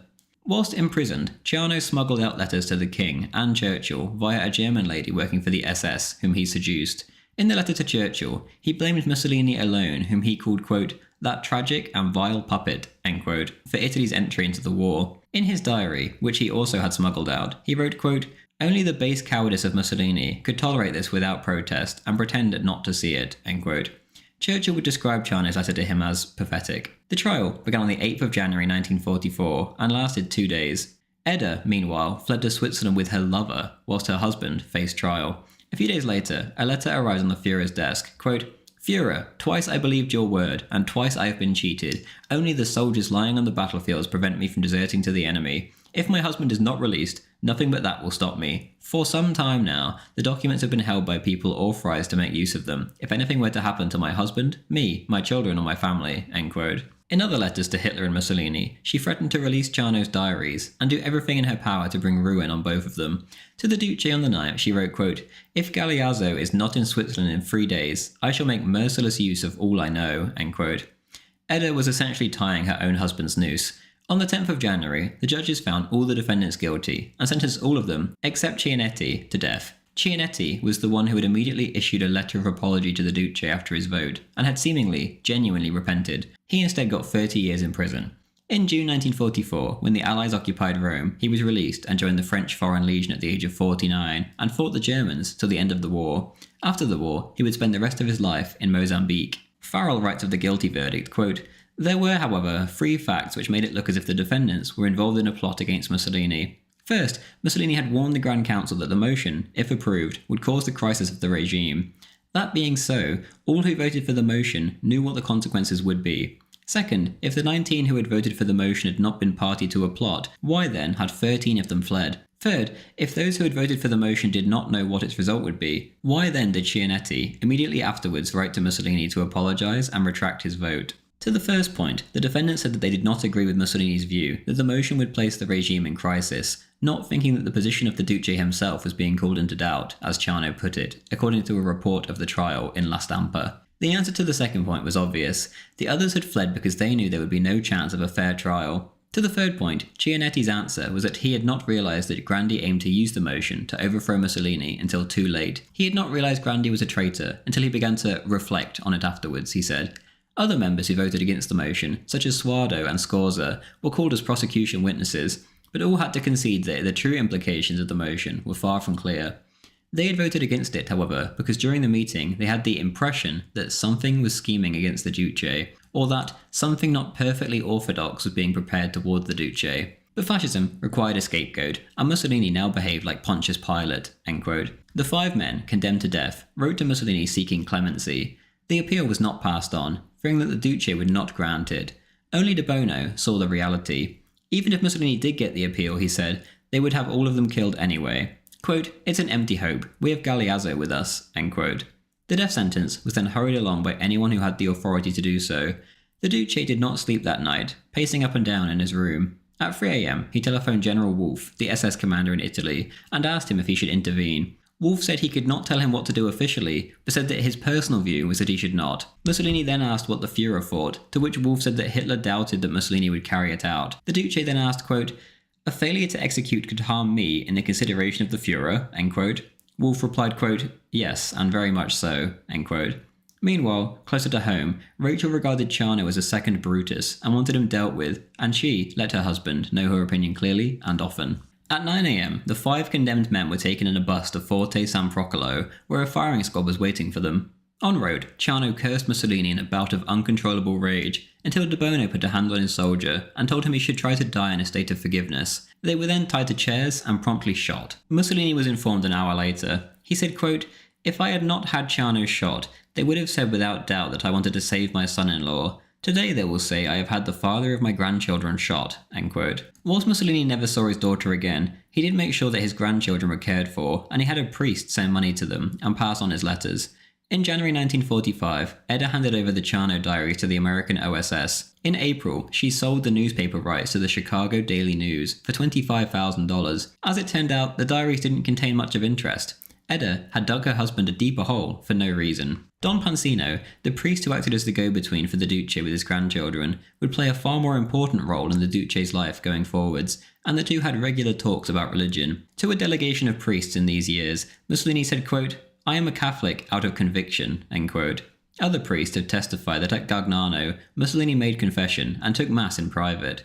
A journalist at the time peeked at Mussolini's bookshelf to see what he had been reading, and found book after book about Jesus Christ. To Padre Ginepro da Pompiana, the Duce said in December 1943, quote, "As a young man I was a heretic. With the reconciliation, I became religious politically. Now I feel religious also in my intimate life," end quote. The Duce may not have been a perfect man, and indeed, he continued to see his mistress and such. Perhaps, however, the Duce's desire to see less and less of his mistress was the result of religious guilt. Hibbert writes, quote, "In fact, Mussolini saw little of his mistress. Rachel's outbursts of jealous rage were becoming insufferable, and in consequence, he visited Clara less and less. Only occasionally in the evenings, when it was getting dark, did he go to the Vittoriale, but he never stayed long. He drove there in a small Fiat, leaving his official Alfa Romeo in front of the main door of his office in the Villa del Orsolin. The meetings were sad and unsatisfactory," Claretta said. The Vittoriale was damp and cold, the woods outside of it full of German soldiers. There was no happiness anywhere, and no seclusion. Twice he told her that he did not want to come and see her anymore, but she began to cry and begged him not to abandon her, and he gave in, and said that he would come again soon, end quote. His actions may not have matched his thoughts, but it does seem that the Duce had become a true believer. Meanwhile, back on the battlefield, the Allies were essentially stuck in the mud. Each step forwards was costly in the extreme, and each new bright idea seemed to bring only minimal gains. Creativity seriously seemed to be lacking. In response, they settled for the usual tactic, the criminal terror bombing of civilians.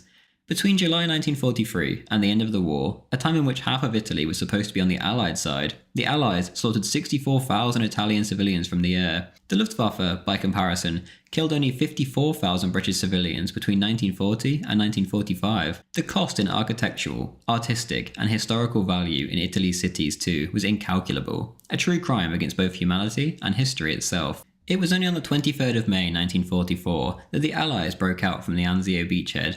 The road to Rome was now open. The month before, Duce and Führer had met once more on the 22nd to 23rd at Klesheim. Both men could only say the same thing that they had both said for years. The Duce urged peace with Russia. The Führer urged the Duce to wait for German secret weapons. From here, Mussolini went on to Grafenwöhr in Bavaria, where one of the 4 new Italian divisions was being trained. Farrell writes, quote, "For perhaps the first time since his overthrow, he regained real passion. He gave his first speech in public since his overthrow, and it was proof that he had not lost his touch. He said, 'The shame of our betrayal will not be expunged unless we fight the invader who contaminates our soil. You have the privilege of fighting this witch's cauldron of bastard nations who respect nothing and nobody as they invade Italy.' The troops responded to Mussolini's speech with wild applause, and he then insisted on going among them, and they regaled him." End quote. In July 1944, Mussolini decided to return to Germany and visit all 4 divisions before going on to see the Führer at the Wolf's Lair. Here, he planned to demand that the divisions be allowed to leave for Italy so they could fight for their people. Frequent Allied air raid warnings forced the train to stop repeatedly, and everyone had to bail out and rush into the countryside. The Führer, however, had changed his mind about the divisions and was deliberately delaying the Duce's train so he could handle other matters before having to deal with such an awkward subject. At 12:30 p.m, Hitler walked over to the conference hut for his daily war conference, and everyone gathered around the table. Keitel then walked in with General Buell and a one-armed colonel who held a yellow briefcase. It was the 20th of July. Keitel announced, quote, "Mein Führer, this is Colonel Count Schenk von Stauffenberg, who is to brief you on the new divisions." End quote. Soon enough, as we know, that yellow briefcase exploded. Hitler, however, survived, and his meeting with the Duce went ahead. At 2:30 p.m, Mussolini arrived, and the Führer greeted him warmly. Quote, "Duce, I have had the most enormous stroke of good fortune." End quote. Before getting down to business, the Führer showed the Duce the still smoking ruin of the conference hut.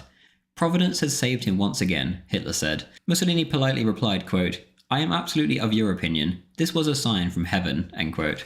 Hitler then talked to Mussolini as if nothing had happened and rattled off the usual statistics about Speer's production machine and told the Duce about the upcoming V2 rockets and said that London would be razed to the ground after August, September, or October. He also mentioned that the new U-boats would soon enter service. This, of course, was all too familiar, and Mussolini had heard this 1,000 times before. With his newfound confidence, the Duce put his foot down and wanted practical measures. For once, he actually got his way. Earlier in the day, Keitel had told Graziani that he needed 3 of the 4 Italian divisions for the Eastern Front, which of course caused a violent argument. Now, after the Duce stood up for himself, Hitler agreed for 2 of the divisions to immediately head for Italy. The other 2 came later. He also agreed to begin improving the conditions of the captured Italians in German camps. The later promise, however, was immediately broken. The rest of the meeting was rather awkward, and at 7 p.m, Mussolini was ushered out the door towards the station. As Hitler bid farewell to his old friend at the station, he said, quote, "I know I can count on you. I beg you to believe me when I say that I consider you as my best and perhaps the only friend I have in the world." End quote. Hitler then looked at Mussolini like a woman in love, recalled one German onlooker. The meeting, however, had been a strange one, and Hitler had ranted and raved like a lunatic at times, and seemed to have utterly lost his mind. Hibbert writes, quote, "Mussolini seemed deeply shocked by Hitler's behaviour, and when he said goodbye on his return to Italy, he did not respond to Hitler's emotional words as once he might have done. Undeterred by the Duce's withdrawn coolness, however, Hitler prolonged the farewell and stood holding his hand and staring into his eyes." End quote. Immediately after the Duce left, Hitler gave orders for an air raid shelter to be built near Mussolini's residence. He wanted nothing to happen to his old friend. The Duce, however, would only ever visit it once, and then only to thank the workmen who built it. The 2 dictators whose destinies were linked would never meet again. This had been their 16th and last meeting. They would, however, regularly talk over the phone.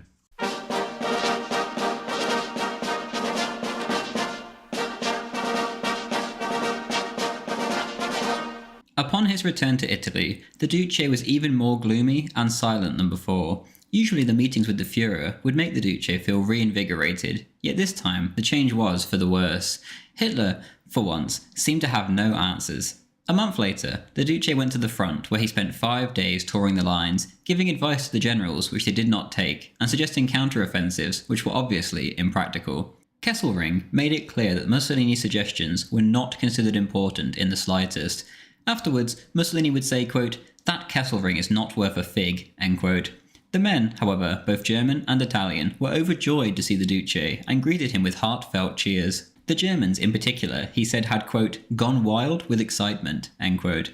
This alone made the trip worth it, and for a short while rejuvenated his will to fight on. Within a week, however, he relapsed back into his usual despondency. His wife and others found him utterly withdrawn, and Mussolini always seemed to be lost in his own thoughts. Rachel wrote, quote, "I could tell by the way he talked from time to time that the deadly struggle between Italians behind the lines was a constant torment to him. Even at meals he sat gloomily and distraught. He would sometimes listen to me in silence, and then ask suddenly, 'What did you say?' end quote." During the winter of 1944-45, Mussolini retreated ever further into himself, in the dense fog at Gargnano. Here he steeled himself for the now inevitable military defeat, and tried to reach out to Switzerland to see if he could get permission for his family to be granted asylum. On the 16th of December, the Duce made his last important speech in Milan. Here he spoke of who the traitors were. It was not the fascists who voted for Grandi, whom he did not mention, but rather the king, the court, defeatist generals, Freemasons and the bourgeoisie.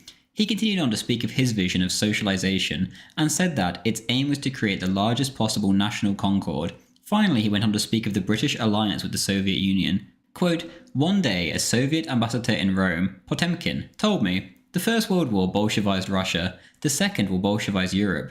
Politically, Albion is already defeated. The Russian armies are on the Vistula and the Danube. That is halfway across Europe. The communist parties, that is, the parties which act in the pay of, and according to the orders of Marshal Stalin, are partially in power in the Western countries. The liberated Greeks, who fire on the English liberators, are merely Russian communists who fire on British conservatives. Churchill must, to use an English expression, be eating his hat and thinking about the entry of Russia in the Mediterranean and Russian pressure on Iran. He must be asking himself if the politics of Casablanca were not truly for poor old England, a politics of failure," end quote. Mussolini would of course be proven quite right. The alliance with the Soviets destroyed Western civilization, to put it bluntly. When the Duce's prophetic speech concluded, the crowd's applause was both spontaneous and deafening. He then went on to tour the bombed areas of Milan, where even more crowds gave him a hero's welcome. The German onlookers were amazed. The Duce clearly had not lost his touch. Rachel recalled, quote, "Had I not heard the frantic cheering on the radio, I could scarcely have believed Benito's account of his experiences when he got back. It simply cannot be true that the whole country is against fascism, or that everyone hates him," end quote. The Duce said to her, quote, "In 20 years of fascism, I have never had such a welcome. For some odd reason, General Montagna, the chief of police, had not been told of my visit till the day before. The proceedings at the La Rosso were broadcast so that all Italy suddenly knew of my presence. When I had finished speaking, the ovation was thrilling, an absolute triumph. As for the crowds, they were like a tidal wave. It was wonderful to be among the people, standing up in the car and to hear their shouts of loyalty," end quote. He chose to remain in Milan for 3 days with his people, but ultimately, almost as soon as he had left, he slunk back into his semi-exile at Gargnano. 5 months later, the same crowd would cheer in Milan as his corpse was strung up before them. He would often speak on the inevitable. On one occasion he said, quote, "I have been a prisoner ever since I was arrested in the King's Villa. There is no longer any escape. To our enemies, we are those who must surrender unconditionally. To the others, we are traitors. I have no illusions about my fate. Life is only a short span in eternity. After the struggle is over, they will spit on me. But later, perhaps, they will come to wipe me clean, and then I shall smile, because I shall be at peace with my people," end quote. By February 1945, Mussolini's German army doctor decided that the Duce was the, quote, "victim of a serious physical and moral collapse," end quote. The next month, the Duce gave a frank interview to Maddalena Mollier, a German photographer and nurse from the embassy at Sarlo. Quote, "Why do you come to interview me, Signora? I am dead. Look at what remains of me. Go for a swim in the lake, sunbathe, enjoy your liberty, and all the beautiful things that life reserves for you. Don't concern yourself with a ghost. This morning, in my room, a little swallow got trapped. It flew about, it flew desperately, until it fell exhausted on my bed. I picked it up in my hands, a little trembling creature. I caressed it, and gradually it calmed down, and in the end it dared to look at me. I went to the window, I opened my hand. It, still stunned, did not understand immediately. Then it opened its wings, and with a cry of joy, it flew to liberty. I will never forget that cry of joy. The only doors that will open for me are those of death. And it is also just. I have erred, and I shall pay. I have never made a mistake following my instinct, but always when I obeyed reason. I do not blame anyone. I do not reproach anyone apart from myself. I am responsible, just as much for the things that I did well that the world can never deny me, as for my weaknesses and my decline. My star has set. I work and make an effort, even though knowing that everything is a farce.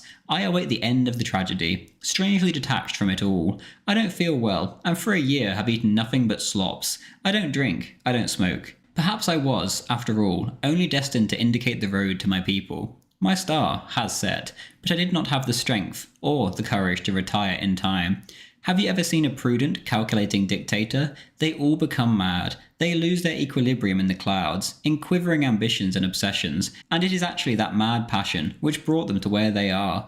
A bravo Borghese would never discomfort himself so much. There is no doubt that we are heading towards, in short, a socialist epoch. I see the salvation of Europe only in a socialist union of European states, a formidable bloc that will defend our civilization and existence against the red materialism of the Bolsheviks, and for us, more or less damaging experiments of the American type. Soon, the German, French, Spanish, Italian question will be of no interest. Only Europe will be of interest. Everyone will realise it. If in time or not, who knows?" End quote. Later, she asked a question about Ciano, to which the Duce replied, quote, "I have been dying since that January morning when he too met his destiny. The agony is atrociously long.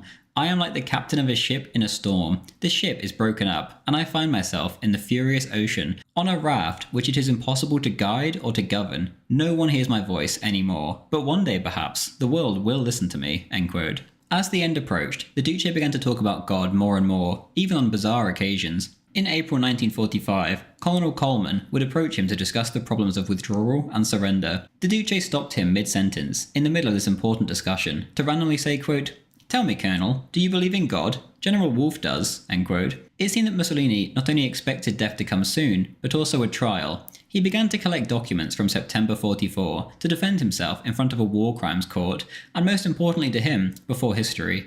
On the 9th of January 1945, he wrote to Graziani, quote, "At the moment, I regard as of great importance to place in safety these documents, above all the exchange of letters and the accords with Churchill. These will be the witnesses of the English malafide.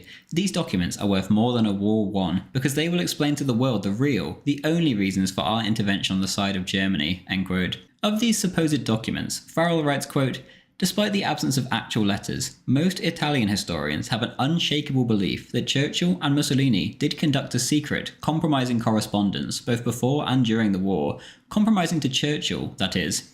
In it, Churchill is said to have made all sorts of attempts to bribe Mussolini with territory to stay out of the war, or, once it had started, to withdraw from it, or at the end of it, to let Mussolini off the hook so that he could concentrate on stopping Stalin in the Balkans. Churchill is also said to have written to Mussolini in June 1940 to say that he understood why Mussolini had declared war on Britain and France, and that this was a good thing because if Hitler won, Mussolini could moderate Hitler's demands on Britain and France at the peace table." End quote. In the back of the Duce's mind, there existed another option. He still might have a role to play. He would often speak on the madness that was Britain's war aims.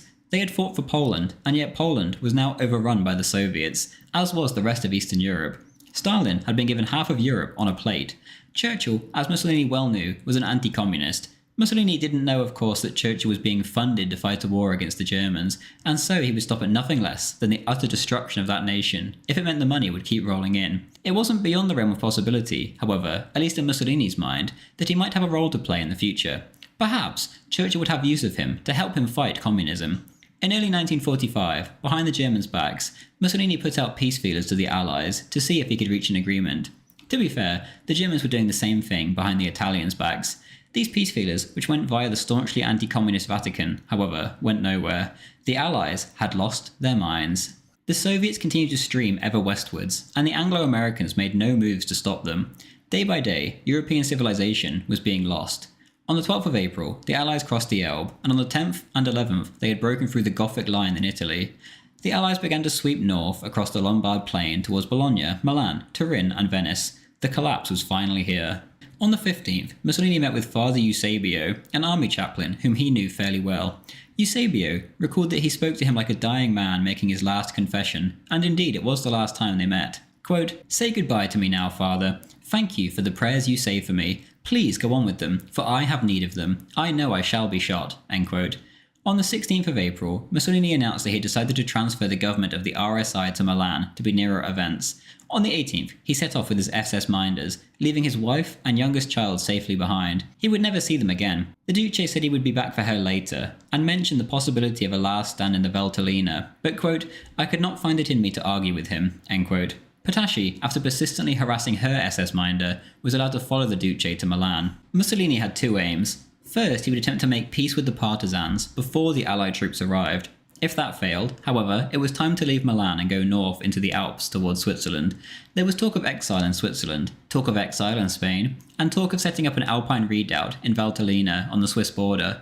No plans were made for the latter of the three, however. Only death or exile remained an option. The Duce's ministers suggested exile to him time and again, yet he kept refusing. A former mistress, now living in Argentina, even reached out and offered to help bring him there. The Duce rejected this angrily. Clara Potasci suggested staging a car crash in which it would be announced that Mussolini had been killed. This too was rejected.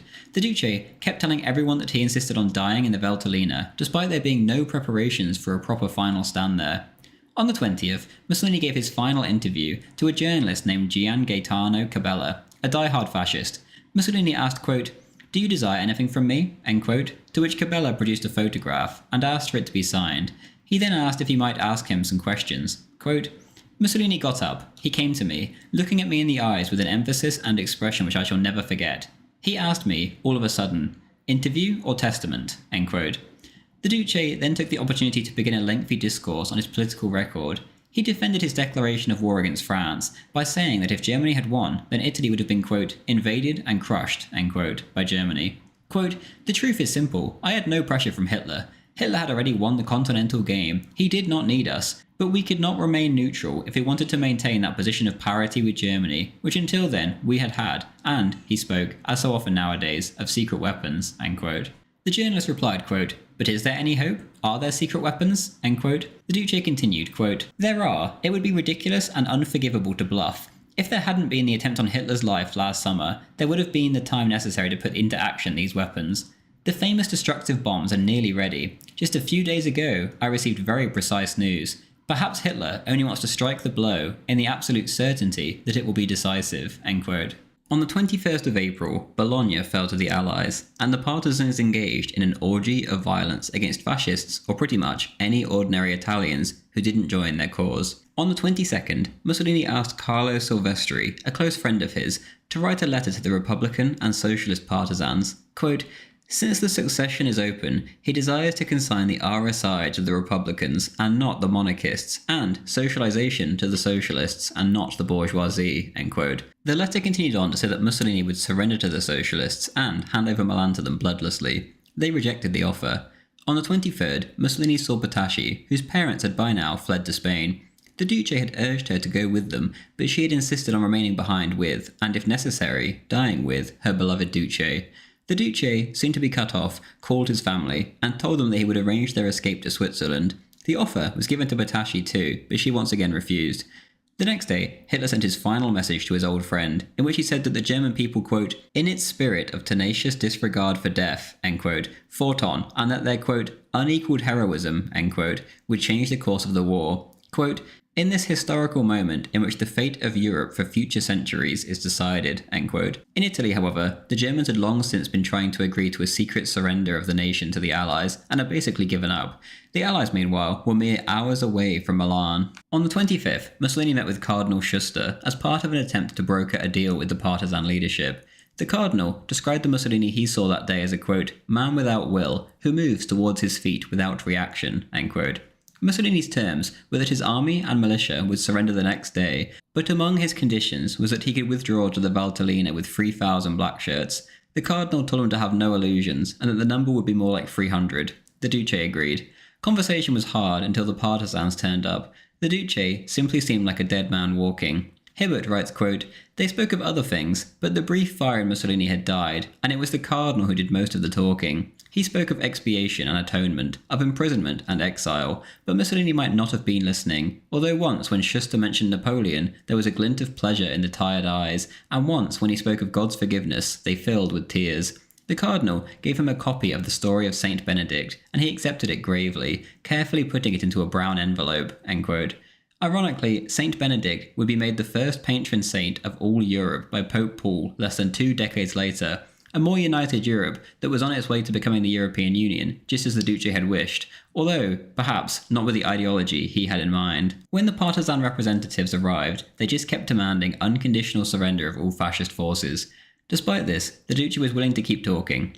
When the matter of war criminals was brought up, however, Marshal Graziani rose to his feet and said, quote, No, Duce, let me remind you that we have obligations of loyalty to our ally. We can't abandon the Germans and negotiate a capitulation independently like this. We cannot sign an agreement without the Germans. We can't forget the laws of duty and honour, end quote. The partisans replied, quote, I am afraid the Germans don't seem to have been troubled by the same scruples. We have been discussing terms of surrender for the past 4 days. We've already agreed on all the details, and we are expecting news of the signed treaty at any moment, end quote. The Duce exploded, demanding to see the treaty, and refusing to believe that the Germans had betrayed him in such a manner. The Cardinal, too, was forced to admit that he had known about it. The Duce was left with no cards to play. He erupted, quote, They have always treated us like slaves, and now at the end they have betrayed me, end quote. The Duce said that he had nothing more to agree to until he went to speak with the German consul, and then asked for an hour to consider the committee's demands. He then shouted at his SS minders, quote, Your General Wolf has betrayed us, end quote, and walked out of the talks.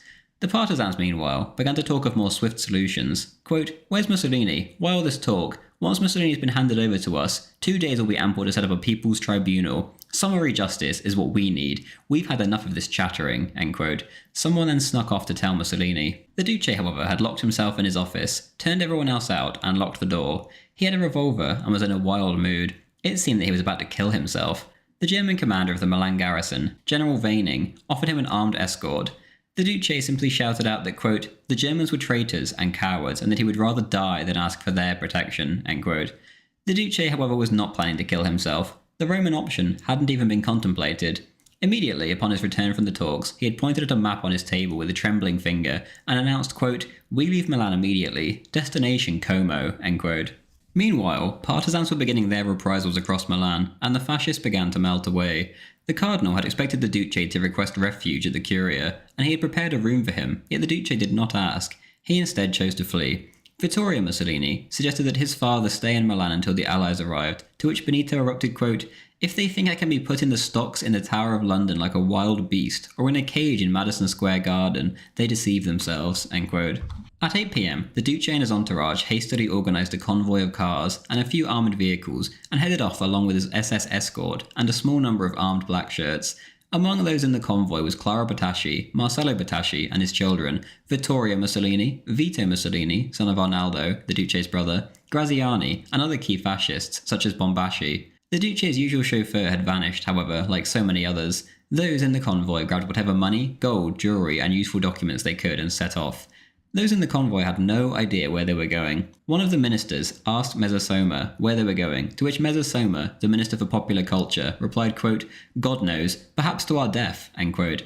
The Duce had 2 leather briefcases. One contained proof that Germany had betrayed Italy, the other contained his supposedly damning correspondence with Churchill.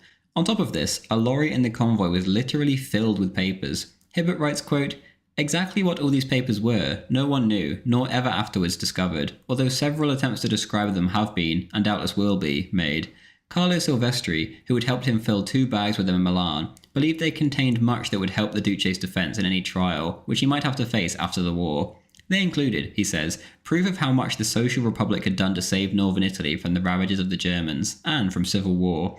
Evidence of the control which the communists had gained over the activities of the partisans, diplomatic papers concerning England's responsibility for the war, papers about Umberto, Hitler, and the trial at Verona. They had certainly been selected with care. For several weeks before he left Gargnano, Mussolini had been gathering together the most important and secret ones, and, on the night of his departure from Milan, one of his secretaries took a motorboat onto Lake Garda and threw overboard all those which he had decided not to preserve, end quote.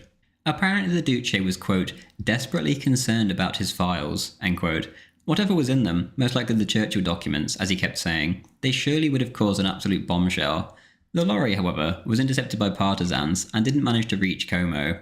For the remaining 2 days of his life, he would repeatedly lament the loss of this lorry, as if he had lost a child. Hibbert writes, quote, Mussolini seemed more distressed by this calamity than by any other, end quote. The convoy stopped for the night in Como. Here, Rachel and his children would also reach Como that night, and the Duce wrote her a letter, quote, "Dear Rachel, I have reached the ultimate phase of my life, the ultimate page of my book. Perhaps we two will never see each other again. Therefore, I write to you and I send you this letter. I ask you to forgive all the bad things that I have involuntarily done to you, but you know that you have been for me the only woman that I have ever truly loved. I swear to you in front of God and our Bruno in this supreme moment, we have to go to the Valtellina. You, with the children, try to get to the Swiss frontier. Up there you can make a new life. I do not think they will refuse to let you in, for I have always been helpful to them, and you have had nothing to do with my politics. Should they refuse, surrender to the Allies, who may be more generous than the Italians. Take care of Anna and Romano, especially Anna, who needs it so badly. You know how I love them. Bruno in heaven will help you. My dearest love to you and the children. Your Benito," end quote. This letter, however, is to be taken with a pinch of salt. Rachel alleged that she had destroyed it, but memorized all the contents. The date on the letter, the 27th of April, is also wrong. If the letter was genuine, it was written on the 25th to 26th of April. The letter casts Mussolini as trying to go to Valtellina, too, which wasn't certain, at least initially. That same night in Como, the Duce received word that the Swiss government would not grant him the entry that he had requested for himself. Before the night was up, the Duce managed to get a hold of Rachel on the telephone. "Rachel, it's you at last," Mussolini exclaimed. She recalled that he had never sounded so apathetic. He told her not to think of him, but of her own safety, and their children's. "But what about your safety?" she protested. The Duce replied dramatically, quote, "I follow my destiny, but you must take the children somewhere safe. I can only repeat what I said in my letter. Forgive me for all the harm I have done you. Your life might have been quiet and happy without me," end quote. Rachel replied, quote, "There are plenty left who are ready to fight for you and Italy. You have lots of followers, and the men around you will do anything for you," end quote. The Duce, however, was more realistic. Quote, "They're all gone, I'm afraid. I'm alone, Rachel, and I realise quite well that all is over," end quote. Before dawn on the 26th, the convoy set off once more. Graziani had now since set off, and been captured, it seems, in an arranged fashion by the American OSS. He then duly signed off on the German surrender on behalf of the Italian troops. He did, however, remain loyal to his Duce to the end. He did not reveal where the convoy was, or where it was going. Meanwhile in Milan, Pavellini had rallied a large number of fascist diehards, but by the time their convoy of 200 military vehicles, including some artillery pieces and armoured cars, reached Como, the Duce was already gone. Pavellini went on ahead with Elena Curti, Mussolini's daughter from an earlier affair, and managed to reach the Duce. Here the two talked, and agreed that the convoy would wait for Pavellini whilst he went to get the convoy. They were to meet at Grandola. Grandola, however, was a bizarre choice. It is 10 miles from the Swiss frontier, and the only place to go from there is Switzerland. This was certainly no last stand. Grandola was to the west, the opposite direction to the Valtellina. The hours here ticked by, and there was no sign of Pavellini. As it turned out, Pavellini's men had decided to give up whilst he was away, and had surrendered to the partisans. When he returned to Mussolini, he had only 3 armoured trucks and a few men. Suddenly, a 200-strong Luftwaffe anti-aircraft column arrived, and was heading in the direction of Valtellina. The commanding officer, Lieutenant Hans Vollmeier, agreed to escort Mussolini's convoy north. Mussolini's destination was decided once and for all. At least the Germans knew where they were going. The Italians felt they were in safe hands, and that finding the German convoy had been destiny. At 6 AM on the 27th, the joint convoy set off snaking their way north. Mussolini's confidence began to recover. He exclaimed, quote, "With 200 Germans we can go to the top of the world," end quote. At 7:30 AM in the hamlet of Musso, they ran into a roadblock manned by a handful of partisans. The partisans had come down from the mountains that day because they were desperate for cigarettes, but had heard a large column was heading towards them, so they decided to intercept it. The partisans then opened up a withering fire on the convoy from seemingly every direction, and yet no one was hurt. Pavellini's armoured truck, with a machine gun on top, briefly fired back, dropping one of the partisans with ease. The fire quickly stopped, however. Talks then ensued. Vollmeier told the partisans that they had no interest in fighting, and that they just wanted to return to Germany. This was despite the fact that the few partisans were no match at all for this gigantic convoy. The partisans told him that they would speak with their superiors and that Vollmeier should come with them. The German agreed to do so. The clock began to tick. The reality was that there was no more partisans in the area. They were buying time so reinforcements could arrive. News began to spread too, and local people started milling about. Soon enough the partisan reinforcements turned up, although even still there wasn't that many of them. Only at 2:30 PM did Vollmeier return. The partisans had agreed to let the Germans in the convoy through. Only the Germans. The The partisans had insisted on searching the convoy. Vollmeyer let them. The Italians had been betrayed. The Germans agreed with Mussolini to take him, and only him, further north. They suggested that he disguise himself as a German and hide in one of their trucks, and he duly agreed to do so after a long protest, donning a Luftwaffe corporal's greatcoat and helmet. He held a machine gun between his knees and planted a pair of glasses on his face. The convoy then set off at about 3 p.m. towards Dongo, less than a mile away, where the search was to take place. The other Italians were left behind, furiously shouting at the Germans, quite rightly, calling them traitors. Only Batashi's brother's car with its fake Spanish number plates was permitted to follow. During the search, a partisan noticed something odd about one of the soldiers. He was wearing sunglasses, but the sun was not shining. The face, too, looked oddly familiar, and he decided to take a closer look. The profile was unmistakable. It was the one that every Italian had seen 100 times a day, everywhere, for the past 23 years. It was the Duce. The partisan charged off to tell the man in charge of the search, quote, "Bill, it's the bald big head," end quote. Bill then went to take a look. He went into the truck and tapped the Duce on the shoulder. "Camerata," he shouted to him, and got no response. He then shouted, "Camerata, Benito Mussolini," to which the Duce showed a flicker of a response on his face. This was enough. Bill took the sunglasses off and removed the submachine gun. The Duce let himself be disarmed, and only protested when his briefcases were taken from him. Quote, "Be careful, those cases contain secret documents of great importance both historically and for the future of Italy," end quote. He was then taken to the town hall. Here he was bombarded with questions by the partisans and townspeople swarming around him, such as, "Why did you betray socialism?" To which the Duce responded, quote, "I did not betray it. Socialism betrayed itself," end quote. Others rattled in, "Why did you murder Matteotti?" "I had nothing to do with that." "Why did you stab France in the back?" "It would take too long to explain why Italy had to enter the war." "Did you make the speech after your release from the Gran Sasso of your own free will, or were you forced to make it?" "It was forced on me." "Why did you allow such stern measures to be taken against the partisans? Some were tortured, did you know that?" "My hands were tied. There was very little possibility of opposing Kesselring and Wolf in what they did. Again and again, in conversation with General Wolf, I mentioned that stories of people being tortured and other brutal deeds had come to my ears. One day Wolf replied that it was the only means of extracting the truth, and even the dead spoke truth in his torture chambers." The questions continued to come, and the Duce was more than happy to answer them all. To him, these Italians were the same as any others. He loved them all, right or left, fascist or communist, patriot or traitor. The talking made his mouth dry, and he asked for a glass of water and then a cup of coffee, which were given to him. Eventually, when the questions ran out, he fell into silence with his hands on his knees, staring at the wall. Meanwhile, the streets were swarming with people and had taken on the form of a lynch mob atmosphere. As the search continued too, the partisans quickly realised that they had not only the Duce, but pretty much all that was left of his government as well. Lieutenant Vollmeyer, meanwhile, started up his engines and headed off with his Germans on their journey to the fatherland, leaving behind those they had betrayed to meet their fate. The looting of the Italian vehicles began immediately after the prisoners were taken away. A large amount of gold bullion, cash, documents, personal effects, and even the vehicles themselves simply vanished, most of it taken by the partisans. Mussolini was moved twice that night. By now it was pouring with rain. One of the partisans asked him if he wanted to put the German greatcoat he had worn earlier back on, to which the Duce responded, quote, "I never want to see a German uniform again," end quote. He shivered feverishly on the car journey, but to him it was better than wearing the uniform of the traitors. The driver, in a nervous attempt to make conversation, said to his Duce, quote, "This is the second time you've been made a prisoner," end quote. The Duce, by now finding some of his lost spirit in the idea of martyrdom, replied, quote, "That's life, my dear boy. That's my fate. From dust to power, and from power back to dust," end quote. By the time the Duce reached his destination, he seemed strangely happy. He then began to sit and talk with his captors, as if they were his friends, and as if he were not their prisoner. He hadn't eaten for days, and yet when he was sat down at the dinner table with the others, he happily ate and spoke the whole way through. The Duce was back. Hibbert writes, quote, "During and after the meal he spoke to the guards at length, as a garrulous don might have spoken to a party of nervous students. It was not a conversation so much as a lecture. He told the young men about his visit to Russia and of his flight across the limitless waste of steppe. He spoke of Stalin as one of the greatest men living, and of Russia as the real victor of the war. He expounded the natures of Bolshevism and of National Socialism. He foretold the collapse of the British Empire. They listened and they did not interrupt him.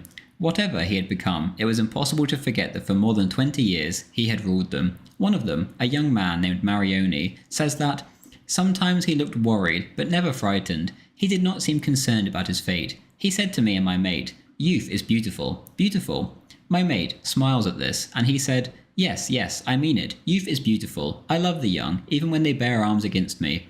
He then took out a gold watch and offered it to us. Take it in memory of me, he said, end quote. When he was given a piece of paper and asked to write that he was being treated well, he willingly did so. Quote, the 52nd Garibaldi Brigade arrested me today, Friday the 27th of April, in the square of Dongo. The treatment I received during and after the arrest was correct, end quote. At 7 p.m, he asked a partisan to do him a favour. Could he pass on his regards to Clara, he asked. This was the first anyone knew of her presence. After all, no one had really known what she looked like.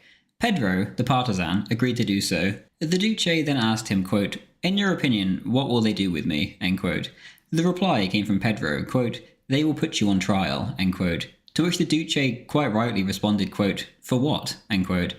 Pedro then spent an hour with Patashi. At first, she denied that she knew Mussolini, but then she came clean. Quote, to become the lover of the Duce, of the man who was then at the apogee of power, had become the secret or confessed ambition of nearly all the signore of high society. I did not want this. I did not look for this. I followed him to Milan, to Como, to Menaggio. I want to die with him. My life would have no point after his death, end quote. She then begged Pedro to take her to see Mussolini. Quote, I want you to lock me up in the same place with him. I want to share his fate. If you kill him, kill me too, end quote. Pedro, deeply moved, agreed. The two were then allowed to speak briefly before being moved to another location. The Duce asked her why she had followed him, to which she replied, quote, I would rather be with you, end quote. After reaching their new location, Pedro let Mussolini and Patashi go to bed in an upstairs room together at 5 a.m. There were only 2 guards, but the Duce did not attempt to escape. At some point during the night, the partisan leadership in Milan had gotten word that the Duce had been captured. The order was given to execute him and the other prisoners without trial. The decision cannot have come from them alone. The partisans were completely in league with the Allies and would not have executed Mussolini without their permission. Officially, they were explicitly meant to hand him over alive. Farrell describes the attitude of the Anglo-Italian SOE officer attached to the partisans, Salvadori, quote, his very carefully worded memoir cannot hide the thrust of his message to the partisan leadership. If you want to top him, get on with it, end quote.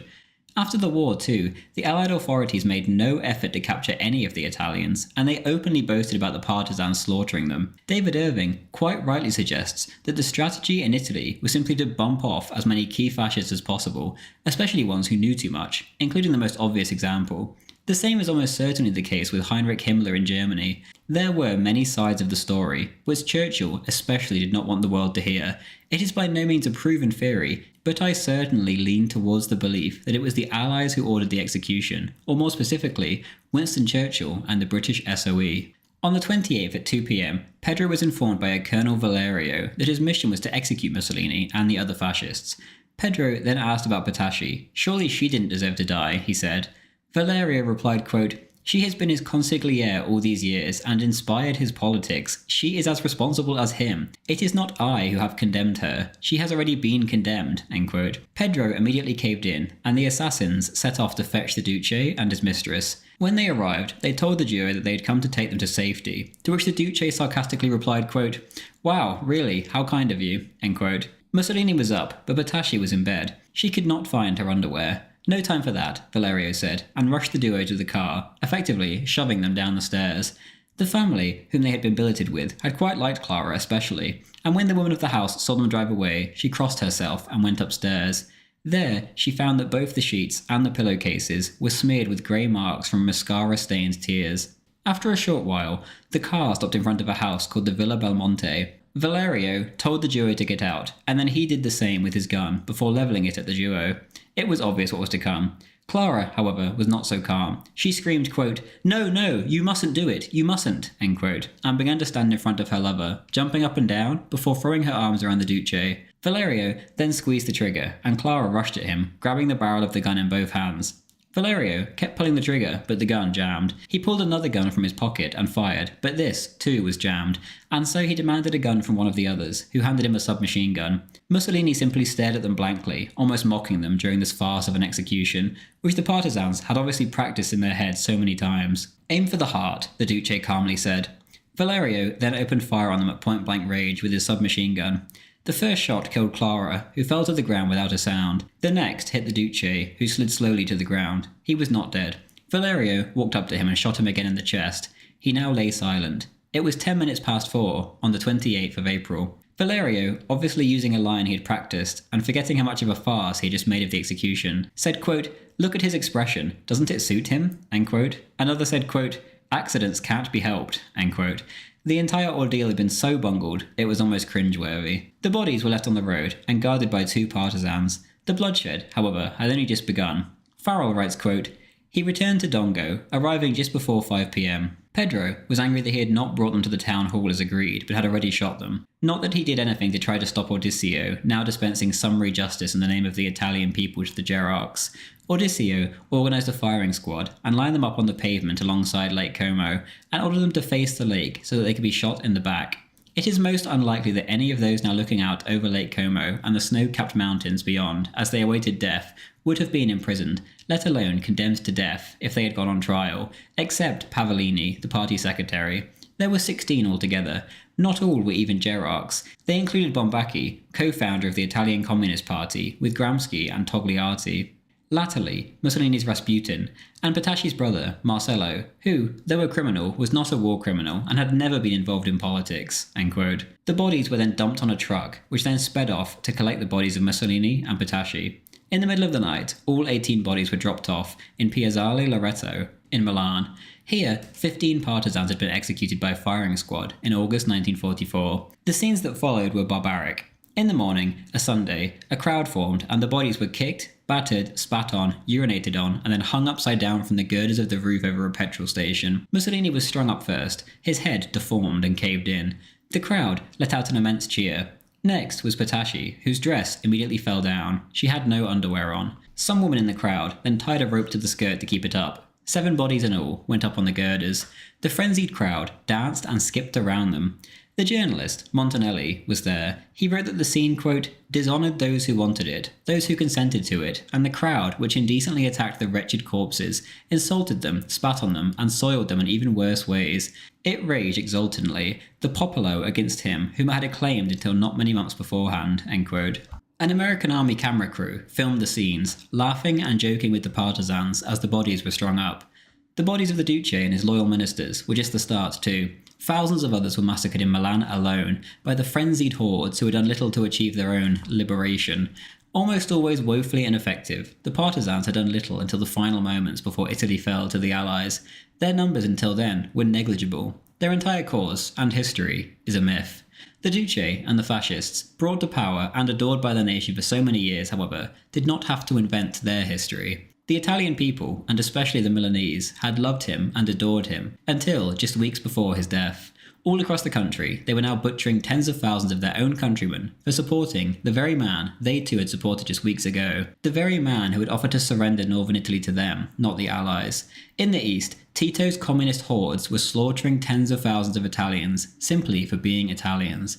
Most normal Italians just tried to stay inside and keep their heads down. To them, the average Italian, it must have seemed like the world had gone mad.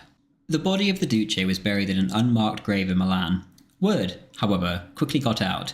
The animals who had defiled him already, many reasoned, would surely never allow him to rest, and would do the same again. The Duce's remains were then transferred to a monastery near Milan. They remained here until 1957, when Prime Minister Zoli, the second citizen of Prodapio to become Prime Minister, agreed that they could be transferred back home. Rachel Mussolini presided over the final burial inside a stone tomb in the Mussolini family crypt at the cemetery. Until this day, the tomb is visited by tens of thousands of the Duce's devoted followers every year. The story, however, does not end here. I must add that believing private revelation is not obligatory in the Catholic Church and will not affect your salvation. In 1924, the Duce had written to St. Padre Pio, quote, "Dear and beloved brother, I testify of your love for the truth. 1. It has brought me back to God. 2. Your faith is my object of my preparation for reconciliation. From fascist to fascist, believe me yours, Mussolini." End quote. Then, and later, the Duce did a lot for the Catholic Church, and thanks to the Lateran Accords, Catholicism in Italy had been completely reinvigorated. On a personal level, the Duce had had a troubled life with the faith, and had said many things against the Church in times of anger, especially when dealing with the notoriously stubborn Pius XI. He had, however, embraced the faith, and by the end of his days became a true believer, even if he did not live a perfectly pious life. Safe to say, Catholics all over Italy and beyond would have been praying for the soul of Benito Mussolini once he passed away. Blessed Elena Aiello, when the Duce was still alive, sent him a letter describing what she said Jesus had told her in a vision. Quote, I sent Benito Mussolini to preserve Italy from the precipice because of my vicar on earth. Otherwise, by now, she would be worse off than Russia. I have always shielded him from many dangers. He must now keep Italy out of the war, because Italy is a civilized country, and it is the dwelling place of my vicar on earth. If he is willing to do this, he shall receive many favours, and I shall make all nations respect him.